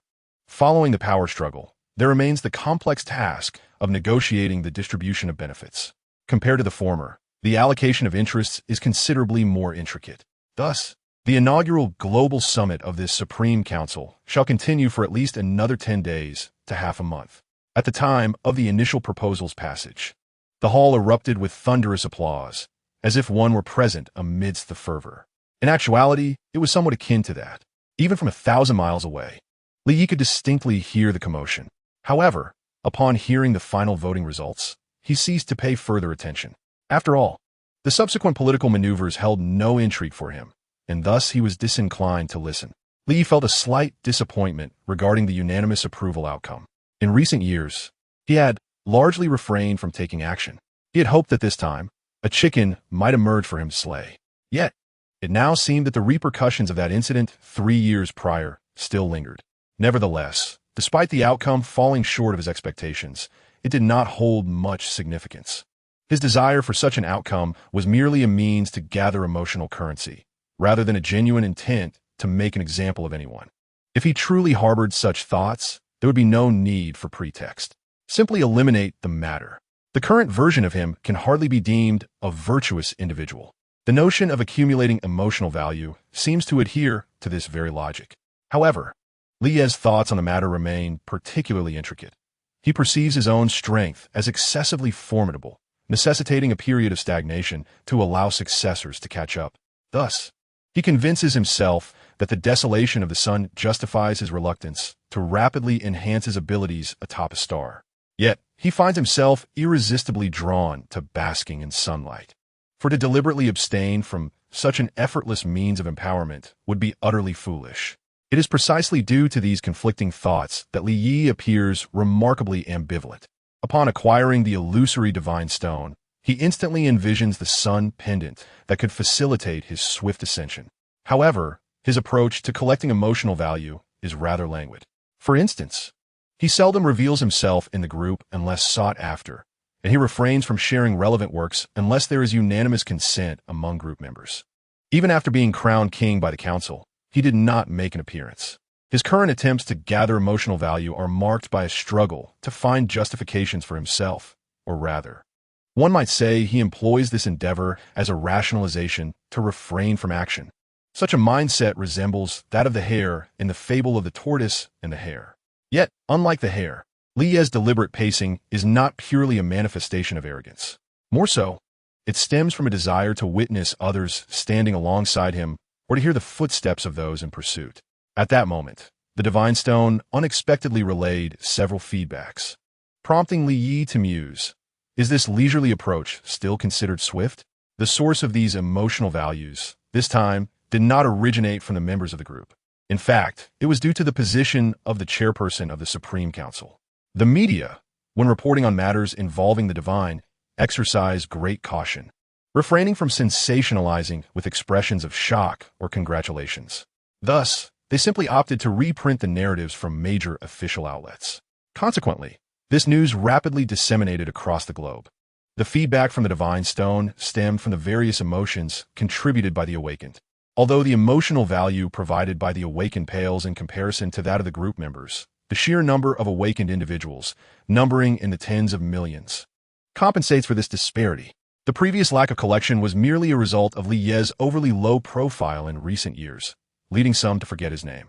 Now, with this provocation, he has amassed 10% of the emotional value required for the manifestation of the arbitrary gate in less than half an hour. Moreover, the impact of this event continues to unfold. Although the pace of subsequent emotional value collection may slow, it will not dwindle significantly. At the very least, completing the required emotional value for the manifestation of the arbitrary gate is entirely feasible. Upon contemplating this, Li cast a glance at the sun suspended in the sky and estimated that it would suffice to wait until evening, which would be in approximately 4 to 5 hours. While he awaited, he also turned his attention to the chat group. In the preceding days, although not much had transpired within the group, the elder members and newcomers had, through casual conversation, become somewhat acquainted. Particularly, a few loquacious ladies were engaged in the dialogue. Sakurajima, my. Something terrifying just occurred, and you might not believe it if I told you. Nephthys Teravivi, what happened? Sakurajima, my. I just managed to bend a steel pipe with my bare hands. Hiratsuka Shizuku, terrifying? Sakurajima, my. What kind of reaction is that, Shizuku-sensei? Sakurajima, my. As a delicate woman possessing such strength, isn't it remarkable? Nephthys Teravivi, well, is it really that surprising? Feiingly, indeed, my. Let us not forget you have utilized all of your 150,000 points to enhance yourself. What is so astonishing about bending a steel pipe? Feiingly, who knows? You might even twist it into a pretzel. Nephthys Teravivi, well, to achieve such a feat, one wouldn't necessarily need to use points for enhancement, would they? Nephthys Teravivi, I could do that even before joining the group. Hiratsuka Shizuku. Fei-ingli. Vivi, I recall you mentioning you were merely an ordinary princess, devoid of any special abilities? Nephthys Teravivi, precisely. What is amiss with that? Fei-ingli. Sakurajima Mai. An ordinary princess capable of bending steel pipes with her bare hands? That is exceedingly peculiar. Xia. Ahem, do not doubt. One must understand that the physical constitution of individuals cannot be generalized. Xia. This is even more pronounced among people from different worlds. Xia. By the way, Mai, have you finished reading your relevant works? Sakurajima Mai. I completed it long ago. It felt rather extraordinary. Xia. Did you don a bunny girl costume to encounter the male protagonist? Sakurajima Mai. Of course not. Sakurajima Mai. Knowing that someone could see me. How could I possibly wear such an embarrassing outfit? Sakurajima Mai. However, a few days ago, I unexpectedly ran into that male protagonist at school. Sakurajima Mai. The only difference from the story is that he could not see me. Xiam? How is that possible? Sakurajima Mai. I am uncertain of the specific reasons. Fei Ingli. Mai. Does this signify an encounter that diverges from the plot? Fei Ingli. I have experienced a similar occurrence. Xia, you have? I am astonished. Xia, what are the differences? Pray, elaborate. Fei Ingli. I have hinted at it before. It appears you were not observant enough. Fei Ingli. Previously, I mentioned regaining custody of Shaolon. While in the works, I was not divorced. Fei Ingli. This is merely a slight divergence between reality and the work. Fear not. It will not affect your business. Xia. Indeed, this is just a minor deviation that does not impact the plot. Xia. However, Sakurajima is quite different. Xia. The male protagonist cannot see the female protagonist, which creates a rather ghostly narrative. Fei Ingli. Is that so? Then perhaps Sakurajima should consider a return.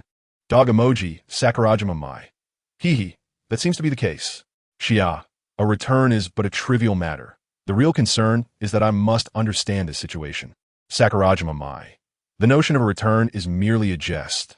The plot of the work remains largely accurate, aside from this particular issue. Sakurajima Mai. However, I find myself at a loss regarding how to approach the male protagonist of that work. Sakurajima Mai. Following the plot step by step would be too delicate and awkward. Sakurajima Mai. Thus, the current outcome is, in fact, quite satisfactory. Xia. Yet I still need to ascertain the cause. At the very least, I should determine whether this is an isolated incident. Xia. Sakurajima. Think carefully. Has anything unusual occurred recently? Sakurajima Mai. Well, not that I can recall. Ever since joining the chat group, I haven't ventured out much. Xia. I see. So what could be the reason then? Fei Ingli. From your previous discussions, it appears that Sakurajima possesses an imperceptible special ability. Fei Ingli. Therefore, I wonder if this ability has been inadvertently enhanced by the chat group. Xia. That seems quite plausible. Sakurajima Mai. No, that shouldn't be the case. Sakurajima Mai. The reason I am invisible is primarily due to a condition known as puberty syndrome.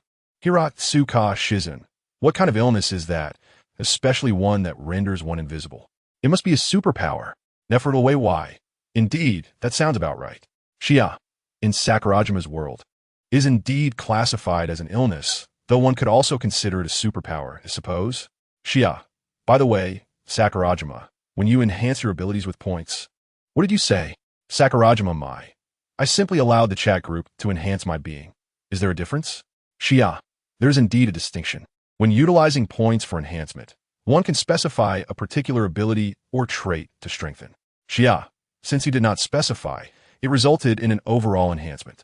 Xia. Therefore, it appears that this affliction has, as Ingli suggested, been inadvertently amplified. Xia. However, I would recommend that in the future, should you accumulate points, you continue to enhance this ability. Xia. Once you reach a certain level, you will be able to wield it at will. Sakurajima Mai. I see, understood. Xia. Moreover, Sakurajima, your ability is exceptionally formidable. It is not merely about becoming invisible. Xia. With a casual application, one could eliminate others without a trace. Sakurajima Mai. I doubt I will need to resort to murder, though. Xia. True. You inhabit a slice-of-life world where safety reigns supreme. Xia. I find myself feeling a tinge of envy. Nefaluta Lai YY. Envy indeed. Fei Ingli. I share the same sentiment. Sakurajima Mai. Xia. I acknowledge your feelings, Wei, but Ingli, why do you intrude? Fei Ingli, what is amiss? I am surrounded by a formidable organization such as the distillery. It is quite perilous. Xia, a distillery? Huh. Xia, did you not previously acquire over 10,000 points from the boss, using them to enhance yourself? Xia, once you become more adept with firearms, you could directly eliminate Jin, and the distillery would be rendered defunct. Xia, you might even seize control of the distillery like a protagonist in a fanfiction. Xia, I have even conceived a title for you. By day, she is the undefeated queen of the legal realm. By night, she transforms into the queen of the underworld. Fei Ingli, what a nonsensical train of thought. How can you make such leaps in logic? What exactly is your profession? Witch? Xia, a prophetic witch. Fei Ingli, that is not what I meant. I was inquiring about a legitimate profession. Xia, do you consider witchcraft to be an illegitimate profession? Fei Li. Pray. By what means do you earn a living? Sha. Professionals have myriad ways to earn, you know. I previously wrote novels. Fei Li. Writing novels is a dead end. How fitting for you. Xiahe. Ne faluda li yy. By the way, what is Lord Li Yi up to? Fei Li. It has been several days since anyone has seen him. Sakurajima Mai. Indeed, I have yet to witness Li Yi sign in to the group. Pingzuka Shizuka. It has truly been days since we last saw the administrator. Could something have happened? Xia, you are overthinking it. What could possibly happen to Lord Li Yi? Besides, he would hardly concern himself with those trivial points. Xia, there is no need for worry. Perhaps we should inquire about Colonel Liu Peiqiang's current situation instead? Nefaluda li yy, huh? 56. What about Liu Peiqiang's status? Nefaluda li yy. It seems I have only seen Colonel Liu Peiqiang a few times these past few days. Fei Li, yes. And he has hardly spoken, merely signing in. Sakurajima Mai. The circumstances in his world are complicated. He must be exceedingly busy. Pingzuka Shizuka. Indeed. This colonel's situation must be quite intricate. Nanali Britannia, oh? It seems you all are quite familiar with that gentleman's circumstances. Nefaluda li yy. Nanali, you have arrived. Xia. This is naturally due to the fact that everyone has encountered related works. Nanali Britannia. Yes, Wei. I took a moment to drop by. Nanali Britannia. Related works? Does it mean that everyone's world contains works about this Mr. Liu Peiqiang? Xia. Well, Nanali, you can take a look at the public files in the group. Nanali Britannia. Public files, you say? Nanali Britannia. Xia. Are you referring to the two files contained within? Xia. Indeed, The Wandering Earth is a work related to Colonel Liu, while the Superman collection pertains to the capabilities of the esteemed Li Yi. Xia. Do take a look. It may very well challenge your worldview. Nonodie Britannia. Oroit. Nanali Britannia. I find it both profound and bewildering. Group notification. Group member Nanali Britannia has downloaded the video file, The Wandering Earth. Group notification. Group member Nanali Britannia has also downloaded the document Superman collection. Nanali Britannia. I will go watch it now. Farewell. Nefertari Vivi. Farewell. Tony Stark. Speaking of which, what is the situation regarding The Wandering Earth? Tony Stark. It has been several days, yet there has been no sign of activity. Tony Stark. Did not Liu Peiqiang claim to have used his points to enhance himself as proof? Is that not persuasive enough? Sakurajima Mai. Perhaps they are still verifying its authenticity. Light Yagami. When it involves the entirety of human civilization, it is only natural for the united government to exercise caution. Tony Stark. No, in such extraordinary circumstances, decisive action should be taken. Light Yagami. Are you suggesting we should recklessly doom all of humanity?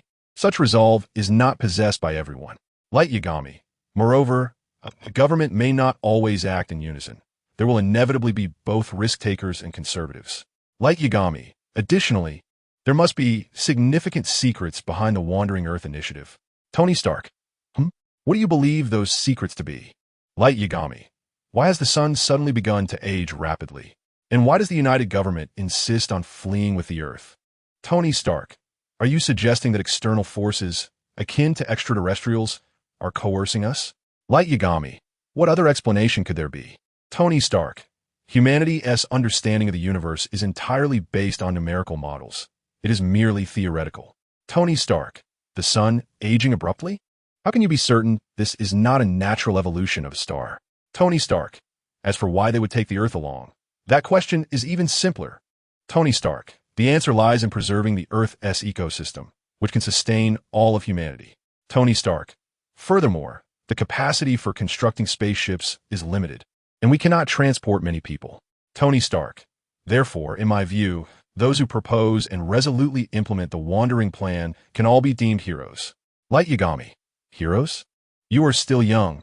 It is understandable that you do not comprehend. Tony Stark. Tony Stark. After all I have said, this is your response? Light Yagami. Then allow me to inquire. Given the inherent selfishness of human nature, is such a thing truly feasible? Tony Stark. I suddenly wish to ask how old you are? Light Yagami. Although I have yet to enter university, my father serves as the Minister of Public Security, and thus I have witnessed the darkness of humanity that you cannot possibly imagine. Tony Stark. I could almost be considered your forebear. Wielding control over an industrial conglomerate specializing in arms manufacturing, which is currently transitioning towards energy. I mention this not to boast of my wealth, but to convey that the so-called humanity and darkness you have encountered in my past experiences are mere child's play. Light Yagami. Child's play? Nephthys, why does it feel like you two are suddenly quarreling? Light Yagami. Not really. It's merely a difference in perspective, a debate. Sia. Why are you meddling, Vivi? Everyone is enjoying the spectacle. Sia. It's a pity the chat group lacks a combat feature. Otherwise, a little tussle would be even more entertaining. My Sakurajima. So, Sia, you're that dismissive, huh? My Sakurajima. And just to clarify, I wasn't merely spectating. Dog emoji. Fei Ingli. Not spectating. One Shizuka Hiratsuka. Spectating. One My Sakurajima. Teacher Shizuka, you've been exposed. Shizuka Hiratsuka. Would it be too late to add a not now? Sia. No need to add it. Honestly, without this lively exchange, I would have thought this chat group consisted solely of female members. Fei Li. Indeed. Tony Stark. Previously, you ladies were discussing trivial matters. What was there talk about? Light Yagami. Sia. Trivial matters? Tony Stark. I spoke hastily. I merely believed there was nothing substantial to discuss. Tony Stark, look. Even this young boy, Light Yagami, finds the conversation lacking. Light Yagami. Nephthys. We seem to have strayed off topic. Weren't we discussing Colonel Liu Peiqiang? Fei Li. However, it's quite difficult to clarify his situation. Sia. No matter how much we speculate, it's just conjecture. Why not ask the person involved? Shizuka Hiratsuka. I concur. Sia. Liu Peiqiang. Would you care to share your current situation? Sia. If it's inconvenient, that's alright. Liu Peiqiang. It's no bother. I have already departed from the Pioneer Space Station and returned to Earth. Liu Peiqiang. Furthermore, I have reported the chat group and related information to my superiors. Liu Peiqiang. However, at present, we are still in the verification phase. My Sakurajima. How is that verified? It wouldn't involve slicing, would it? Sia. Have you watched too many movies, Sakurajima? Liu Peiqiang. No slicing involved. It's merely a matter of testing various bodily metrics and routine blood draws. Liu Peiqiang. Moreover, there's a group of psychologists surrounding me. In the underground city number 1, beneath a magnificent super engine towering over 10,000 meters. In a spacious yet simplistic room, Liu Peiqiang finds himself indeed surrounded by numerous individuals. After expressing himself in the group, a twinge of guilt emerges within him. Yes, indeed, this honest man with prominent brows and large eyes has told a fib. However, it cannot exactly be classified as a lie. One could merely state that a crucial point is missing. Has the administrator, the so-called Superman, yet to make his appearance? A nearby staff member, armed with pen and paper, inquired. The paper in his hands conspicuously recorded all the chat messages from the group members, transcribed by Liu Peiqiang. In response to this query, the traitor of the chat group replied candidly, no. Very well, then there is no immediate concern. Comrade Liu, if you have any requests, please feel free to voice them. After delivering this message, the staff member observed that the colonel before him merely offered a resolute salute, seemingly affirming his identity as a soldier, unaffected by the circumstances. This prompted a brief pause from the staff member, who, after a moment of reflection, reciprocated the salute. Within this room, aside from those tasked with recording and observation, numerous surveillance devices were also present. The visual footage and documented records would subsequently be meticulously analyzed by a select few psychology professors and think tanks. Their analysis would delve not only into the psyche of the chat group members, but also into the psychological state of Liu Peiqiang. After all, the mere enhancement of a single individual is insufficient to validate the authenticity of the chat group. Ultimately, these analytical results would be relayed to the highest echelons of power. Meanwhile, these esteemed individuals were fervently engaged in discussions regarding the potential Jupiter crisis that Earth might face and the possibility of being rescued by an astronaut. This notion, steeped in personal fantasies, was not intended as mockery. Indeed, I too have entertained dreams of saving the Earth, yet I now find clarity. I deem the concept of the chat group to be untrustworthy.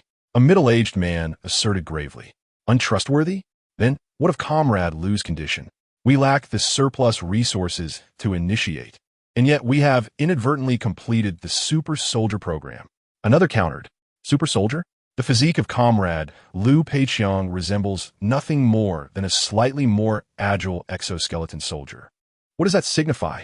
It could merely be a mutation caused by some cosmic radiation or perhaps a parasitic space organism. All possibilities remain. Humanity's understanding of the true cosmos is woefully limited. Much like the ongoing inquiry into the reasons behind the sun's accelerated aging. Are they due to external influences or simply the natural evolution of a star? Relevant scientists have been researching this for centuries, yet we remain in the dark. The middle-aged man continued. But why not entertain the notion of a positive outcome? Perhaps this chat group is indeed genuine, a sign of divine favor? Someone suggested with hope. In response to this, another voice expressed dissatisfaction. Divine favor? Go take a look at the 11,000 towering super-planetary engines on the surface. Even if a true deity were to descend, one could not help but be awed by these magnificent masterpieces that encapsulate the blood and tears of humanity's history. As the words resonated through the air, an immediate silence enveloped the assembly. Although they were relegated to a meager existence underground, the pride of humanity remained unyielding. Not to mention the astonishing super engines on the surface, creations so remarkable that even humankind itself found them hard to believe. Miracles forged over generations. Yet in the next moment, someone irreverently quipped, a deity's admiration? Is it because we are but mere subterranean rodents? Indeed, mere rodents surviving in the shadows. The harshness of such words and the grim reality swiftly yanked them back to the present. Consequently, a profound silence fell upon the crowd. Thud, thud. An elderly man with graying hair rapped on the table. Enough. The Wandering Earth project shall proceed as planned. It cannot be halted, at least not until other hopes materialize. As for the chat group incident reported by Comrade Liu Peiqiang, we shall observe it for now. Leader, some find this unacceptable. One individual rose to speak, only to be interrupted by the elder above. We have time. According to Comrade Liu's account, he encountered the Jupiter crisis only after 12 years of service at the Navigator space station. Presently, Comrade Liu has only undertaken the Navigator's duties for 8 years. Moreover, the timeline aligns. We have indeed calculated that Earth will reach the vicinity of Jupiter in 4 years and initiate the gravitational slingshot plan. If this is indeed true, it implies we have at least 4 years remaining. During these 4 years, the sun is unlikely to explode. There is no need for haste, nor can we afford a rush, even if we assume the chat group is genuine, and that the entity capable of shifting planets exists with the extraordinary ability to replace a sun. Have you pondered the conditions necessary to attract such a being? Or do you believe we can pay the price of a star? These words, along with the final 2 questions, rendered all those who advocated for decisive action momentarily silent. Previously eager to persuade the conservatives, they now realized they could not even conceive such a fundamental issue. Following this discourse, a consensus was reached. After the assembly dispersed, the elderly man remained, rubbing his weary eyes. In that moment, he reflected upon the grand vision of the Wandering Earth project, utilizing Jupiter's gravity to escape the solar system through the principle of a slingshot. All planetary engines would exert maximum effort to achieve 1/5 the speed of light within 500 years, embarking on a journey lasting 1,300 years, subsequently altering course and spending another 700 years decelerating to enter a neighboring star system. In essence, the entire plan to reach a new homeland would span 2,500 years. A staggering 2,500 years. This signified a wandering existence for 100 generations. As for the objective, it is solely for the descendants of 100 generations hence to return to the era of the sun. For this purpose, our ancestors in this generation can endure. But can the next generation persist in this will? Can they resist the temptation of immediate gratification and maintain their clarity of mind? If they can, what are the generations that follow? Furthermore, with the daunting prospect of a 25th-century odyssey through space, who can ascertain the outcome? Who can predict what new abode awaits beyond the 42 light years to the new sun? All these uncertainties compel them to grasp at straws, akin to the desperate acts of the ailing, forcing those who ought to remain vigilant to clutch onto a lifeline. Even the conservatives, along with the most discerning elder, harbor hopes regarding this matter. Looking at the chat group, Li merely cast a fleeting glance. In an instant, he had perused the over 3,000 unread messages. The group contained but a handful of individuals, and in just 7 or 8 days of neglect, so many messages had accumulated. Quite impressive. However, most of these messages were trivial and could be disregarded entirely. Only the latest revelation by Liu Peiqiang warranted contemplation. This was not due to the matter itself, but rather the implications regarding emotional value. After all, according to Liu Peiqiang, he had reported the conditions of the chat group and related works, rendering it impossible to overlook his claim of being able to replace his son. Yet, why was there no accumulation of emotional value? In Li Yi's calculations, he had not received this additional emotional value. Could it be the distinction between the protagonist, supporting characters, and mere background figures? Soon, Li Yi arrived at this somewhat plausible explanation. As it did not concern him greatly, he was disinclined to delve into its accuracy. He continued to bask in the sunlight until the sun painted the skyline a brilliant crimson.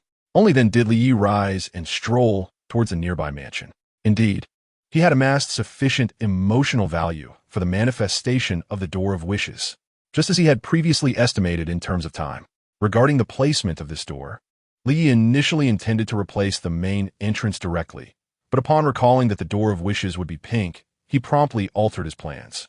As for this seaside mansion, although it appeared minuscule compared to the vast expanse of the beach, its area was not insignificant, featuring a garden, a grand hall, and dozens of rooms resembling a palace.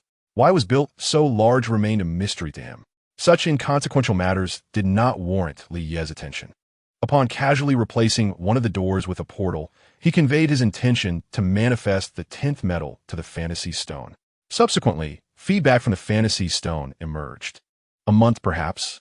Given that the requested metal was not in abundance, the emotional value this time was also modest. Meanwhile, as Li Yi pondered whether to explore the neighboring galaxy through the pink portal before him, the notification sound from the chat group resonated. Ding! Hermione Granger has joined the chat. Ding! 58. Ascension of the Stone. Ding! Hermione Granger has joined the chat. Ding! Yu Buchuan has joined the chat. Newcomers, indeed. Due to the real name system, Li immediately identified the two newcomers. The former, Hermione Granger, hailed from Harry Potter, while the latter, Yu Buchuan, was from the Legend of the Condor Heroes. Well, they required no further attention. However, owing to the group announcement he had previously edited, which was essential reading for newcomers, both contributed a portion of emotional value to him the moment they joined. Instantly, the manifestation progress of the 10th metal reached 13. This was also partly influenced by the aftermath of the Supreme Council incident, which continued to gather momentum. Before the relevant public discourse subsided, it was likely that the required emotional value for the 10th metal would be entirely filled. Moreover, considering the emotional value from the portal, it amounted to a substantial sum. Remarkably, Li had not even made an appearance during this incident. It could be said that the media merely amplified his presence. This illustrates that while the quality of group members is high, the emotional value provided by awakened beings from Blue Star should not be underestimated. However, if he truly desired to gather a significant amount of emotional value, there was no need for him to personally intervene. With his current power, he could easily orchestrate a global awakening competition under any pretext. Furthermore, he could leverage the collective activity privileges of the group administrator. In this manner, he could reap the emotional value from both the awakened beings of Blue Star and the group members simultaneously.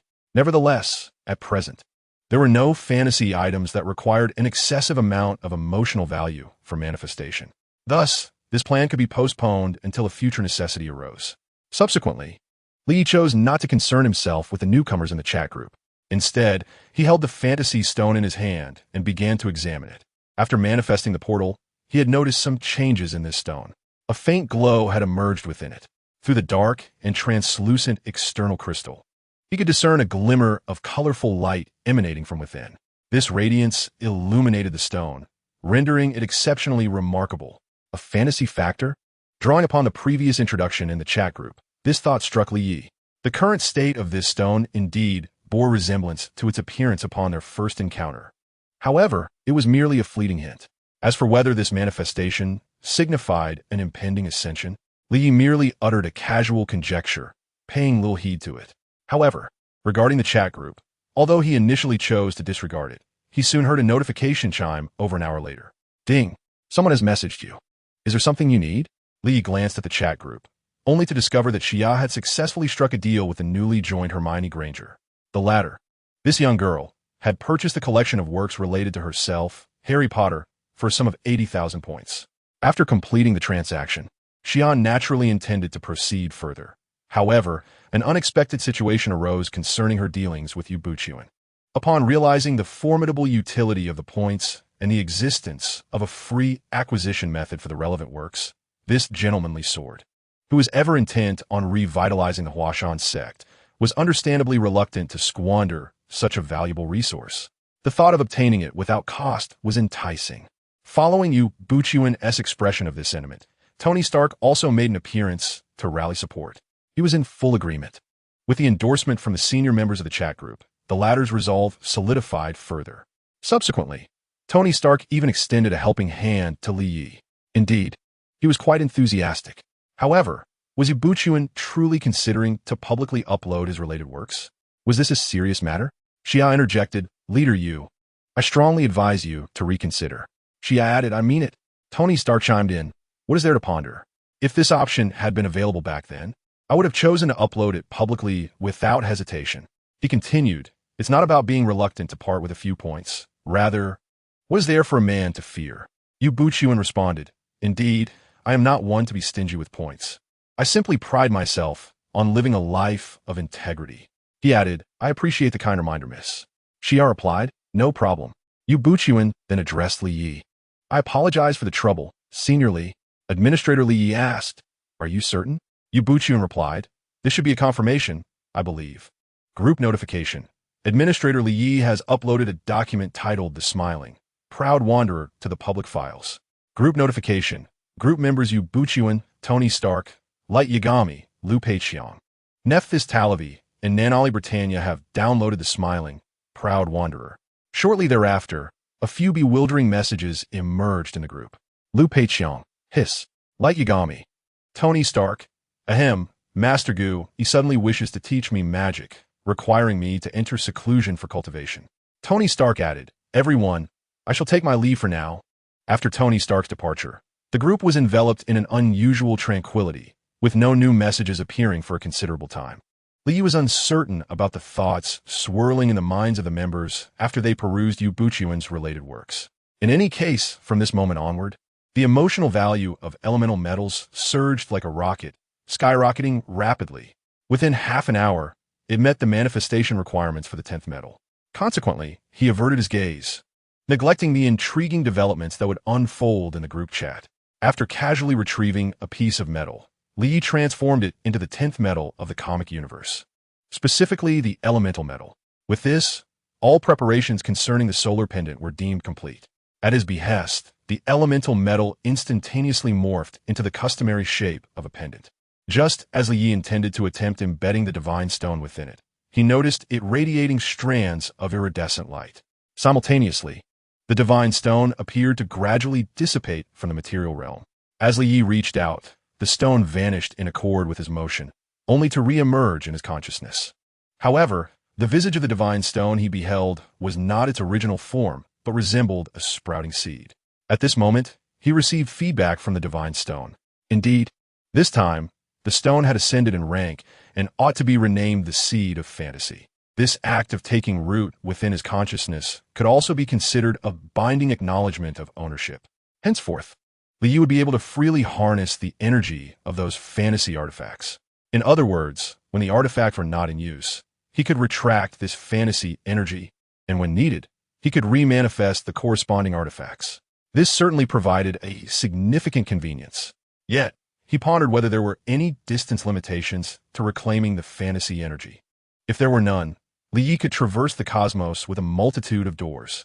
Moreover, changes in other aspects pertain to the collection of emotional values. The current Seed of Fantasy could directly gather emotions generated by its master without the necessity of first establishing a specific artifact. Nonetheless, it remained impossible to collect emotional values from ordinary individuals. Furthermore, once emotional values were transformed into the fantasy energy of an artifact, they could not revert back. It remained uncertain whether this aspect would change after the divine stone ascended again. As for the possibility of further ascension, that was assured, for the current divine stone was merely the nascent seed of fantasy. Regardless of whether it blossomed into a small flower, grass, or grand tree in the future, each could be considered a form of ascension. The feedback from a seed of fantasy indeed indicated that further ascension was possible, and it expressed a desire for Li Yi to hasten the sowing. No, rather, the dissemination of fantasy particles. These fantasy particles were byproducts of the divine stone. Although they could not be controlled, they bore a subtle connection to one another. Thus, the divine stone could collect relevant emotions from the carriers of these fantasy particles, known as awakeners, facilitating its own ascension. This established a mutually beneficial relationship. However, the human capacity to harbor fantasy particles does possess a limit. There exist potential qualifications. Initially, Li Ye's ability to directly extract the fantasy factor from the divine stone evidently indicates that he possesses monstrous aptitude. When the fantasy factor reaches the human capacity limit, the bearer can awaken their abilities through the awakening stone. This implies that all awakeners on Blue Star have already attained this threshold. As for the ordinary populace, some are simply unfortunate in not having absorbed the fantasy factor, while others possess qualifications that are excessively high. This information extinguished Li Ye's intention to procure fantasy factors for Bai Qianning. Subsequently, he casually disseminated these fantasy factors. Due to the presence of the seed of fantasy, Li Yi could distinctly perceive the specific trajectory of the fantasy factors. Soon, he discovered that a considerable portion of the fantasy factors generated from the Divine Stone's ascension had been absorbed by a female entity.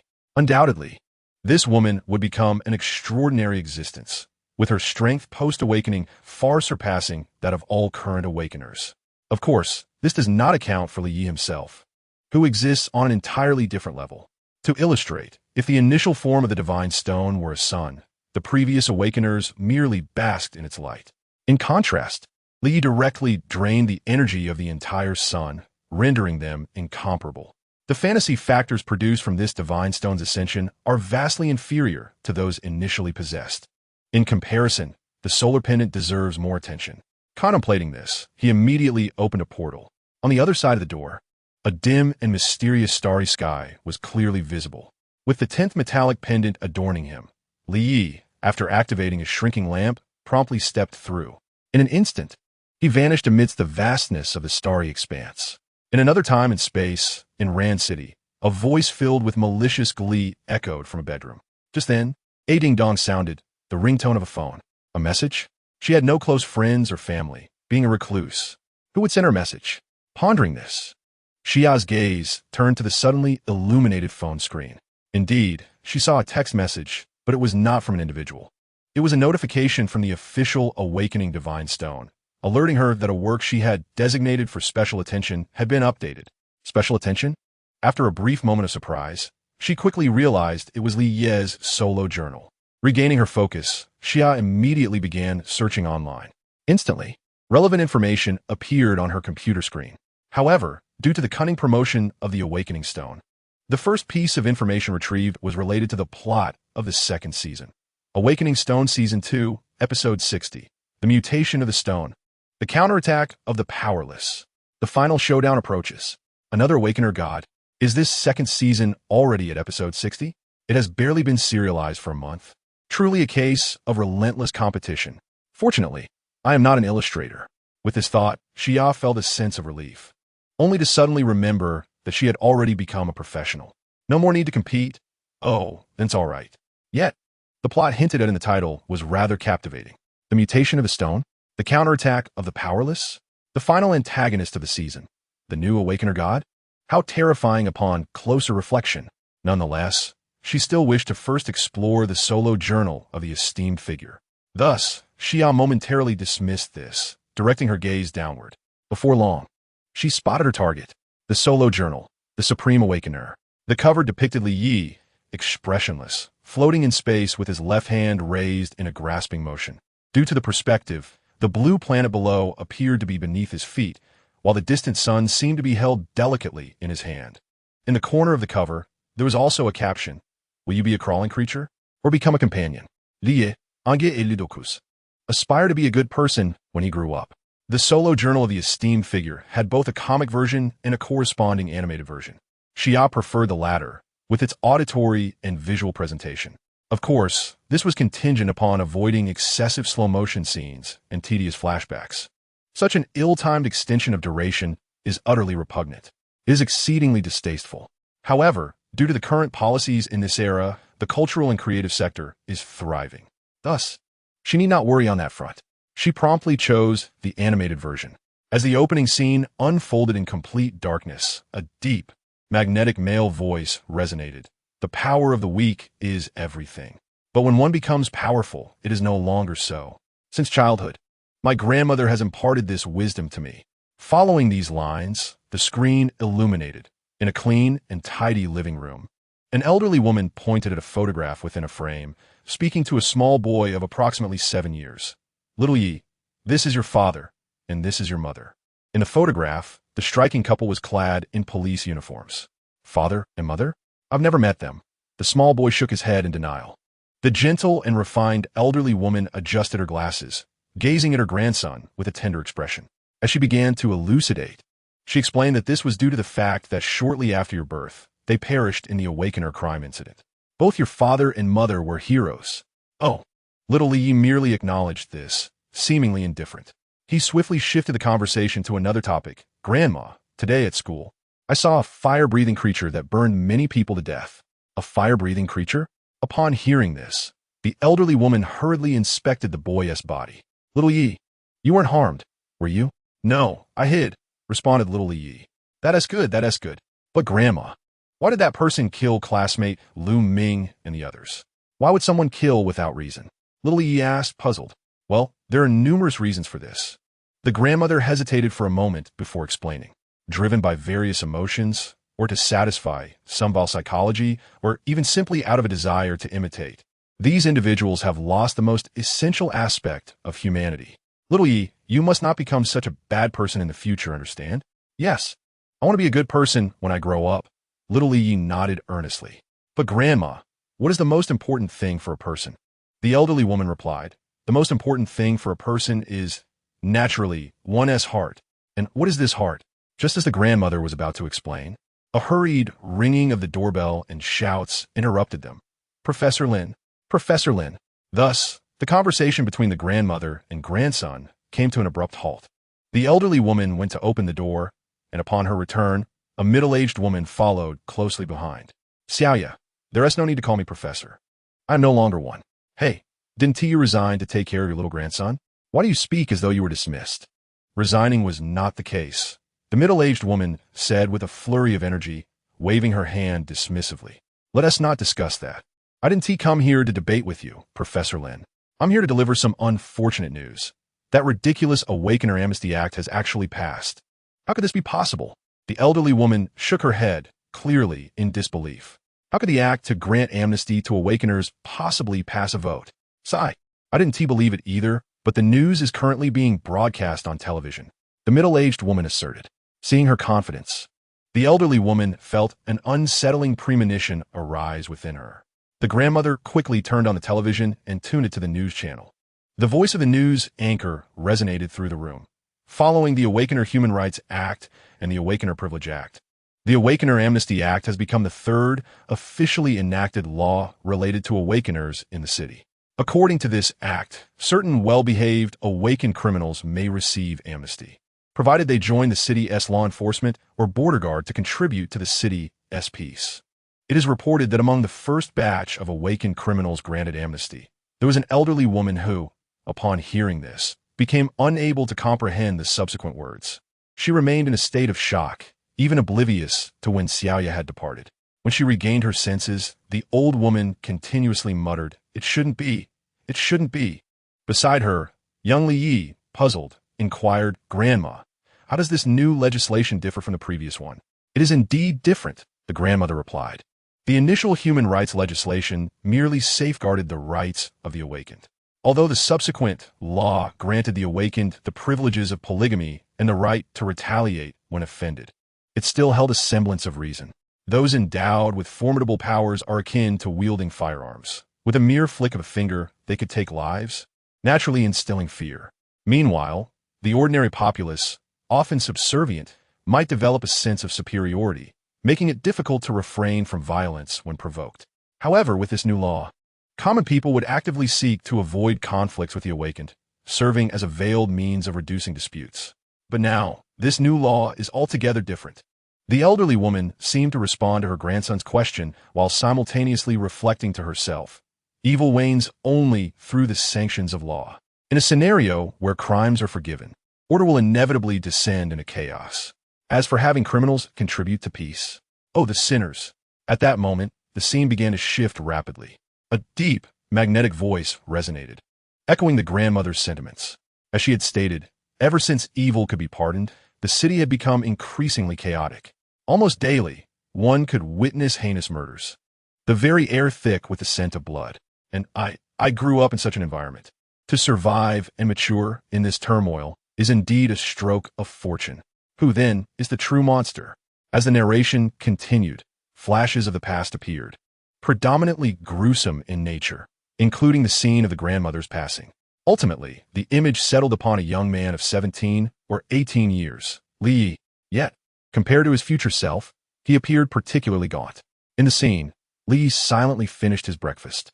On his way to school, a yellow dog, wagging its tail, followed him.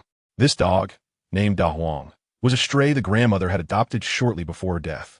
Today was a significant day. Lee cast a glance at the school gate and promptly entered. Da Huang, after his master's figure faded from sight, turned to make his own way back. Upon entering the school, Lee quickly spotted his objective. Above, a basketball-sized awakened stone gleamed. Indeed, today was Awakening Day. Upon completing high school, every individual is afforded the opportunity to touch the awakening stone, resulting in a remarkably low dropout rate. Everyone is acutely aware of the significance of becoming an awakened. Naturally, if there were alternative means to access the awakening stone, one would not overly concern themselves with this singular chance. Indeed, one might even awaken early. However, it is evident that I do not possess such fortune. Amidst a sea of students, Lee silently observes the throng of individuals undergoing their awakenings. The anticipation of awakening stretches time to an agonizing crawl. Yet when my moment arrives, it feels fleeting.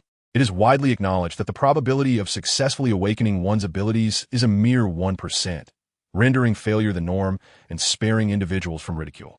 Strangely, I have never harbored anxiety regarding this prospect. Instead, I pondered which ability I might awaken. Standing before the awakening stone, Lee is consumed by this question and resolutely extends his left hand. In the next instant, the stone, which radiates a ghostly luminescence, abruptly dims. Has the energy of the awakening stone been depleted so swiftly? The instructor responsible for the awakenings, witnessing this phenomenon, expresses his surprise but quickly dismisses it, reaching for a pen and paper to inquire, "What is the template of your awakening?" For it is only in the event of a successful awakening that the energy of the stone diminishes, rendering the instructor's question about the success of the awakening rather superfluous.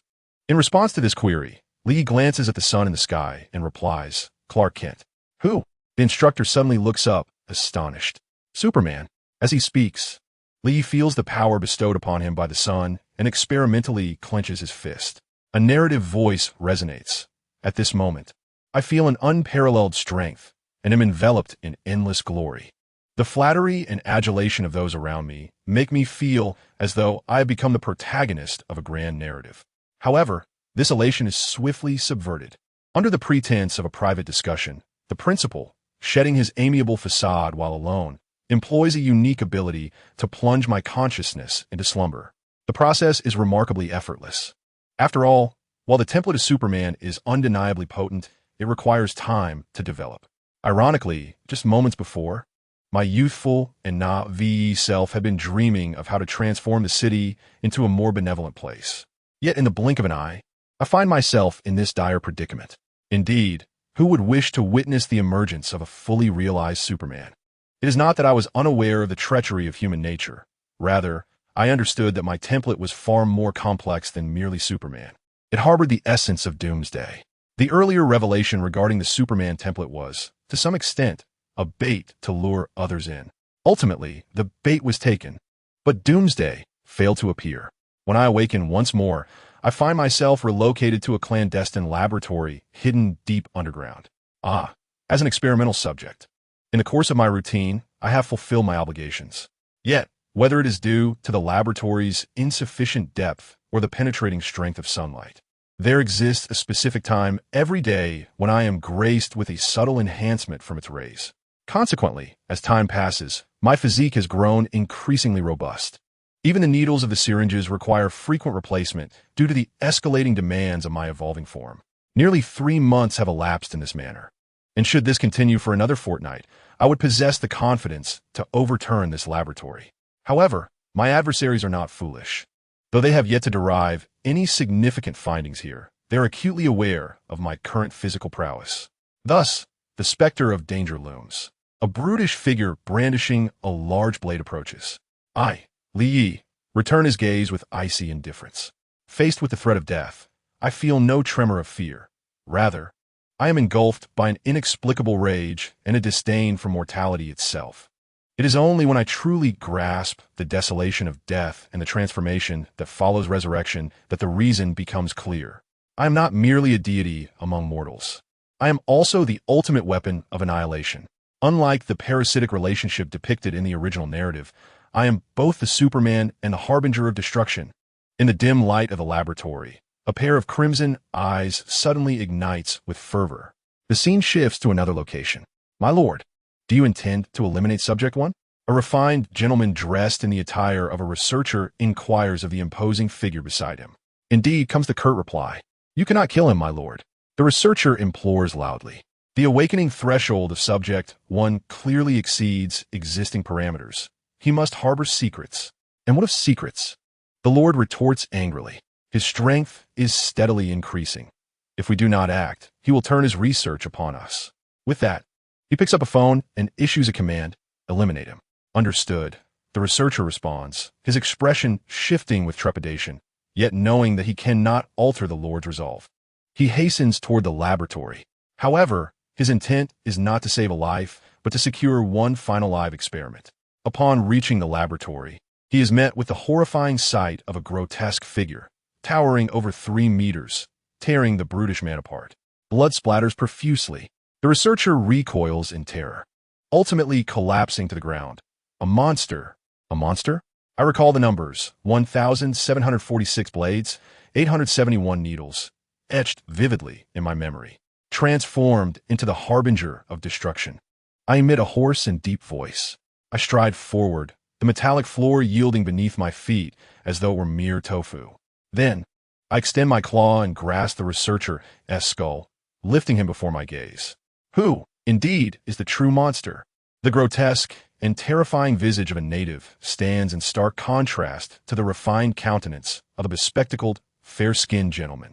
This striking juxtaposition creates an unsettling tension, particularly as the former sardonic ally poses the question, who is the monster? The raspy, somber words echo incessantly in one's mind.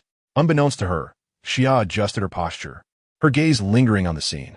She found herself unexpectedly yearning for the chaos of an apocalyptic narrative. Yet, alas, the ensuing vivid imagery was limited to the moment when the man's head was crushed as if it were a watermelon. The frame even provided a close-up of his nameplate, Yishibwa. What followed was a cataclysmic spectacle, culminating in a frenzied burst of scarlet energy radiating from the epicenter of the apocalypse, resembling an excruciatingly blinding miniature sun. In an instant, the entire laboratory, along with the surrounding land for miles, was obliterated. Fortunately, the laboratory lay hidden beneath a desolate wasteland, sparing innocent lives from calamity.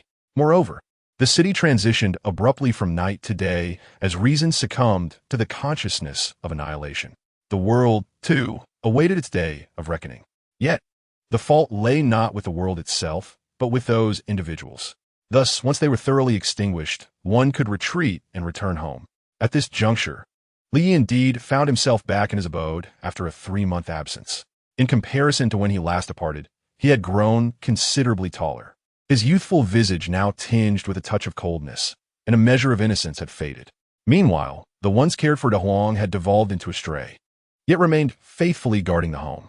Consequently, upon his master's return, the dog greeted him joyfully, wagging its tail. Yet, its movements were painfully sluggish and ungraceful. Lost in contemplation, Li failed to notice this change. In the past, he would have rewarded De Huang with affectionate strokes, a gesture of both reward and companionship. However, now, the dog appeared utterly divorced from descriptors like adorable or endearing. Instead, its filthy fur filled with parasites and bacteria, evoked the grotesque horror of a Cthulhu mythos. Though not frightened, Li Yi was reluctant to draw near.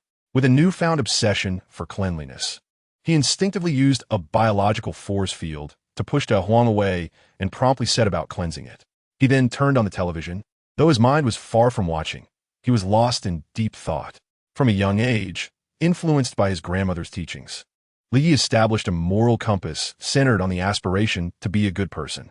However, following the passage of the Awakener Amnesty Act and the subsequent revocation of his parents' heroic titles, which left little impression on him, his grandmother, deeply affected by a series of distressing events, shifted her perspective. She began to desire that her only grandson live a life of selfishness. Yet, the worldview he had cultivated was not easily altered. Upon awakening his abilities, Li Yi initially envisioned how he could harness this power to render the world a better place.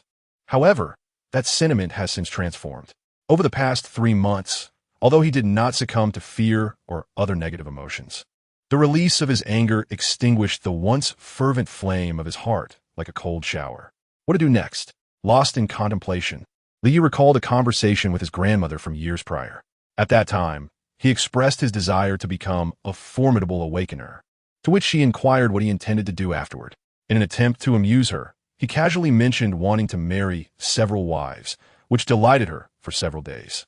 Now, this statement could indeed be regarded as a genuine aspiration. Yet, at that moment, Li Yi's mind conjured images of the strikingly beautiful women he encountered upon his return. However, through his enhanced vision, they appeared far from beautiful, resembling grotesque aberrations that sparked a troubling question within him.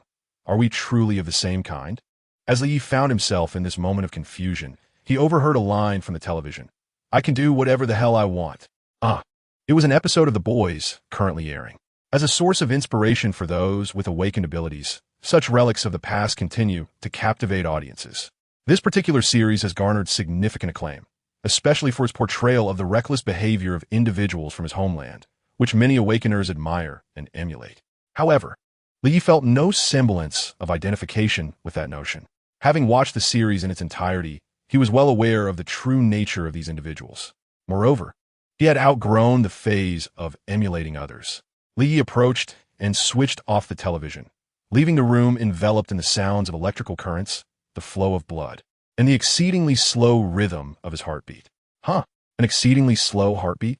Realizing this, Li Yi turned his gaze to the corner of the sofa, where his ailing dog, Da Huang, lay in a state of weakness. Though previously dismissed by his owner, Da Huang had scampered off to rest nearby. Lacking the experience of stray, he was accustomed to sporadic meals, often scavenging through garbage, and had even ingested plastic bags, placing him in a perilous condition. With the recent cleansing conducted by Li Yi, although it merely involved the removal of various impurities and parasites, such an abrupt action still bore its consequences, akin to adding insult to injury. Silently, Li Yi approached and crouched beside Huang.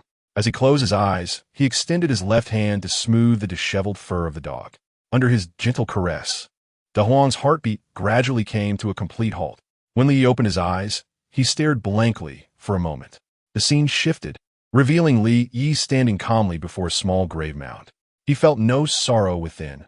Rather, an indescribable sensation lingered. Orphaned from a young age, he had never yearned for parental affection. When his grandmother passed away, not a single tear had escaped him. Da Huang, who had accompanied him for years, had merely occupied the role of a faithful pet in his heart. Perhaps he was inherently a heartless individual. Yet, why did it feel as though a fire burned within his chest? Was it the sudden realization of his loss? Or was it that he truly cared more than he had let on? Li Yi pondered silently. Meanwhile, the sunlight cascading from the heavens relentlessly amplified his extraordinary strength. In an instant, he could hear the voices of the entire blue star. Countless cries of the weak mingled with the boisterous laughter of the strong, alongside the gnawing sounds of rats feasting on human flesh. Suddenly, Li Yi's thoughts were yanked back to reality. His gaze turned icy as he realized what actions he must take next. The chaotic era indeed required an end. In a cacophony of sounds from all corners of the blue star, Li Yi discerned conversations that pertained to him. This was hardly surprising. After all, the news of the emergence of super awakeners 3 months prior was not easily dismissed. At the very least, it could not be refuted with mere words. Moreover, Those powerful entities, possessing ample resources, were more than willing to invest effort into verifying the truth. The flames of truth could not be contained, and the city was powerless to prevent such inquiries from numerous factions. Consequently, the influential figures who became aware of the situation mostly wished for the Super Awakener to vanish forever. The City Lord's earlier decisive actions were, to some extent, influenced by this pressure. Now, with the incident unfolding, the powerful were in disarray. Though the instigator had met their end, what of themselves? They began to communicate with one another, contemplating the necessity of forming an alliance. Little did they know, it was these very conversations that allowed the parties involved to uncover the truth.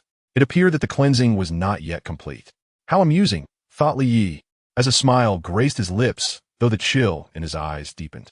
As he slightly bent his knees to gather strength, he leaped into the air like an arrow released from its bow, swiftly ascending to the heavens and speeding away. Accompanied by a violent sonic boom and the sound of tearing air, he transformed into a mere black dot in the blink of an eye. However, the ensuing scene was not one of bloody cleansing. A voiceover resonated. To change this world, one must dominate everything and then establish rules that bring comfort to oneself. As for those individuals, they shall be cleansed in due course. Though Li had not yet experienced much genuine sunlight, the previous evolution of his Doomsday ability had rendered him an unparalleled force, capable of overpowering awakened beings across the globe. Thus, the notion of a cleansing was not arrogance, but a veritable truth. Yet, before establishing dominance, it was essential to announce his intentions to the world. To this end, Li sought out a hacker organization that prided itself on being the all-seeing eye. With the organization's reluctant assistance, television stations and online video platforms around the globe simultaneously went offline. Following a flicker of static and dissonance on the screens, Li's image materialized before countless viewers. This dashing figure in black was undoubtedly unfamiliar to the public, many of whom were witnessing him for the first time. Consequently, some male viewers instinctively remarked, "He is even slightly more handsome than I am," while a few younger female viewers boldly proclaimed their intent to marry him. Others, with fiery tempers, prepared to unleash their vitriol. At that moment, his deep, magnetic voice emanated from various speakers. War, chaos, disorder, violence. The era of the awakened should not be this way. Henceforth, I shall change everything. The producers of this farce must cease their antics, with a deadline set for 1 hour. Upon hearing this, the audience beheld the black-clad man's eyes shooting forth 2 crimson beams.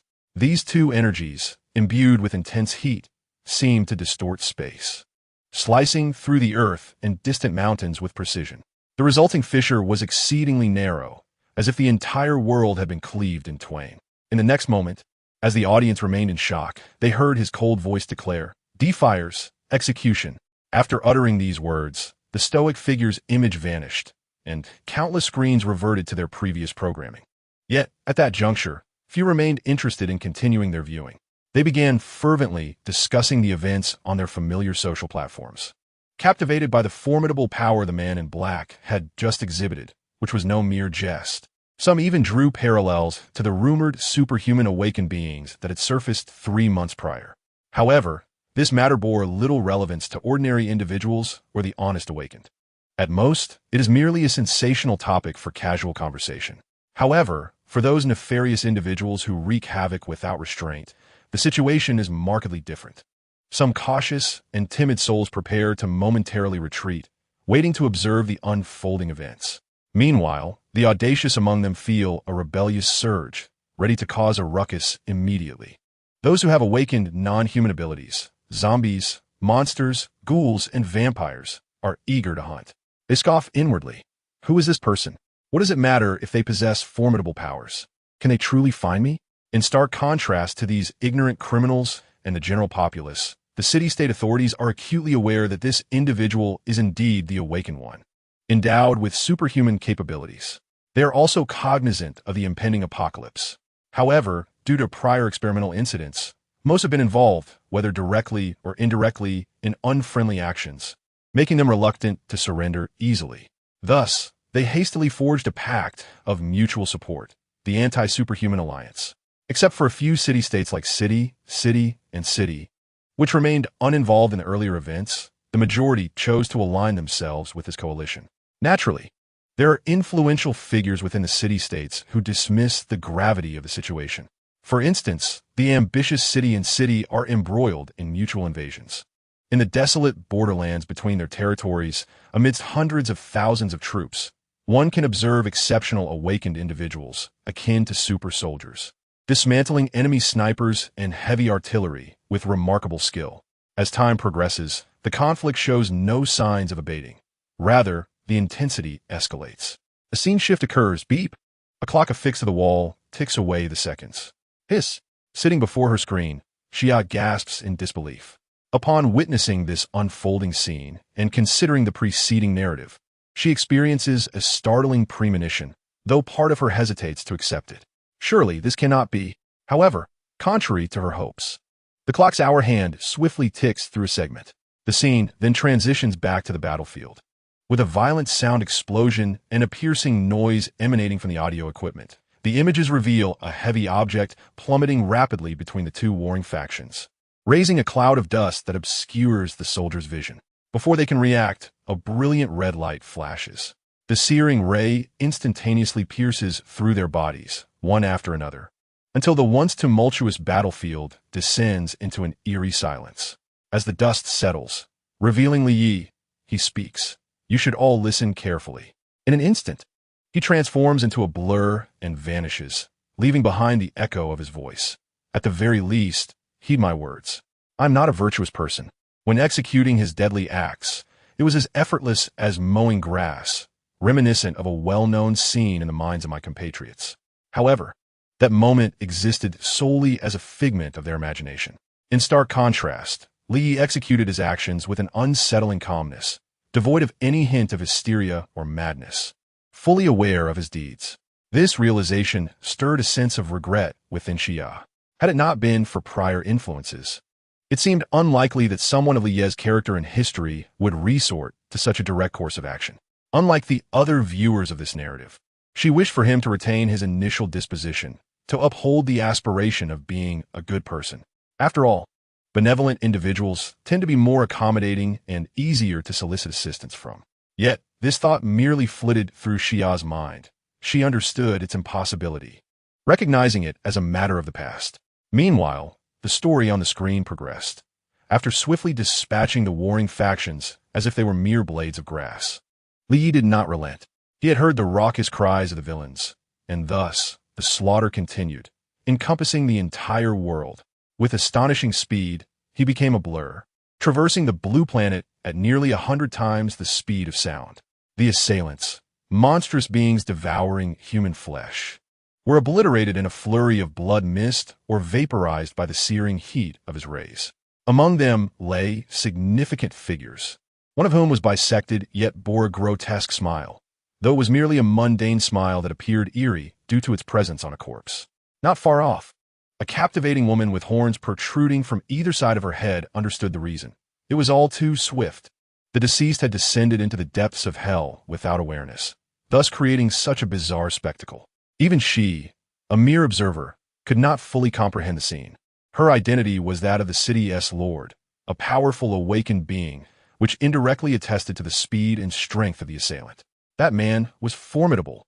As the succubus, who had just witnessed this spectacle, felt her cheeks flush inexplicably, she hurried back to her private chamber, her delicate hands skillfully reaching downwards.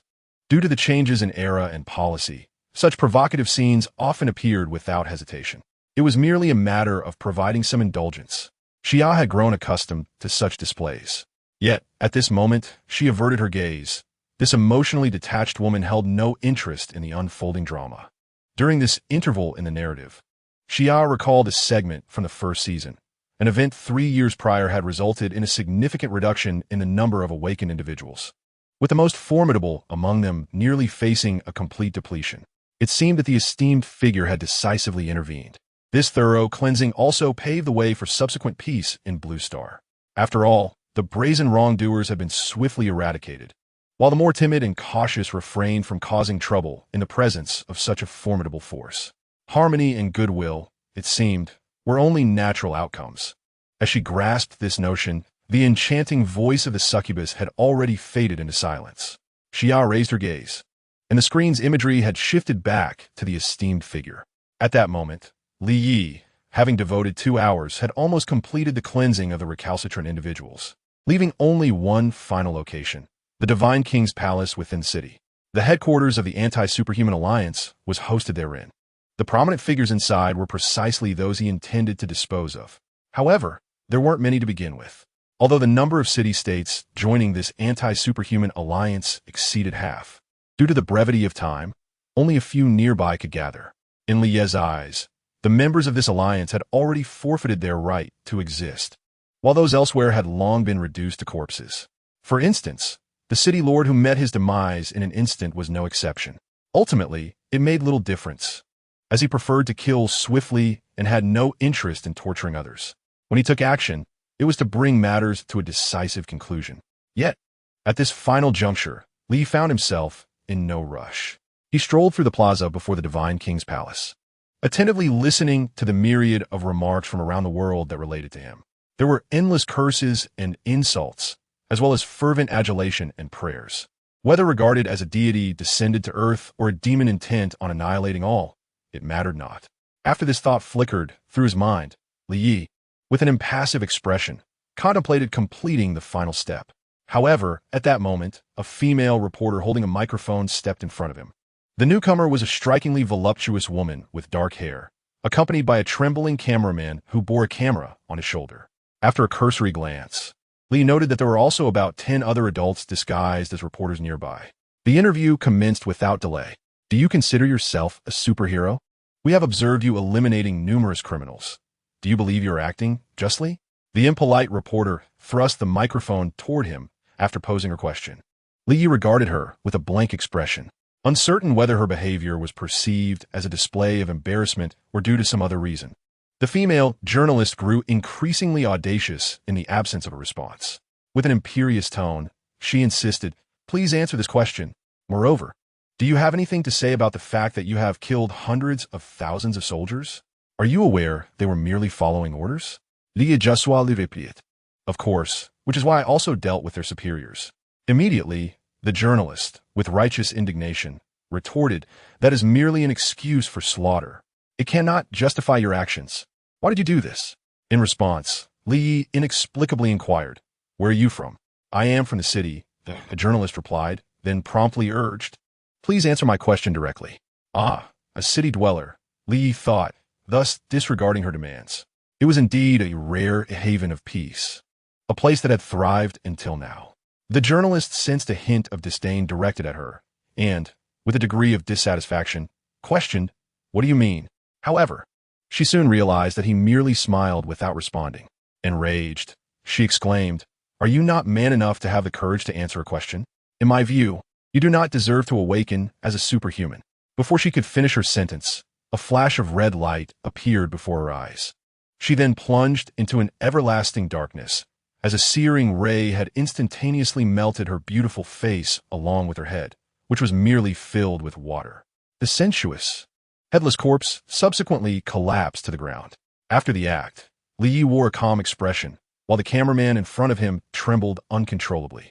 As for why he did not flee, it was likely that his legs had gone numb.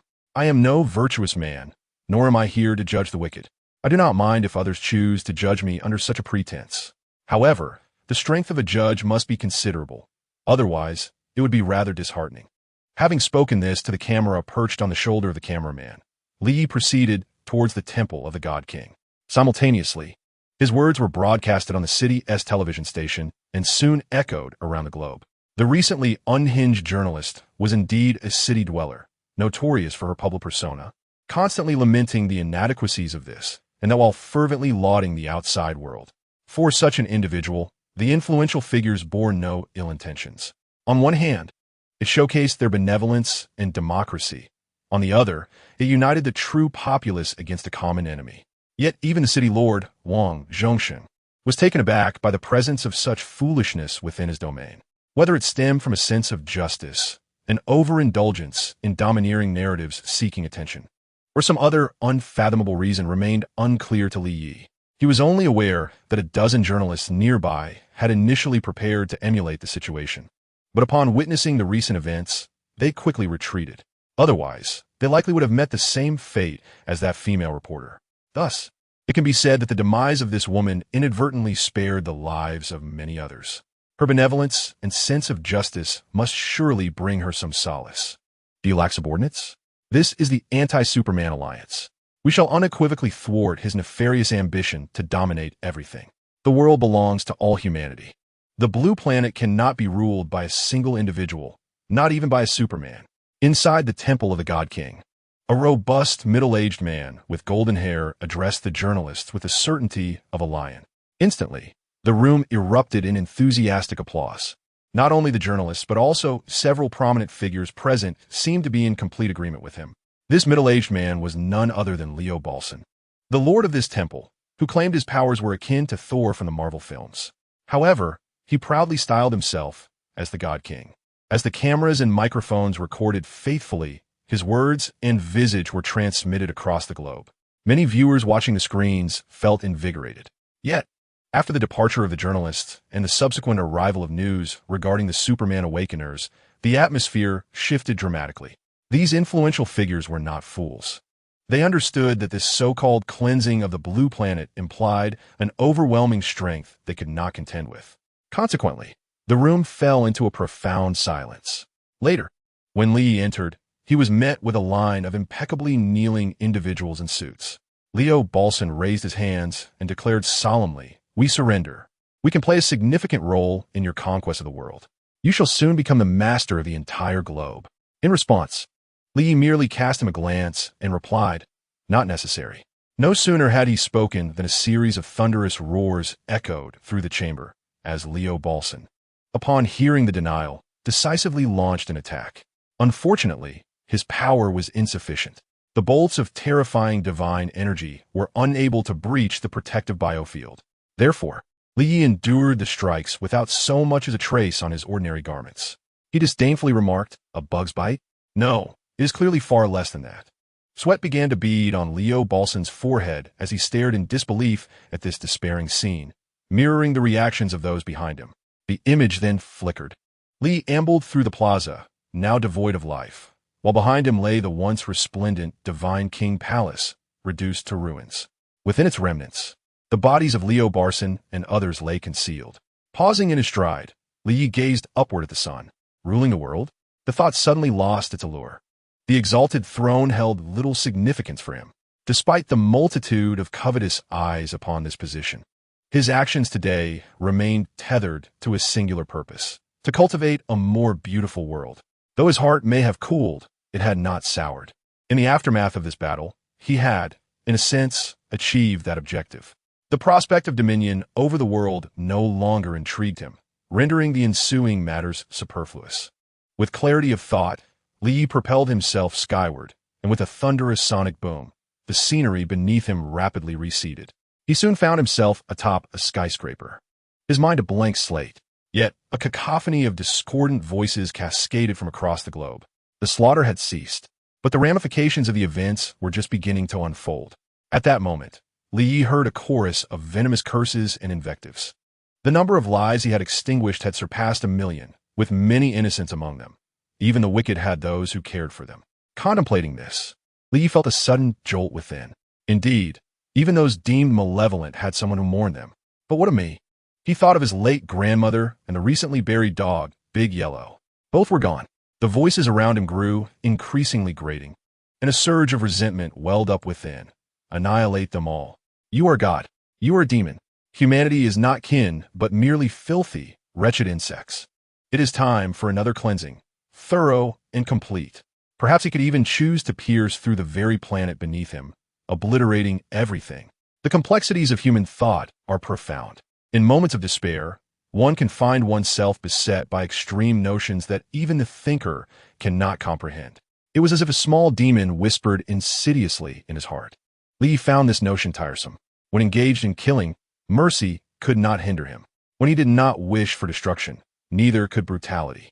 The only force that propelled him was that singular heart. Moreover, to entertain thoughts of annihilation seemed to him a mockery of his own significance. Suddenly, Lee felt an urge to observe the city from a closer vantage. With a swift motion, he soared into the air, beginning a low-altitude cruise. A city steeped in poverty, silence, and bloodshed vividly etched itself into his mind's eye.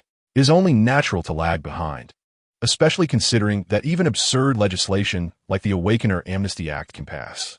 What prospect for development could there possibly be?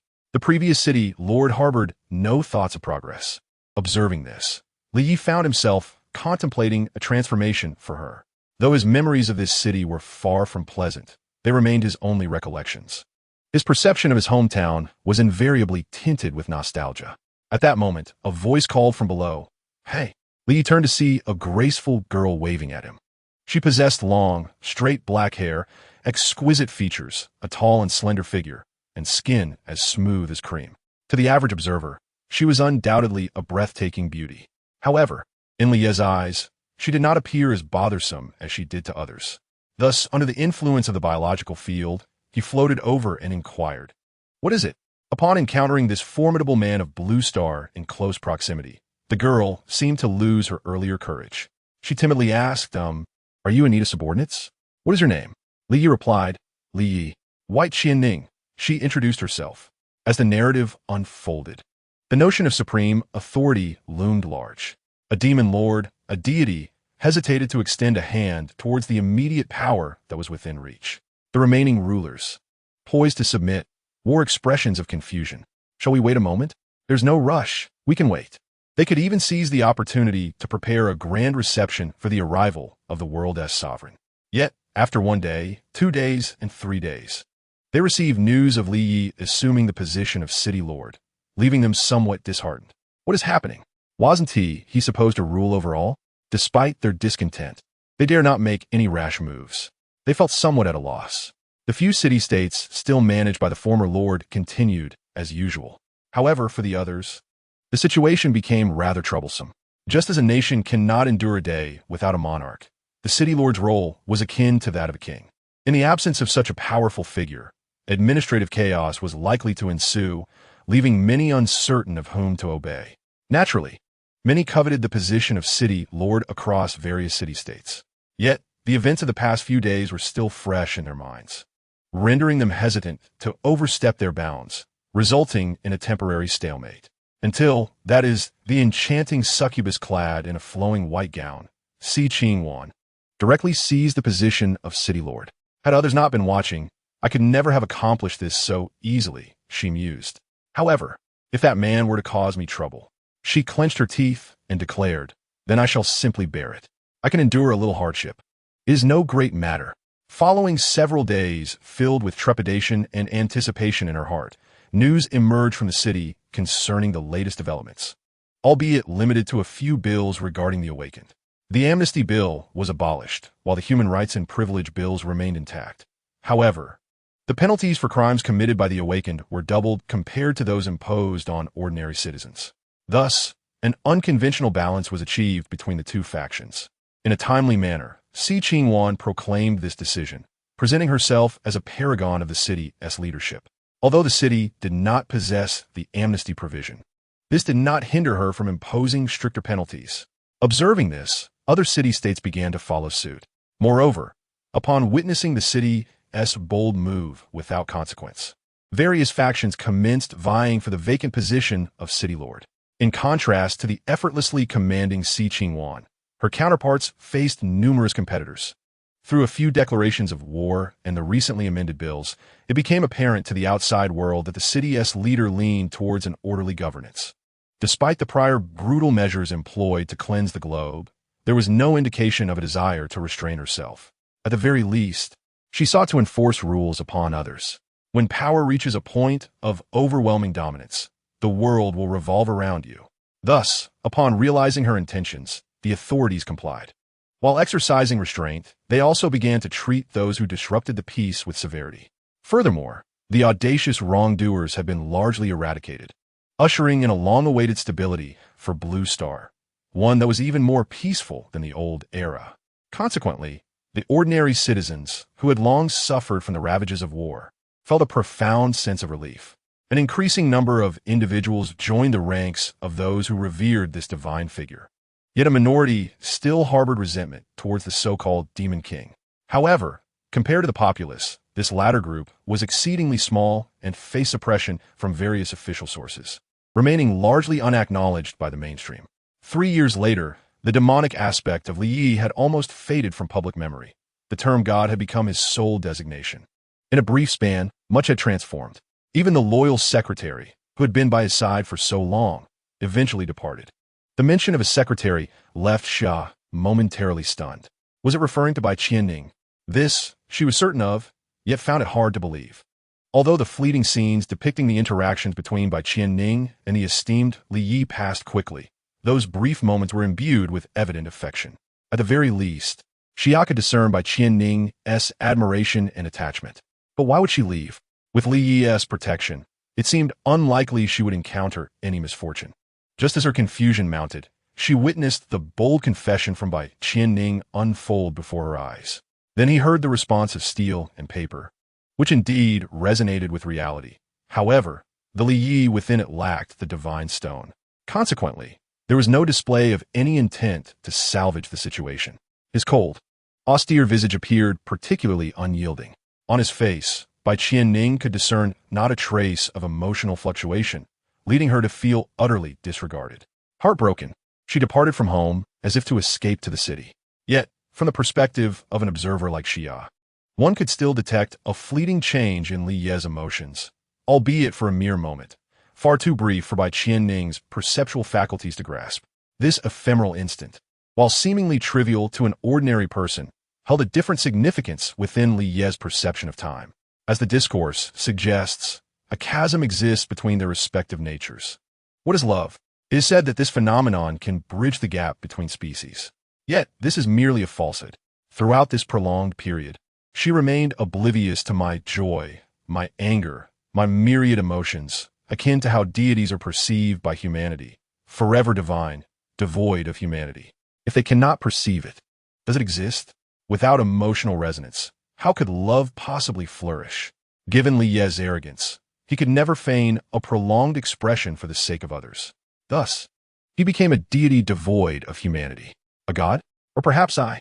Li Yi mused, a hint of self-mockery gracing his thoughts. Yet soon, he cast aside this pretentious notion. I do not care. Do not care? Upon reaching this point, Xia could not help but scoff. Indeed, you are unconcerned. But must you gaze at the city while uttering such words? It appeared that even the Great One possessed hidden attributes. As she voiced her critique, a flurry of comments surged across the screen. The aloofness of the great god. I adore it. Do not look at that woman. Look at me. The animated Li Yi indeed quickly diverted his gaze. He stood solitary by the shore, his eyes fixed upon the sun on the horizon. Time raced forward. The coconut trees bore fruit anew, and tiny sea turtles emerged from their shells. Even the sun and moon traversed the skies, having undergone countless cycles. Everything was in a state of flux. The only constant was that figure, standing motionless, akin to a lifelike statue. Suddenly, Li turned his gaze toward the city, as if he had spotted something intriguing. His deep, resonant voice echoed. Yishiwa's son? A miraculous stone capable of materializing imaginary artifacts? With a troubled past, coupled with this golden opportunity, he indeed bears semblance to a protagonist. The question remains, how great is his capacity? As the echoes of fate lingered, Li soared towards the sun. It was only after he transformed into a distant black speck and vanished from sight that the subsequent words emerged. Upon my return, will you still be a mere reptile, or have you attained the stature to be a companion, or perhaps even an adversary? How troublesome, Yi Nantian remarked. He is actually the researcher, the son of Yi Shibua. Xia exclaimed in astonishment. No wonder the earlier scene had been given a close-up. The revelation left her utterly stunned, struggling to believe it. After all, in the latter part of the first season, the protagonist was driven by the desire for vengeance for his father. Meanwhile, Li Yi, as the antagonist, indeed harbored numerous potential enemies.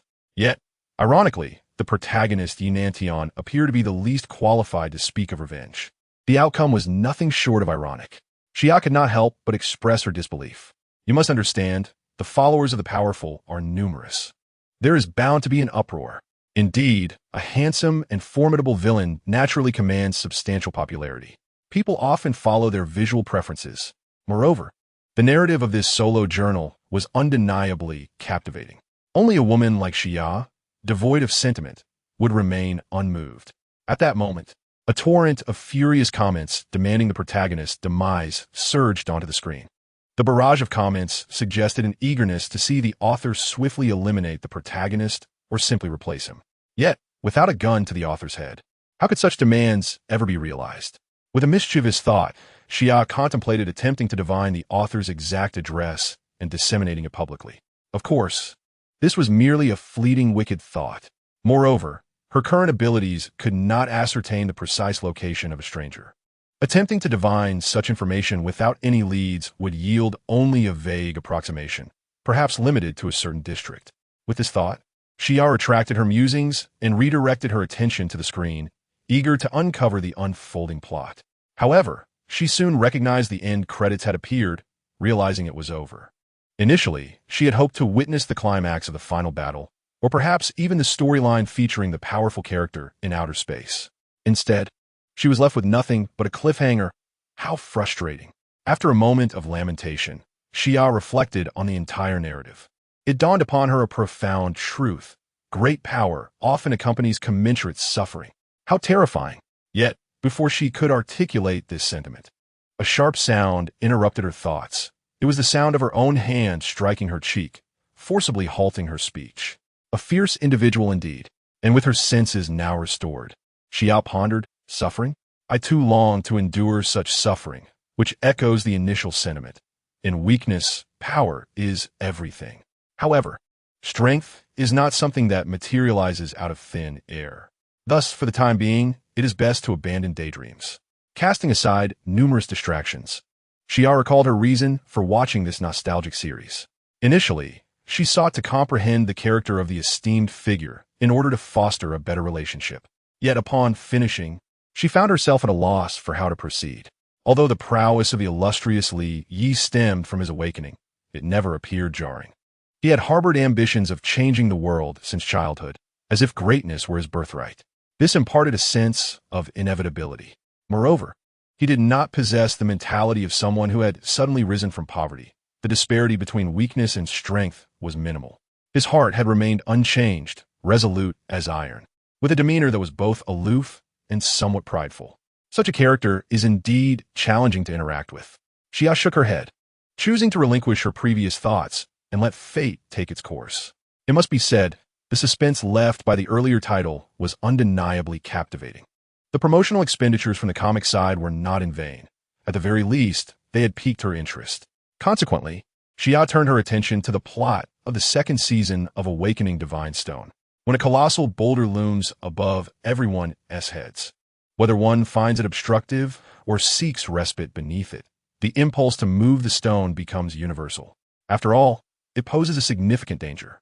Now, this monumental stone has indeed vanished as desired. And what follows? Freedom. Yes, everyone is now free. This includes the nefarious rodents that once thrived in the shadows, those aberrant awakeners who gained strength by gnawing on human flesh, having bided their time. Upon realizing the stone's disappearance, they became ravenous, engaging in frenzied hunts.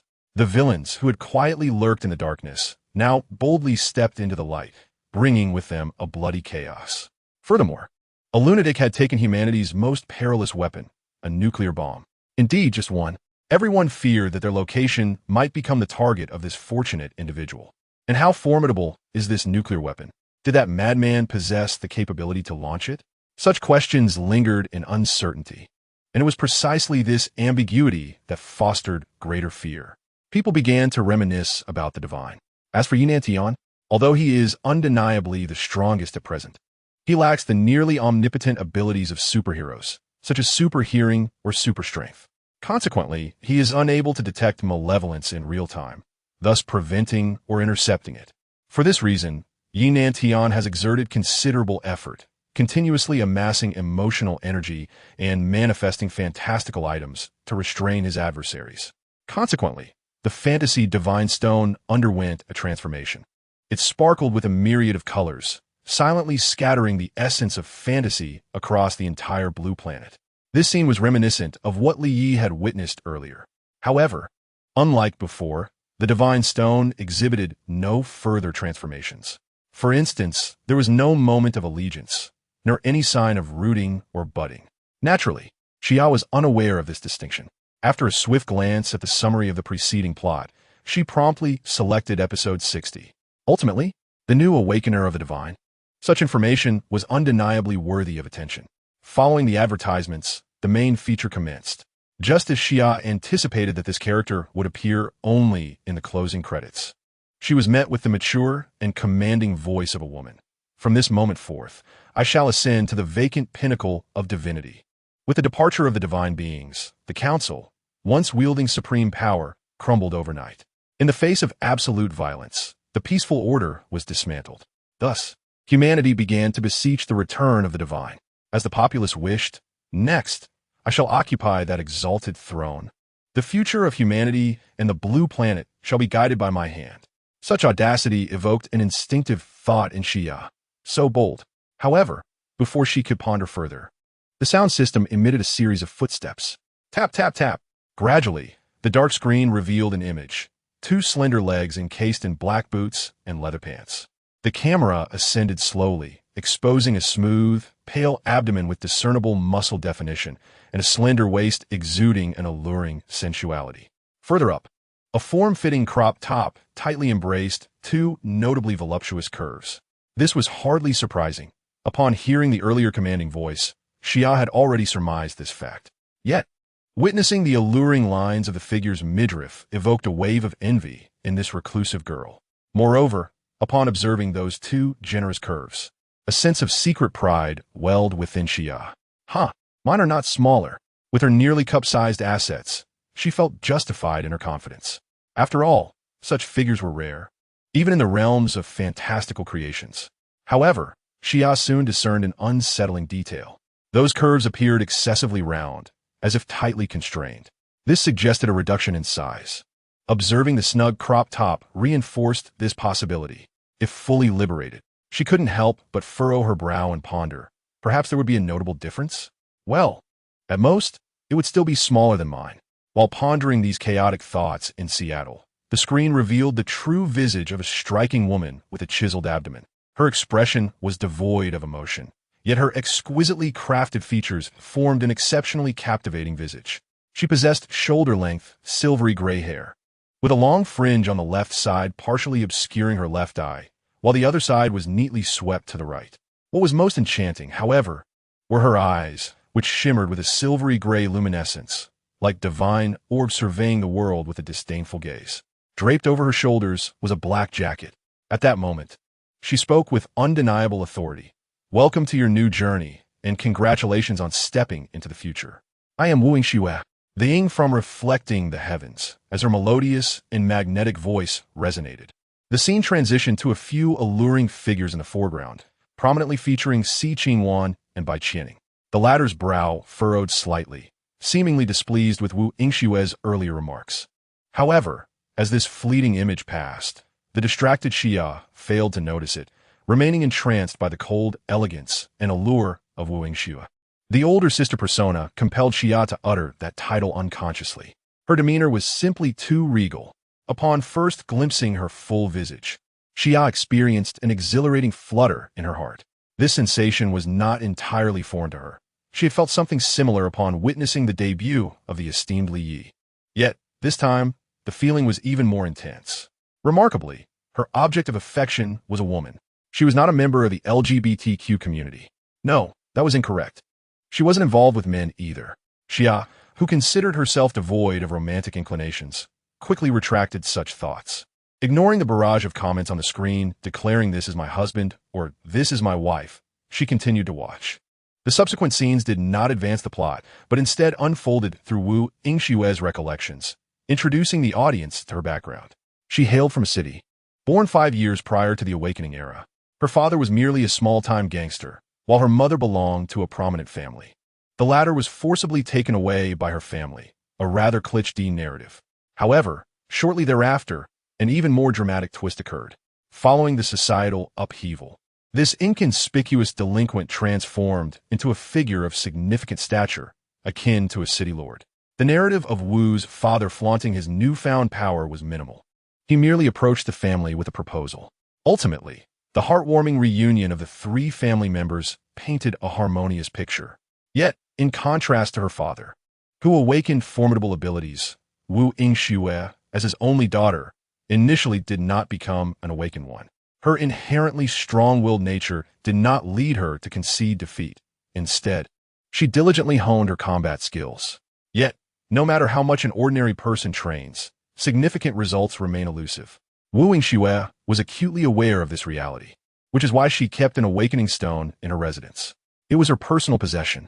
Although the awakening stone is exceedingly precious, so much so that an ordinary person must complete high school just to touch it, it was merely ordinary to Wu Yingxue. Upon discovering in her first year that the awakening stone could awaken abilities, her father brought one home. At that time, she had been on the path of awakening for 3 years, and she was only 8 years old. It seemed to seal her fate as an ordinary person. Yet, defying destiny, Wu Yingxue carried the awakening stone with her at all times. Even after the disappearance of the deity in the city and the tragic death of her father at the hands of a powerful group of villains, she never relinquished hope. Ultimately, Wu Yingxue was rewarded for her perseverance. Following a mutation of the divine stone, she awakened her abilities, an extraordinarily potent power. It emerged from the realm of the king of fighters, the formidable Orochi. In its complete form, this power embodied the will of the earth, granting her dominion over spatial forces, boundless telekinesis, and the power of natural disasters. No wonder was said, as the world wishes, for indeed, you are a deity. In response to this revelation, Xia could not help but exclaim in admiration. Thus, this chapter of the anime came to a close, leaving viewers awaiting the next update. She was unfazed by this delay. However, it was crucial to note that the overabundance of fantastical artifacts produced by the Divine Stone would give rise to another batch of Awakeners, a most useful piece of information.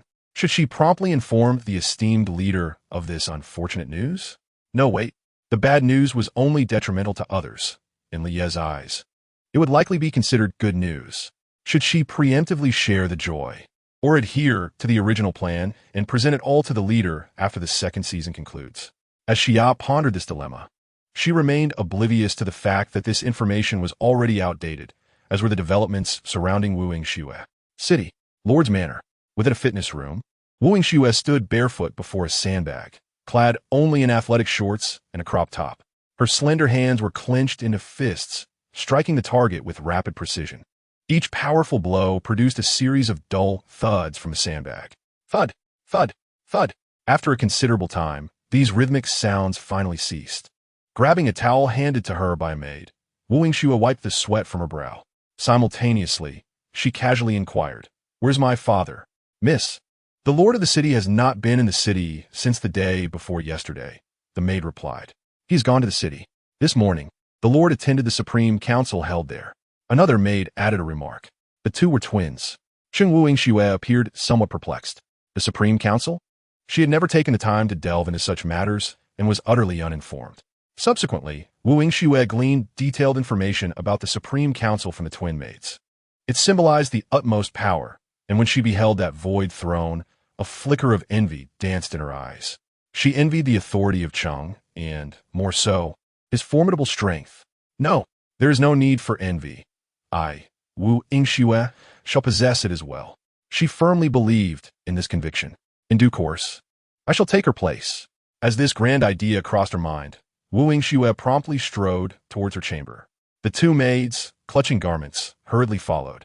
The shorter sister called out, "Miss, you haven't yet donned your shoes and attire." However, there was no indication of her pausing. "Cease your calling. The miss is likely off to attempt awakening her abilities," the elder maid remarked. At this moment, let's follow quietly. Oh, true to the elder maid's words, Wu Yingxue indeed arrived before the awakening stone. Without hesitation, she reached out and pressed her hand upon it. Despite having repeated this action countless times, Wu Yingxue harbored immense confidence in her awakening. Yet, each time, the outcome left her disheartened. This instance, too, seemed unlikely to deviate from that pattern. However, surprises often arrive with astonishing abruptness. Upon her touch, the ethereal glow of the stone dimmed considerably. Wu Yingxue's cold, exquisite visage began to reveal a hint of a smile. Life invariably presents unexpected turns, and such surprises can yield delightful outcomes. As she let out a soft, muted chuckle, She felt an inexhaustible divine power surging within her, gradually transforming her from the inside out. The frail form she once possessed had vanished.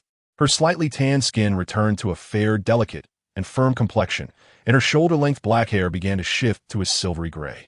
Yet, this was merely an external transformation. The internal changes were monumental. The metamorphosis from human to divine was still unfolding. The two young maids who had entered alongside her then witnessed the extraordinary scene. Their mistress floated several inches above the ground, standing upright with her eyes closed. This sacred posture, combined with her rejuvenated beauty, exuded an air of divinity. Accustomed to Wu Yingshue's striking features, the two maids were momentarily rendered speechless. Could it be that their mistress had truly succeeded in awakening her abilities? It seemed so, and she had suddenly become extraordinarily beautiful. She was already beautiful. I never claimed she wasn't. I'm merely... The two young maids chattered away in a lively discussion. Shortly thereafter, they noticed that Wu Yingxue had suddenly opened her eyes. Those orbs shimmered with a silvery, gray luminescence, resembling the gaze of a deity surveying the world. Miss, has she ascended to divinity? The young maid exclaimed in astonishment. While the elder maid also felt a sense of shock, she retained her composure and cautioned, "No, we must not speak such things. There can only ever be one god of Blue Star, and that is..." However, before she could finish her sentence, Wu Yingxue interrupted with a commanding voice, "Indeed, there is only one god of Blue Star, and that is me." As the words left her lips, the surrounding space began to ripple. In the eyes of the two young maids, their mistress's figure vanished from sight. Spatial abilities? How extraordinary! It seems Our Lady has truly awakened. The taller maid gazed in awe at the unfolding scene, pondering the implications of her mistress's statement. After awakening her powers, could she have become arrogant? Is she off to confront that individual? That would spell disaster. The other maid timidly remarked, "But her clothes, she hasn't finished getting dressed. And she isn't even wearing her shoes." The elder maid cast a bemused glance at her naive companion. In that realm of golden sands, regarded by outsiders as a divine territory, a ripple akin to waves suddenly emerged in the space. The next moment, Wu Yingshue's tall silhouette materialized from within it. She lifted her gaze and, at first glance, beheld the deity in the eyes of the world. At that moment, he was casually seated on a beach chair, clad in a simple yet exquisite shirt and trousers, intently examining a peculiar pendant in his hand. His actions were utterly ordinary, resembling those of a typical young man. Yet, his chiseled visage, sharply defined features, and robust physique exuded an aura of formidable power that captivated the hearts of all women on Blue Star. A beckoning gesture? Unnecessary.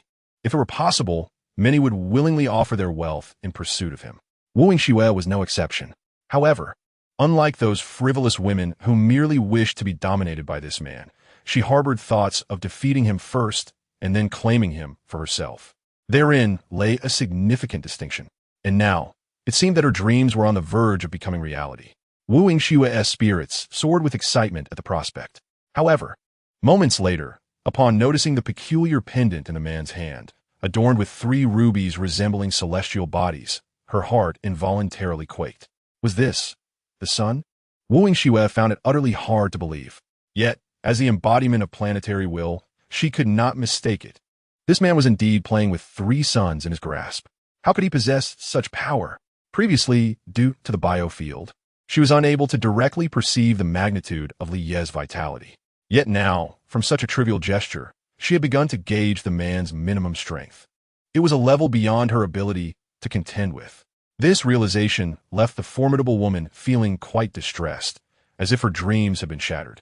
Nevertheless, with her resilient character, Wu Yingxue was not one to concede easily. Thus, she boldly declared, "I sense a tremor of power radiating from you." Oh! At the sound of her voice, Li Yi shifted his attention to this extraordinarily beautiful woman. Since his abilities had awakened, she was the first truly stunning woman he had encountered.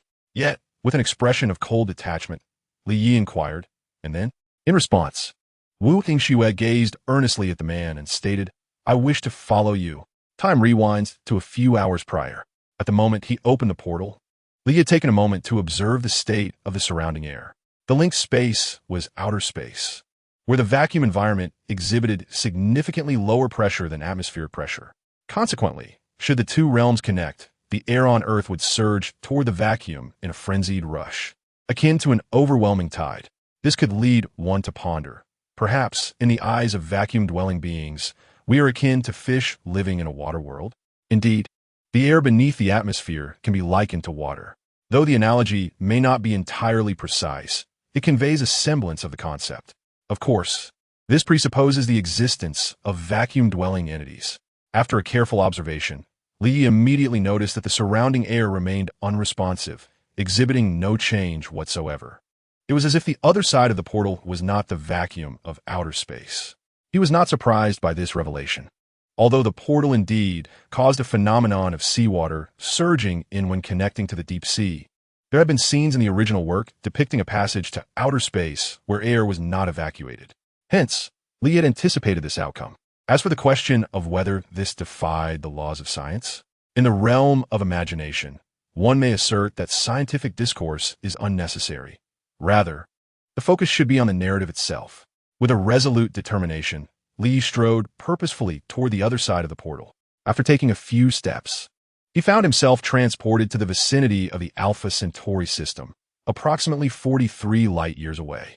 This system, a common multi-star configuration in the cosmos, boasts 3 celestial bodies, one of which is the exoplanet that the civilization of the wandering Earth has long sought, Proxima Centauri. However, it exists in a different temporal reality. Nevertheless, Lee could not resist casting a glance at the red dwarf star, located a mere light-year away. Proxima Centauri, a red sun, stands in stark contrast to the aging yellow sun that has transformed into a red giant. It is remarkably stable, devoid of frequent helium flashes, and possesses a modest temperature. Its size is only 1/7 that of the sun, with a luminosity merely 1/600,000th of the sun's. Consequently, its lifespan extends nearly 10 billion years, a decade longer than that of the sun.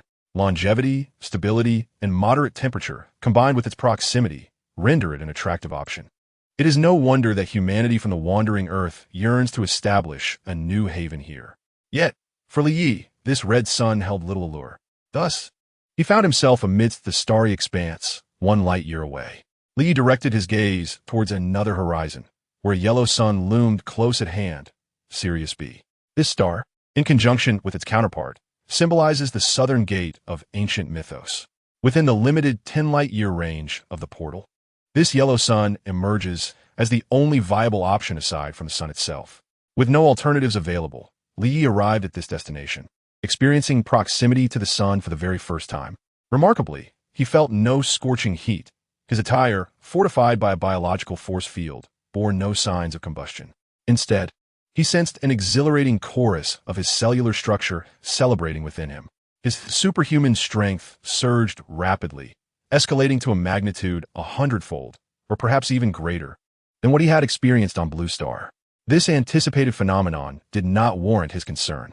After surveying the planets orbiting Sirius B and discovering an absence of signs of life, Li commenced the activation of his shrinking device. Under the influence of this imaginative tool, the yellow sun before him began to diminish in size. At this rate, reducing it to a gem-like scale would require at least an hour. While not an instantaneous endeavor, it was indeed swift. Seizing this opportunity, Li turned his attention to another direction. His visual nerves swiftly adjusted, focusing on the azure planet that lay 43 light-years away, where a myriad of images unfolded before his eyes. As light serves as the medium for the transmission of information, the scenes before one's eyes are not a reflection of the present, but merely echoes of events that transpired over 4 years ago. He perceives a unique significance in this. While he enjoys an enriching cinematic experience, the star, known as NNM-N2, with a mass 11 times that of the sun, is rapidly diminishing in size. Before long, an hour has elapsed. Li turns to gaze upon the sun, now transformed into a ruby hue, and instinctively reaches out to grasp it.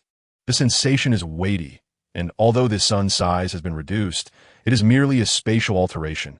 Its essence remains unchanged.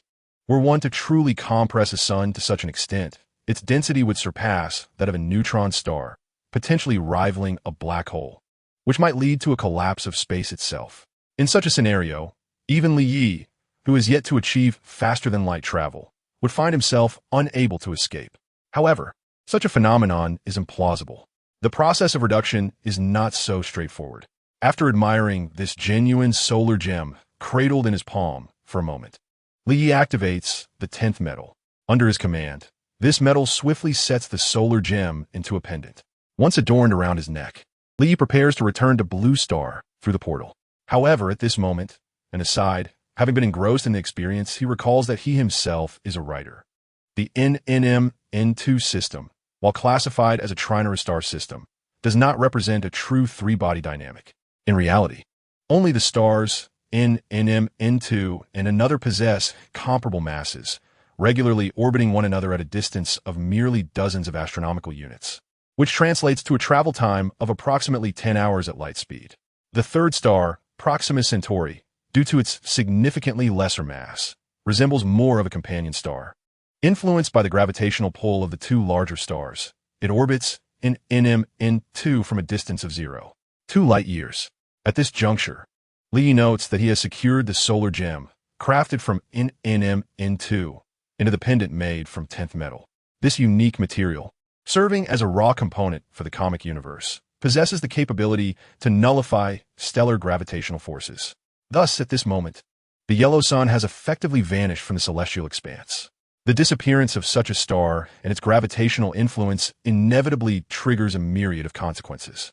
Consequently, not only does NM-N2 experience ramifications, but even the distant Proxima Centauri undergoes alterations, particularly due to the reduction of its gravitational tether, resulting in a deviation from its orbital path. The distance is gradually becoming more remote, and perhaps it will eventually linger in an even farther place, continuing to revolve around the binary star at the southern gate. Or will it simply escape and transform into a solitary stellar system? This remains unclear to Li Yi.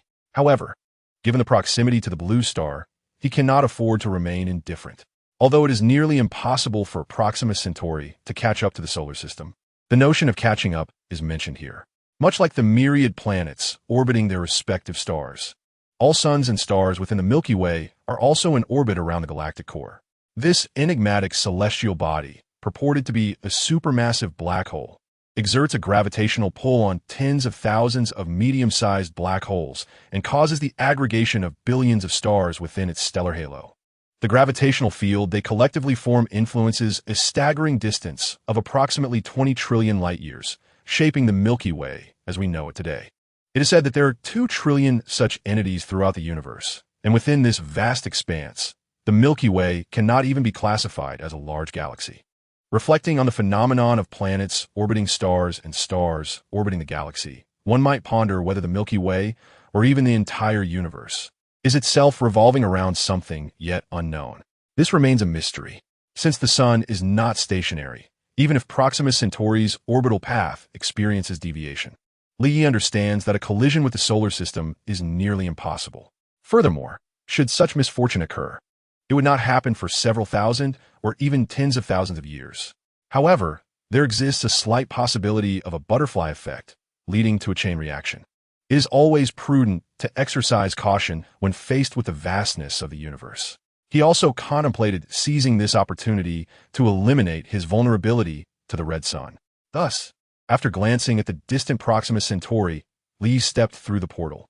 In an instant, before the red sun, a pink door frame materialized in the void.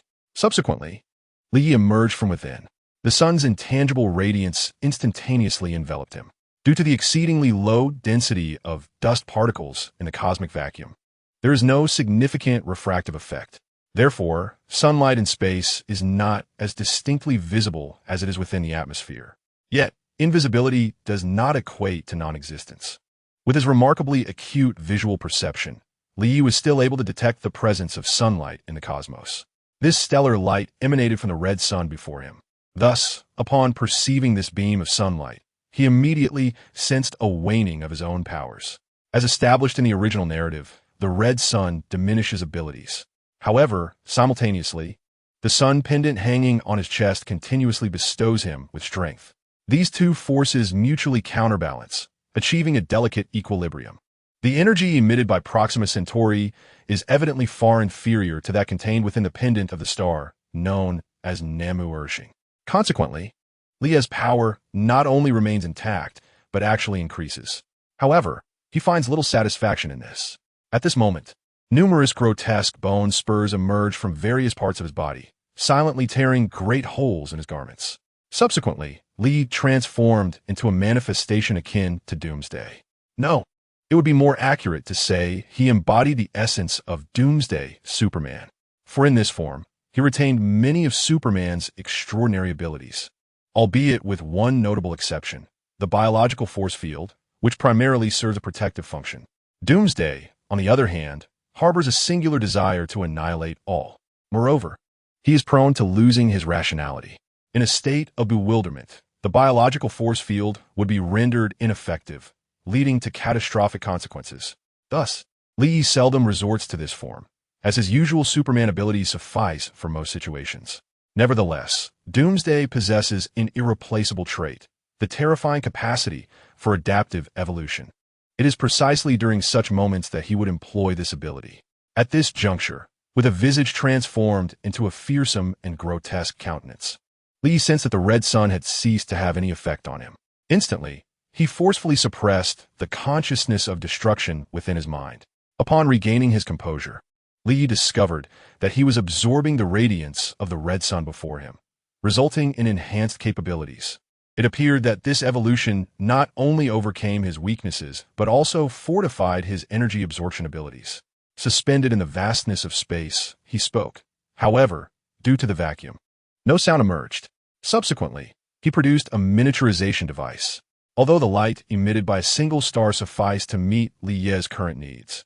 He recognized that as his strength burgeoned, his energy absorption capacity would also need to expand. It is prudent to prepare for the future. Moreover, he had previously intended to deal with this star. Initially, his plan was to obliterate it outright, but now that it served a purpose, he would put it to use. Thus, Li methodically employed the diminutive device, shrinking Proxima Centauri and securing it within the pendant. Having already acquired 2 of the 3 suns in this star system, he could not allow the last one to escape his grasp. Therefore, he utilized a portal to traverse to the vicinity of Namu-Urshing. Before him lay a star whose mass was a mere 0, 9 times that of the sun, classified as an orange dwarf, a radiant orange sun. Regarding the sunlight from such stars, he was uncertain whether Superman's abilities could absorb it. Nonetheless, at this moment, Li could indeed do so. However, he was unclear if this was an innate capability or a result of the recent evolution following the destruction of the sun. In any case, since he could utilize it now, he decided to take advantage of it. After nearly an hour of effort, Li managed to accomplish this task. Yet, it was not over. At this juncture, he gazed at the numerous planets surrounding him. Following the loss of 3 stars' gravitational influence, to prevent them from careening aimlessly and to mitigate any potential impacts, Li resolved to intervene. However, he had no intention of stringing together a series of beads. Thus, his eyes glowed with a crimson hue, and after a brief accumulation of energy, 2 massive beams of superheated vision shot forth. Within mere seconds, they struck the nearest planet. In an instant, the planet was penetrated as if it faced no resistance, its incredibly hard crust seemingly non-existent. Under the terrifyingly high temperatures of the thermal rays, the entire celestial body ignited, engulfed in fierce flames akin to combustible materials. Moreover, the planet's core lost its inherent stability as a consequence. Then came the colossal explosion. Li paid little mind to this silent yet resplendent detonation. He merely tilted his head slightly. Soon after, 2 more enormous thermal beams emerged, swiftly grazing the burning planet before striking another one in succession. The scene of the previous planet's annihilation unfolded once again. Not long afterward, the earlier planet was reduced to smoldering remnants, consumed by the fearsome flames. Ultimately, the once vibrant planet was left as little more than space debris.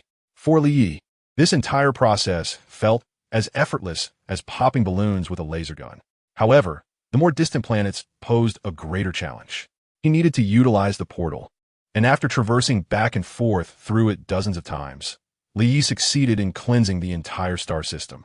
The system, known to humanity as Southgate 2 or Alpha, was thus rendered non-existent. Yet, humanity remained oblivious to this fact.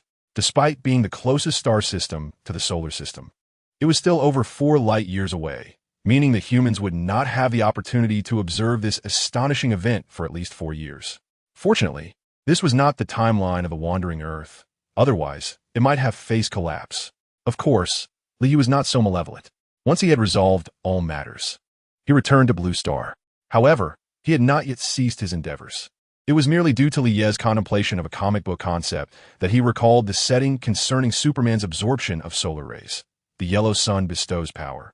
The red sun diminishes it, and there exists also the blue sun. This celestial body possesses a potency several times that of the yellow sun, and it can awaken within Superman a newfound ability known as Superman Vision, which grants ordinary individuals the superhuman capabilities of Kryptonians. However, this effect is not without its temporal limitations. Nonetheless, such power is already formidable.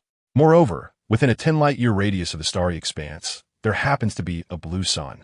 Thus, upon recollecting this, he did not tarry. Without hesitation, he strode towards the portal of his choosing. In the blink of an eye, Li found himself transported approximately 86 light-years away into the Canis Major constellation. The first sight to greet him was a blue dwarf star, roughly twice the mass of the sun. Sirius. It was even more colossal and luminous than the sun. Yet, to his disappointment, the radiance of this blue sun bore no remarkable distinction. While it could be absorbed, it did not yield the anticipated effects. Could it be that the blue sun depicted in the comics referred to a neutron star? As this conjecture flickered through his mind, Li promptly returned to Blue Star via the portal. The more he pondered, the more plausible it seemed. After all, blue dwarfs, yellow dwarfs, and red dwarfs are fundamentally quite similar. Thus, it would stand to reason that none would possess any extraordinary qualities. However, neutron stars are an entirely different matter. Known colloquially as the sons of black holes, they possess a density second only to that of black holes themselves. It is said that a neutron star merely the size of a city could match the mass of an entire sun. Such a density is simply unfathomable. Furthermore, the luminescence of neutron stars is indeed blue. Regardless of their inherent color, the imagery of neutron stars perceived by humanity is predominantly blue, making it entirely reasonable for the comic creators of a bygone era to depict them as blue suns. Nevertheless, while conjectures abound, verification remains elusive. The nearest neutron star to the solar system lies nearly 1,000 light-years away in the cosmos. This distance evidently far exceeds the transmission capabilities of the portal. One can only await the manifestation of other spatial artifacts or strive for a personal speed that transcends light. At such a time, the matter may be revisited. Subsequently, casting this concern aside, Li changed from his tattered garments. He then settled into a sun chair, scrutinizing the solar pendant in his possession, observing the 3 stars embedded within it. Though it would be more accurate to say they are encapsulated, for the 10th metal serves as the primordial material of the universe, effectively constituting the universe itself. Thus, these 3 stars can only be considered as having been placed within. They continue to rotate gently within the confines of the pendant. Only the 2 stars of the southern gate appeared in close proximity, rotating around one another, while a more distant neighboring star revolved around both. It seemed as if these 3 suns were returning to their original state, albeit in a different locale. Upon witnessing this, Li even contemplated the possibility that shrinking the entire blue star along with humanity could allow them to survive, perhaps merely leading to the suspicion of a mere change in the night sky. Of course, this was merely a hypothesis. Before long, a voice resonated in Li's mind, proclaiming, "There's only one God on the blue star, and that is I." Li paid little heed to this declaration. Even when the woman who uttered those words appeared beside him through her spatial abilities, he remained engrossed in the pendant he held. However, as she quickly conceded, he finally turned to her upon hearing her question, "Do you wish to associate with me?" With a hint of mockery in his tone, he replied, "There is only one God on the blue star, and that is you." Wu Yingshu interrupted with an unflinching demeanor. "Very good, quite audacious." Li began to scrutinize the audacious woman before him, clad only in a pair of athletic shorts and a tank top. He noted her long, slender legs, delicately suspended just above the ground, with skin as fair as snow. Through her tank top, the gentle contours of her figure were evident, adorned with 2 delicate cherries. Simultaneously, Li perceived her inner conflict, sensing her unwillingness to submit. "You seem rather unconvinced, do you not?" he remarked as he rose and approached Wu Yingshu. He then grasped her delicate chin and proposed, "How about we have a spar?" Before she could fully react, she was taken aback as the man leaned in to kiss her. "A spar? Is this what you mean by fighting?" Meanwhile, Qianxing stood outside a doorway, her keen senses allowing her to overhear faint moans emanating from within. Despite this, she maintained a calm demeanor, patiently awaiting the outcome. Minutes stretched into half an hour, and as the peculiar sounds finally ceased, Qianxing, having lost her patience, pressed the doorbell insistently. She felt that merely waiting without ringing the bell had already shown considerable restraint. After a few minutes, the door swung open, revealing Si Qingwan, elegantly clad in a flowing white gown. Upon laying eyes on Qianxing for the first time, she greeted her with an air of composure, exclaiming, "You arrived quite early." To which Qianxing retorted, "It's not that I am early, but rather you lack a sense of timing in your endeavors." She deliberately emphasized the words "in your endeavors." Nevertheless, she could comprehend this behavior, considering the nature of succubus. A heightened desire in such matters is, after all, to be expected. This heightened sentiment could easily be escalated to exponential, for in the mere span of 3 days since their acquaintance, Qianxing had fortuitously encountered her no fewer than 4 times. Such frequency was indeed absurd. However, it was truly commendable that Si Qingwan could maintain her virtuous demeanor despite the circumstances. As for what had just transpired, one must fend for oneself and ensure one's own sustenance. While admiration lingered, the thought of this woman indulging in fantasies about her own boss made Qianxing wish to deliver a swift blow to her head. Her husband was not to be coveted by others. Little did she know, she was currently being unceremoniously invaded, oblivious to the green hue adorning her own head. She found herself preoccupied with this minor affront. Upon hearing the words, Si Qingwan immediately grasped the underlying meaning. Yet, she did not shy away. "I apologize for the delay, but if my sister would kindly assist in introducing me to the esteemed president's sister, it would alleviate my plight." How naive, Qianxing thought, her gaze beginning to scrutinize the enchanting succubus before her. Clad in a pristine white gown, seemingly elegant and refined, it nonetheless accentuated her voluptuous figure, embodying both purity and seduction. Indeed, most would find it difficult to resist, but her boss was no ordinary man. Moreover, "I fear you may find it challenging to rise from your bed." Humph. However, such benevolent thoughts merely flickered through Qianxing's mind, for she understood that expressing them would yield no appreciation from the other party. Thus, she chose to disregard the lascivious succubus and proceeded directly toward the Supreme Assembly Hall. The third day of the council was about to commence. Standing still, Si Qingwan observed Qianxing's graceful silhouette, her lips curling into a subtle smile. In truth, she had been acutely aware of Qianxing's presence during their previous encounters. It was precisely this awareness that ignited an unusual thrill within her. The wife, now challenged. As the mischievous thoughts of the succubus surfaced, 2 pairs of black wings, delicate and slender, instinctively unfurled from her lower back, flapping rapidly. Yet, she swiftly quelled this wicked notion and retracted her wings, hastening to catch up. Upon entering the Supreme Assembly Hall alongside Qianxing, Si Qingwan resumed her usual regal demeanor, taking her seat as a representative of the city.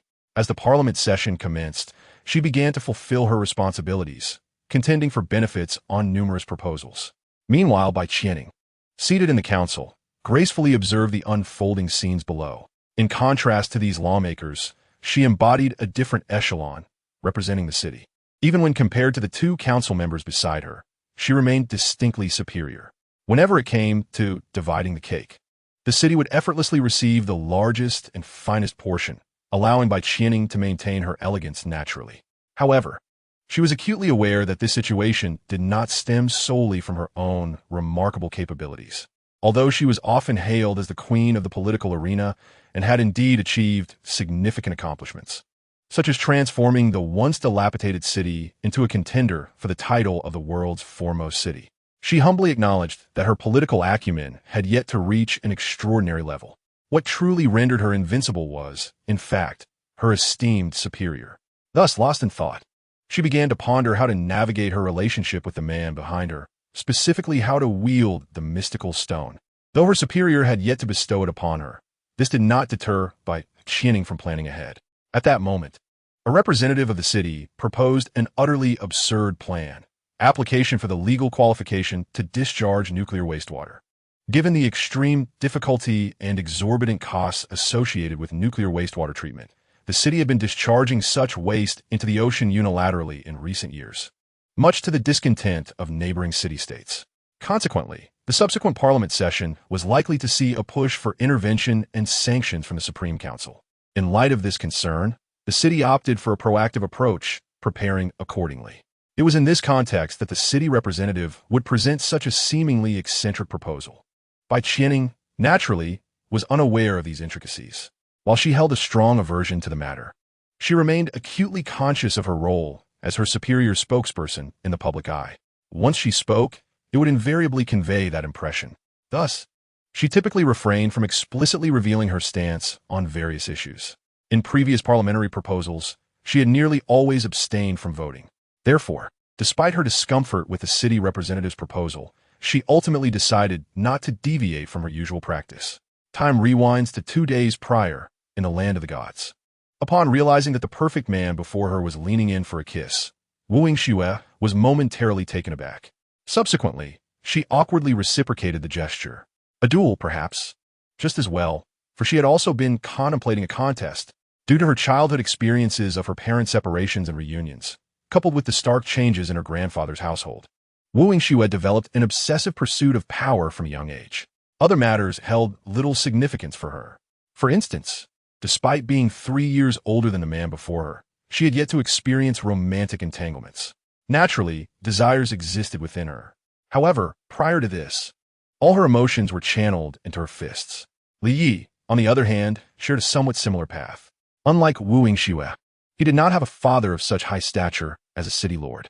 To gain the qualification to touch the awakening stone, he diligently completed his high school education.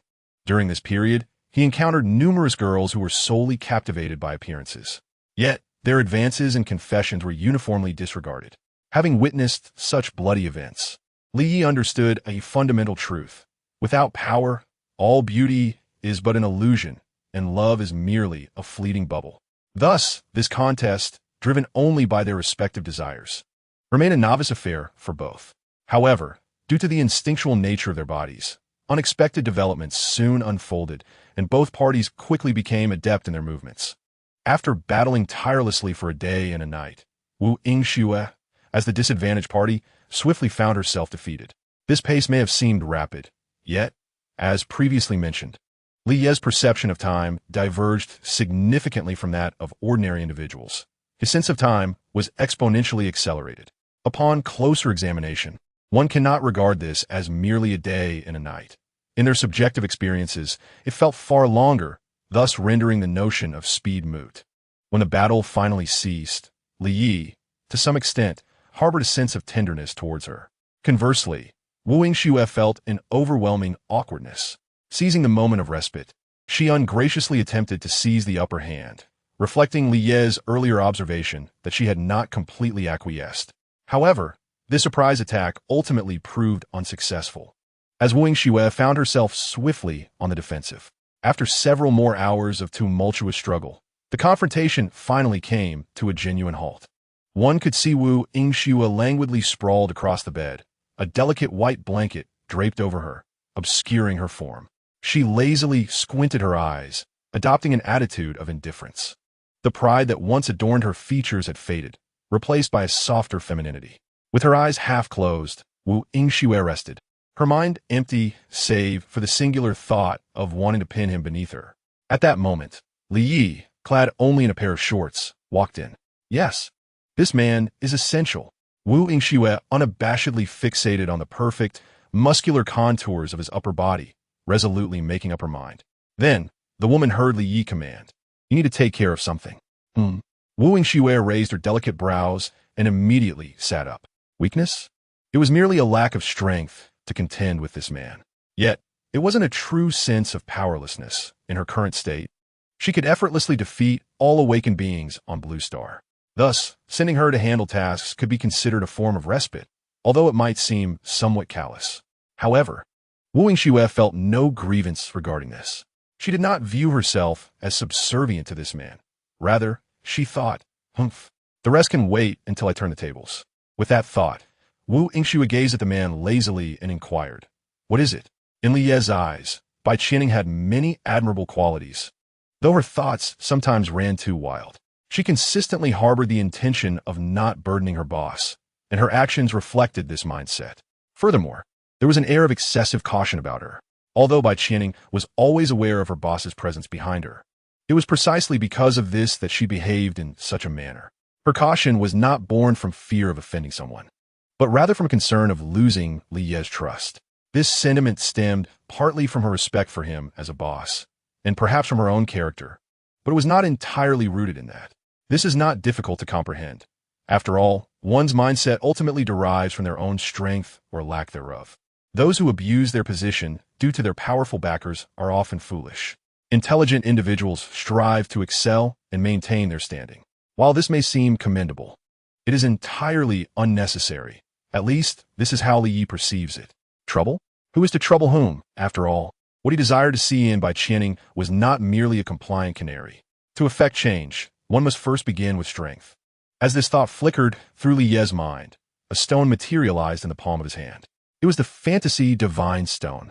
Although this stone had previously ascended to the seed of fantasy, existing only in the realm of the mind, this did not preclude its transformation back. However, once it reverted to a material form, it would again take the appearance of the fantasy divine stone. Moreover, its function remained the same as before. It still required the establishment of a tangible object to collect emotional values. In this state, the seeds of fantasy in Li Ye's mind had not vanished. They had merely taken on an ethereal appearance. Furthermore, they continued to gather emotional energy. However, at this moment, he could not directly convert this emotional energy into fantasy energy to materialize fantasy items, as if a core component were missing. Of course, if Li Yi so desired, he could summon the fantasy divine stone back with a mere thought and complete the seeds of fantasy. Even from a great distance, this task would be effortless. Moreover, he had no need to manifest any fantasy objects at present. The emotional energy he had collected was still far from sufficient for the necessary, extraordinary items. Additionally, this fantasy divine stone was a promise made earlier to Bai Qianing. Thus, without much contemplation, Li Yi made his decision. Such a simple matter did not require his direct involvement. He then disregarded the alluring figure of the woman on the bed and handed her the stone, instructing, "Take this stone to Bai Qianing." "What kind of stone is this?" Wu Yingxue asked, not reaching out but instead using her mental faculties to receive it. The fantasy divine stone floated before her, as if held by an invisible hand. In that instant, Wu Yingxue instantly grasped the stone's purpose. It could manifest fantasy objects? She was astonished that such a thing even existed in this world. Is this a reward for your subordinates? How generous! In that fleeting moment, she found herself reconsidering her association with this leader. It seemed quite promising. As for their relationship, to be honest, it was not convoluted at all. It was merely the straightforward subordinate relationship as initially stated. Even after this confrontation, the woman maintained this perspective. Wu Yingxue, who did not perceive herself as a subordinate, felt no sense of loss from the earlier encounter. On the contrary, she registered a slight feeling of profit in her heart. Thus, she did not entertain other notions, such as the expectation that he should treat her better now that they were in this situation. Such thoughts had never crossed her mind. Li felt similarly. He had discerned this woman's desires and recognized his own needs. Furthermore, he could use this opportunity to make her aware of the disparity in their strengths. Consequently, he had acted without hesitation.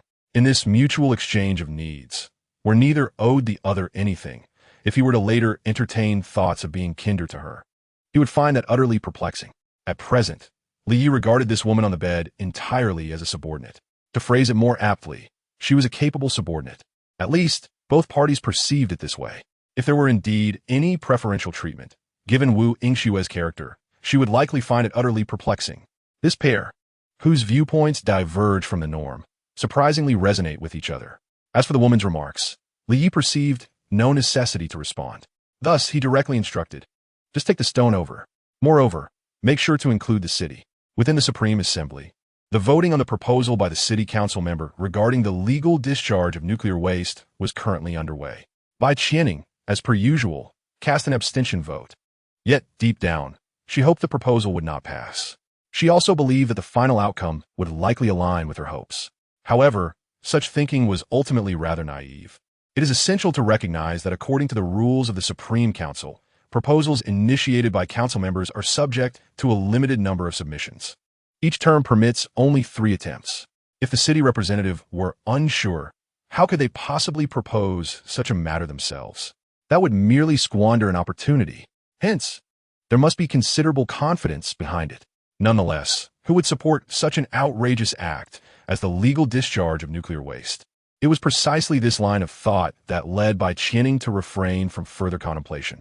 After all, discharging nuclear waste into the ocean would undoubtedly inflict irreversible damage upon the environment. Presently, everyone still resides on Blue Star. However, if she were to ponder deeply, Bai Qianing should have discerned the hidden agenda.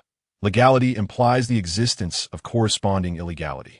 Prior to this, the act of discharging nuclear waste had not been clearly defined. Now, the city and those behind it sought to classify their actions as lawful, while others would be deemed unlawful. The double standards at play are remarkably adept. As time elapsed, the voting phase of this proposal was nearing its conclusion, and the situation had become increasingly evident. Initially, the opposition held a significant advantage. Particularly, Wang Zhongxing, as a council director, had firmly opposed the proposal, and after securing those 10 votes, the opposing side appeared almost assured of victory. However, fellow director Eugene Cleveland made a contrasting choice, suddenly adding 10 votes in favor. Consequently, the number of supporters surged rapidly. The influence of Eugene Cleveland in the city remained profoundly robust. After all, in this contemporary era, technological weaponry still holds substantial weight. Given that most are metal-based, Eugene, with his control over magnetic fields, could exercise considerable power. Were it not for his own physical frailty, he could almost attain the status of a world leader. Of course, this consideration excludes Li Yi. Well, now we must also factor in Wu Xue. With such competitive prowess, Eugene undoubtedly wields significant influence. However, during the previous election for the council, how could the city's vote count be less than that of the city? This is because the latter held a distinct advantage as the organizer. Yet now, all parties find themselves on equal footing. Consequently, following Eugene's declaration, one can observe the affirmative votes for this proposal rapidly approaching the number of dissenting votes. Matching, if not surpassing, is merely a matter of time.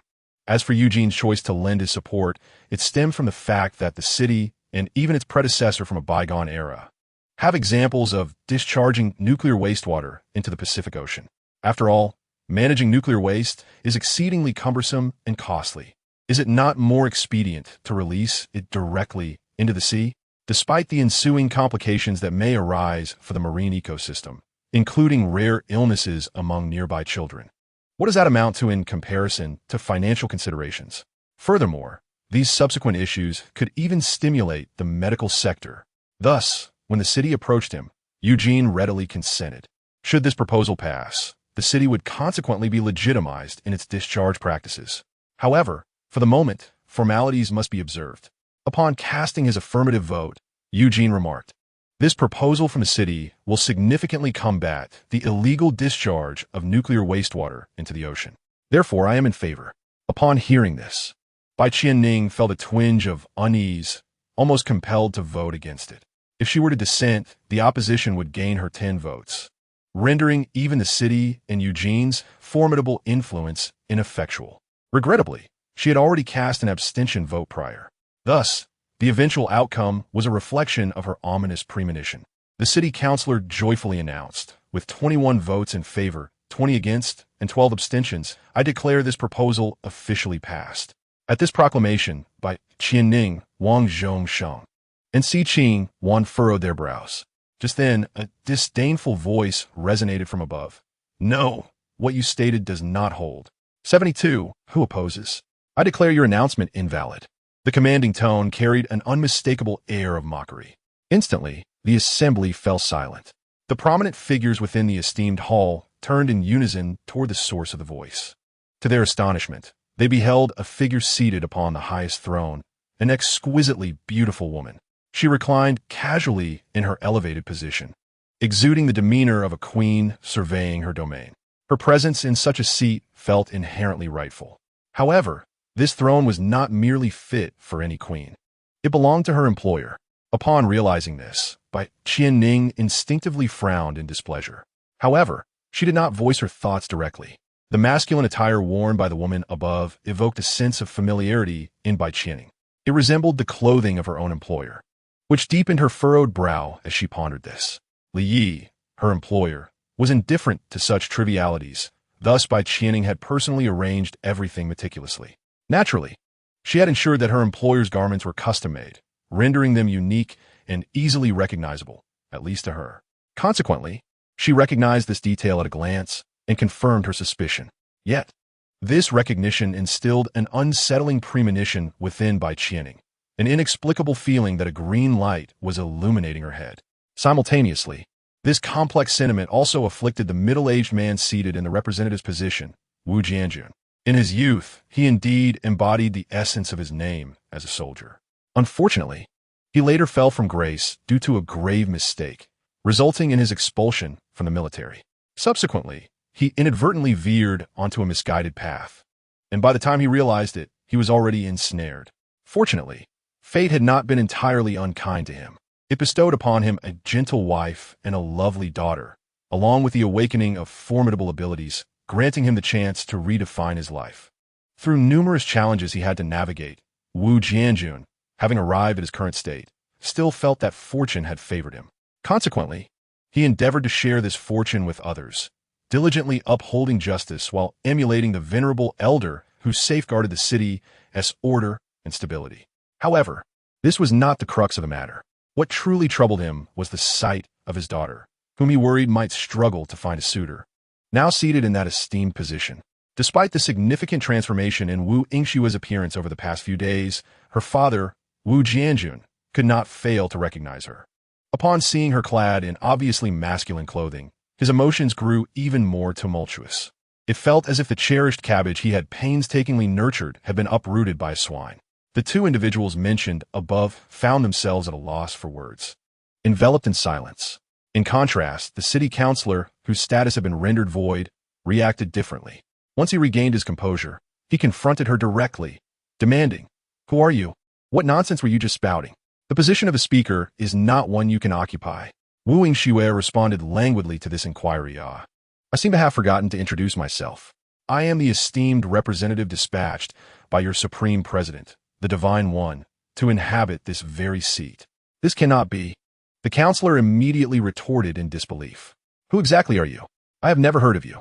Just as this final statement remained unfinished, Wu Yingshue's delicate fingers casually tapped the armrest, unleashing a tremendous, invisible force that instantaneously distorted space, sending the city councillor flying.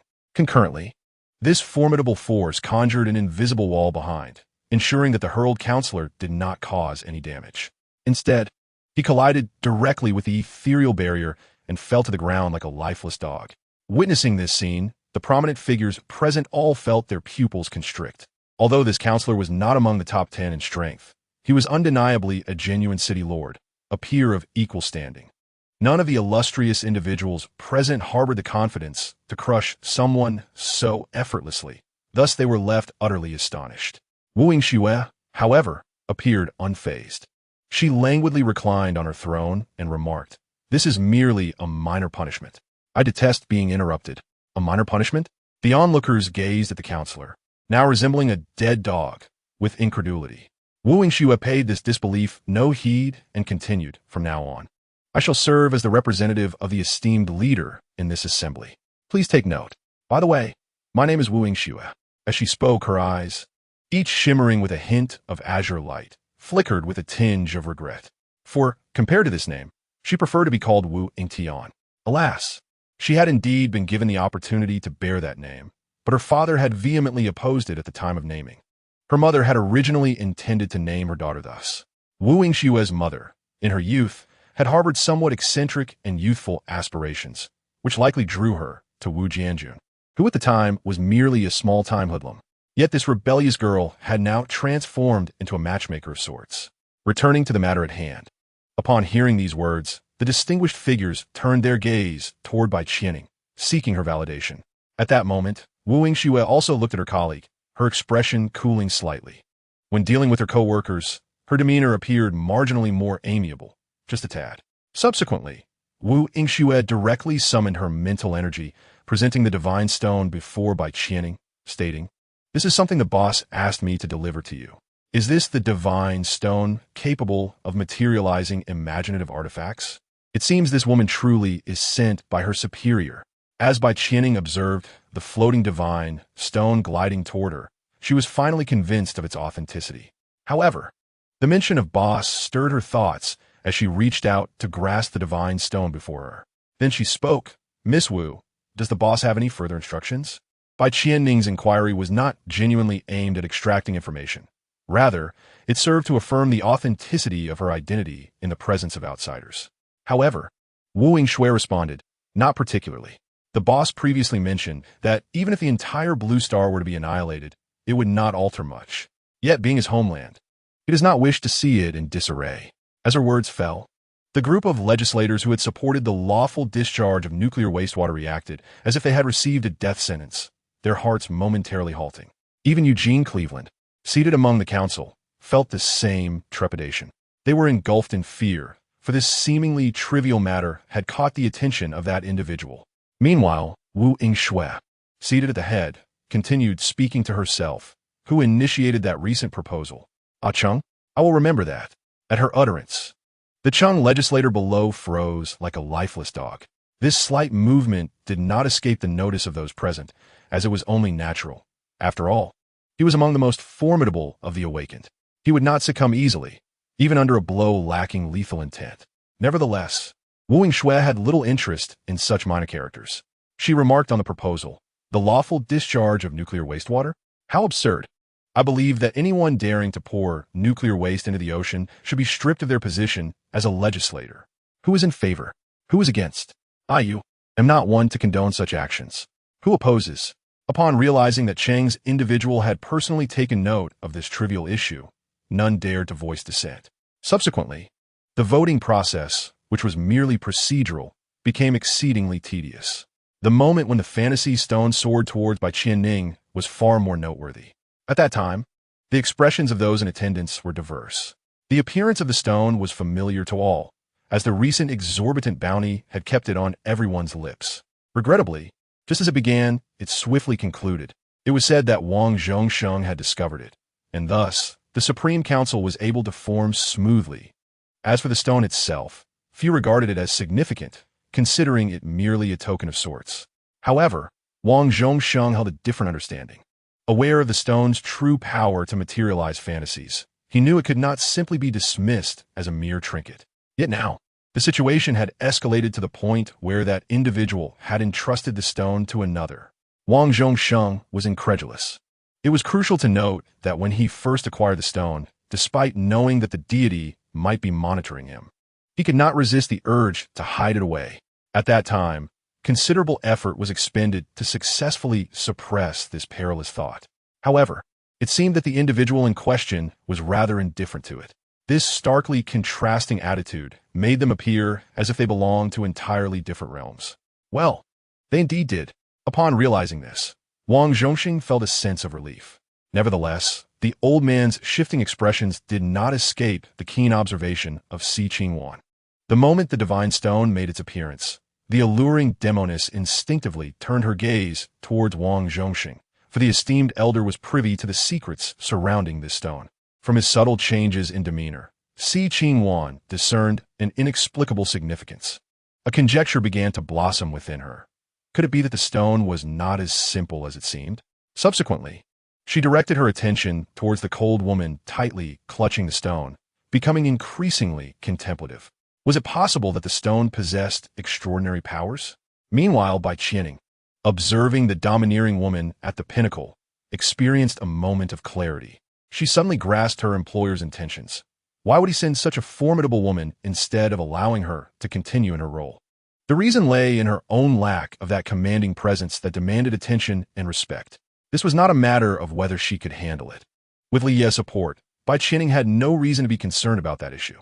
However, her own inadequate strength instilled a sense of uncertainty within her. Coupled with her gentle disposition, which favored a comprehensive approach, she realized she was not suited for this position. As a result of Li Yi's arrangement, Bai Qianing mentally devised various justifications for herself, as if engaging in self-strategizing. She then began to ponder the origins of the enigmatic Wu Yingxue. She had certainly witnessed the scene where the city councilor was swiftly dispatched. Logically, such a powerful woman should not have been a stranger to her. Yet, she found herself with no recollection whatsoever. This left her somewhat vexed. Was this formidable woman simply a figment of imagination? Or had she only recently come into contact with the awakening stone? Moreover, how did this woman come to know her employer, dressed in such attire? As she contemplated these questions, Bai Qianing instinctively tightened her grip on the divine stone. How should she harness this stone for her own purposes? After setting Wu Yingxue in motion, Li Yi ceased to deliberately monitor the goings-on within the Supreme Council. At this moment, he was focused on the seed of fantasy within his mind. As part of its core had been transformed into matter, reverting to the fantasy divine stone. The seed appeared somewhat ethereal and had lost the ability to materialize imagined objects. Nonetheless, it continued to gather various emotions, and as Li Yi surveyed the quantity above, he estimated it to be a collection accumulated over the course of roughly 2 months. Having already fulfilled the manifestation requirements for the dimming lamp, this is quite sufficient. It is worth noting that it has been less than 3 days since the previous manifestation of the 10th metal. During this period, apart from securing this solar pendant, the only activity has been to satisfy the long-suppressed desires related to Wu Yingxue. No other pursuits have been undertaken. Thus, the emotional value stems from the earlier Supreme Council incident, as well as the subsequent effects of sharing the smiling, proud wanderer in the group. A significant portion of this value likely arises from the latter. Upon contemplating this, Li could not help but glance at the chat group. How has the group fared in these 3 days? Returning to earlier events, after perusing the esteemed individual's solo journal and the entirety of the current season's plot, Xia began to ponder whether she should inform the esteemed individual about these developments immediately. However, she quickly dismissed this notion. It will be better to wait until the second season concludes before sharing everything with Li Yi. After all, it won't take long. This rapid serialization has indeed instilled Xia with great confidence. Once resolved, she began to browse casually online. In the process, she encountered numerous discussions related to the esteemed individual, trending topics, and popular searches. Intrigued, Xia clicked on them. A plethora of posts regarding the formidable awakened beings emerged. As she perused them, she soon realized that most of the highly rated and commented posts were primarily discussing topics related to Li Yi. The remainder either featured a striking photograph of the esteemed individual as the main image or revolved around wishes for the original protagonist's demise. Such occurrences are quite typical, given that this is a dedicated fan community. However, witnessing the fervor of these fans sparked Xia's imagination. What if she were to hold a signed photograph from the esteemed individual, or better yet, have Li Yi make a real-life appearance? Wouldn't these fans go wild? Perhaps not to that extent. Having never been an avid follower of celebrities, Xia instinctively shook her head, deeming her thoughts to be exaggerated. Continuing her exploration, she soon stumbled upon a rather intriguing post. The content was unremarkable, merely suggesting that the protagonist of Awakening Stone be replaced with Li Yi. Yet, the original poster boldly claimed to be a Huinya-level practitioner. They even threatened to smash the author's head with a staff if the change was not made. Xia couldn't help but chuckle at this. After glancing at the adorable, lowly avatar of the poster, she smiled and remarked, "Does this young girl truly understand the significance of a Huinya-level practitioner? It is essential to know that the even higher-level practitioners, the Ryu, remain nothing more than a legend to this day. Therefore, Huinya-level practitioners are already considered to be at the pinnacle of this world. Would such illustrious individuals be fans of anime?" Naturally, Xia found this notion hard to believe. Moreover, the number of professionals at the Huiya level throughout the world can be counted on one's fingers. How could one possibly appear here? Thus, the probability is virtually zero. At this moment, Xia casually opened the conversation record of the young girl and found hundreds of posts related to the esteemed figure. She was somewhat taken aback to discover that the girl was, in fact, a devoted fan of that illustrious person. Upon realizing this, Xia kindly responded in the post, "Little sister, I've already given you a sneak peek about Li Yi, your favorite. The current developments in that world have diverged from the storyline, so rest assured, it seemed unlikely that anyone would take it seriously." Haha. After commenting, she intended to scroll through the homepage for more posts. However, she suddenly noticed a small red dot appearing. New messages? So soon? Xia found it peculiar, yet instinctively refreshed the page. During that brief moment of anticipation, she pondered whether the red that might indicate other messages. To her surprise, it was indeed a response from a young girl, but the tone was decidedly unfriendly. Who do you think you are? Tough now, are we? In an instant, Xia felt her blood pressure spike. Admittedly, her previous remarks had resembled those used to pacify a child, although the situation was genuine and stemmed from good intentions. She had indeed approached it with a somewhat condescending mindset. Little did she expect that she was dealing with a mischievous child, with such an adorable avatar. Claiming to be of the Huiwa level, what nonsense!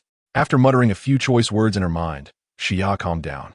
As for why she didn't retort directly, it was because she believed that, as a true professional, she was above squabbling with a mere child. The pride of the strong. Nonetheless, Xia lost her enthusiasm for browsing posts. Instead, she stood up and moved to the window, gazing at the strikingly red blood moon in the sky. After staring for a while, she unexpectedly murmured, "Next year marks the 21st year of the blood moon calendar, coinciding with the anticipated arrival of the third magical tide." The first blood moon magical tide transformed the entire world, marking the beginning of an era of change. While the 11th year of the blood moon was the devastating second tide that inflicted heavy losses on humanity. Would the third one arrive, as per tradition, next year? Xia quietly questioned herself, yet her heart was resolute. It surely would. Each time she beheld this blood moon, a chilling sense of foreboding washed over her. As a seer, Xia was acutely aware that this was an omen. This palpable sense of impending doom had long made her acutely aware of her destined mortality. More importantly, the journey from my initial foray into the extraordinary to my current proximity to the morning star level has evoked a consistent sentiment within me. Thus, the peril associated with the third red moon tide is palpable.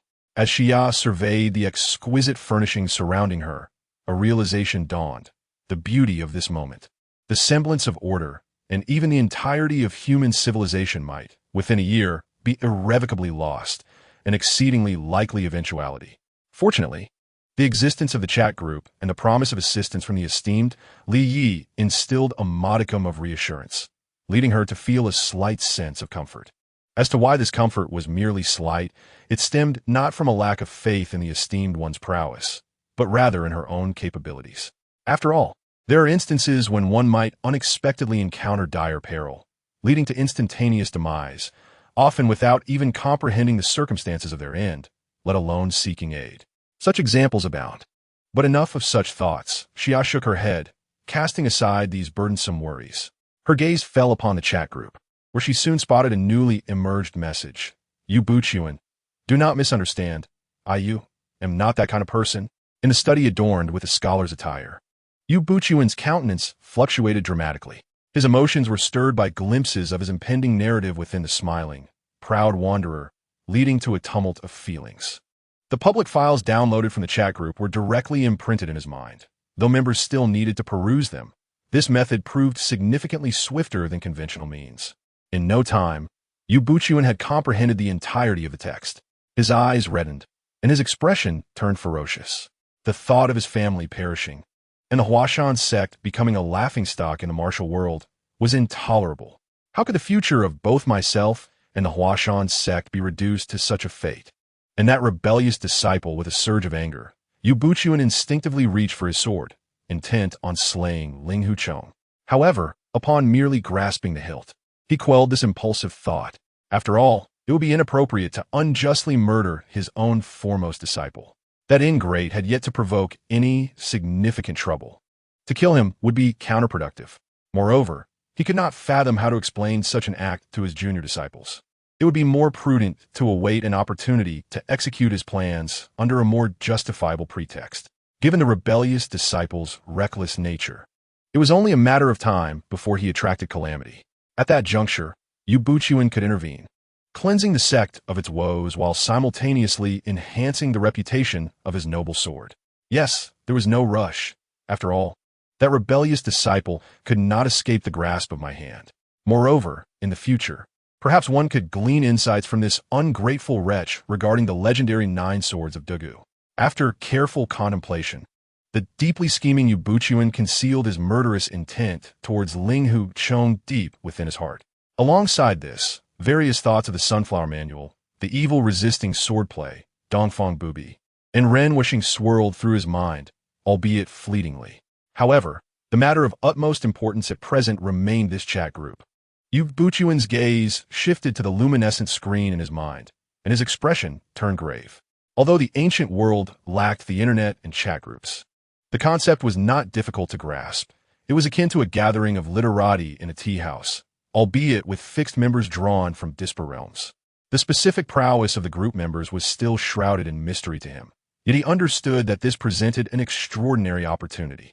Thus, he resolved to perpetually uphold his image and reputation within this chat group to maximize his benefits. However, after perusing the public document on the smiling, proud wanderer, Yu Buchuan instantly recognized that his reputation had been utterly tarnished. It was not the revelation of his future self-castration for the sake of mastering the evil resisting swordplay that was the most dreadful news. Even a man of his esteemed reputation was somewhat perturbed by this. Yet, he also recognized that such matters could be deemed relatively inconsequential. The gravest concern lay in the exposure of his narrow-mindedness, obstinate self-righteousness, and insidious nature, which had been laid bare before the group. Yu Buchuan had anticipated such a scenario when he sought to upload his own narrative without charge. Initially, he had felt confident, believing that over the past 2 decades, he had consistently upheld chivalry and executed numerous righteous deeds. Although many of these actions were primarily motivated by desire for fame and the aspiration to revitalize the Huashan sect, rather than stemming from his true nature, the acts of chivalry he had performed over the years were undeniably genuine. Yet to his dismay, the book merely glossed over these deeds while detailing his uncommitted misdeeds in elaborate fashion. Consequently, Yu Buchuan felt a profound sense of injustice. Simultaneously, he harbored some resentment towards the instigator, Stark. He found himself regretting that perhaps seeking out the member named Xia for a private purchase might have yielded better results. However, points seemed to hold significant importance as well. Yet now, dwelling on these matters was utterly futile. The immediate course of action was to devise a strategy to rehabilitate his image within the group. Above all, it was imperative to rectify the impression of being a treacherous villain. After careful contemplation, Yu Buchuan resolved to prioritize the greater good over the trivial. He intended to divert the attention of the group members by broaching the topic of self-castration concerning the evil-repelling sword manual. The likelihood of success in this endeavor was, naturally, quite high. Indeed, Old Yu is a man of determination. With this thought in mind, Yu Buchuan immediately spoke in the group chat. Yu Buchuan, please do not misunderstand. I'm not that kind of person. Yu Buchuan, esteemed members, you must not take the characters in the book literally. Xia, is the plot within incorrect? Yu Buchuan, that remains uncertain, for it recounts events yet to occur. Yu Buchuan, all that is documented has not transpired in the present, thus it is unknown. Yu Buchuan, however, would I ever covet the prowess of a sword technique to the extent of becoming a barbaric eunuch? Yu Buchuan, such a thing is utterly impossible. Yu Buchuan, therefore, I suspect the matter of self-castration is not genuine. Xia, well, Master Yu, it seems this plot point primarily arises from your desire to revitalize the Huashan sect. Does it not? Yu Buchuan, revitalize the Huashan sect? That is indeed my lifelong aspiration. If that is the case, then it is quite plausible. Xia, Lu Peiqiang, that is indeed a significant sacrifice, Master Yu. I admire you. Yagami Light, I am in awe. Tony Stark, I share the same sentiment of admiration. Nephthys, I am perplexed. Sakurajima Mai, just observing. Xia, TSK Stark, did you not just mention going into seclusion to study magic? Why have you returned? Tony Stark, ahem, there is no rush in learning magic. Tony Stark, however, the sword technique that requires self-castration certainly merits further investigation. Xia, what? Do you wish to practice it? Xia, it does seem quite fitting for you. Fei Ingli, Xia is correct. This flamboyant gentleman is indeed well suited for the evil-repelling sword manual. Yu Buchuan, I have yet to see this sword technique, nor will I likely come to understand it in the future. Yu Buchuan, however, if Lord Stark requires it, I can make a special trip to the Lin family to procure it. Tony Stark, I merely wish to understand why such an outrageous requirement exists for a sword technique. Tony Stark, never mind, it's not necessary. Thus, the topic gradually faded away, and no one else brought it up. Observing this, Ubuchuan could not help but breathe a sigh of relief. This matter should be considered resolved, right? Yet shortly thereafter, a notification in the group startled him. Group message alert. Group member Hermione Granger has downloaded public files. The Smiling, Proud Wanderer, The Wandering Earth, Superman information compilation. At that moment, Ubuchuan suddenly realized, as long as his manuscript remained in the public files, this matter could not be deemed concluded. He glanced at the chat group, a thought emerging in his mind. I wonder if the public files in this group can be removed? And what about those other 2 public files? Where are they? As a side note, I strive to maintain 2 updates while also addressing my overdue entries. With today's chapter included, I now owe a total of 11 chapters. It's quite overwhelming. 75. Hermione's diary today has been utterly dreadful. Harry and Ron have once again found themselves in trouble. Having missed the return train to school, they recklessly piloted Mr. Weasley's flying car. Their escapade was witnessed by Muggles, which could lead to serious repercussions, expulsion from school, or even jeopardizing Mr. Weasley's magical employment. These possibilities never cross their minds. Instead, egged on by their classmates, they revel in what they perceive as a grand adventure. What utter fools they are! I have resolved to be somewhat aloof towards Harry and Ron in the coming days. At the very least, I will not allow them to copy my homework. Today has been an extraordinarily peculiar day. Just as I had decided to distance myself from Harry and Ron, I lay down on my bed and closed my eyes. I had expected that when I opened them again, it would be the following day. However, to my surprise, I soon heard a strange sound. After inexplicably consenting, a square light screen appeared in my mind's eye. This is a most extraordinary chat group. One can observe the conversations of many, and merely by thought, one can communicate their own words. It is akin to a telepathic means of communication. This truly is a wondrous form of magic. Yet, while I assumed that the members of the group were all wizards, I soon discovered that they hailed from various worlds. This incredible truth reminded me of the indescribable shock I felt upon receiving my acceptance letter to Hogwarts. In the group, the rather impatient Miss Sia was fervently explaining the specifics of the chat group to me and another new member. She enthusiastically detailed the functions and sources of points, tasks, and so forth. However, I quickly realized that her eagerness was not entirely altruistic. Rather, it served to facilitate the sale of a product that purportedly allows individuals to glimpse their future fates. Books containing information from alternate worlds? How extraordinary! Miss Sia supported the notion of purchasing on credit and mentioned a method to obtain it for free. However, the administrator providing this option, Mr. Li, would only upload it to the public files. Through Miss Sia's comprehensive explanation, I understood that public files are accessible to all. To have more people witness the entirety of one's life, despite being acutely aware of the preciousness of points, I found myself instinctively reluctant to act accordingly. Consequently, I purchased several books bearing the same name as Harry's, accruing a debt of 80,000 points to Miss Sia. Thus began my journey through the eyes of Harry, witnessing a myriad of adventures replete with perilous encounters, when my own figure occasionally appeared. To my astonishment, the narrative revealed that my future self was inexplicably enamored with that insufferable Ron. How utterly absurd! However, it was the myriad of plots surrounding the Dark Lord Voldemort that truly warranted my concern. Perhaps overwhelmed by the influx of information, I could not devise a useful strategy. I was left pondering whether I should confide in Professor Dumbledore about this matter. Unable to reach a decision, I glanced at the chat group, where I noticed Mr. Ubuchuan, who had recently joined alongside me, had opted for the complimentary acquisition method. Driven by curiosity about this alternate world, I immediately perused the public documents. To my surprise, I discovered 3 files. Were the other 2 also contributions from fellow group members? Upon this realization, I promptly downloaded them all. I began with the volume related to Mr. Ubuchuan, titled The Smiling, Proud Wanderer. Within its pages, I encountered numerous peculiar spells. Why were they peculiar? Because the execution of these spells required no wand.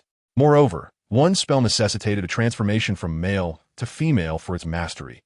How bizarre. What would happen if Harry and Ron were to learn this spell? Oh, what a delightful notion. Next, I turned my attention to another video file entitled The Wandering Earth. Having studied Muggle knowledge, I recognized that the world beneath my feet was referred to as Earth. Thus, upon first encountering this title, I found it rather perplexing. Could it imply a wandering world? How could a singular world possibly wander? Yet, after viewing it, I realized Indeed, the world could wander, and it was led by muggles. The astonishing imagery of colossal planetary engines, radiating a brilliant blue light akin to the sun, left me utterly astounded, especially upon learning that these were constructed by humanity from an alternate realm. My astonishment deepened. All that remained in my mind were words of awe. They're muggles, yet they're also gods. I came to understand that these planetary engines, capable of propelling the entire world, the spaceships and rockets journeying beyond the world, and the space stations suspended in the cosmos, these were all feats of technology. The wandering Earth seemed to embody a profound and compelling force. After finishing my reading, the myriad emotions I previously felt regarding Harry Potter were instantly diluted. Even the Dark Lord, whom wizards dread, has become insignificant. This newfound perspective compels me to gaze further.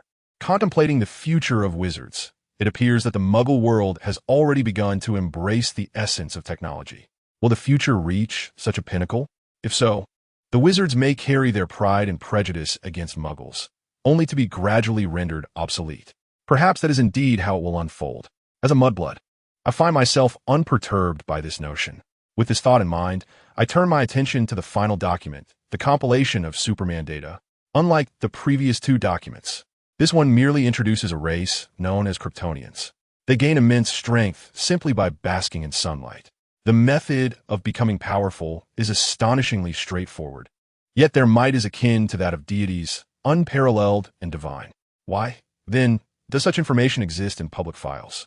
Is it possible that Kryptonians inhabit the world of one of our members? Or could there be a deity among us in the group? In a dimly lit room, a delicately featured girl with brown hair, perhaps around 11 or 12 years of age, writes earnestly with a quill pen. At that moment, she is composing her diary. After penning her final question, she closes the notebook. This charming girl, with her brown curls, is none other than Hermione Granger. After discreetly concealing her diary, she reclines back on her bed. As she closes her eyes, Hermione's thoughts drift to the group chat. 76.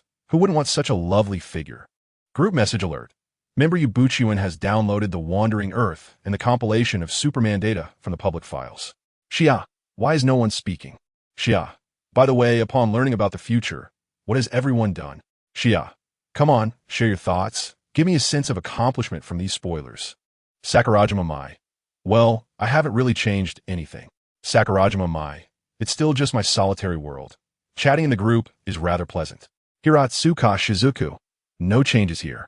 Seeing the plot just made me realize I'll still be single in 2 years. Facepalm. Kagami Hiragi. I feel the same way. Kagami Hiragi. But honestly, I think we may have wasted our points on this. Kagami Hiragi.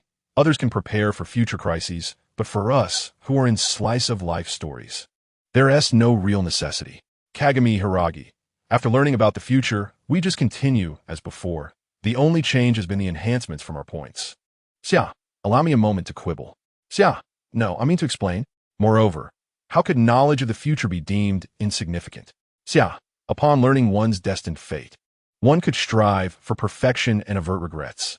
Xia, even if such foresight seems unnecessary, one could discern hidden truths within their world through their creations. Xia Ingli, is it not your awareness of the distillery's existence that prompted Xiaolan to reside with you?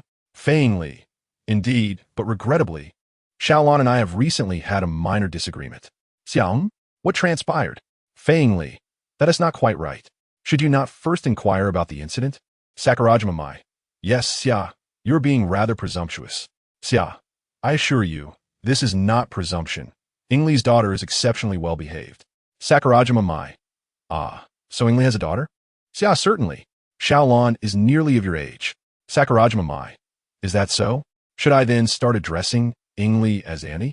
Fei Ingli Mai, you needn't be so formal. Fei Ingli, moreover, I have not committed any egregious acts. Fei Ingli, I have merely prepared a few heartwarming breakfasts. And although Xiaolan did not appreciate them, it is disheartening that she. Fei Ingli, alas, it truly saddens me. Sakurajima Mai, I see. Then it is indeed your daughter's fault. Hiratsuka Shizuku, quite so.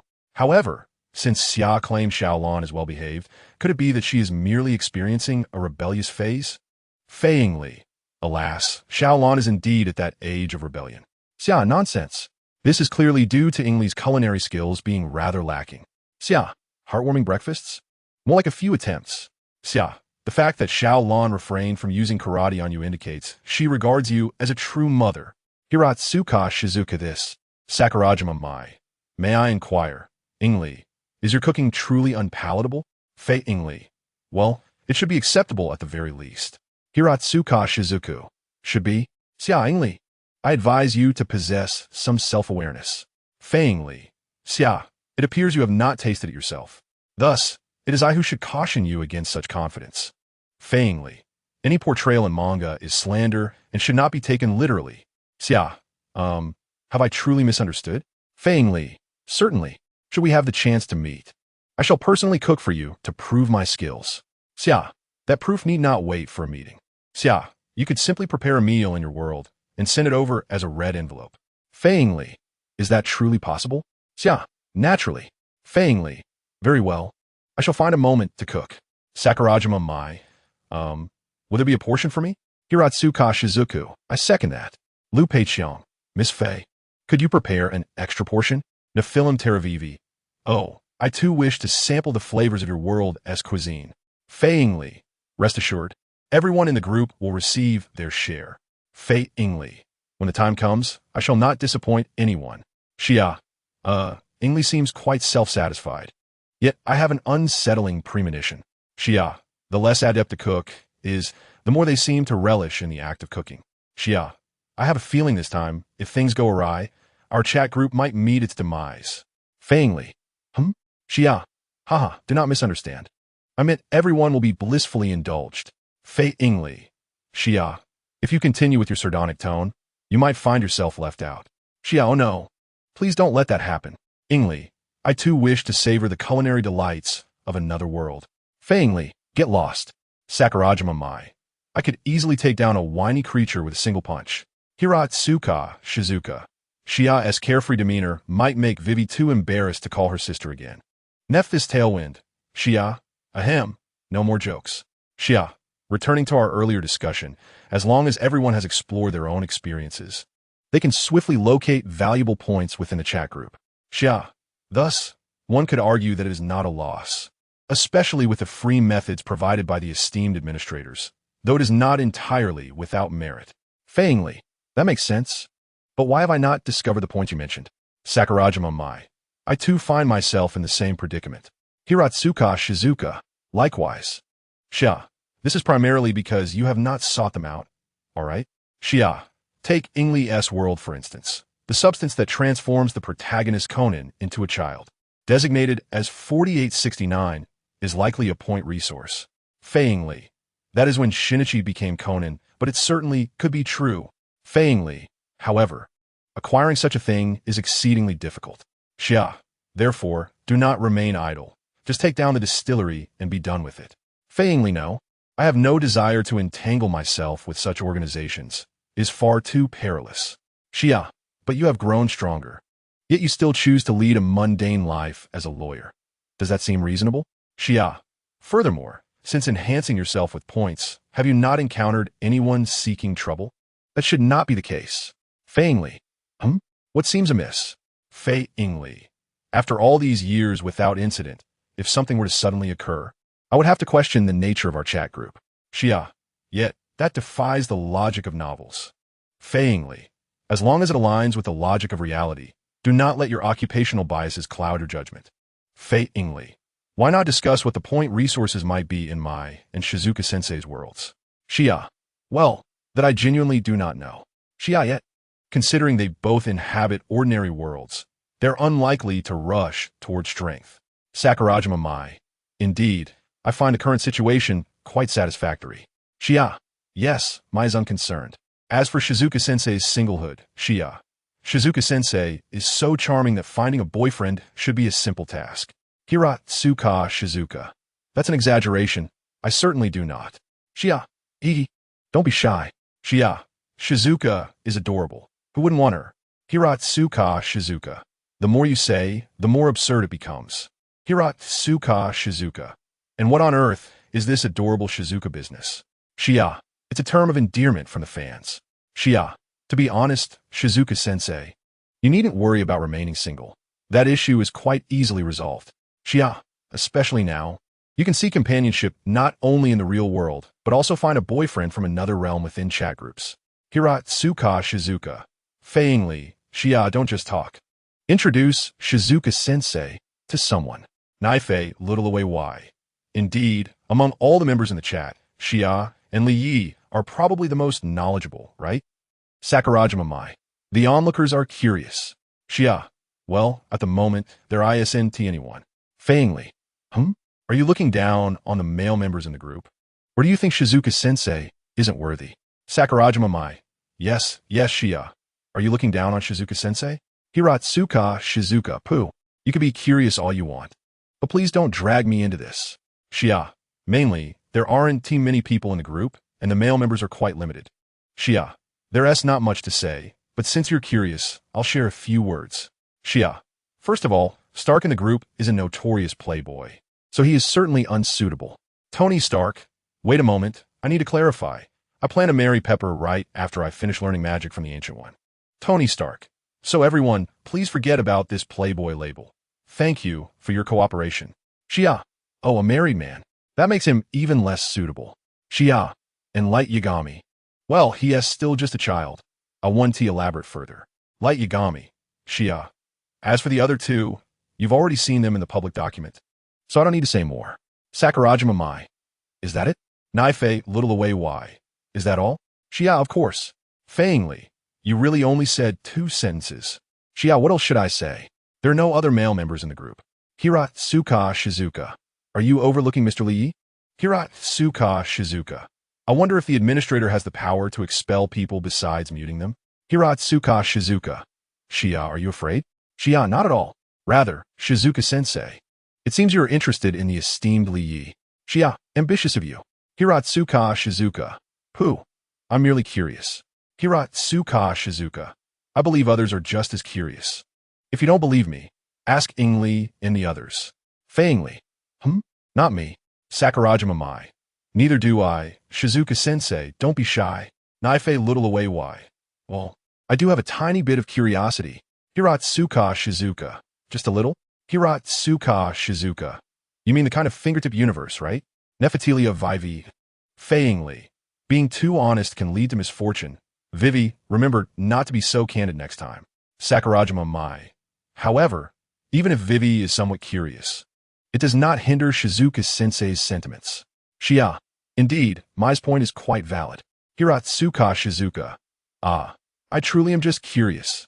Hiratsuka Shizuka. I haven't even seen what it looks like, so how could I have any chaotic thoughts? Hiratsuka Shizuka. And as for Ingli and Mai, those two who speak one way but feel another, they're truly adept at pretending. They're clearly quite curious as well. Sakurajima Mai, oh my. Shizuka-sensei is now thinking about meeting. Feiingly. Yes, Xia. Shouldn't you hurry to find a way to fulfill that? Xia, fulfill? There is indeed a way. Xia. Just a moment. Hiratsuka Shizuka. Xia. Here it comes. Xia. This opportunity only comes once. Everyone remember to save it. Xia. Image group message notification. Group member Xia has withdrawn an image message. Xia. Did you all see it? Xia. Were you not dazzled by the handsomeness? Sakurajima Mai. Oh, indeed very handsome. Nanali Britannia. MHM, it feels comparable to my brother. Nefertilia Vivi. The true appearance of Lord Li Yi is far more handsome than this image. Nefertilia Vivi. By the way, Nanali, when did you arrive? Nanali Britannia. I just had a moment, so I sneaked a peek. Nanali Britannia. I was fortunate to see it, but I must leave soon. Nefertilia Vivi. Oh. Even the king is so busy. I feel as though I can glimpse your future life through you. Xia, you are different. Nanali should be busy due to the complexities of the throne succession, but it will get better after a while. Xia, Lord Li Yi himself must undoubtedly be more handsome than the image. After all, his life experience far surpasses ordinary people. Xia, as the only group member who has met the Great One in person, Vivi must have quite a profound feeling about this. Nefertilia Vivi. MHM. Lord Li Yi seems to possess an alluring power that captivates one's gaze. Xia. The power that captivates one's gaze is that the stirring of youthful emotions. Vivi? Xia. Hey, wait. What about Shizuka-sensei? Sakurajima Mai. Yes. Why hasn't T Shizuka-sensei spoken? Idatsuka Shizuka. No. Ingli hasn't T spoken either. Why aren't you mentioning that? Xia Ingli? What is going on? Xia. You should know that I risked being beaten by the Great One to share this image. Fei Ingli. Well, I'm no longer young, so I shall refrain from joining in on your youthful topics. Xia. Alright, that's harsh. What about Shizuka-sensei's opinion? Hiratsuka Shizuka. Well, he's indeed quite dashing. Seiya. Are you feeling a bit stirred? Seiya. If you wish to pursue the esteemed individual, rest assured that we shall all support you spiritually. Seiya. However, remember to never forget your roots in times of prosperity. Hiratsuka Shizuka. I doubt I could ever attain such prosperity. I may not be worthy. Seiya. Indeed. Pursuing someone of high stature is quite the challenge. Seiya. Yet do not underestimate yourself. Teacher Shizuka. You are merely a hair's breadth away. Hiratsuka Shizuka. A hair's breadth? Hiratsuka Shizuka. You mean in the sense of the universe at your fingertips? Seiya. Perhaps with a bit of effort, you could achieve it. Hiratsuka Shizuka. How should I strive? Sakurajima Mai. Oh my. Teacher Shizuka was merely expressing curiosity earlier, but now she dares to admit it. Hiratsuka Shizuka. Well, it is primarily because the thought of being single 2 years hence makes me rather anxious. Hiratsuka Shizuka. Thus, encountering an admirable opposite gender inevitably prompts the urge to take initiative. Sakurajima Mai. Admirable? You are merely a superficial admirer. Hiratsuka Shizuka. Nonsense, as if you were any different. Seiya. Ahem, pay attention. Seiya. The prerequisite for pursuing the esteemed individual is to become exceptionally strong oneself. Seiya. Do you all remember, especially you Vivi? Nefertari Vivi. Yes. Nefertari Vivi. Why especially me? Seiya. Hee. Fei Ingli. Hermione Granger. Greetings. May I inquire if the document titled The Wandering Earth in the public files belongs to our group? Nefertari Vivi. Yes, it pertains to Uncle Liu Peiqiang. Hermione Granger. Oh, then what about this Superman data compilation? Yu Buchuan, I too wish to ask. Is it possible to remove the content in the public files? Nefertari Vivi. The document you mentioned, Hermione, is about Lord Li Yi. Nefertari Vivi. As for Uncle Yu's inquiry, I'm not entirely sure. Seiya, let me clarify. This document only outlines an ability of the esteemed Li Yi. It is not a personal account. Seiya, regarding the removal of public files, that would require administrator privileges. Seiya, currently, the esteemed individual is not online, but if Master Yu needs assistance, I can help. Yu Buchuan, wait. Are you saying that the document in the public files describing a divine being pertains to Mr. Li? Seiya, indeed. Yu Buchuan, oh. Then there is no issue. 78. Is your friend in good health? 078. Is your friend in good health? 078. Is your friend in good health? Subsequently, the chat group devolved into trivial banter among the ladies. The unread messages accumulated over the past few days were mostly of this nature. Li Yi, with an impassive expression, perused them before withdrawing his attention. The entire process unfolded in a remarkably brief span of time. Not even the members of the online community noticed his brief presence. Outside, the sun shone brilliantly. However, Li Yi chose not to venture out to bask in its rays. The brilliance emanating from the 3 suns within his pendant sufficiently satisfied his body's current demand for stellar energy. He felt himself growing stronger by the second, and perhaps it would not be long before the energy from these 3 stars became inadequate. Nonetheless, when that time came, Li would simply add a few more suns, or even devise a means to acquire a neutron star. In comparison, the meager enhancement gained from sunbathing outdoors seemed utterly trivial and unnecessary. With the time for cultivation eliminated, what remained was, naturally, leisure time. Thus, he promptly retrieved his gaming device. The game he currently engaged in was not one of those online multiplayer formats. The players on the internet were woefully inadequate and unworthy adversaries. Given his superhuman reaction speed, he would derive no enjoyment from the gaming experience, and he might even be mistaken for a cheater and subsequently banned, although he could easily request a privileged account from the game developers, thereby ensuring the game's success rather than its demise. He found no necessity for such actions. Perhaps weary of reality, he preferred games that posed a genuine challenge rather than those that permitted easy victories. The single-player games he possessed were specifically tailored for him. with astonishingly high demands for reaction speed and difficulty levels. To an ordinary person, the moment the game commenced, their character would perish instantaneously, leaving no room for response. Yet, to Li Yi, this posed little challenge, albeit it was somewhat amusing. At that moment, his gaze wandered, lost in contemplation, while his fingers deftly maneuvered the game controller, transforming into mere blurs. The high-definition visuals flashing across the large screen were dazzling and overwhelming. The cooling fan whirred vigorously, yet it was evidently insufficient to counter the heat generated by the ultra-high frequency visuals.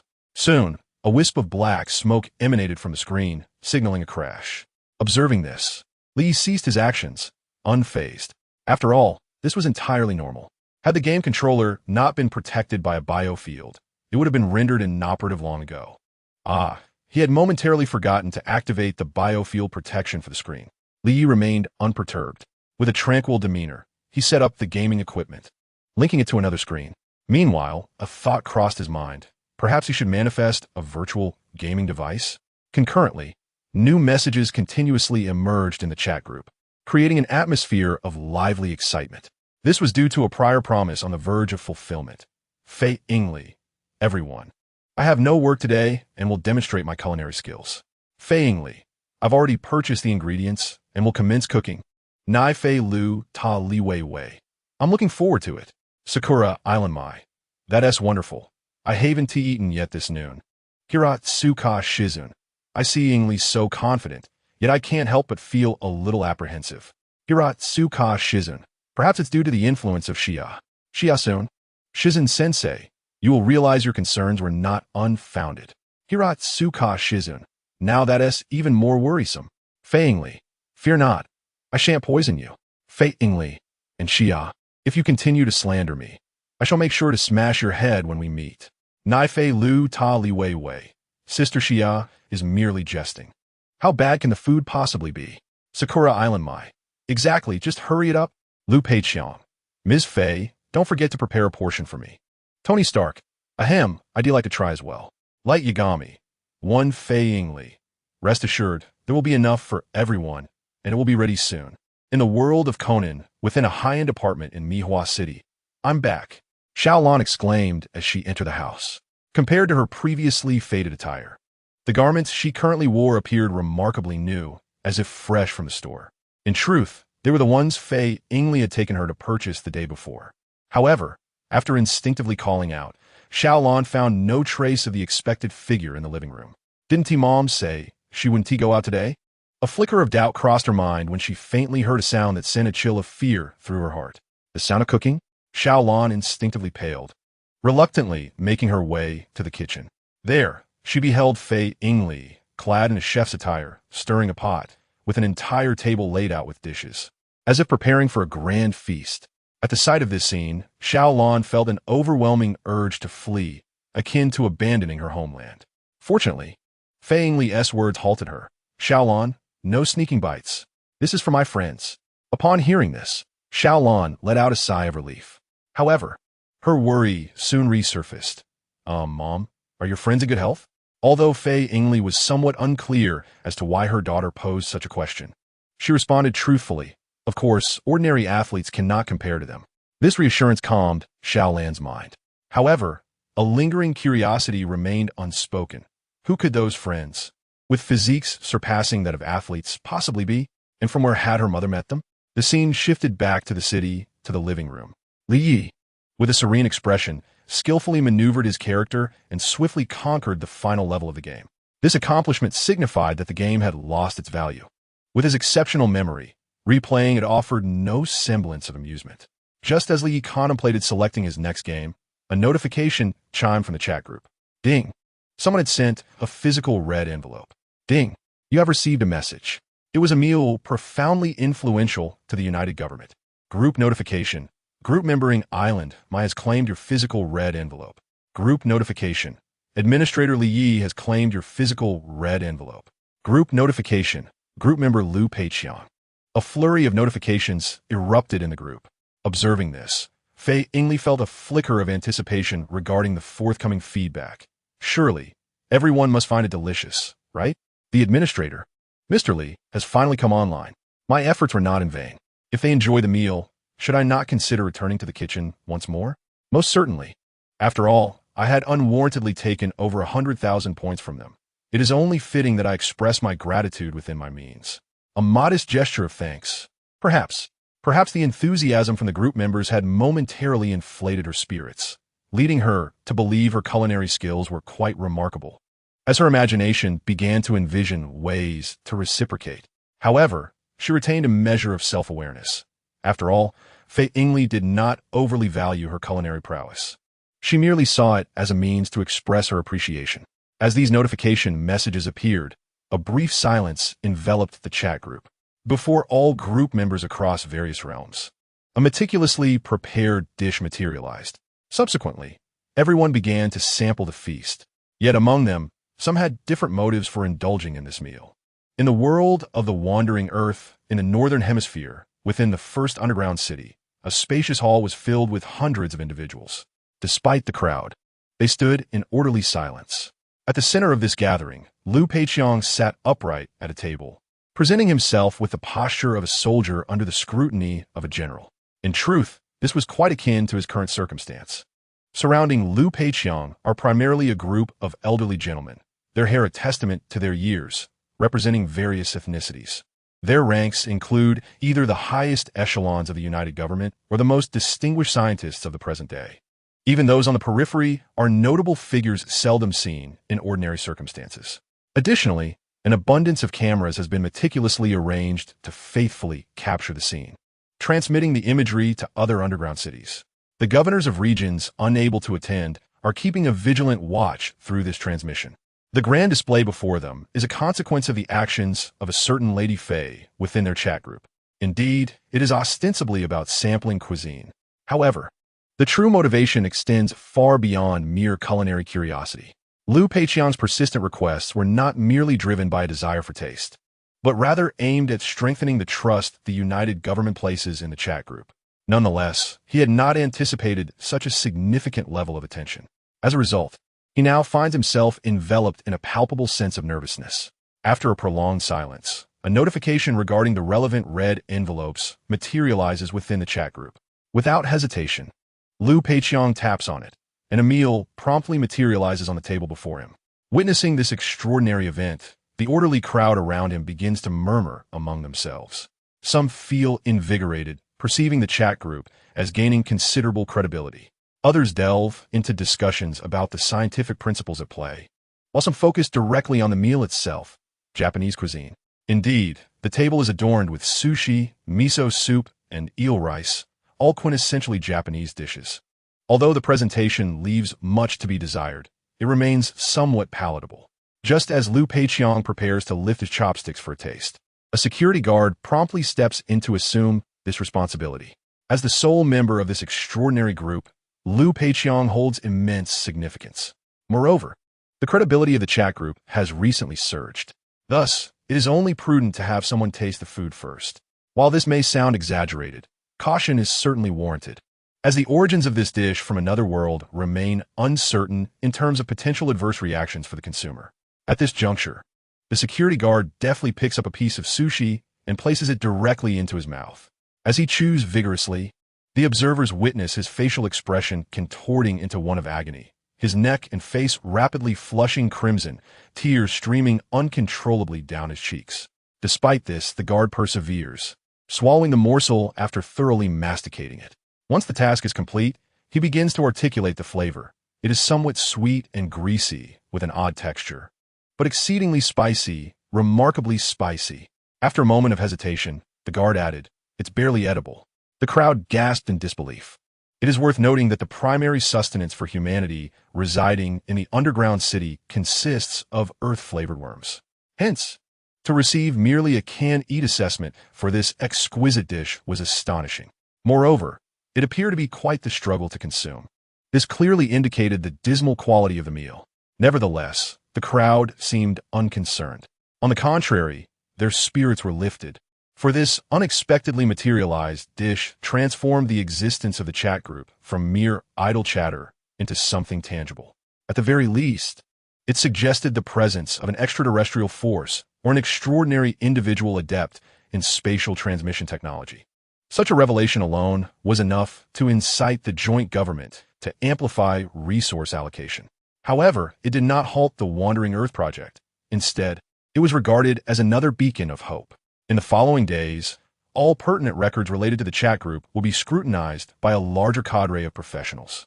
They aim to unravel the psychological profiles of all group members from these seemingly trivial clues.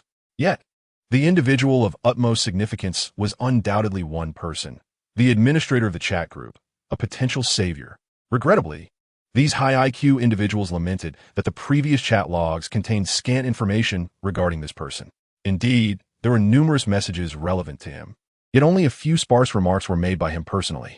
This was insufficient for even a rudimentary psychological profile. It became evident that this administrator was reticent and exhibited indifference towards the chat group, maintaining a rather aloof demeanor with the current members. Thus, some proposed a more indirect approach, to glean insights about the administrator from Ms. Zia in the group, preferably to ascertain direct details about the potential savior. However, employing such tactics could easily provoke the subject's aversion. In their view, this was a distinct possibility. If he indeed possessed the capacity to become humanity's savior, he could equally transform into a tyrant. The motivation behind understanding Mr. Lee was not solely to solicit his assistance in salvation. It was also to avoid inciting the ire of this being from another world. There was even a degree of caution at play. Hence, their approach had to be exceedingly prudent. In this regard, the joint government did not exhibit any urgency.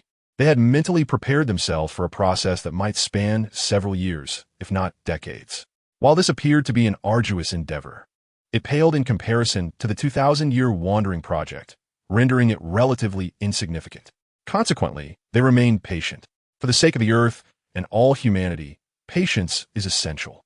The group member, Fei Yingli, sent you a personalized red envelope. Fei Yingli, Li Yejuan, this one is even more lavish. Fei Yingli, since you previously received so many points for free, I hope you won't refuse this small token of appreciation. Invited by Fei Yingli's warm gesture, Li Yi, like the others, accepted the red envelope. In the next moment, a table of sumptuous dishes appeared out of thin air. Immediately, the peculiar aroma of the food began to spread. With a sense of olfactory perception far beyond the average person, he instantly detected something unusual. The truth behind the outwardly appealing appearance was revealed. It looked good but tasted terrible. Gazing at the aesthetically pleasing Japanese cuisine before him, Li was slightly astonished. How could that woman make such a grotesque dish look so exquisite? From this alone, it was evident that Fei Yingli had indeed put effort into learning how to cook. However, if only she could refrain from carelessly adding salt and sugar as seasonings, it would be even better. Yet, Fei Yingli herself lacked this self-awareness. After a brief moment of silence, she eagerly inquired about everyone's opinions in the group chat. This was akin to inviting criticism. It is worth noting that the other group members did not possess Li Ye's keen sense of smell. Therefore, upon seeing the appealing presentation of the dishes, most of them, without suspicion, directly took a bite. Consequently, they were met with disappointment. At this moment, members like Hiraizumi Saika wasted no time in mercilessly critiquing the unpalatable food in the group chat. Seiya, who had previously been contrary, seized the opportunity to lead the charge. However, in the face of the group's judgment, Fei Yingli remained unconvinced and vehemently refuted their claims. Fei Yingli, poisoned? Fei Yingli, that's outrageous. It can't be as terrible as you describe. Sakurajima Mai. Well, to be honest, saying poisoned is indeed a bit of an exaggeration. Fei Yingli, a bit? That's still quite harsh. Fei Yingli, how infuriating. Did you even take the time to savor my dish? Sakurajima Mai. I certainly did, though I only tasted a small bite. And I am now very grateful for that choice. Nanali Britannia, I feel the same way. Hiraizumi Saika, one Nefuru Rivavai. I didn't get to eat it. Karu devoured it all. Nefuru Rivavai. It seems like it's not doing well now. Nefuru Rivavai. I hope the duck is all right. Meili, you protect it. Fei Yingli, wait, who is Karu? Seiya, I know this. Seiya, it's that large yellow duck, tall enough to carry a person, and runs very fast, right? Nefuru Rivavai. Yes, it's the fast-running duck. Though it isn't as large as in the comics yet. Fei Yingli. So it's Vivi's pet. Fei Yingli. But it's not doing well after eating? This is quite exaggerated. Hira Tsuka Shizun. Indeed, Zia Wei Wei, is it really that serious? Neferuta Li Wei. Well, let me share a few images. Neferuta Li Wei. Duck in distress. This is the reaction of Karu just seconds after eating. Neferuta Li Wei. And then, duck vomiting. Hermione Granger. Is it truly poisoned? How terrifying. Tony Stark. TSK. Thankfully I took a bite and sensed something was amiss, so I quickly spat it out without swallowing. Light Yagami. 1. Yu Buchuan. 1. Xia. Luckily, I didn't eat a single bite. Sakurajima Mai. That seems a bit exaggerated. This pet duck must have consumed quite a lot. Neferuta Li Wei. Yes. Karu was quite hungry and devoured almost half in one go. Fei Ying Li. Wei Wei. Is the duck alright? In fear, Neferuta Li Wei. Duck lying flat. Karu feels much better after vomiting. It's not a big issue. Fei Ying Li. That's a relief. Xia. TSK Ying Li. You must have some awareness of your culinary skills now, right? Xia. Look, the big yellow duck ate your cooking and ended up as if poisoned. Fei Ying Li. Not so. Could it be possible that the duck simply cannot eat this type of food, rather than it being inedible? Xia. Still being stubborn, sister? Fei Ying Li. No. I see that most of you merely sampled it, and some didn't eat at all, feeling somewhat unsatisfied. Fei Ying Li. Hence, the resulting evaluations may inevitably be biased, right? Hiratsuka Shizen. Well, one cannot entirely blame everyone for not eating much. The flavors of these dishes are indeed hard to swallow. Hermione Granger. It is truly inedible. Feeling even more difficult to digest than jelly beans with a sock odor. Sakurajima Mai. Hey, if Sister Ingli doesn't believe it, she could try it herself. Hiratsuka Shizun. I concur. Fei Ying Li. Well, I didn't save any for myself. Xia. Haha, so it turns out Ingli meticulously arranged for everyone, yet neglected herself. Fei Ying Li. What are you saying? Fei Ying Li. I spent quite a while preparing these dishes, and yet they are met with disdain. It's truly pitiful. Fei Ying Li. Piteously. Li Yikuan. Could you provide an impartial evaluation? I wish to clear my name. In reality, upon seeing this, Li glanced at the uneaten dishes nearby. A peculiar aroma wafted up, accompanied by barely noticeable steam. If this were an anime, it would likely be depicted as purple poisonous smoke. Without tasting, he already knew it would be quite unpalatable. However, since the main party requested, Li didn't mind giving it a try. Despite his previously claimed superhuman sense of smell, his taste buds were also exponentially more developed. Conversely, his tolerance had significantly increased as well. This was merely the norm. Otherwise, how could one deal with such acutely perceptive beings without risking their own demise? It is indeed quite amusing to contemplate. Soon after, as Li Yi expressionlessly finished the meal, he couldn't help but furrow his brow slightly. The situation was quite dire. Initially, he believed it was merely an issue with the seasoning, thinking it sufficient to advise Fei Ying Li to be more cautious. However, after personally tasting the dishes, Li Yi realized it was far more complex. The flavor, which is difficult for ordinary individuals to accept, cannot be attributed solely to careless seasoning. In truth, it required an exceptional culinary talent. In the realm of obscure cuisine, Fei Ying Li possessed remarkable aptitude. As for her desire for fair evaluation, well, Li Yi remarked, the dishes are delicious, but please refrain from making them again. In the grand assembly hall of the city, Bai Qianing and Fantasia Divine Stone were present. The sudden appearance of the representative Wu Yingxue caught everyone off guard. Consequently, after completing the proposed agenda and requisite procedures, the morning meeting concluded hastily. During the intermission, various council members began to inquire about the representative's background, and Bai Qianing was no exception. However, after instructing Liu Beibei to investigate, she turned her attention to another matter. In the representative's lounge, Bai Qianing focused intently on the dark stone in her hand, the Fantasia Divine Stone. After a short while of concentration, a vague connection began to form between her consciousness and the stone. The intrinsic properties of the stone conveyed themselves to her mind. Just as her employer had stated, it can collect the emotions of awakeners, thereby materializing the desired objects. Bai Qianing began to ponder relevant questions. How does one swiftly gather emotional energy? And what object does she wish to manifest? As for the latter inquiry, she had long since arrived at an answer. Since Li Yi had mentioned lending her the divine stone, she had begun contemplating this matter. She had spent considerable time surveying various fantasy works and ancient myths from around the world, dedicating half a day to her research.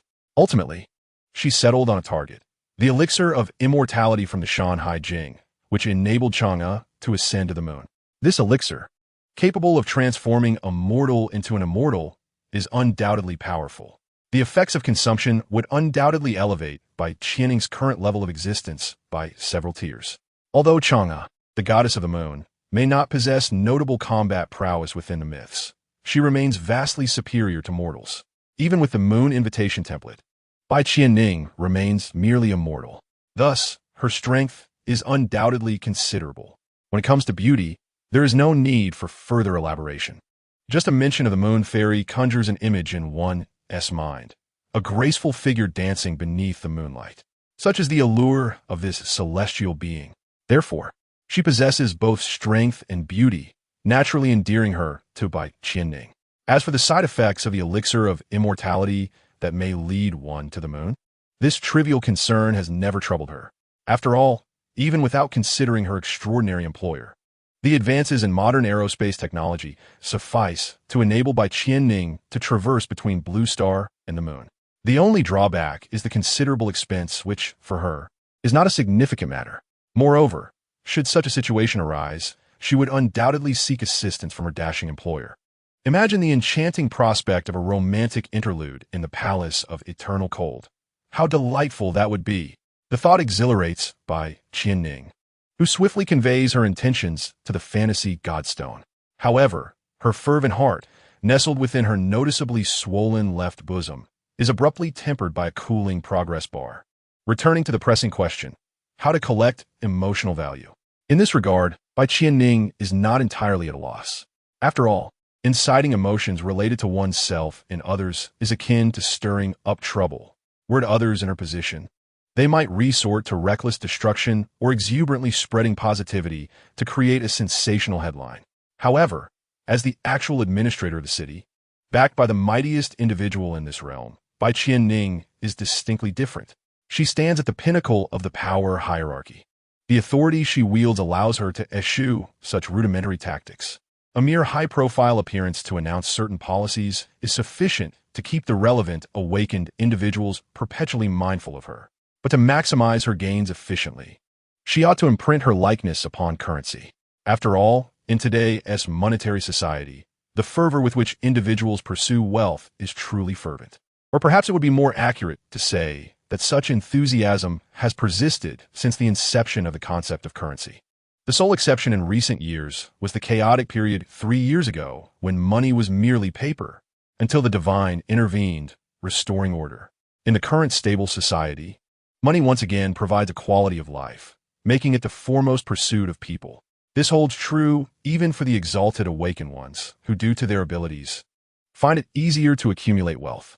For instance, the awakened individual with a template reminiscent of Quicksilver from the film Avengers has become a courier. Of course, he is no ordinary courier. He is far from foolish. According to Bai Qianning's understanding, the individual known as the Quicksilver Awakener actually possesses a significant shareholding in the courier company, a gift graciously bestowed by the company's owner. Typically, there is no need for him to personally deliver parcels. Rather, he merely records videos for promotional purposes to elevate the stock price. He is only called upon for exceptionally urgent deliveries that demand exorbitant service fees. This indeed exemplifies a typical case of achieving success in life merely through awakening. Such instances are not particularly rare. However, the majority of awakeners still grapple with financial concerns. After all, the awakening rate for potent and practical abilities like Quicksilver is exceedingly low. The primary reason for the existence of currency lies in its credibility. As a city blessed by the divine, this fact requires little elaboration. The currency it prints is the most stable. Consequently, whether in paper or digital form, any currency from this city seamlessly circulates globally. If one were to have their likeness emblazoned on currency, the associated emotional value would undoubtedly surge. Even the emotional value required for manifesting an elixir of immortality could likely be gathered in just a few days. This notion is indeed tantalizing. Yet, despite this allure, Bai Qianning harbored no immediate intentions of action. She understood that such matters were best suited for her charismatic boss, who frequently preferred to remain at home. Although Bai Qianning possessed the authority to make unilateral decisions, she refrained from overstepping her bounds. Impulsiveness was not to be entertained. The idea of swiftly collecting emotional value could certainly be proposed to her boss. Should the need arise, it might even be possible to unify all currencies on Blue Star. That would yield even better results. Nonetheless, she was acutely aware that the probability of employing this method was rather slim.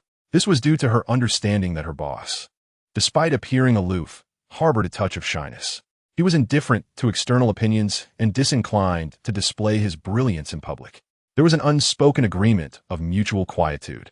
Thus, persuading her reclusive boss to endorse this idea would likely depend on a compelling desire for a specific item. Otherwise, he would probably find it tedious. This required some strategizing.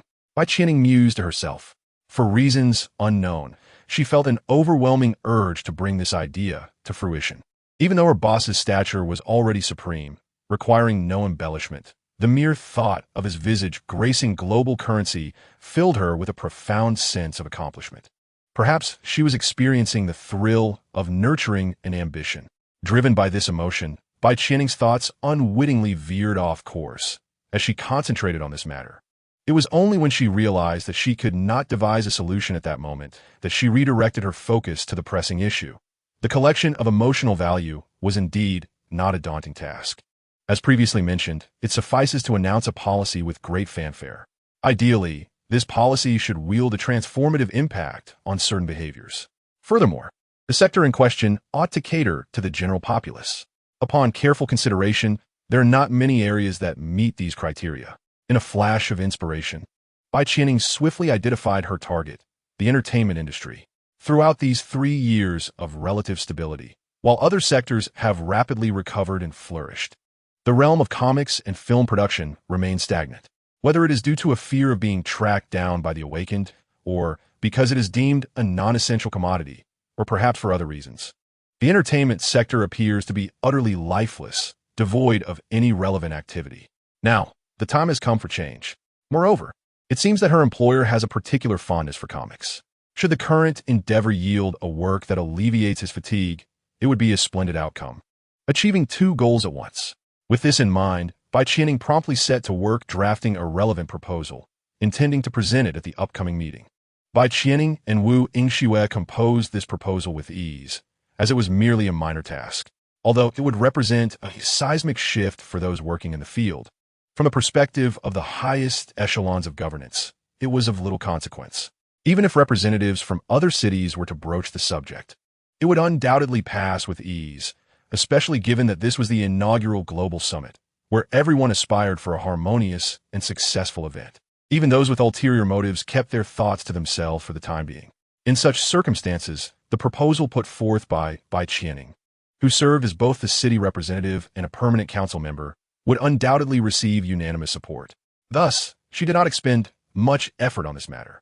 In conjunction with her decision to vigorously support the entertainment sector, Bai Qianing also planned to establish related awards. In essence, her goal was to amplify the situation. Ideally, it could spark several global trends, thereby propelling the progress of the elixir of immortality to completion. This would yield the most favorable results. However, achieving such a scenario would still require considerable effort. Just as Bai Qianing was strategizing her subsequent actions, a figure clad in a white shirt and black women's suit, Liu Bei entered briskly. The results of the inquiries she had previously commissioned were now at hand. Liu Bei approached her side and spoke in a hushed tone. "Sister Bai, we broadly clarified the identity of that woman." Upon hearing this, Bai Qianing's expression sharpened. Broadly? The conditions of the target do not align perfectly. There are discrepancies in the information, Liu Bei elucidated. Bai Qianing responded with a hint of skepticism. In this day and age, is it still possible to encounter unexpected circumstances when investigating an individual? Could it be that the woman hails from another planet? Perhaps. There's a genuine possibility that she might be an extraterrestrial. After all, if she has connections with the boss, it is easy to lose one's train of thought. Just then, a voice broke through Bai Qianing's momentary distraction, bringing her back to reality. Liu Bei promptly responded, based on the facial recognition data. Personnel from the intelligence department swiftly identified a woman matching the description. The records reveal that she is the daughter of Wu Jianjun, and her name is indeed Wu Yingxue. The city's princess? Bai Qianing inquired, astonished. Surely, such a prominent identity should be well documented in the database. How could there be a failure in identification? Are there discrepancies in her appearance? Somewhat, Liu Beibei explained. The Wuing Xue in the records has short black hair, while her subject possesses silver-gray hair. Additionally, the latter's complexion appears notably fairer, and her facial features are considerably more refined. Overall, she is significantly more attractive than the records suggest. Attractive? Bai Qianing could not help but scoff, recalling the woman's striking demeanor and icy beauty. She was indeed a captivating individual, even as a fellow woman. Bai Qianing held this sentiment. Liu Beibei, undeterred by such reflections, continued, despite the differences in appearance, their facial features are still relatively consistent. However, based on previous information, this city princess is not known to be an awakened one. The intelligence team speculates that the discrepancies from the records may be due to changes occurring after awakening. After concluding her explanation, Liu Beibei added, I personally lean towards this conclusion. Just awakened? Bai Qianing pondered for a moment before suddenly asking, how old is Wuing Xue? After confirming the details in her mind, Liu Beibei promptly replied, 24 years old. 3 years older than the boss. But wait, that's not the main point. Bai Qianing redirected her thoughts to the reason behind her inquiry. Is it logical for someone of that age to have only just awakened? Most individuals on Blue Star only have the opportunity to encounter awakening stones during their senior year or as they approach adulthood. However, for those privileged enough to privately access awakening stones, the situation is markedly different. As the city's princess, Wuing Xue undoubtedly falls into the category of individuals capable of early awakening. Even if there are concerns about young ones misusing their abilities post-awakening, one would expect her to awaken before reaching adulthood. After all, the powers gained through awakening require continual development, potentially even surpassing the original capabilities. Consequently, some parents see early awakening as a head start in life. This has led to exorbitant prices in the black market for awakening opportunities, yet people continue to flock there. Thus, even if the upbringing in the city was exceedingly strict, it should not have manifested in such a manner. Unless Wu Jianjun harbored a disdain for his own daughter, Bai Qianing had little inclination to indulge in the gossip surrounding potential family discord.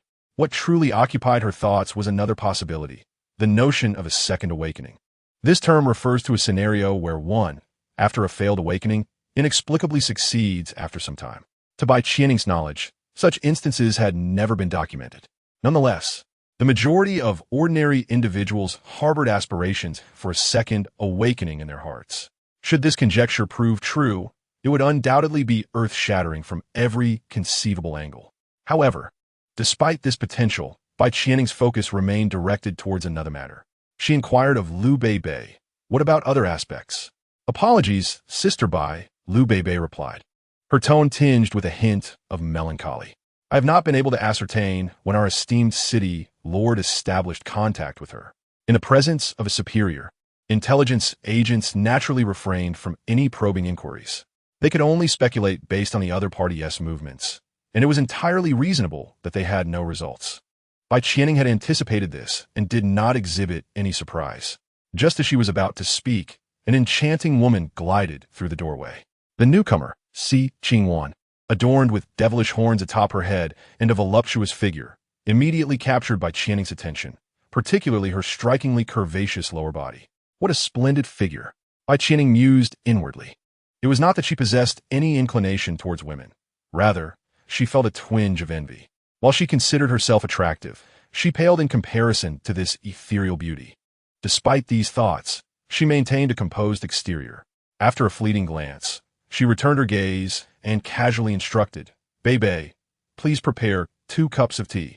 As Liu Beibei complied, Bai Qianing turned her attention to Si Qingwan, inquiring, what brings you here, city lord, at this hour? Alas, that esteemed president wields considerable influence. Si Qingwan muttered under her breath before continuing, my sister simply had to come and inquire about your origins. As the city lord, Si Qingwan had already discerned the identity of the city's great princess.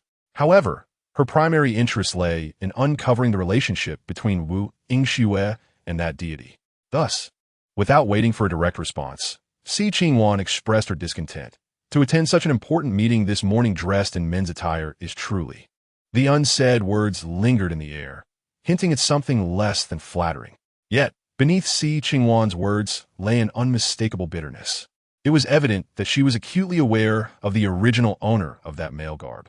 Indeed, it could be said that everyone was cognizant of this fact. After all, it is entirely normal to represent that man at the Supreme Conference, regardless of how intimate the relationship may be. Yet, this display left Bai Qianning somewhat speechless. I haven't even felt envious, so why are you? While she took pride in her boss's undeniable charm, she wished for this openly flaunting succubus to depart post-haste. Perhaps driven by jealousy over her figure, Bai Qianning often found herself harboring malicious sentiments towards this enchantress. Nevertheless, despite her inner turmoil, she maintained her poise. At that moment, a crisp sound of footsteps echoed from outside. Although the lounge was spacious and well soundproofed, both Bai Qianning and Si Qing were no ordinary individuals and, naturally, could hear it. The room fell silent, and the approaching footsteps outside resembled the herald of a significant character's entrance in an anime. Soon, Si Qing beheld Wu Yingxue entering the room, prompting her to inwardly exclaim, "Indeed, a person of great stature." She perceived this woman as both beautiful and striking, her aura reminiscent of a goddess of high standing. Her silver-gray, shoulder-length hair appeared incredibly silky, and her fair, delicate skin seemed as if it could yield water with a mere pinch. Her features were exquisitely crafted, akin to a perfect masterpiece of creation.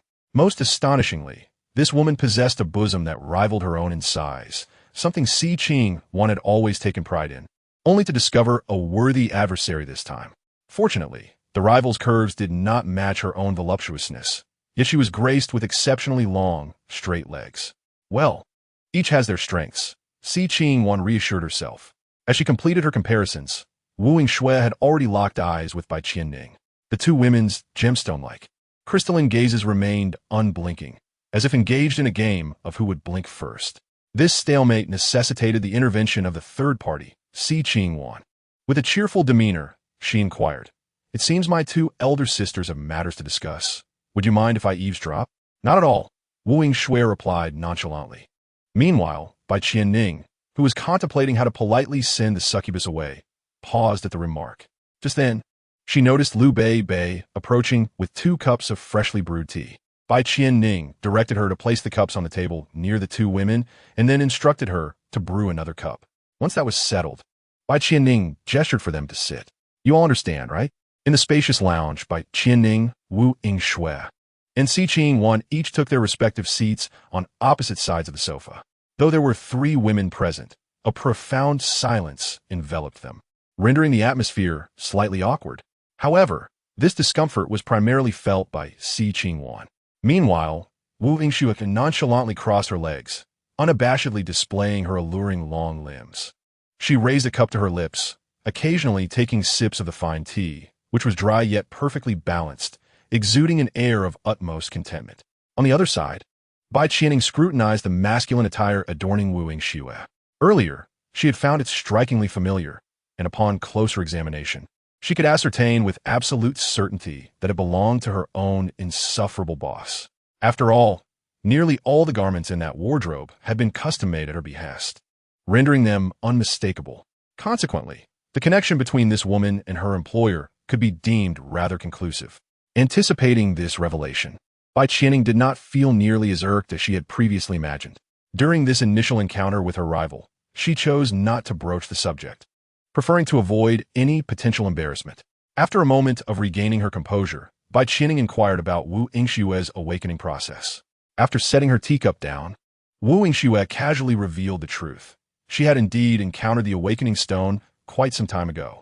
The astonishing revelation captured Si Qing's full attention. A second awakening? Wu Yingxue nodded dismissively, confirming the truth. This realization sparked a flicker of understanding in Bai Qianning's eyes. It was indeed the only explanation for the discrepancies in the documentation. However, this fact was unprecedented. After a brief moment of surprise, she began to contemplate the ramifications of this development. Perhaps it would be more appropriate to consider what role she ought to play in this situation. After a moment's reflection, Bai Qianning devised a strategy. As previously mentioned, the average person typically encounters the awakening stone only once in their lifetime, either during the college entrance examination or upon reaching adulthood. Thus, even if one were aware of the possibility of a second awakening, the vast majority would lack the opportunity to experience it. Therefore, she resolved to advocate for the implementation of policies allowing the populace a second chance at awakening. Bai Qianning's motivation was not merely altruistic. She sought to expedite the collection of emotional value. Earlier, she had been concerned that the impact of this initiative within the entertainment sector might not be substantial enough, potentially hindering the speed at which emotional value could be amassed. However, with the addition of the Second Awakening, the potential for rapid accumulation was undeniable. The only uncertainty lay in whether Wu Yingshue's Second Awakening was a common occurrence or merely an exceptional case. Regardless of the answer, it would not deter Bai Qianning from seizing the opportunity to harvest emotional value, even if the Second Awakening were solely relevant to ordinary individuals. From the perspective of the awakened, it represented a significant event that could potentially give rise to a multitude of equivalent occurrences. Regarding the potential repercussions following the secondary awakening, one might ponder whether certain ordinary individuals, endowed with formidable abilities, could contemplate undermining societal order. Indeed, this scenario holds considerable likelihood. However, Bai Qianning has not devoted much thought to this matter. The reason being, despite her employer's somewhat tarnished reputation, the sense of security he provides remains steadfast. As Bai Qianning considers leveraging the secondary awakening to amass emotional value, Si Qingwan concurrently immerses herself in contemplation of the implications this event might have on the current landscape. In no time, Si Qingwan arrives at a conclusion. There will be no changes whatsoever. After all, to destabilize the present societal structure would necessitate shaking the very throne of that man. Thus far, there exists only one individual with such extraordinary power. In this era of universal awakening, if such strength were to be commonplace, a second contender would have already emerged. Consequently, the state of affairs now will remain unchanged in the future. With this realization, Si Qingwan snaps back from the initially shocking news of the secondary awakening. Although she harbors no desire for chaos, she cannot help but feel a sense of ennui. Is this it? Shaking her head to dispel these thoughts, Si Qingwan directs her attention to the masculine attire worn by Wu Yingxue, curiosity bubbling within her. Tentatively, she inquires, "Sister Yingxue, your outfit doesn't seem to match very well." "It's not originally my clothing," Wu Yingxue replies candidly, casting a glance at the demoness's horns. She adds without hesitation, "When speaking to me, refrain from beating around the bush." Si Qingwan, undeterred, continues with a smile, "Then whose is it?" A glimmer of mischief dances in Wu Yingshue's eyes as she cryptically responds, "It is merely the price of a woman's maturation." "Surely you understand?" Bai Qianning and Si Qingwan exchange glances, feeling slightly affronted. Observing their discomfort, Wu Yingshue's smile brightens even further, concealing a hint of malice beneath her exquisite facade. She then adds, "Moreover, this outfit is also my trophy." Trophy? At this, Bai Qianning stifles a laugh. She firmly believes her boss is unparalleled, invincible, even in the realm of intimacy, and thus concludes that this woman is merely boasting. Meanwhile, Si Qingwan feels a surge of excitement. Had their relationship been closer, she would have eagerly pressed the matter for more details. After briefly moving past the topic, Wu Yingxue casts a playful glance at the demoness beside her. "Earlier, you remarked that I should not don men's clothing at such an important meeting. What follows this? Are we settling scores now?" Unexpectedly, the disparaging remark reached the ears of the person involved, Si Qingwan, leaving her with a slight headache. However, she did not display a hint of embarrassment on her face. Instead, she smiled and explained, "Dressed in male attire, Sister Yingxue is indeed both beautiful and dashing." Upon hearing this, Wu Yingxue also smiled. "How amusing. You truly are intriguing. Why not join me?" Si Qingwan, the invited one, was momentarily taken aback, not because she doubted Wu Yingshue's qualifications. After all, despite her own esteemed position as the city lord, Wu Yingxue wielded the privileges of the president at the highest council. This alone was sufficient to warrant her allegiance, not to mention her close ties with that man. However, this invitation was rather too direct. Shouldn't it be more subtle? Moreover, what did she mean by "join me"? It felt as though she had been abruptly pulled down from the pinnacle of the hierarchy to the very bottom. Furthermore, the invitation was extended before Bai Qianning, which surely carried some deeper implication. Was it a matter of choosing sides? A palace intrigue? Bai Qianning, too, contemplated this notion, yet remained unperturbed. If this rival's perspective were truly so limited, the season by Qianning might well burst into laughter. In truth, Wu Yingxue intended no hidden meaning. It was merely a casual remark. To what extent was it casual? The moment her words fell, Wu Yingxue stood up and exited the lounge with such decisiveness that it left others momentarily stunned. Si Qingwan, caught in a whirlwind of thoughts, wondered if Wu Yingxue was merely jesting. Indeed, it was all in jest. Wu Yingxue's primary purpose for visiting was to meet Bai Qianning. Once, she had envied this senior immensely, envied her ability to serve in the presence of the divine, envied her commanding presence on the global political stage. Like many women from Blue Star, Wu Yingxue had harbored thoughts of usurping her place. This meeting served as a nostalgic reminiscence of the past. Yet, to be honest, she felt a tinge of disappointment. This senior's demeanor was not as formidable as she had imagined. Despite leaning against the largest mountain in the world, she had confined herself to being a mediocre follower of the established rules. What a pity. In contrast, Wu Yingxue leaned more towards the former approach. However, it seemed that docile women garnered more favor from men. Was he one of them? Who knows? Regardless, I shall not concede. With an air of arrogance, Wu Yingxue displayed a confident smile, captivating the man not far from her, leaving him spellbound. He stood there, entranced, gazing at her. In response, a flicker of azure light flashed in Wu Yingxue's eyes. An invisible force surged forth from her, propelling the lecherous man several dozen meters away in an instant. After executing this action, Wu Yingxue maintained her composure and continued her forward stride, leaving behind a resonant, magnetic voice. Laced with an air of aloofness and superiority, "You obstruct my path, dear brother." After Wu Yingxue departed, soon after, Si Qingwan also rose to take her leave. Remaining in the room was Bai Qianning, who sat alone on the sofa, sipping her tea. It was only after a while that she finally stood to instruct someone to investigate whether the phenomenon of secondary awakening exhibited any prevalence. Bai Qianning herself then proceeded to attend the afternoon meeting, armed with the proposal she had drafted earlier, preparing to present it shortly. In the realm of the divine, Li chose not to pay attention to the myriad events occurring across the city.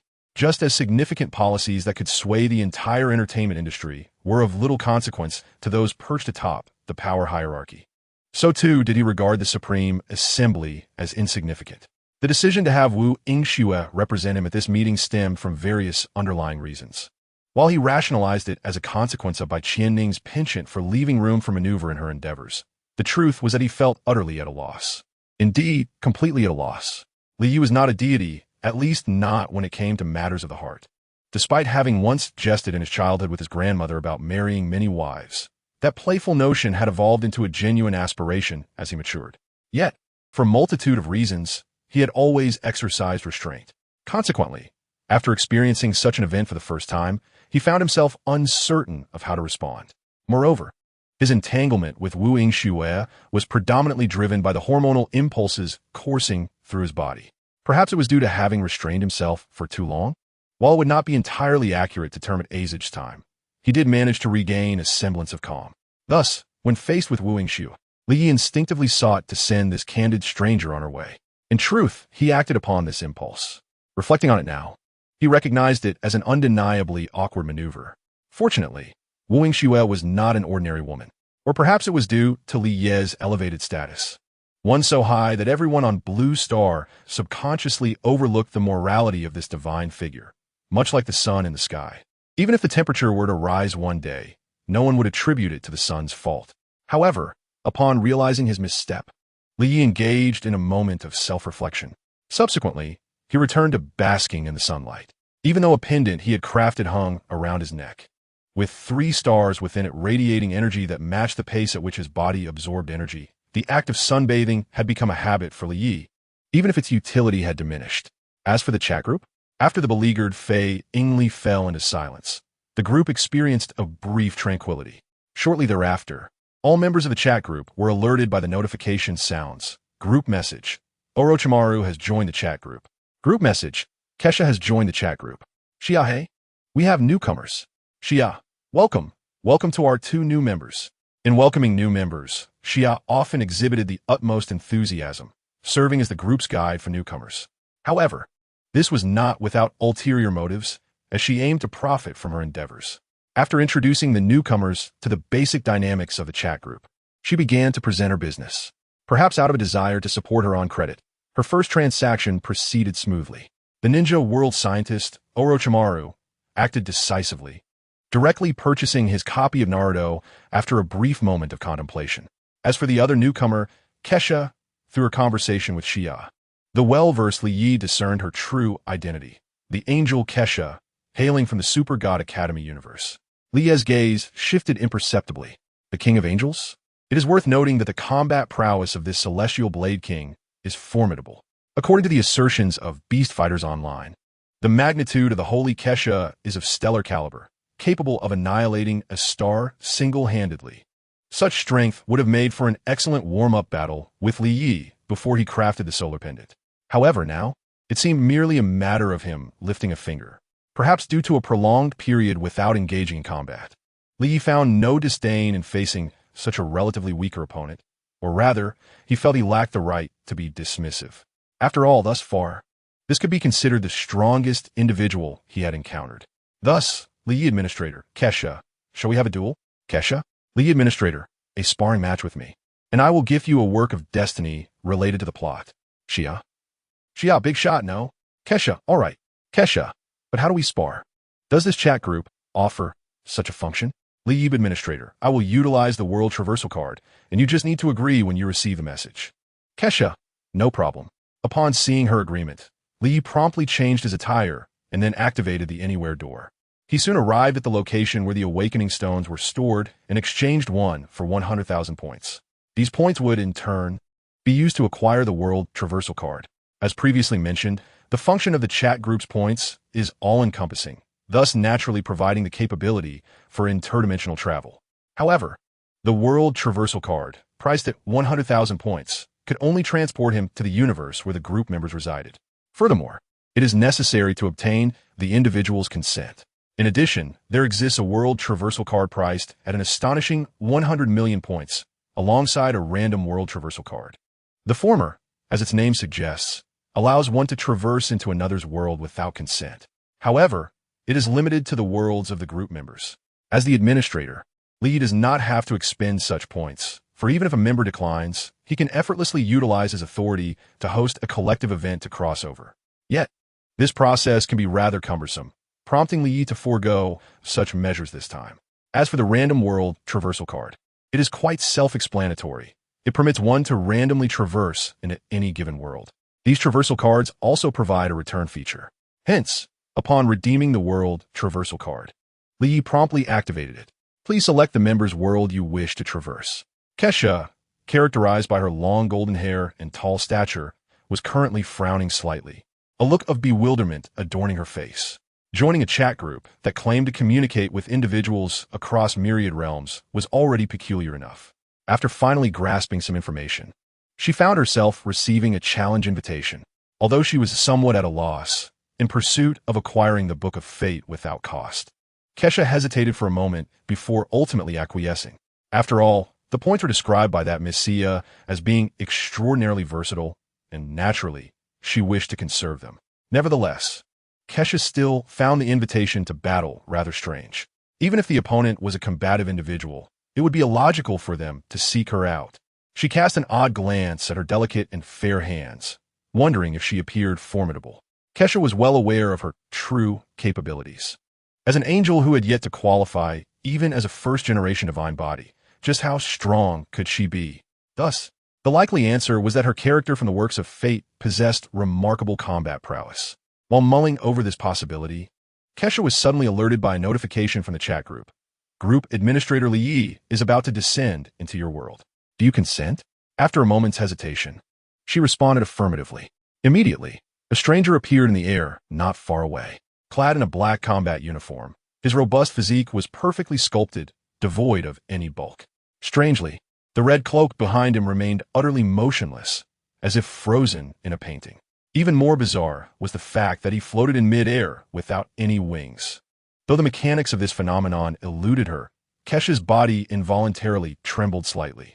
The innate sensitivity of her angelic lineage warned her that this man was exceedingly perilous.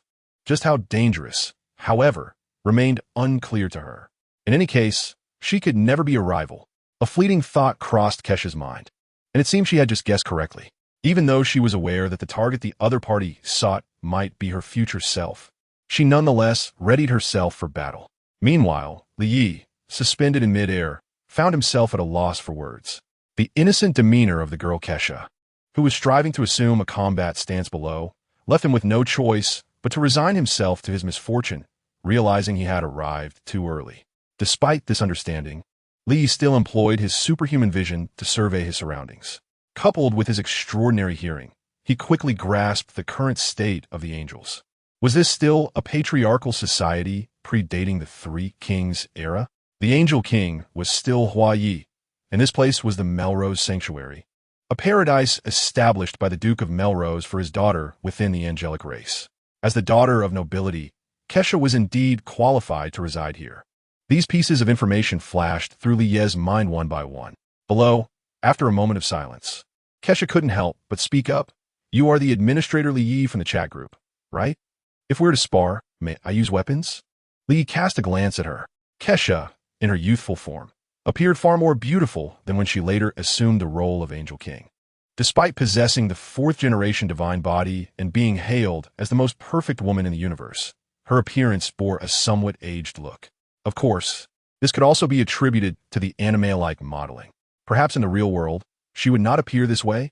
Moreover, the angelic race did not exhibit the numerous pores and various imperfections characteristic of ordinary humans. Thus, in Li Ye's eyes, Kesha appeared quite lovely. However, despite the beauty of the angels, Li Yi unreservedly remarked, "No need. You are too weak." Young Kesha responded earnestly. The angelic race is considered a superior species in the known universe, naturally born as warriors. So why not give it a try? You might not be disappointed. And you can't leave empty-handed, can you?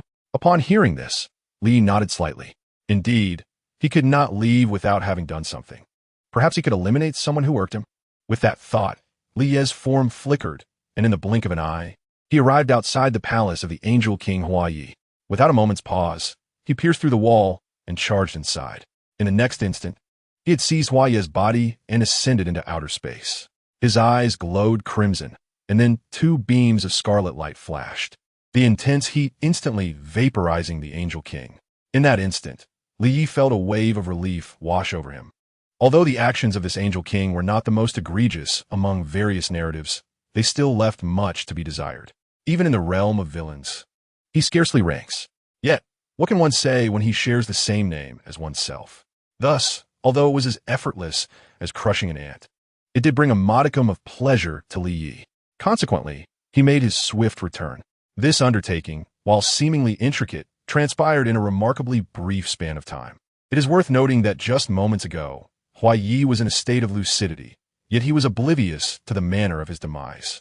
The myriad changes he sensed had yet to relay their messages to his cerebral neurons.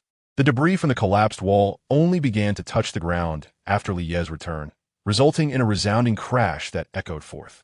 Such rapidity went unnoticed at the time. Meanwhile, Kaisa, situated within the Meluo estate, had just witnessed Li Yi vanish before her eyes. Intrigued, she inquired within the group, "Kaisa, Li Yi, are you still there?" Li Yi, admin. "I've returned. I just eliminated a future adversary of yours. No need for thanks." Kaisa, the group admin, Li Yi has sent you an exclusive document. 85, the continuation of the comic, Rand City. Upon reading the group chat, Xia relinquished her hopes of securing a second deal. A sense of frustration naturally arose, given the considerable effort she had invested.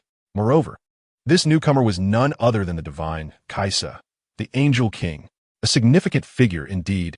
Initially, she believed she could make a substantial profit. Yet, what could she do in the face of the whims of such a powerful individual? All she could do was stew in her discontent. With a resigned heart, she outperused the chat for a while.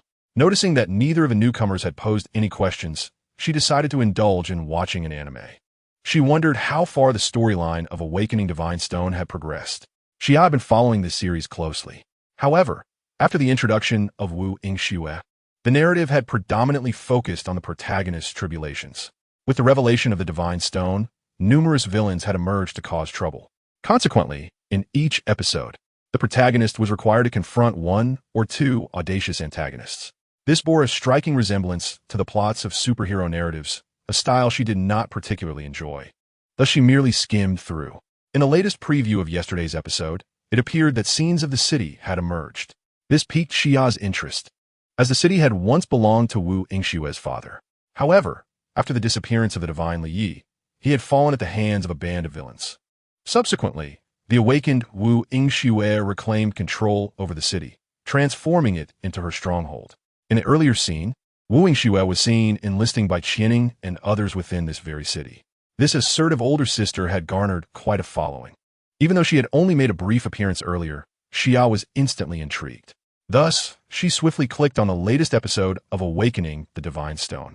While the opening credits of the animation played, Xia took the opportunity to fetch a bottle of beverage. Upon her return, she was greeted by a panoramic view of the city unfolding on the screen. The scene soon transitioned to a grand skyscraper, the headquarters of the Great Serpent Organization. In a dimly lit room on the top floor, Bai Qianning sat behind her desk, engrossed in the documents before her. At that moment, a silhouette, crowned with devilish horns, darkened the light streaming through the door. It was Si Qingwan, lazily leaning against the entrance, her crimson lips parting as she remarked, "Oh, working so hard? Are you truly planning to settle down here?" Bai Qianning continued to peruse her papers with an icy calmness, retorting, "Aren't you?" Without hesitation. Si Qingwan denied it, of course not. Yet, one cannot deny that at present, only this woman of the Great Serpent possesses the strength to defeat Yin and Tian. After all, she is the very one responsible for that man's disappearance. Although the crux of the matter should be the stone capable of materializing fantasies. His prowess could not be overlooked. "I have come here for that miraculous stone," she declared, "and to retrieve the divine." Upon hearing this, Bai Qianning momentarily paused her actions. Observing her continued silence, Si Qingwan expressed her dissatisfaction. "And you, who once wept and sought my refuge after being spurned by that man, promised to take me back for revenge. What now? Have you truly accepted the external narrative that he will never return? Or have you resigned yourself to fate?" Her words stirred something within Bai Qianning, prompting her to finally set down the documents. Suddenly, she spoke. "The Great Serpent has gone to the city. That woman intends to emulate him from days gone by and orchestrate a bloodbath while seizing control." Si Qingwan, puzzled by her statement, inquired further, "And what of it?" Bai Qianning continued, "The man named Yi is currently within the city." Instantly enlightened, Si Qingwan's lips curled into a captivating smile. As footsteps echoed, a bandit wielding a bloodied saber turned towards the sound. His gaze traveled upward from the ground, taking in the long, slender legs encased in high boots, followed by the allure of a generous bosom, the hint of snowy white tantalizingly visible. The owner of such an exquisite figure soon came into full view, Wu Yingxue, graced with delicate features and shoulder-length silvery gray hair. This flawless beauty left the bandit utterly mesmerized. Even as she approached with poise, he momentarily forgot to yield, perhaps harboring ulterior motives. Wu Yingxue, however, merely smiled knowingly, her eyes shimmering with a mischievous light. An invisible force surged forth, crushing everything in its path from all directions. The scene darkened, and bright red blood splattered. When light returned, it revealed a chaotic amalgamation of shattered flesh and bone. Like refuse being swept aside, the intangible force cleared the debris to the roadside. A voice, sultry and tinged with a hint of amusement, echoed, "You're in my way, little brother." Immediately, a pair of black thigh-high boots ruthlessly stepped over the blood-stained ground. Wu Yingxue walked steadily, surveying her surroundings, akin to a lioness patrolling her territory. The city, once a global financial hub, was undeniably prosperous and thriving. Yet, despite the towering skyscrapers still standing, every door was shut tight, leaving the streets desolate. Although the atmosphere was anything but tranquil, the cacophony was dominated by gunfire and the ruckus of nefarious individuals. Wu Yingxue frowned, dissatisfied with the transformation of this former peaceful capital into a modern-day Gotham. She muttered to herself, "Since the sun has vanished, have all manner of demons and spirits emerged? But now this is my domain. I have no space reserved for refuse." With that, Wu Yingxue raised her right hand, her index finger poised in the air. Where her fingertip touched, the space rippled like the surface of water. Seemingly amused, She proceeded to tap down repeatedly. In truth, the reason was far from mere amusement. With each tap of her finger, villains scattered throughout the city were inexplicably struck down, their skulls pierced one after another. A moment later, a voice interjected. "What are you doing?" The speaker was Yi Nantian, who had rushed over upon receiving a mysterious message. In response to his inquiry, Wu Yingxue nonchalantly replied, "Killing." Yi Nantian, his expression grave, admonished, "Killing is wrong." "Oh." Wu Yingxue paused, then retorted, "Let us rephrase that. I'm slaughtering pigs." No sooner had she spoken than she flashed to Yi Nanshan's rear. With a powerful kick, she sent the unsuspecting man flying. He soared through the air, crashing through several skyscrapers before finally coming to a halt, smoke billowing around him. Subsequently, Wu Yingxue, observing Yi Nantian emerge unscathed, inquired, "I've heard you possess a stone capable of manifesting any illusionary object. Can you hand it over to me?" It seemed she had little expectation of his agreement, perhaps merely voicing her thoughts. As she spoke, a glimmer flickered in her silvery gray eyes. An invisible force descended behind Yi Nantian, pulling down an entire row of skyscrapers, intent on burying him alive. Yet, Yi Nantian simply leaped lightly, evading the attack by several dozen meters. Subsequently, he dashed forward as if teleporting, delivering a powerful punch as he closed in. Wu Yingxue, employing the same tactic, swiftly maneuvered behind Yi Nantian and unleashed a fierce kick. However, this time, Yi Nantian, firmly grounded, merely staggered back a few meters. In a flurry of movements, the two engaged in several exchanges. As in the prior encounters, the genuinely agile Wu Yingxue did not suffer any disadvantage. Nevertheless, despite enduring several kicks, Yi Nantian remained unscathed, his physique remarkably resilient. Possessing the essence of a superhuman, it seemed that a single strike from him could determine the outcome. At that moment, seizing an opportunity with his foresight, Yi Nantian swiftly advanced, delivering a punch imbued with unparalleled force that pierced through Wu Yingxue's form. Yet, instead of delight, he was met with surprise, questioning, "Why did I miss?" Wu Yingxue, with a disdainful smile, revealed that the space controlled by the great serpent was composed of void energy. "Enough of this," she declared, conjuring an energy orb resembling a black hole in her hand. With a mere thought, the orb was propelled forth. Yi Nanshan's expression shifted, and he instinctively dodged, sensing he could not withstand this attack. Indeed, upon his evasion, the point of impact where the void energy orb struck resembled a cataclysmic collapse, consuming all matter within its vicinity. Such a devastating force was undeniably terrifying. However, Yi Nantian felt no alarm, for his own speed and foresight allowed him to evade the energy orb with ease. In contrast, it was the elusive nature of the void that troubled him more. Faced with such an adversary, he found himself at a loss, being merely proficient in martial arts. Thus, he resolved to adopt a different approach. Attempting to engage her verbally, Yi Nantian suddenly inquired, "Why resort to murder? I recall your father, Wu Jianjun, as a hero who sacrificed for the order of the city. How does your current course of action differ from those who took his life?" Before the echoes of his words could fade, a towering building plummeted towards him. With a single punch, he shattered its descent and turned his gaze back. There, Wu Yingxue's cerulean eyes glinted with murderous intent as she retorted, "To compare me to those scum is outrageous. You have truly provoked my ire." As her words lingered, a torrent of psychokinetic energy surged forth from her, causing the surrounding skyscrapers to rise like obedient soldiers. One by one, these colossal structures descended upon Yi Nantian. Realizing he might have erred in his choice of words, his expression altered, yet he had no choice but to strike and pierce through the incoming buildings. The resounding crash of colossal fragments from shattered buildings reverberated loudly as they struck the ground. After unleashing a barrage of punches, Yi Nantian realized that the onslaught from the towering structure had ceased. A glance upward revealed the silhouette of his opponent suspended in the air. Wu Yingxue, standing majestically above, proclaimed with a voice as cold as steel, "I have made my decision. Within the next minute, I shall take your life." At her words, a bead of cold sweat trickled down Yi Nanshan's brow as an ominous premonition gripped him. However, before he could react, the environment around him began to shift. An overwhelming heat enveloped him.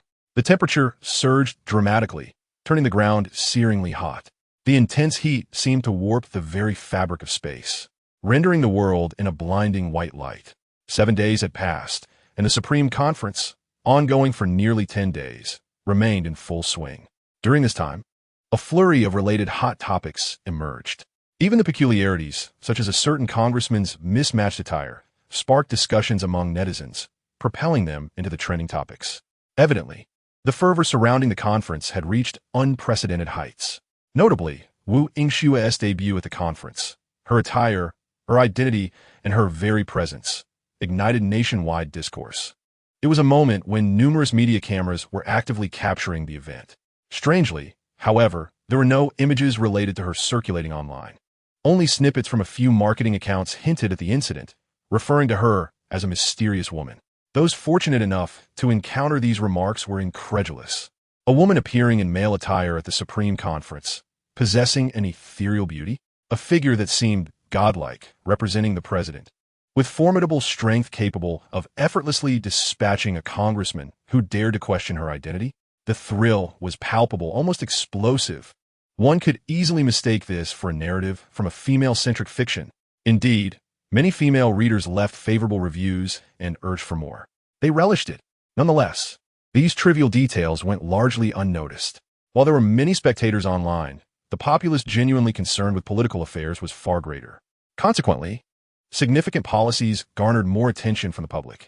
For instance, the universally signed free trade agreement by all congressmen, which could impact an industry and relate directly to the people's interests, invariably sparked widespread discussion upon reaching the media. In this context, Bai Qianing alone contributed 2 pivotal proposals: her premeditated support plan for the entertainment sector and her initiative to promote a collective second awakening. The former is relatively benign, merely stirring excitement among practitioners and creators in the field, while igniting a fervor in a small cohort of enthusiasts who perceive themselves as stranded in a desert of intellectual sustenance. The exuberant discourse from this group has indeed generated ripples across the internet, garnering considerable attention. However, in stark contrast to the latter, the difference is as vast as the heavens and the earth. It is worth noting that when the proposal for a collective second awakening was unveiled, it caused a palpable change in the countenance of many high-ranking legislators. Among them were prominent figures such as Wang Zhongxing and Eugene, both esteemed permanent council members. Had it not been for the proposal being introduced by Bai Qianing, another permanent council member and representative of the city council, it likely would have been promptly halted. It wouldn't have even reached the voting stage, let alone achieve unanimous approval. The news, upon reaching the outside world, boasted an equally formidable impact. Within moments, several social media platform servers crashed under the weight of the discussions.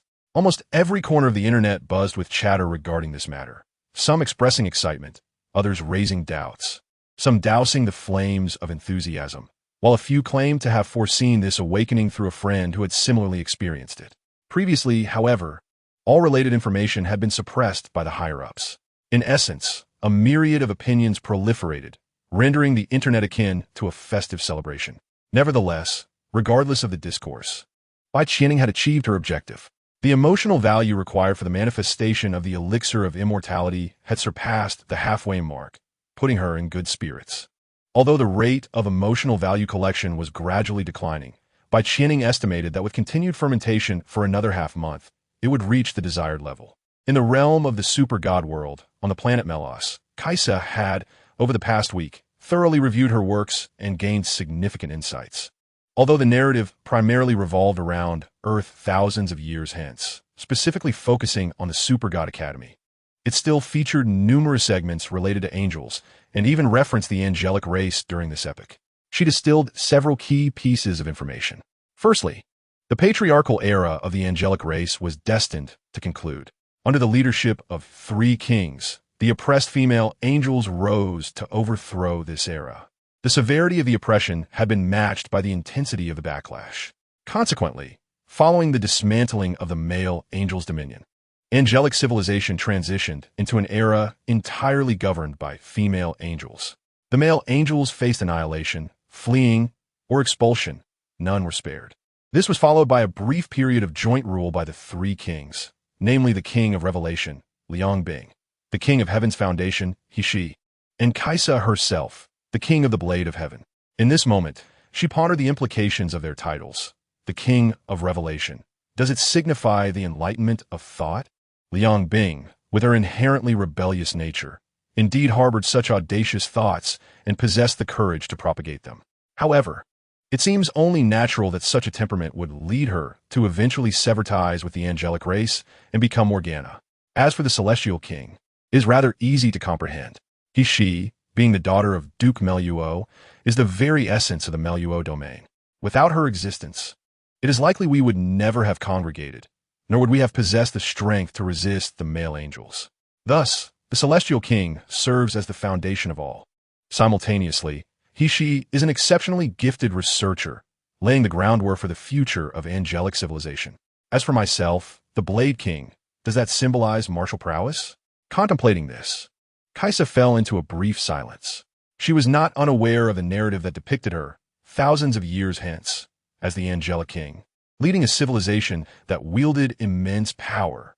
They executed their own brand of justice throughout the cosmos, nearly subduing the entirety of the known universe. Even Morgana, once one of the three kings, was rendered too fearful to show her face.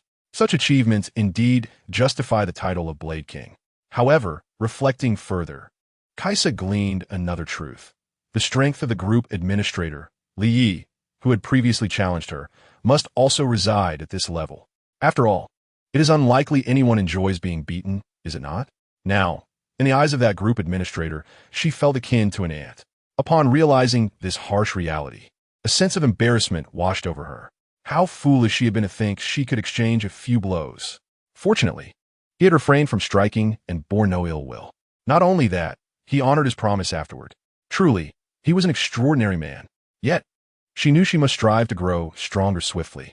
In due time, she would engage him in a battle that would satisfy him. At that moment, Kaisa mentally labeled Li Yi as a battle fanatic. With this modest goal established, she made her way outside. Through her prolonged engagement with the chat group, Kaisa had validated the omnipotent nature of points, just as Xiao had mentioned. She also learned that points could be acquired by reclaiming special resources. Thus, she set her sights on the greatest treasure trove within Meluo Star.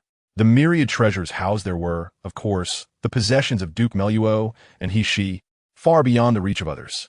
Kaisa had already communicated with she beforehand, securing permission to retrieve some items. The latter had readily agreed. However, to access the treasury, she herself needed to be present. Consequently, Kaisa sought her out first. Before long, she was joined by a celestial angel with silver hair and a beautiful, delicate face. It was none other than she. As the true mistress of the Merlot Manor, she does not carry herself with an air of superiority, despite her long silver hair, which imparts an aura of icy aloofness. Those who know her well understand that she is merely cold on the outside while warm within.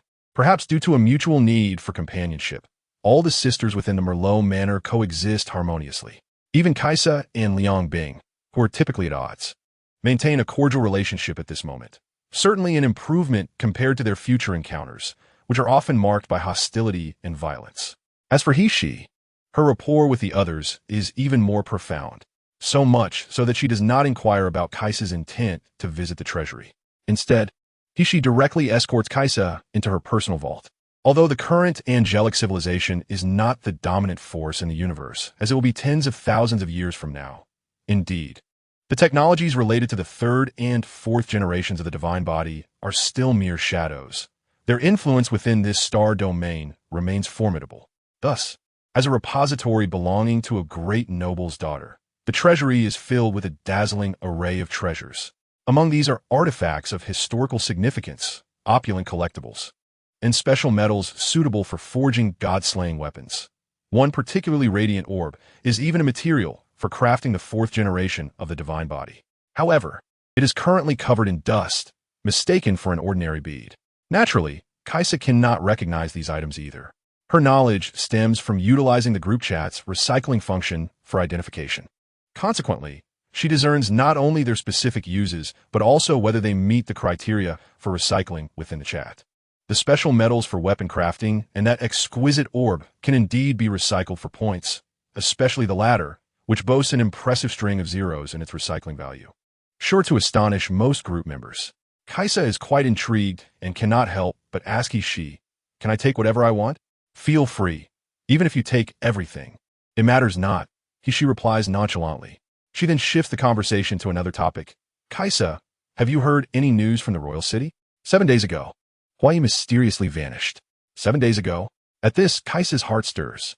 It dawns on her the meaning behind Li Ye's words, and she remarks, "He must be dead." Yes, that is the consensus among them. She concurs. Therefore, they are currently preoccupied with vying for the throne of the heavenly palace. This is advantageous. Merlot Manor can enjoy some peace for a time. However, Huai's disappearance is indeed enigmatic. Knowing who might be responsible, Kaisa becomes more curious about another matter. Is there a struggle for the throne in the heavenly palace? Is Duke Merlot taking any action? When it comes to her father, Hishi's demeanor is rather indifferent. A few years ago, he sustained significant injuries, rendering him unable to vie for his position any longer. She recounts this matter in a calm tone, yet as his daughter, her detachment is particularly striking. She is acutely aware that his injuries have left him with little time left. Nevertheless, she remains unconcerned, for she has witnessed firsthand the horrifying moment when he caused her mother's demise. She understands that her father is unequivocally a scoundrel, indistinguishable from the male angels outside. The emergence of the Meluo estate is merely his attempt to cultivate relationships with other noblemen who also have daughters. Furthermore, he aims to raise these noble maidens, including his own daughter, into pristine and beautiful canaries, utilizing them to forge connections and achieve various objectives. Ultimately, the actions that evoke gratitude from the female angels are merely strategies to accumulate leverage for his ascent to the highest throne. However, since he suffered grave injuries in the battlefield a few years ago, he has been unable to contend for that position. Perhaps facing death has softened his heart. Once his ambitions faded into hopelessness, he began to recall that he is indeed a father. The treasury here began to gradually flourish from that time. Meluo Star transformed into a true home. Thus, there was no necessity to elucidate the truth of these matters to her sisters. It was a final semblance of dignity that a daughter could offer to her father. She mused, her emotions entwined. At that moment, Kaisa's voice broke through. Why don't we female angels take on this throne ourselves?" Such audacious words abruptly interrupted Hishi's convoluted thoughts. Instinctively, she refuted impossible. After all, even as the daughter of the Duke of Meluo, she hardly dared to step beyond the confines of the Meluo estate. The subservient status of female angels is all too evident. Sensing Kaisa's seriousness, Hishi reiterated, "It is impossible.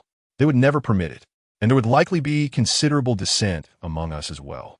After all, kneeling for so long upon hearing this, Kaisa, who held the precious orb in her hand, appeared unfazed. "Nothing is impossible. As for those who disagree, we shall simply exclude them from angelic civilization." With that, Kaisa silently addressed the chat group. "Retrieve this orb." In an instant, the orb in her hand vanished. Concurrently, the points balance displayed in the chat group underwent a corresponding change, skyrocketing from a modest 3-digit sum accrued over the past few days to a staggering multi-digit figure, beginning with a 1 followed by several zeros. As for the exact amount, you are the first member to attain 10 million points and fulfill the promotion criteria. You have now been appointed as an administrator. A synthetic entity valued at 100 million points has detected that group member Kesha has met the requisite conditions and has automatically ascended to the position of the second administrator. A notification follows. The first group member to accumulate 100 million points will become the third administrator within a group. These dual alerts emanating from the chat group simultaneously resonated in the ears of all members, each ensconced in their respective realms. Consequently, a collective pause ensued in their actions, each reacting in a myriad of ways. In the world of the wandering earth, the announcement of a second group administrator sparked intrigue. Is it not the newcomer who joined just a few days prior? Truly remarkable. A few high-ranking officials from the United Government, hastening to the scene, could not help but engage in discussion, despite their ignorance of the specifics when Mr. Liu was appointed as an administrator and the conditions for the ascension of a second administrator were initially laid out. Liu Peiqiang later provided a comprehensive report on these matters, dispelling any confusion. The United Government places significant importance on the role of an administrator. They had previously endeavored to elevate Liu Peiqiang to this esteemed position within the chat group. Unfortunately, After mobilizing various resources from different locales, Liu Peiqiang found himself unable to procure a single item that met the recycling standards, rendering the goal an elusive aspiration. Without a resource redeemable for points, the 10 million points seemed insurmountably excessive. The prospect of earning such points through sign-ins or completing commission tasks appeared to be a distant dream. As for trading, it may be hard to believe, but even those who wield significant power over the human realm find themselves in dire financial straits. Nevertheless, even in their impoverished state, the vast Earth United government remains considerably wealthier than the majority of group members. However, the resources available for trade are non-existent. Quite the contrary. They are more inclined to acquire various materials from members. Had they found suitable trading partners, the lack of points on their part would not have deterred them from taking action. Gradually, the United Government relinquished their hopes of securing the administrator title. Now, upon learning that a newcomer, barely a few days in the group, has amassed 10 million points, these high-ranking officials are left astounded. This newcomer has achieved such a remarkable feat in such a brief span. Could it be that their status is indeed that of an angel under their command? A middle-aged man of Western descent exclaimed in wonder. Beside him, an elderly man with white hair and yellow skin countered, asserting that this was not the case. I recall the recorded chat messages indicating that the girl named Xia mentioned a technological civilization. The advanced technology cannot be disputed. It is precisely such superior beings of mythological descent who would find it easier to develop technology. The Western middle-aged man retorted.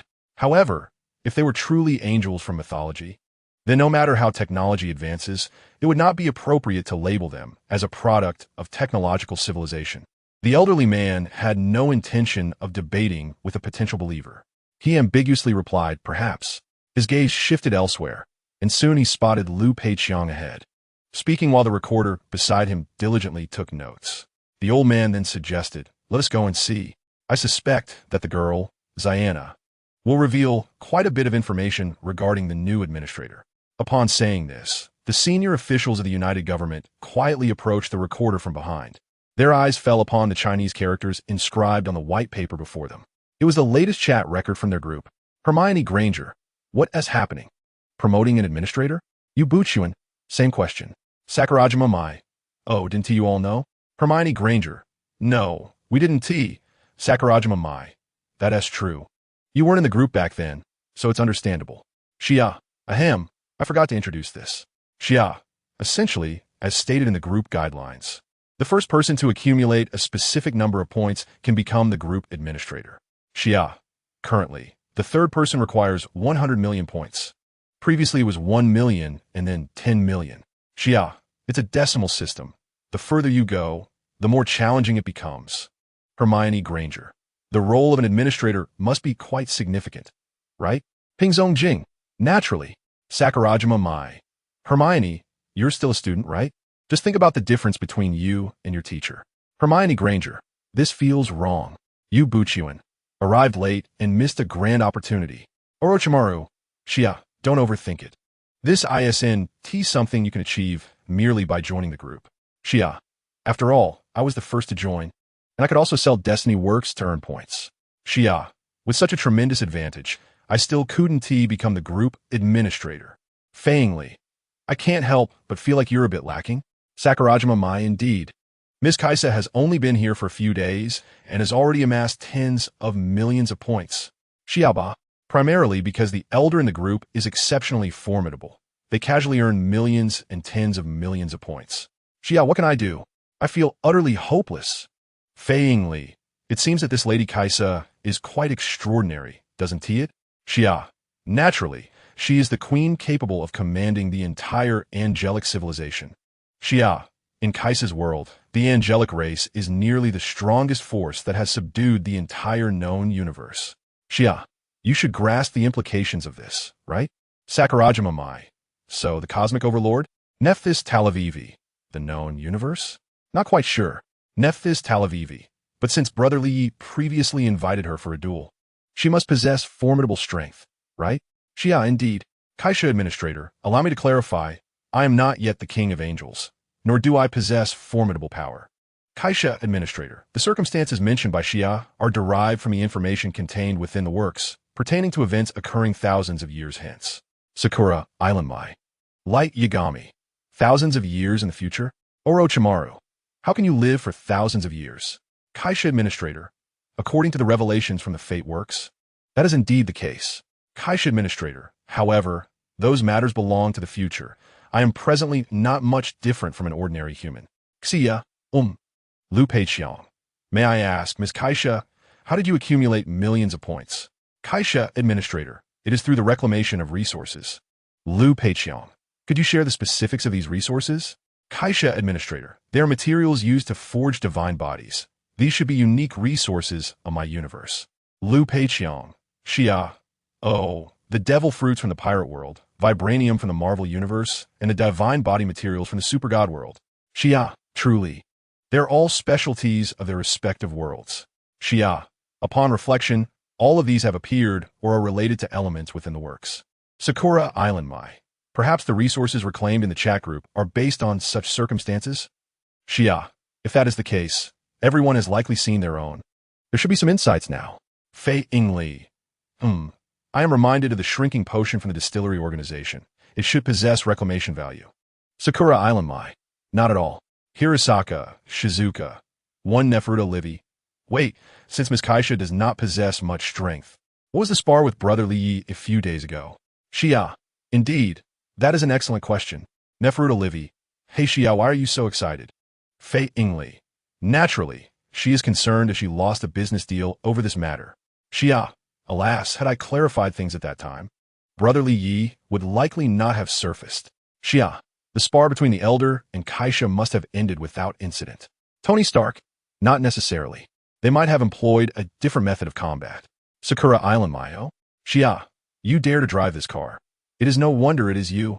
Group message. Group member Tony Stark has been muted by Administrator Kaisha for 24 hours. Kaisha Administrator. So this is how muting permissions are utilized. Not bad. Kaisha Administrator. The spar did not indeed take place, but I shall return promptly. The subsequent conversation was momentarily overlooked by the personnel of the United Government. Even Lu Peiqiang was likewise preoccupied. This was due to someone in the recent chat being inspired to consider resources that might be reclaimed from their own world.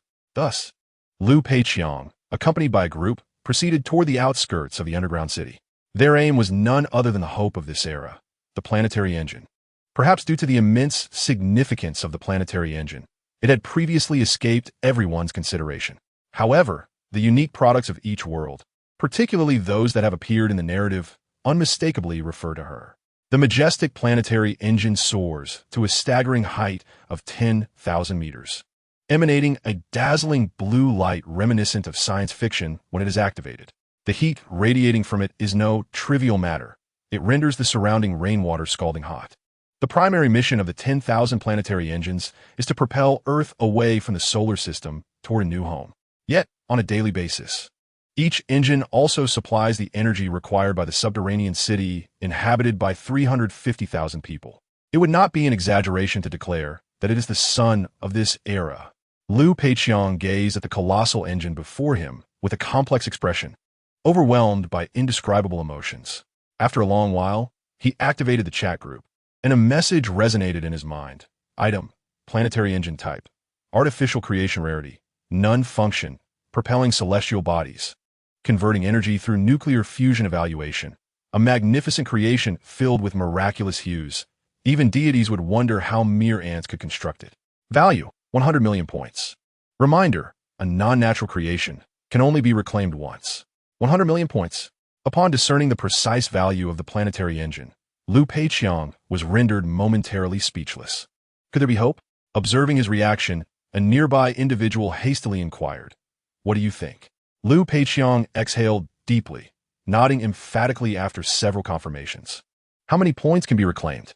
100 million points, Lu Peiqiang replied candidly, but the chat group will only allow the reclamation of one engine. That's more than sufficient.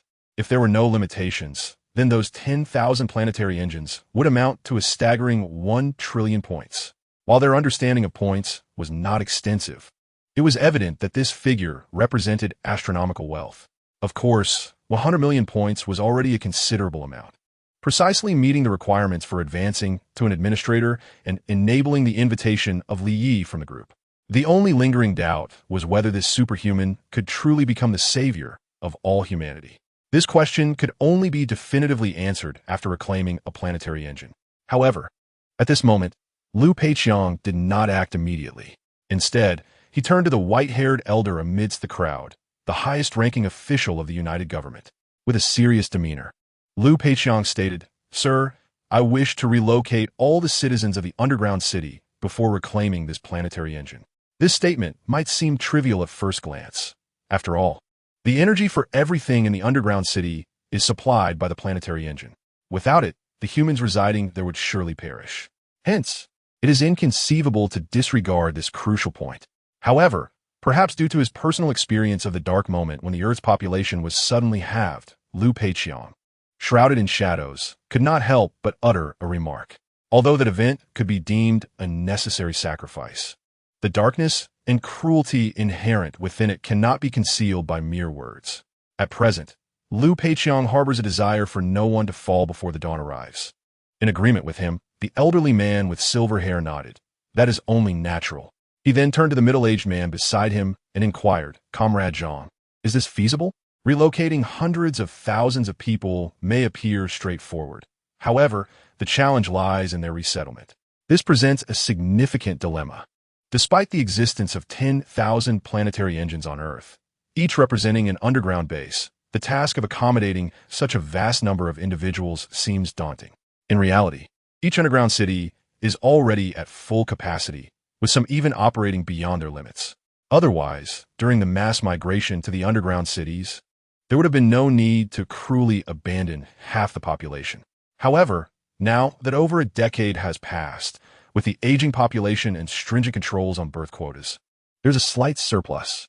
The middle-aged man reflected on this and replied, "No problem. However, distributing hundreds of thousands of people evenly across other bases will require some time to accomplish." On the other side of the world, Li remained oblivious to the circumstances of the Earth United Government and was unaware that Liu Peiqiang would soon gather 100 million points and seek his assistance. At that moment, Li merely glanced at the chat group before retracting his gaze. As for Kaisha's mention of promptly returning the favor in their sparring, he felt indifferent. Even with the aid of points, the notion of promptly did not seem hollow. It was only after acquiring the solar pendant that Li truly grasped the terrifying potential of the comic version of Superman. His strength at present could be described as exponentially increasing by the moment.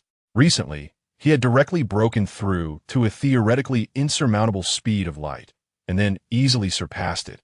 Although he currently exceeded the speed of light only slightly, the concept of light speed is profound.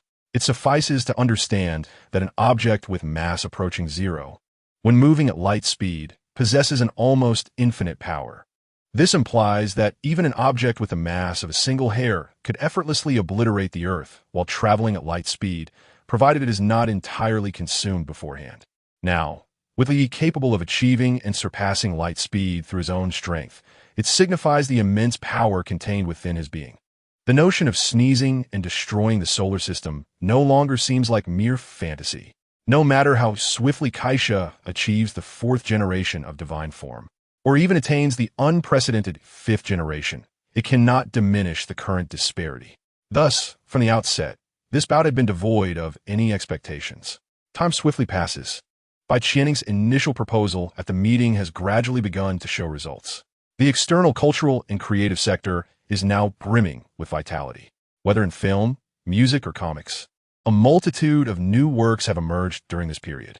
However, the process of the collective second awakening is still being arranged.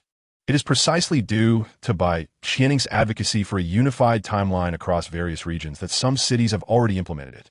Nonetheless, the fervor surrounding the second awakening remains unabated, with numerous individuals penning works on the subject. Among these, the most popular is undoubtedly the female-oriented novel after the second awakening. I surprisingly became the beloved of a deity. The author appears to have been inspired by a previous marketing piece, as the narrative features the protagonist donning male attire and appearing at the highest assembly as a representative, confronting a certain legislator. However, the writing style is rather simplistic, resulting in more criticism than praise. Regardless, Wu Yingxue finds it utterly engaging, immersed in the experience. The sole exception lies in the romantic segments, which leave her contemplative. as if she has grasped something profound. In this influencing environment, a once struggling author, compelled by life's demands to cease writing, has now picked up the pen again. He sits before his computer, swiftly creating a new folder titled Crimson Moon Cataclysm. The synopsis reads, "The silver moon is shrouded in a mysterious crimson hue, with a night filled with maddened whispers and frenzied beasts recklessly ravaging lives. The world has gone mad." To be continued. Unsure of how to articulate the synopsis further, he begins to contemplate the specific settings. The world will be akin to reality, with the exception of a cataclysmic event marked by the emergence of the crimson moon. Every occurrence undergoes a gradual transformation, and such a cataclysm is no exception. Thus, in the initial phase of the crimson moon, humanity can still maintain civilization and order. Faced with initially weak beasts, conventional weaponry suffices, supplemented by the presence of extraordinary individuals. Yet, how to address the maddened whispers? He ponders. Suddenly, an idea strikes him. He recalls the current policies vigorously supporting cultural and creative industries. The whispers in the early stages are not potent, merely capable of inciting negative emotions in individuals, which would be effectively diverted through various works. Therefore, the official endorsement of cultural entertainment in this world mirrors reality, a splendid concept. What then should be the source of the crimson moon's calamity? He continues to turn the gears of his mind rapidly, envisioning a grand spectacle, preferably involving the cosmos. In a moment of inspiration, an epiphany occurs. Thus, the clattering of keys fills the air. Setting. The universe in which the protagonist resides is targeted by an unknown entity. Viewed as a delicacy, the entity sprinkles some spices and steams it, leading to the initial crimson moon calamity. Subsequently, the entire universe is devoured in one gulp, resulting in the world descending into madness. Reborn or endowed with precognitive abilities, the protagonist's primary mission is to prevent the universe from being devoured. Pausing momentarily, he decided to eliminate the protagonist's related attributes, murmuring to himself, "The savior trope is too cliché and uninspiring." Instead, he contemplated writing a sequel set in a world gone mad, where a semblance of normalcy amidst a sea of lunatics seemed far more intriguing. The character with precognitive abilities need not be discarded entirely. Rather, he resolved to position it as an early-stage attribute. With this thought, he resumed typing. Character, the mad which who strums the strings of fate identity. Early-stage name, Shia 89, Leader's Trial, Wandering Earth World. After nearly 10 days of tireless effort, the hundreds of thousands of inhabitants residing in the underground base were finally relocated and settled. As Liu Peiqiang gazed upon the towering planetary engine reaching toward the heavens, he did not linger. He silently intoned, "Recycle." In the next instant, both Liu Peiqiang and the senior officials of the joint government felt a sudden tightening in their chests. It was not that they had witnessed something shocking. Rather, they beheld nothing at all. More precisely, they had failed to detect any anomalies. As the colossal planetary engine quietly vanished without a sound, as if it had merely been a mirage all along, under the watchful eyes of many. This was indeed a chilling occurrence. Fortunately, they had anticipated it. Thus, as they gazed at the vast chasm left behind, the officials of the joint government could only marvel inwardly at the formidable power of their chat group. However, Liu Peiqiang, standing at the forefront of the crowd, harbored no such thoughts. The moment the planetary engine was reclaimed, he heard the notification sound from the chat group. "You are the first member to accumulate 100 million points. You have met the promotion criteria. You are now a group administrator and have been granted permissions such as muting, voting, and expelling members." Liu Peiqiang merely provided a brief overview of the privileges associated with group administration. At this moment, the officials of the joint government showed no inclination to delve deeper. Although becoming an administrator in this wondrous chat group, linking all realms, was indeed a significant achievement, warranting special attention from the joint government, their foremost concern remained. Could this 100 million points summon Mr. Li Yi from the group? And could this extraordinary individual truly extricate Earth's civilization from its current plight? Of course, some suggested relying on their own strength. For instance, employing the 100 million points for enhancement. However, such notions were swiftly dismissed by more astute minds. 100 million points could be considered neither excessive nor meager. The necessity largely depended on the circumstances at hand. Regardless, in the face of the impending solar explosion crisis, This amount was pathetically insufficient. Although their understanding of points may not be extensive, it is evident that an example of enhancing the human body to its limits with 100,000 points could equate to the strength of Captain America from the Avengers films. 100 million points, being 1,000 times that amount, would theoretically allow for the aggregation of 1,000 Captain Americas, yielding a maximum strength of merely 10,000 tons. Such a magnitude is utterly inadequate, especially considering that any mountain exceeding 100 meters in height on Earth weighs in the range of millions of tons. Furthermore, during a helium flash from the sun, the entire Earth could be obliterated to ashes. Thus, the foolish notion of utilizing points to augment oneself would naturally not be embraced by the Earth United government. A superhuman with a strength of 10,000 tons could hardly salvage the current state of human civilization on Earth. Divine intervention would be required for that. At this moment, Liu Peiqiang glanced at the chat group, initially intending to seek assistance directly. However, the members were inundating the chat with messages regarding his recent promotion to administrator. Group notification. Member Liu Peiqiang has met the necessary criteria and has been promoted to administrator. Feiingly. If my memory serves me right, the requirement for this promotion was to accumulate 100 million points, correct? Sakurajima Mai. I believe that is correct. Had it not been for the notification received 10 days ago, I might have thought I was mistaken. Hiratsuka Shizuka. Forget about the previous 10 million points. It's astonishing that 100 million points could be amassed so swiftly. Shia, 100 million points is simply outrageous. Just thinking about it is overwhelming. Facepalm, crying, Nephthys Talivi. Huh? It seems there was no indication of the next administrator's promotion conditions in the chat group. Is it at full capacity now? Nanali Britannia. That seems likely. Orochimaru. Are there only 3 slots for group management? Yu Buchuan. Tony Stark. I initially planned to wait until I had learned enough magic before making a trip to Wakanda for some vibranium recovery. Tony Stark. Liu Peiqiang. What's the situation on your end, buddy? Xia. Indeed, if there are any lucrative opportunities, we must not forget about everyone in the group. Doge. Sakurajima Mai. Liu Peiqiang must have found suitable resources for recovery, as he previously inquired about this matter. Hermione Granger. Really? Oh, I remember now. It was when Sister Kaisa was promoted to administrator. Liu Peiqiang administrator. Yes, indeed. I have recovered a planetary engine. Kaisa administrator, a planetary engine? Is planetary a code name? Or is this engine genuinely intended to propel a planet? Xia. It is designed to propel planets, initiated by the impending explosion of Liu Peiqiang's sun. To escape the solar system along with Earth, they constructed 10,000 planetary engines. Keisha administrator. The sun is about to explode? A helium flash crisis, perhaps. Faced with such adversity, they refuse to abandon their home planet? This truly is a commendable civilization. Tony Stark. The imagery of Earth wandering through the cosmos evokes an epic sense of grandeur. Sakurajima Mai. There lies a unique romance in it as well. Hiratsuka Shizuku indeed. Liu Peiqiang administrator. Ahem, the sentiments are not quite as one might envision. Primarily, it's due to the inadequacy of spaceship materials and ecological technology, rendering us incapable of interstellar voyages. Keisha administrator. In light of such technological shortcomings, treating the home planet as a natural spacecraft is indeed a form of wisdom. Fangli. Well said, I applaud that. Xia. Indeed, those planetary engines towering at 10,000 meters are marvels constructed by your civilization. Xia. Wait a moment, Liu Peiqiang. You received 100 million points for reclaiming a planetary engine? Liu Peiqiang. Correct. Xia. I recall you constructed 10,000 of those planetary engines. Liu Peiqiang.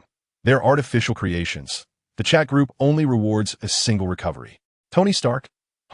Non-natural resources can also be exchanged for points. Does that mean my Iron Man suit qualifies? Yu Buchuan. And my gentleman's sword as well? Xia. Perhaps everything can be included. Nefer Talavai. Liu Peiqiang. Do you intend to use that 100 million points to seek assistance from Brother Li? Liu Peiqiang administrator. Precisely. Keisha administrator. Seeking Li's aid? Can he indeed assist in such a situation? Xia. Naturally. In the presence of the esteemed Li Yi, what is a mere solar crisis? Xia. However, it may be necessary to allow him some time for growth at this moment. Li Yi administrator. Xia. It is no longer required. You may be more audacious. Li Yi administrator. Liu Peiqiang. I can provide you with a new sun, yet it will not possess the same mass as your current star. The administrator, consequently, there will be some discrepancies in gravity and environmental conditions, rendering your constructed planetary engines futile. League Administrator, my suggestion is, just as Yi was about to articulate his thoughts, the notification sound from the chat group echoed in his ears. Detection indicates that the group administrators have reached a full complement of 3. Conditions are met. The trial for the group leader commences. Trial task, Savior. An unknown crimson force is corrupting all. A teetering world is on the brink of plunging into the abyss. And the universe, unwilling to perish, instinctively yearns for the emergence of a savior. Task description. A powerful beast is hungry and has chosen a nearby universe as its sustenance. Task requirements. Defeat or drive away the world-devouring beast. Task rewards. Chat group. Task location. The world of the Red Moon's magical tide. Group member Shia. Note, this task is exclusively available to group administrators. A friendly reminder. The difficulty of this task is exceedingly high. The immense information conveyed by this announcement instantly ignited a fervor within the group. Discussions related to the wandering Earth had temporarily faded into silence. Even Liu Peiqiang himself remained unperturbed.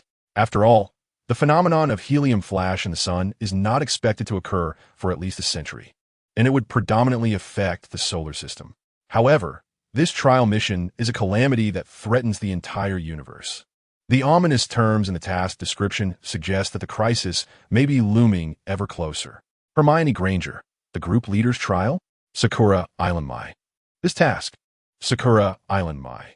If I am not mistaken, does it imply that a monstrous entity is on the verge of consuming the entire universe? Nefelutalawewa Y. It seems so, but I still find it difficult to comprehend. Nefelutalawewa Y. The universe? The entire world? Nefelutalawewa Y. Does this refer to the very ground beneath our feet, along with the vast expanse of stars we behold? Tony Stark, essentially yes. However, the night sky we perceive is merely a speck of dust in the universe, infinitely small. Tony Stark. The stars that shine at night are akin to suns. Each star size dwarfs our own planet by countless magnitudes. Orochimaru. Yu Buchuan. The vastness of the heavens is truly astounding. Fei Ingli. While I possess a rudimentary understanding of the universe, I cannot fathom a beast capable of devouring it. Hiratsuka Shizuku. Is it really possible to defeat such a monster? Kesha Administrator, indeed. Even with my future fourth body divine form, I doubt I could withstand even a fraction of its might. Liu Peiqiang Administrator, upon seeing this task, I feel that the sun's explosion is merely a minor crisis. Tony Stark, I suddenly find that Thanos' goal of eradicating half of all life in the universe seems rather reasonable. Hiratsuka Shizuku. Fortunately, my daily life here is devoid of such calamities. Sakura Island Mai. One Fei Xia. The trial task corresponds to your world. Do you have any thoughts on it? Fei Li. If it comes to worst, perhaps you should flee. We have space here, and even if you wish to become a queen of the underworld in a distillery, it will be convenient. Xia Pa. I want you to take that role, not myself. Fei Li. Joking aside, what do you plan to do? Fei Li. You might seriously consider residing here. Nefelutalawewa. Xia could also come to the kingdom of Alabasta. Shall we set sail together then? Tony Stark. I would not mind having a witch as an additional hero in the future Avengers. Liu Peiqiang Administrator. Miss Xia, the Earth United Government welcomes you. Xia. Thank you all for your kind intentions. In the face of such circumstances, Xia expressed her desire to struggle. Li Yi, I need your help. She implored. Hold on. I'll come over, replied Li Yi, the administrator. Do you have confidence, or should I simply flee?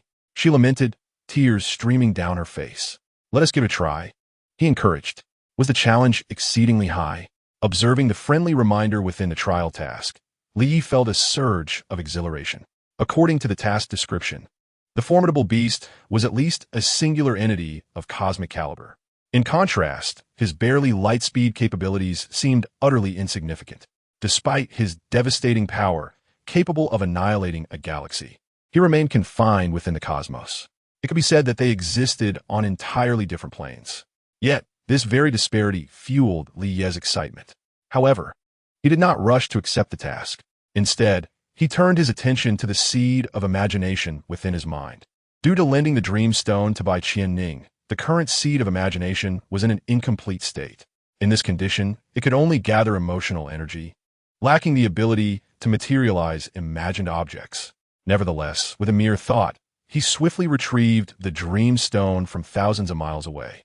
After completing the seed of imagination, he utilized the emotional energy he had collected to manifest a combat suit that would automatically restore itself. With another thought, he returned the dream stone. This brief process occurred silently and seamlessly. The combat suit, after all, was a necessary preparation for the impending battle. To triumph against the strong, it was essential for the monstrous Destruction Day to make an appearance. However, transforming into Destruction Day would result in a rather ungraceful disrobing. Thus, it was imperative to conjure up an outfit reminiscent of the Hulk-esque trousers.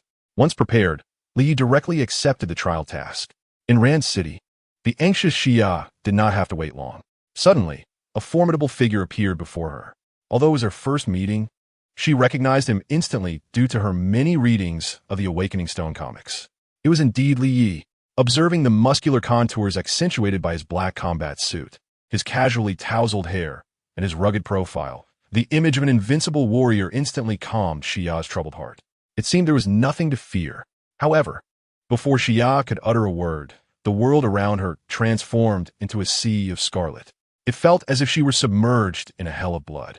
Boundless, frenzied murmurs surged from within, overwhelming her clear consciousness in an instant. Time lost all meaning, and when Xia regained her awareness, Li Ye's figure had long since vanished. Where is he?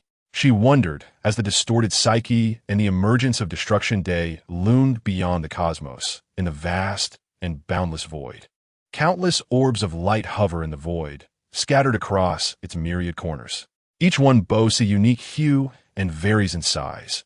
Some shine as brilliantly as the sun, while others linger in a state of decay, dim and lifeless. These luminous spheres represent distinct universes. Though they appear densely clustered, this impression is merely an illusion from afar, akin to the stars in the night sky. Apart from a few twin universes and the phenomenon of powerful worlds drawing in the weaker ones, each universe is separated by vast, unfathomable distances. This expanse is significant even for the colossal void beasts that feast upon the cosmos. Hence, the famished crimson beast clutches a universe tightly, unwilling to let it slip away. After all, this hard-won sustenance must not escape. Its form is several times larger than the universe it grasps, resembling a great spider cradling a cluster of grapes.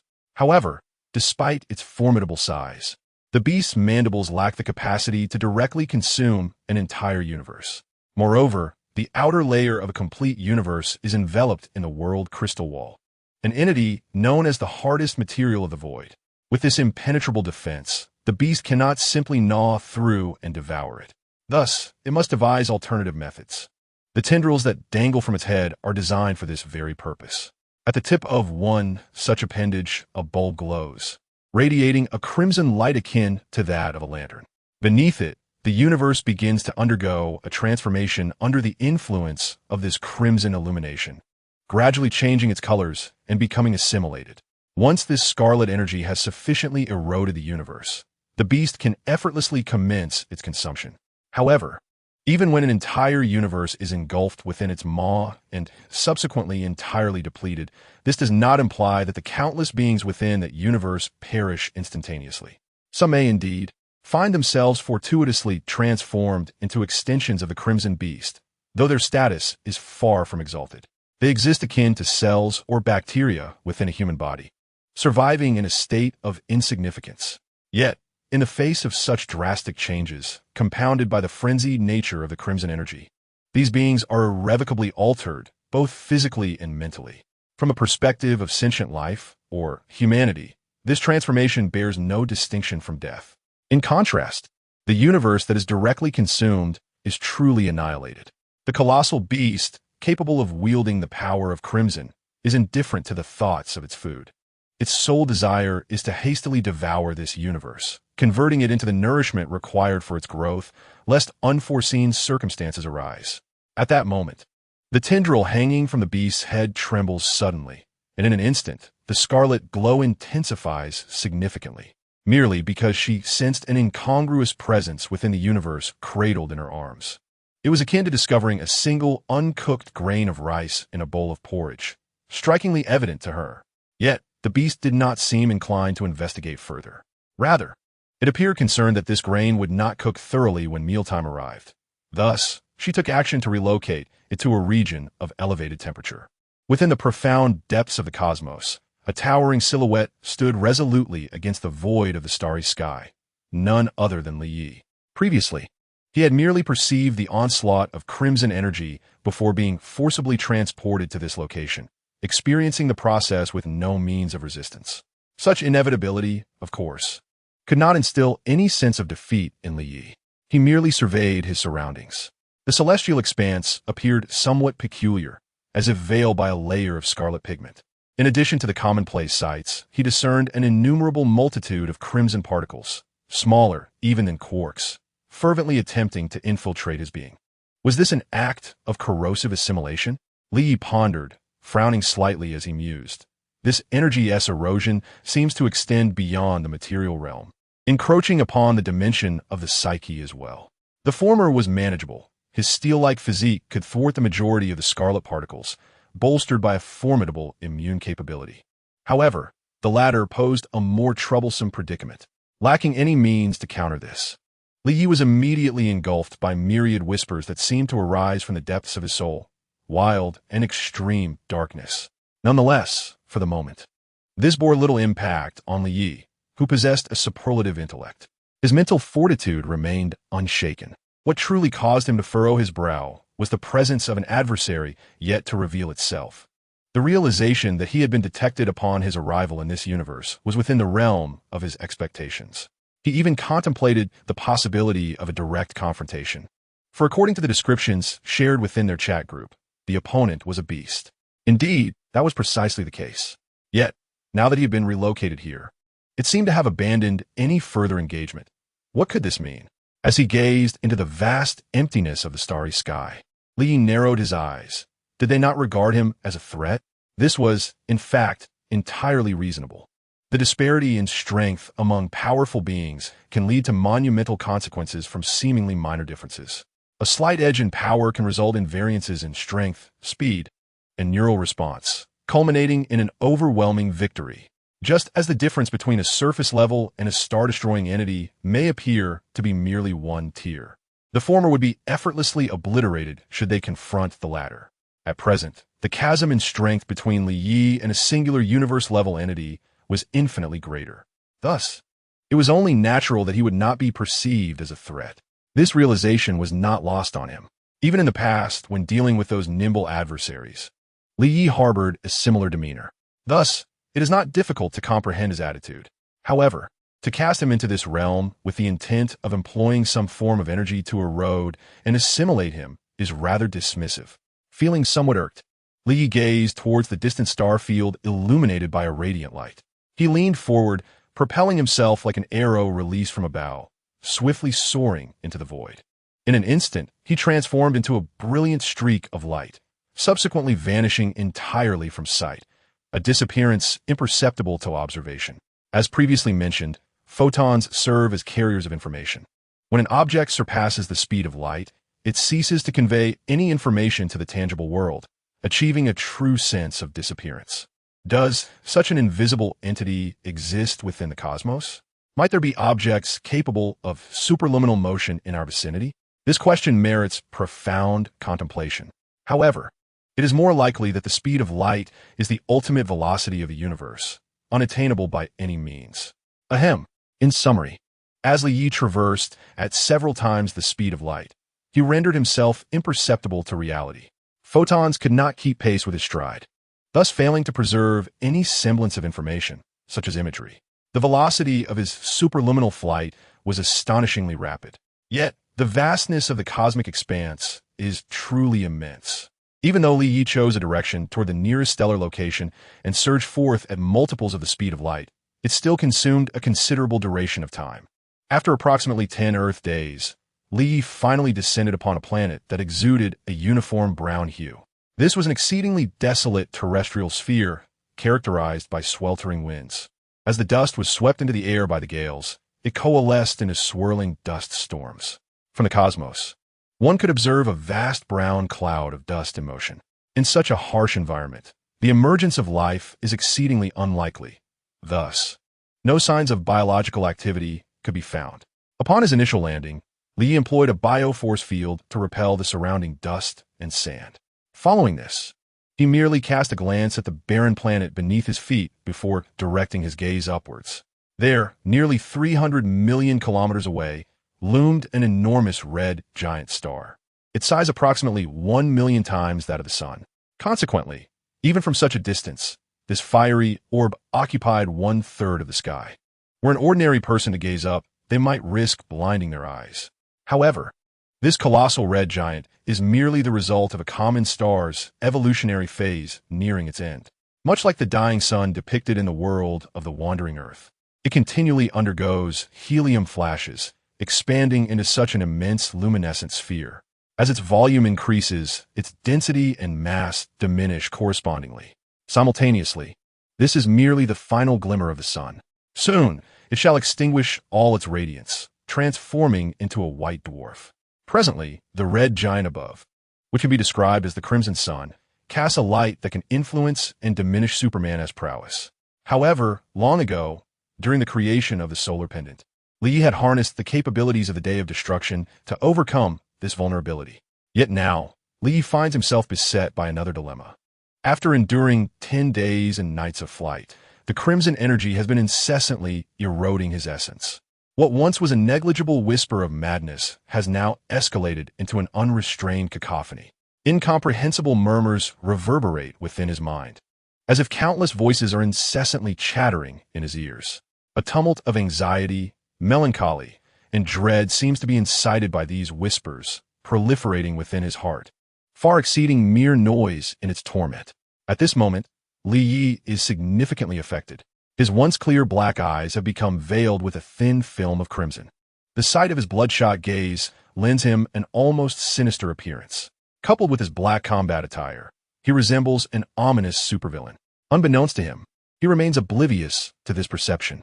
After surveying his surroundings, he concludes that this is merely an ordinary galaxy, devoid of anything amiss, save for the ever-present crimson particles scattered across the starry expanse. Upon discerning this outcome, Lee furrows his brow slightly. Retracting his gaze from the red giant in the sky, he turns his attention to the chat group, only to be met with a string of nonsensical garble. Even the seeds of fantasy in his mind have begun to take on a peculiar nature. It is only now that Li Yi realizes a profound truth. He has been mentally influenced by the crimson energy. Despite his previous disregard for the murmurs within, his unwavering will has inadvertently succumbed to the crimson distortion. What a formidable force this is.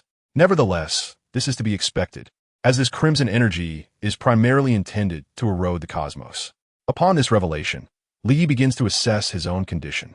He soon recognizes an anomaly in his mental faculties.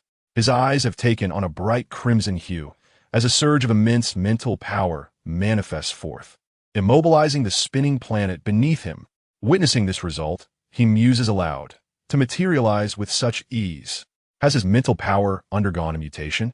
He then observes the manifestation of this mental energy, which does not appear as colorless transparency, but rather resembles a peculiar, translucent red crystal. He attempts to dismantle some of it. It transformed into countless scarlet particles, returning to the ocean of its own consciousness. Upon witnessing this, Li could not help but raise an eyebrow. There existed a characteristic of scarlet. It is worth noting that these scarlet particles are far smaller than quarks, which are recognized as the smallest particles in human understanding, with the scientific community asserting that all tangible matter in the universe is composed of quarks. Furthermore, it is established that quarks cannot be destroyed. However, having already transcended the limits of light speed, Li possesses the capability to shatter quarks. Yet, when confronted with these infinitely finer scarlet particles, he finds himself utterly powerless. Otherwise, he would not allow this scarlet energy to rampage unchecked. This also implies that once his spirit was distorted by the scarlet force, it acquired this indestructible trait. Even now, could Li harness this to forge a mental barrier that even he cannot breach?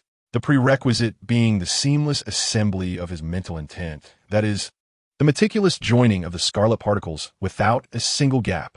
Moreover, the distorted psyche possesses more than just the attribute of indestructibility.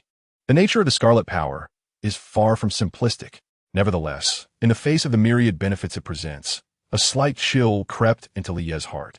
He certainly would not allow profit to overshadow peril. The echoes of boundless, frenzied murmurs still reverberated within his mind.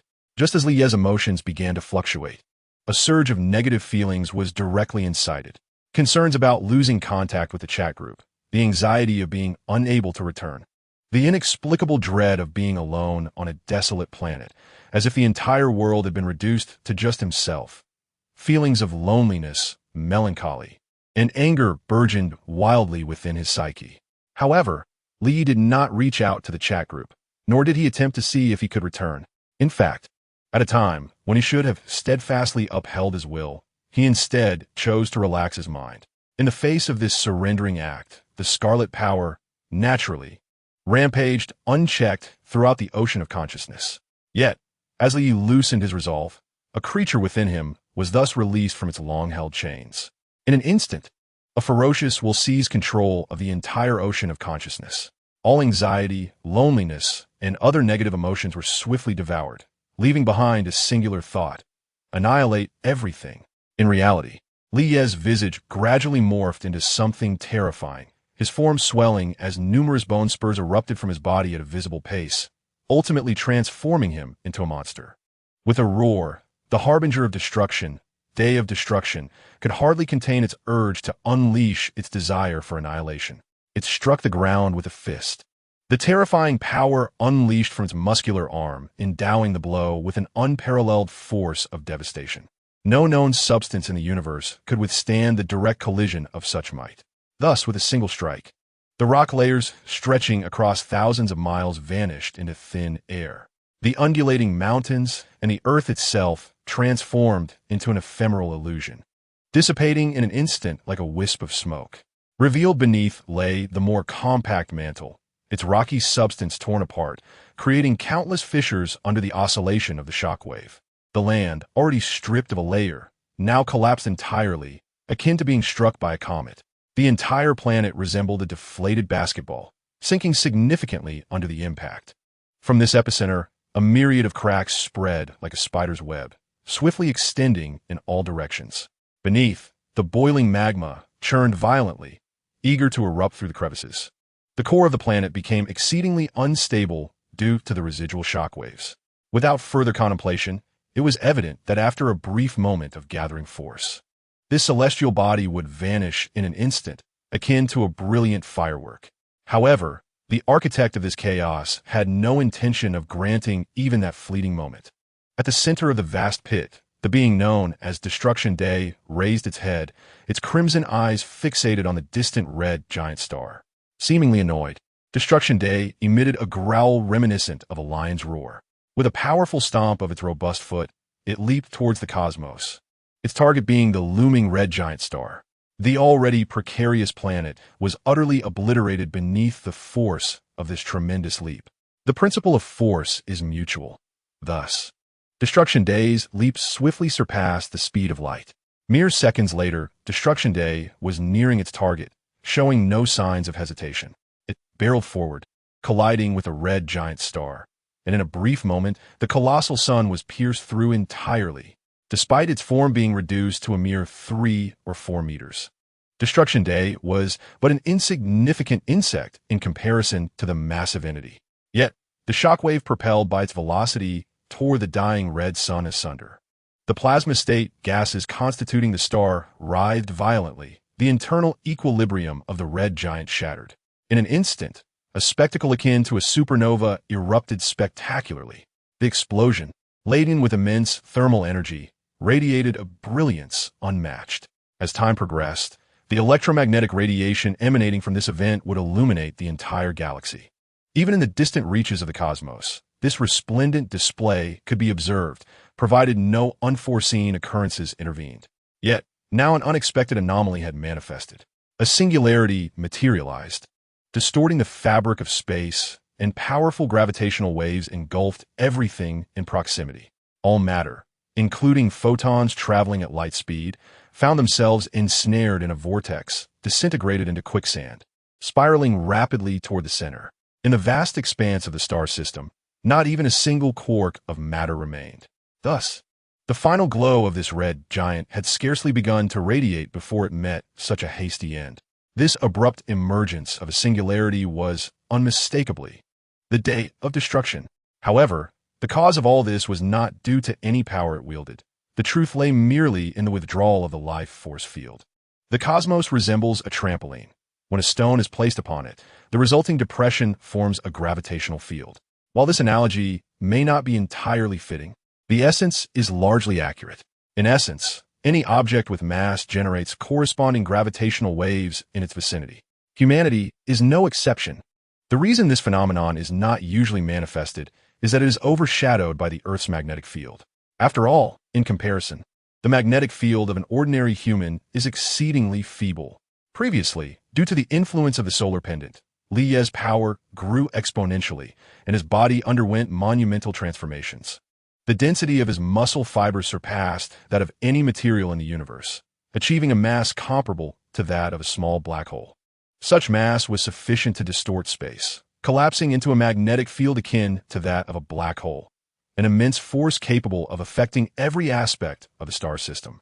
In the past, had it not been for the life force field enveloping Li Yi, even standing still would have unleashed a cataclysmic disaster, tearing apart the entire blue planet and the solar system. Just like now, as he relaxed his mind and succumbed to the desires of destruction, Li Yi transformed into a being entirely governed by annihilation, the day of destruction, and naturally ceased to maintain the life force field. Consequently, a black hole emerged. Though he made no deliberate movement, it was as natural as tossing a stone into a river, causing ripples to form. The gravitational waves resulting from this mass collapse swiftly engulfed all matter within the star system.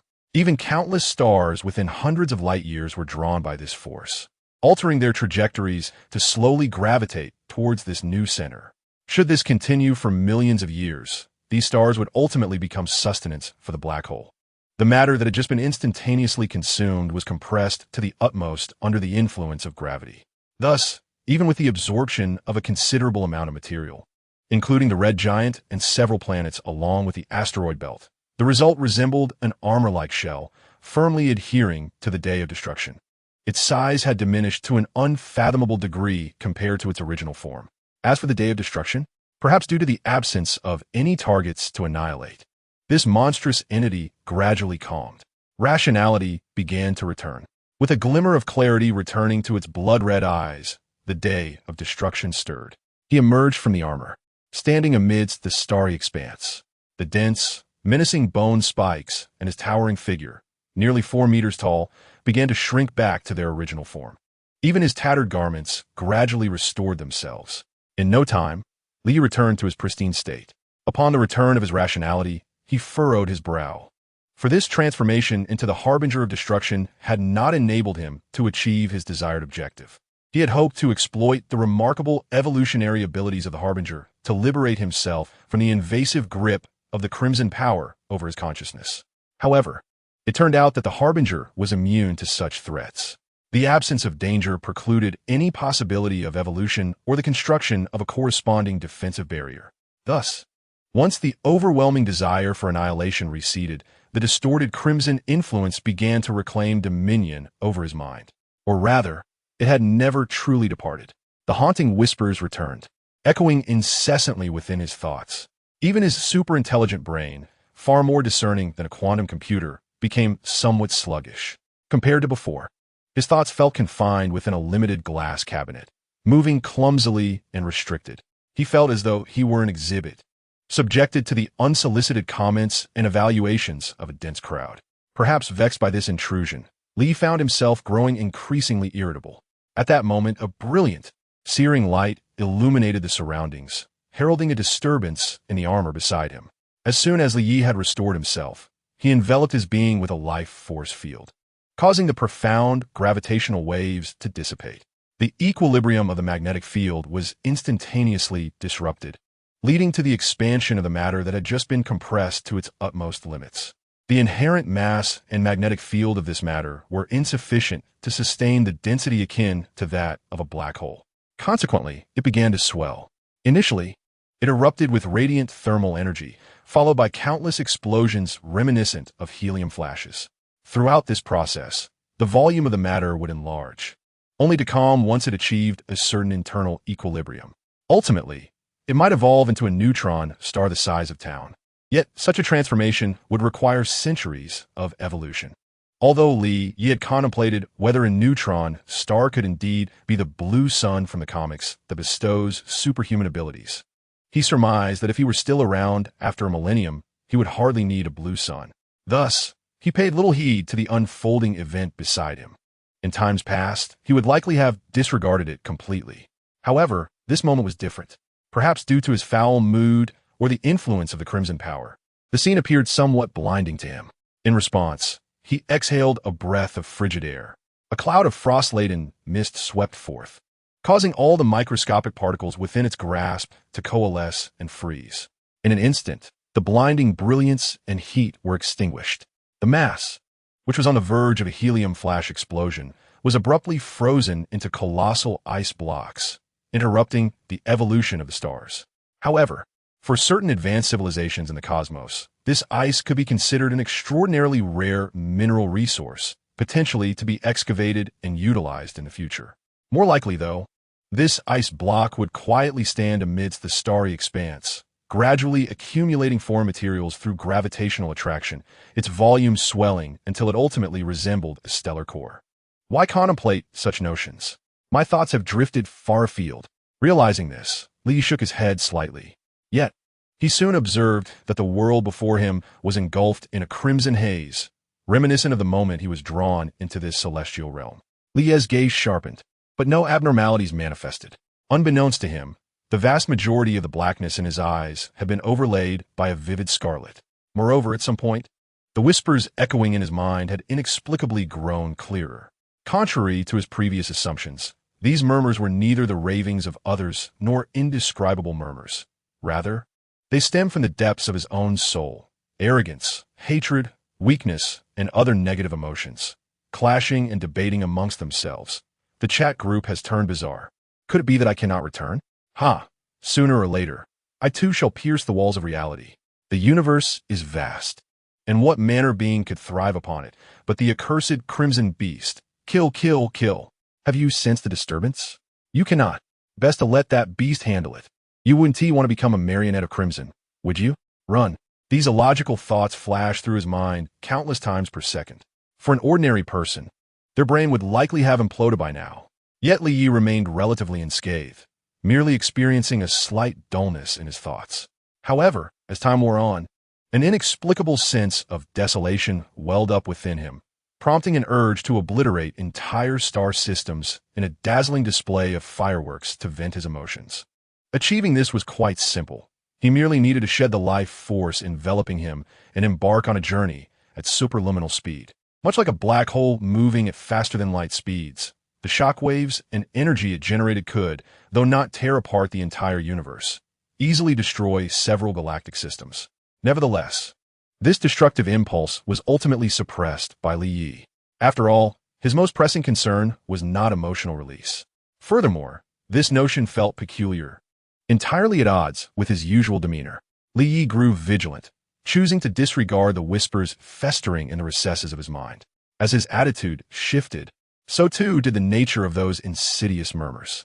They commenced an animated discourse, reflecting on past decisions, pondering what should or should not have been done, and fantasizing that had they been the rulers of Blue Star, they might have attained the status of an interstellar civilization by now. At that moment, a voice scoffed. And then what? Shall we bear the weight of an entire civilization? Even the superheroes in comics do not possess such greatness. But that is simply due to your own lack of such qualities. Nonsense. Were it not for the echoes of delirium ringing in their minds, they would have continued their nonsensical chatter on another topic. In response, the cautious Li Yi chose to remain indifferent, regarding himself as an outsider. With words entering one ear and exiting the other, he felt little emotional impact. It was only when the delirium uttered slanderous remarks about his grandmother that his expression shifted. Her words, of course, were not devoid of error. Although he was well aware of this and often disregarded her wishes, there were matters he could articulate and actions he could take, yet they should never be dictated by others. While these ramblings could be deemed reflections of his innermost thoughts, they were undoubtedly influenced by the alien and twisted nature of the Crimson Force. Coupled with the pent-up frustration he had accumulated, it ignited a sudden blaze within him. "You have provoked my ire." Li Yi was consumed with wrath, yet his current power was insufficient for action. Initially, he had intended to seek a sun to bask in, waiting for the opportune moment before emerging to confront the so-called Crimson Beast. However, upon the utterance of that phrase, an extraordinary resonance was triggered. Li Yi beheld countless past and future versions of himself, all empathetically clenching their fists and channeling their collective strength towards him. Among them were his childhood self, his ordinary youth, moments akin to the present, and even a more mature and formidable future self. Buzz, under the resonance of time and space, innumerable versions of himself converged. The crimson power, which had clung to his consciousness like a malignant growth, was instantaneously vanquished. His thoughts ascended to an ineffable height. Li Yi gazed down in disbelief at his hands, spread wide. He could sense his own wholeness and an unimaginable potency, just as the original work described. In unity, past and future, we strive together. We transcend our own imaginations. In that moment, a mere flick of his fingers could rend the universe asunder. Previously limited to observing within a few hundred light years, he now possessed a divine perspective, surveying the entirety of the cosmos. A glance allowed him to pierce through the crystal walls of reality, revealing what lay beyond the universe. Thus, he beheld his target, the crimson beast resembling an egg. Without hesitation, Li launched a powerful punch. As his fist swung, he propelled himself beyond the confines of the universe. Gazing upon the menacing behemoth before him, Li Yi's thoughts raced. The trivial past, the ineffable future. This encapsulates my entirety. Can you withstand it? The secrets of the chat group. Can you endure them? The answer, naturally, is in the negative. In the original narrative, Superman's singular punch unleashed a ripple that toppled the entire multiverse. Now, as Li Yi employs this against the hyperentity of the Crimson Beast, it can only be deemed an overreaction. Not quite akin to using a cannon to swat a fly, but somewhat close. With a single punch, the golden radiance emanating from his fist pierced through the creature. This unparalleled energy surged forth like a torrential flood, sweeping everything in its path. The entire process was unstoppable. Even that grotesque monster could not impede it in the slightest. At the very moment of contact, the seemingly indomitable crimson form was utterly vaporized by the energy. Within the blink of an eye, all traces of the Crimson Beast had vanished. All that remained was a chasm, scoured by energy, the extent of which remained unknown. It was over. Li Yi's expression remained calm, devoid of any hint of elation. The experience had been somewhat stifling. Not only was there no fierce combat as he had anticipated, but his mind had also been overshadowed by the Crimson Force throughout. Even after delivering a decisive blow, he felt no joy whatsoever. He had always believed in his inevitable victory. Thus, the outcome was not worthy of celebration. Moreover, immediately following that punch, his own strength receded back to its prior level. Li Yi's original power had indeed been formidable. Yet, having experienced such an unimaginable surge of might, he could not help but feel a sense of disparity. Various factors contributed to his unremarkable demeanor even after vanquishing a formidable foe. Shortly before, after the Crimson Force that had infiltrated his thoughts was dispelled, the chat group re-established its connection. Or rather, it had never truly disconnected. It was simply Li Yi who had been affected, rendering him unable to view the chat messages. Now, a deluge of unread messages awaited him, accumulating over the past 10 days, many of which had mentioned him. A cursory glance revealed a plethora of inquiries about his well-being and expressions of concern. It was only natural. His sudden silence, coupled with Xia's vivid descriptions in the group, had led members to associate his mission with a cosmic predator, a being that feasted upon the universe. Thus, despite Li Yi's esteemed status within the group, it could not quell the emergence of troubling thoughts among the members. Thankfully, none believed that the venerable elder had perished. Instead, they speculated that he had been ensnared in some predicament. Otherwise, the news of demise would have been too distressing to bear. In recent days, however, senior members such as Fei Yingli, Xia, Wei Wei, Liu Peiqiang, and Tony have been devising a rescue plan. Initially, it was through Xia's foresight that they discerned the approximate star region where Li Yi, the esteemed elder, resided. Thus, they hastily commenced their planning. Through collective brainstorming, they indeed devised several seemingly viable strategies. However, due to the formidable challenges of space navigation, the rescue plan remained in the discussion phase. Observing this, Li could not help but smirk. It was a commendable effort. The remaining messages were system notifications from the chat group. After vanquishing the Crimson Beast with a single strike, he naturally ascended to the role of group leader. Henceforth, Li possessed all privileges within the chat group, allowing him to expel members at will, mute individuals, and utilize points freely, even to the extent of dissolving the group chat altogether. Simultaneously, he gained insights into all the hidden intricacies of the chat group, including its origins, operational rules, the essence of points, and their sources, all laid bare before him. Given that so many days had passed since they lost contact, there was no rush to reassure them. Thus, Li opted to first examine the detailed information of the chat group.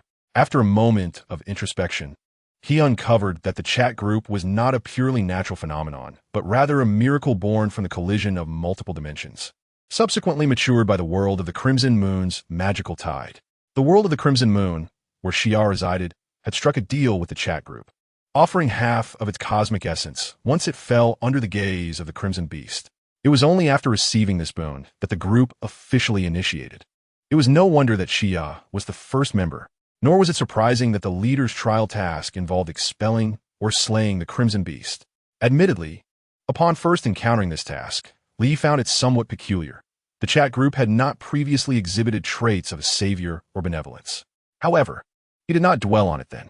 Now, in retrospect, he realized that everything was predestined, a mere transaction from the outset. Upon uncovering this truth, Li perceived that Xia was indeed destined for greatness, at least as the protagonist ordained by the world of the Crimson Moon's magical tide. Otherwise, she would not have become the inaugural member of the chat group. Had his existence not intervened, Xia might have followed a narrative of a villainous savior, leveraging the points gained from deceiving group members to enhance her own power, ultimately culminating in a perfect plot of cosmic salvation. This would have involved interludes of guilt, confessions, and eventual forgiveness from members. Of course, there is also the possibility of a failed salvation, with the Crimson Beast devouring the entire Crimson Moon world, leading to a dark narrative of transformation for all. Yet, regardless of the outcome, a great deal of struggle and effort would be required. How unlike Li Yi, who resolved matters with a single decisive punch. Not to speak of others, even he himself finds it somewhat dull. If the intelligence of the Crimson Moon world were to rise a notch, would it perhaps deem the sacrifice of half its essence unworthy? Contemplating this, Li could not help but glance towards the universe beside him. Before he could discern anything of significance, he realized something was amiss. Blast it! His thoughts had soared to the heavens. This must be the influence of the Scarlet. Although the insidious crimson that had once invaded his mind had long been vanquished, remnants of its effects lingered. This was understandable. However, in truth, it was because Li Ye's cognitive speed far surpassed that of ordinary individuals. Whenever he encountered intriguing ideas, he would delve into profound associations. Thus, this had become a recurring quirk of his. Now, he had a convenient scapegoat, which left him rather pleased, and he resumed his exploration of the operational rules of the chat group. He soon discovered that all functions of a chat group required points. Traversing worlds demanded them, as did the search for new realms. If one were to liken the chat group to a machine, points would be its fuel. Without the latter, the former would come to a grinding halt.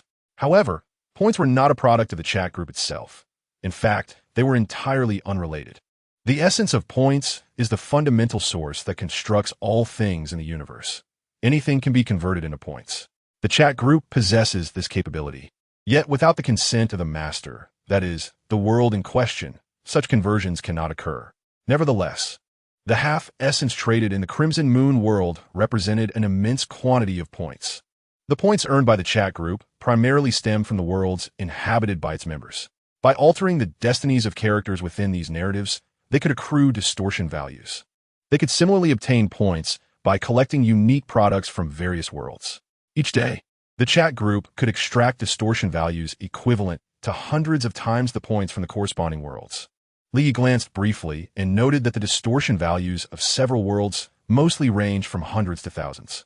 Among them, the world of Wandering Earth boasted the highest, with over 11,000 distortion values. According to the system log of the chat group, it indicated that the recovery of a planetary engine had yielded 10,000 distortion values. The points expended amounted to 100 million. Remarkable, 100 days to break even. What a lucrative venture.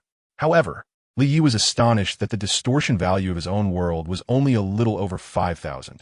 It was worth noting that the protagonist had met their demise.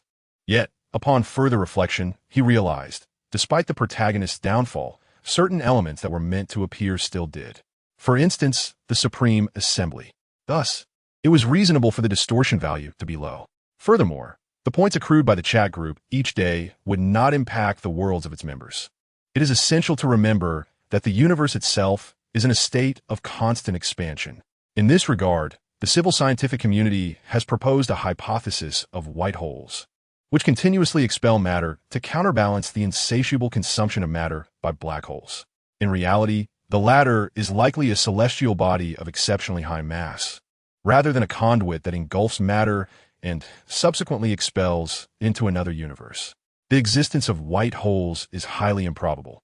Nevertheless, it must be acknowledged that the points accumulated daily by the chat group merely represent a fraction of the matter resulting from the expansion of the universe, exerting no discernible influence on the original world. In fact, when compared to the material generated by the universe's expansion each second, the points garnered by the chat group are but a drop in the ocean. Even if Li Yi intends to enhance the distortion values of various worlds in the future, the outcome would remain largely the same. After all, it would not focus solely on one world. The accumulation across countless realms would prove substantial. Currently, the chat group boasts a surplus of hundreds of millions of points. However, the true bounty lies within the world of the Red Moon Tide.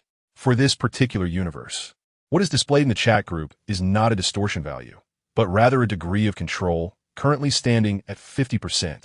Should he desire, Li Yi could directly convert half of this universe into points, thereby reaping a colossal harvest measured in vast quantities. However, such an action would yield significant consequences. Although this universe would not be halved in substance or area, the essence of the entire Red Moon world, inclusive of all its inhabitants, would be diminished by 50%. This reduction in essence would not manifest as an immediate change, provided one remains within this universe. Otherwise, one might find that the strength once possessed, say, 100 pounds, would only allow for the feeble exertion of 50 pounds in other worlds, such as the influence of a halved essence. In fantastical terms, this could be likened to a lower-tier world. Yet, in truth, the distinction between a fragmented world and a complete one is far more apparent. However, to be candid, the impact is not particularly grave. After all, not everyone possesses the means to traverse outer universes. It is likely that only Xia has encountered such an opportunity. Moreover, as the essence of the world diminishes, the defenses of the world's crystalline barrier would also weaken. This consequence is indeed alarming. Had it not been for this formidable outer shell, the Red Moon world would have long since fallen prey to the Crimson Beasts. Should the defenses of the crystalline barrier truly wane, it is conceivable that, after several billion years, a passing void titan could treat the world as mere sustenance. Several billion years. Li Yi was suddenly jolted back to reality, contemplating the vast potential of these points. To fortify his own power, this could potentially elevate his strength to a cosmic level. However, having recently experienced that overwhelming force, Li Yi found himself unimpressed by such an enhancement. As he pondered further, his gaze fell upon the seed of fantasy nestled within his mind. I trust that when you grow into a grand tree, you shall not disappoint me, will you? Surely not. Li Yi has always believed in the immense potential of the seed of fantasy and harbors a flicker of hope. The most optimistic scenario envisions a collaboration with the chat group for transformative enhancements. However, due to the essence of the seed of imagination, known as the fantasy stone, not being present, it ultimately could be summoned back. With that thought, Li Yi's figure vanished into the void. Not long after, within the realm of the Red Moon, a starry expanse morphed into the visage of a woman, her beauty illuminated by the starlight, appearing extraordinarily divine and sacred. She timidly cast a glance in this direction before swiftly disappearing from sight. Upon entering the omnipotent realm of Blue Star, Li immediately began to search for the photons drifting around this planet. These photons bore the weight of past information, with their distance from the planet reflecting images from days gone by. By leveraging this characteristic, Li could effortlessly glean insights into past events. Although he had only been away for a little over 10 days, he was nonetheless eager to ascertain whether anything noteworthy had transpired. Thus, he initiated his inquiry without delay. After meticulously reviewing all the photons within a span of more than 10 light days, a plethora of information flooded into Li's mind. In an instant, he comprehended all that had occurred on Blue Star during his absence. Essentially, nothing at all. Despite his departure for over 10 days, this azure planet remained undisturbed, devoid of any significant happenings. Having realized this, Li promptly returned to his residence in the city. Just days prior, someone had visited. Bai Qianning had come to return the fantasy stone, but upon finding no one, she had casually placed it in the room. Having just gleaned this detail from the photons, Li adeptly retrieved the fantasy stone from the table in his bedroom. He then assimilated it back into his consciousness. After a ripple of energy, the ethereal silhouette of the seed of imagination solidified. Consequently, he embarked on his original plan, focusing his mind on the chat group. He directed it to enhance his attributes. Following the infusion of substantial points, the seed of imagination grew at an astonishing rate, akin to being invigorated by hormones. Originally a mere handful of roots, they visibly lengthened and thickened. Branches sprouted rapidly, and in the blink of an eye, the seed silhouette in his mind transformed into a sapling. Its roots anchored firmly in Li's sea of consciousness, inseparable from one another. Their relationship evolved from a mere mental bond into a symbiotic existence. It could be said that this tree of imagination had become an integral part of his spiritual realm and psyche. The former lacked self-awareness, operating solely under Li's guidance. As a result, Li's mental prowess underwent a transformation, endowing him with the ability to manifest fantasies. For instance, he could conjure an item out of thin air in his mind and then directly materialize it using his mental energy. The limit of manifested items depended on the strength of his mental power. It appears to function similarly to the tree of fantasy. This is rather expected, as it is an extension of its inherent power, resulting in the ensuing mutations. The ability may seem somewhat trivial, yet it warrants no concern. He has no intention of halting his progress. Li gazed at the sapling in his mind. The transformation from seed to its current state had already consumed several billion points from the chat group's account. The next step involves converting a portion of the essence of the Red Moon universe into points. Otherwise, even those members possessing points would temporarily find themselves unable to utilize them for enhancements. It is akin to having money in one S account, yet the bank itself being devoid of funds. As for the conversion of points, Li had previously weighed the pros and cons and concluded that it would not significantly impact the Red Moon universe. It is merely a matter of converting them into points for immediate use. Any surplus points can be replenished gradually. There will inevitably come a day of completion. One can hardly imagine that, in a universe measured in billions of years, misfortunes would strike again in such a brief span. Thus, he proceeded without hesitation. With a slight shift of thought, the control over the Red Moon world plummeted. Simultaneously, the available balance of points in the chat group exploded into a lengthy series of digits, rapidly fluctuating. Several numbers, expressed in the unit of Jing, surged dramatically. 10,000 converts to 100 million, 100 million to a trillion, and a trillion to a quadrillion. This can only be described as an immense accumulation of points. It is noteworthy that points quantified in the hundreds of billions can elevate an individual to the level of a surface-level powerhouse. Points in the trillions can enhance someone to a stellar level, while quadrillions can empower one to a galactic level. Now, merely converting a fraction of one universe has yielded such a vast number of points. Observing this, one can easily infer the formidable nature of individual cosmic entities. It is no wonder that the previous Scarlet Beast did not regard Li Yi with any seriousness. Who would have thought this individual would defy the principles of martial ethics? Or perhaps it should be said, disregard the conservation of energy. Entities that do not adhere to the conservation of energy are exceedingly rare.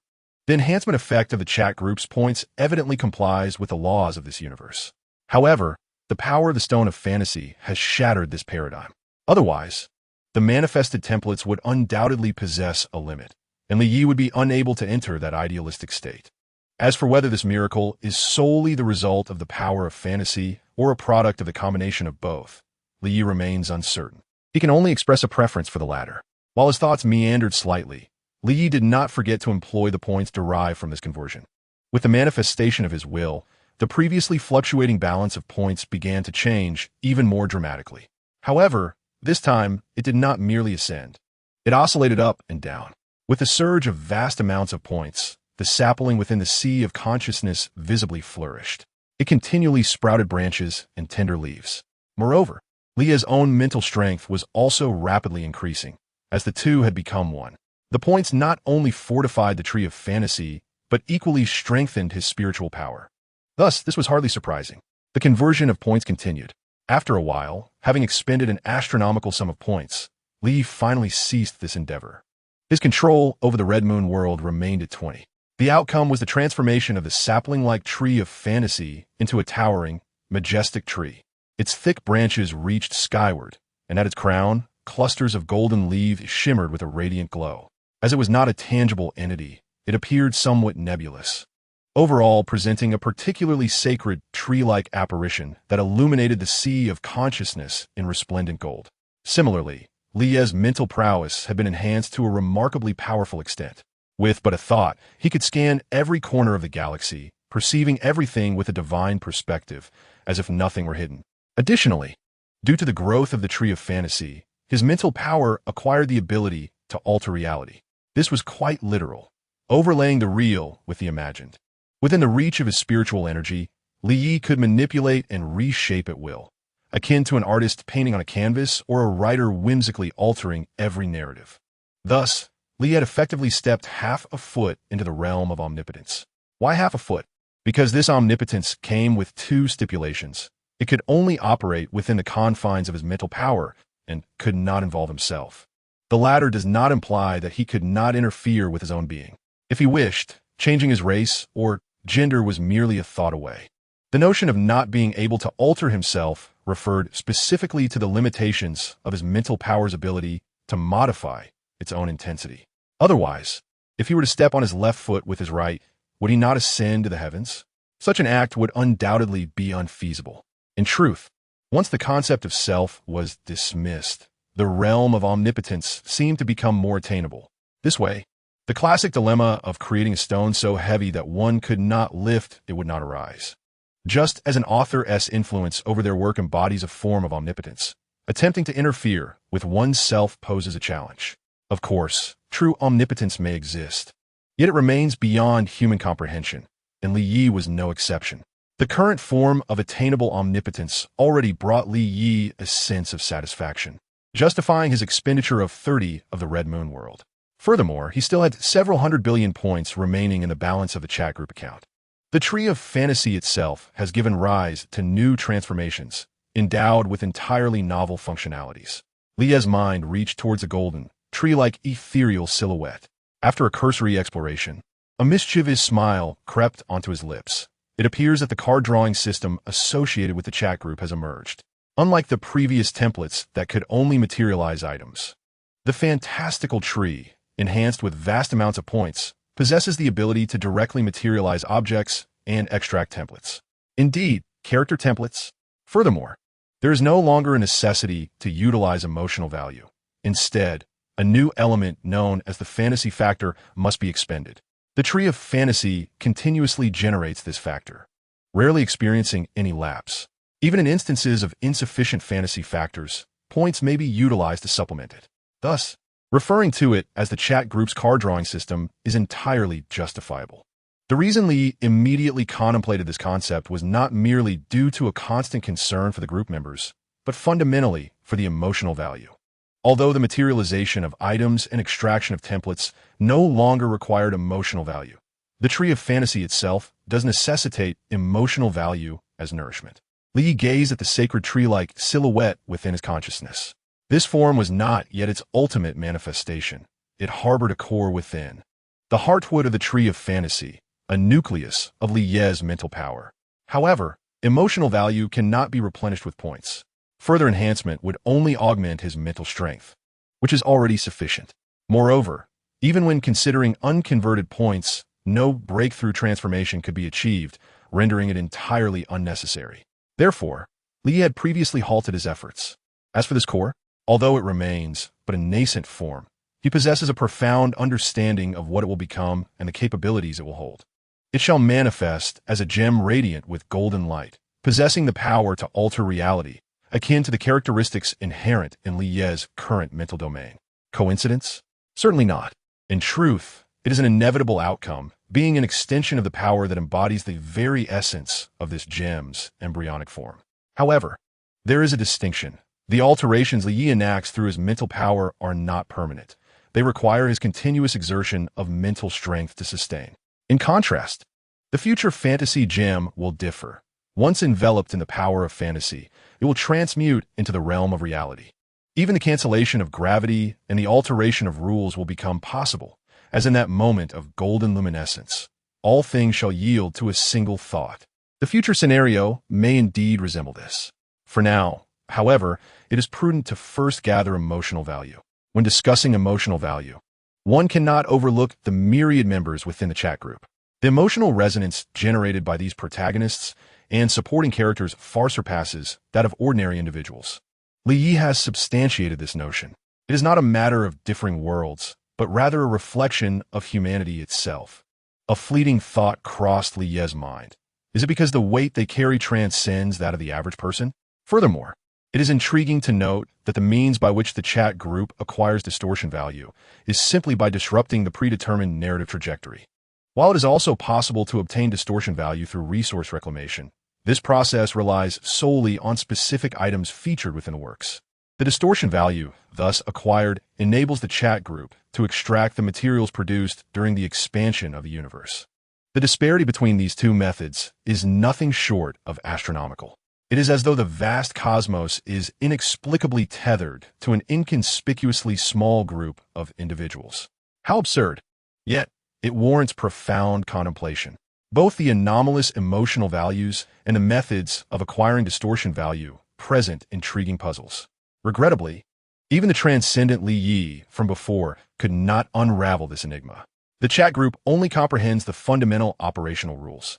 They know how to acquire distortion value, but remain oblivious to its underlying principles. This question is destined to remain unanswered for the foreseeable future, compelling Li Yi to harbor this uncertainty within his heart. At that moment, his attention shifted to the tree of fantasy. An unexpected desire to draw a card seized him.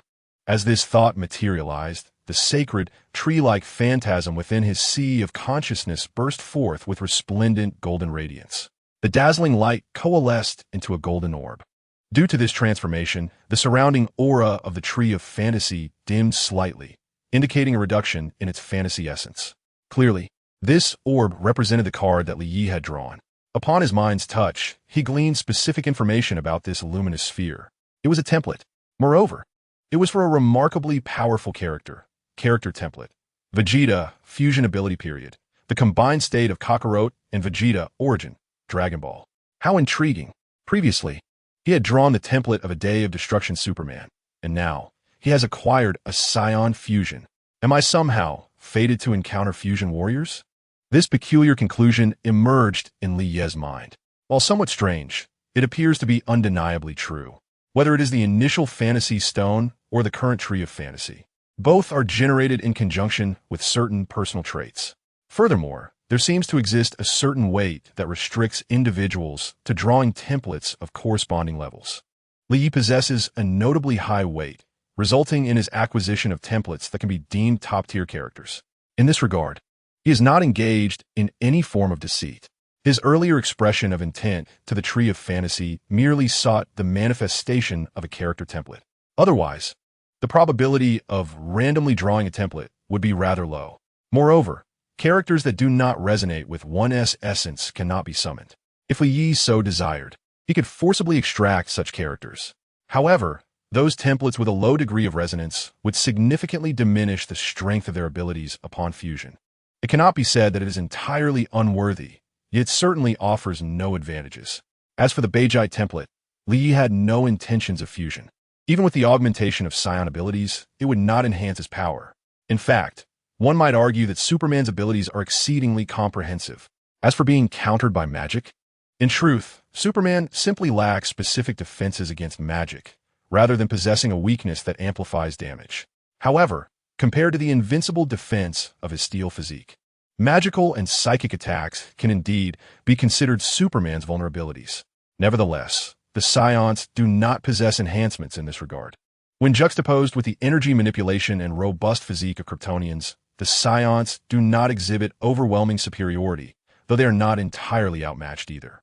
Furthermore, Psions possess the unique advantage of growing stronger after each defeat. It is essential to note, however, that Lie's fusion is not that of a typical Superman, but rather the Doomsday Superman. In this aspect, Doomsday excels further. Equally capable of becoming stronger after being vanquished, defeating Doomsday only serves to amplify its power, with an astonishing speed of growth. Thus, throughout his contemplation, Lie found no necessity to fuse with this template. However, the true reason for his reluctance to fuse lies in the psychic power's ability to alter reality. This nearly omnipotent capacity is no trifling matter. With the power to manipulate reality, Lie could not only aspire to become a Psion, but could easily impose any fictional attributes upon himself.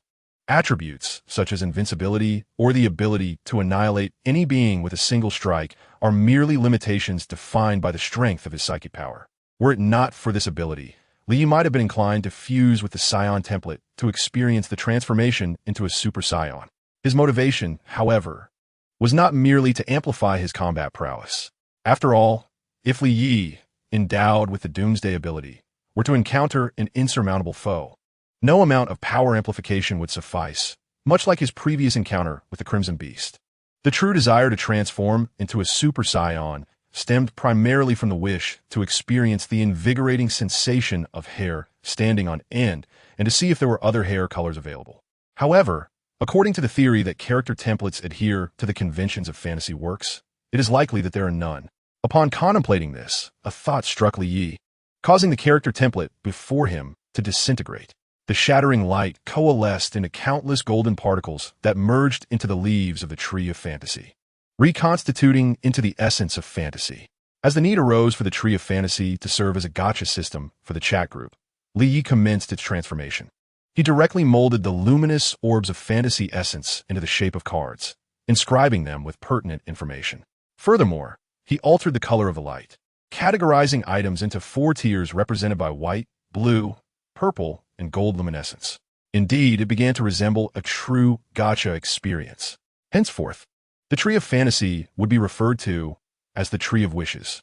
To embellish this further, the stronger the desire, the more the Tree of Wishes would respond, shimmering with golden brilliance.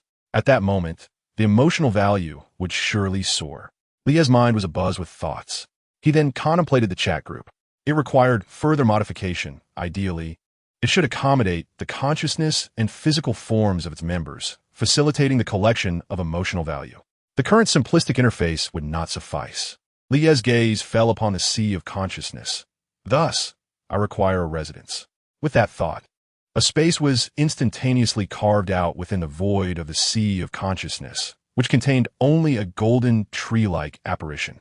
An expanse of land materialized out of thin air within the vastness of this realm. The beautiful and sacred tree-like figure emanated golden light, illuminating all that surrounded it. The dazzling radiance was remarkably serene. Even upon close inspection, it did not prove to be blinding. At that moment, a figure appeared silently and suddenly. It was none other than Lie. He had not come in person, but had instead materialized from a portion of his consciousness. There was no need for surprise. This was a domain Lie had established within the sea of consciousness, belonging to a non-material realm of thought. It was entirely normal for consciousness entities to inhabit this space. However, the reality was even more astonishing. Within this mental realm, not only could consciousness entities enter, but even physical bodies could do so, experiencing no differences between them. They could converse and even touch one another directly. This bizarre and inexplicable rule was, in fact, the product of a mere thought from Lie. No, it should be said to be half a thought. He had opened this mental space in a single moment. concurrently imposing this rule to satisfy the requirement of accommodating both consciousness entities and physical bodies. In truth, even in the real world, Li could achieve this with such ease. The ability to alter reality with such omnipotence is indeed formidable. However, since this space was to serve as the residence for the chat group, there was no need to place it externally. Other locations were neither secure nor discreet enough. Moreover, situating the residence within the sea of consciousness had another advantage. Any emotional fluctuations of the group members residing here could be collected by the tree of wishes as emotional value. It seems that I must also devise ways to enhance member retention, he mused. Should we add a trial tower that rewards points upon completion? Or should points simply drop from defeated monsters? Wait a moment. Oh no, I've become a game operator. A peculiar thought emerged in Li Yi's mind, causing the corners of his mouth to twitch slightly. He turned and immediately began to transform the desolate space around him. As Li Yi's thoughts shifted, various types of flooring began to materialize beneath him.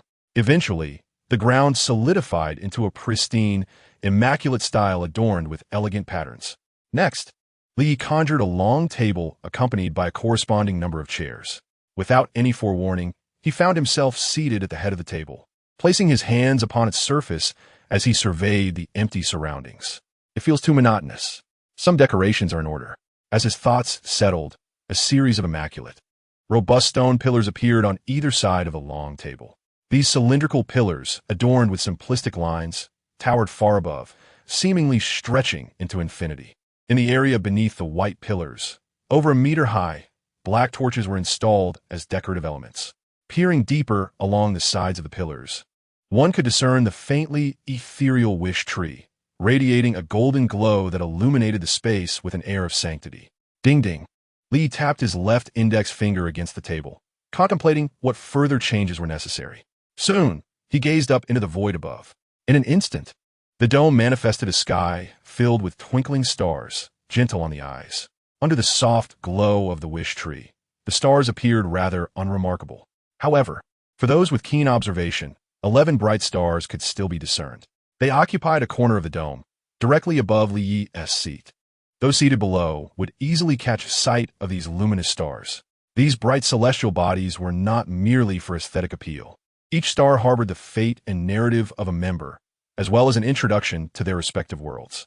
By gazing at them for a few seconds, one could receive relevant information and even immerse themselves in the experience.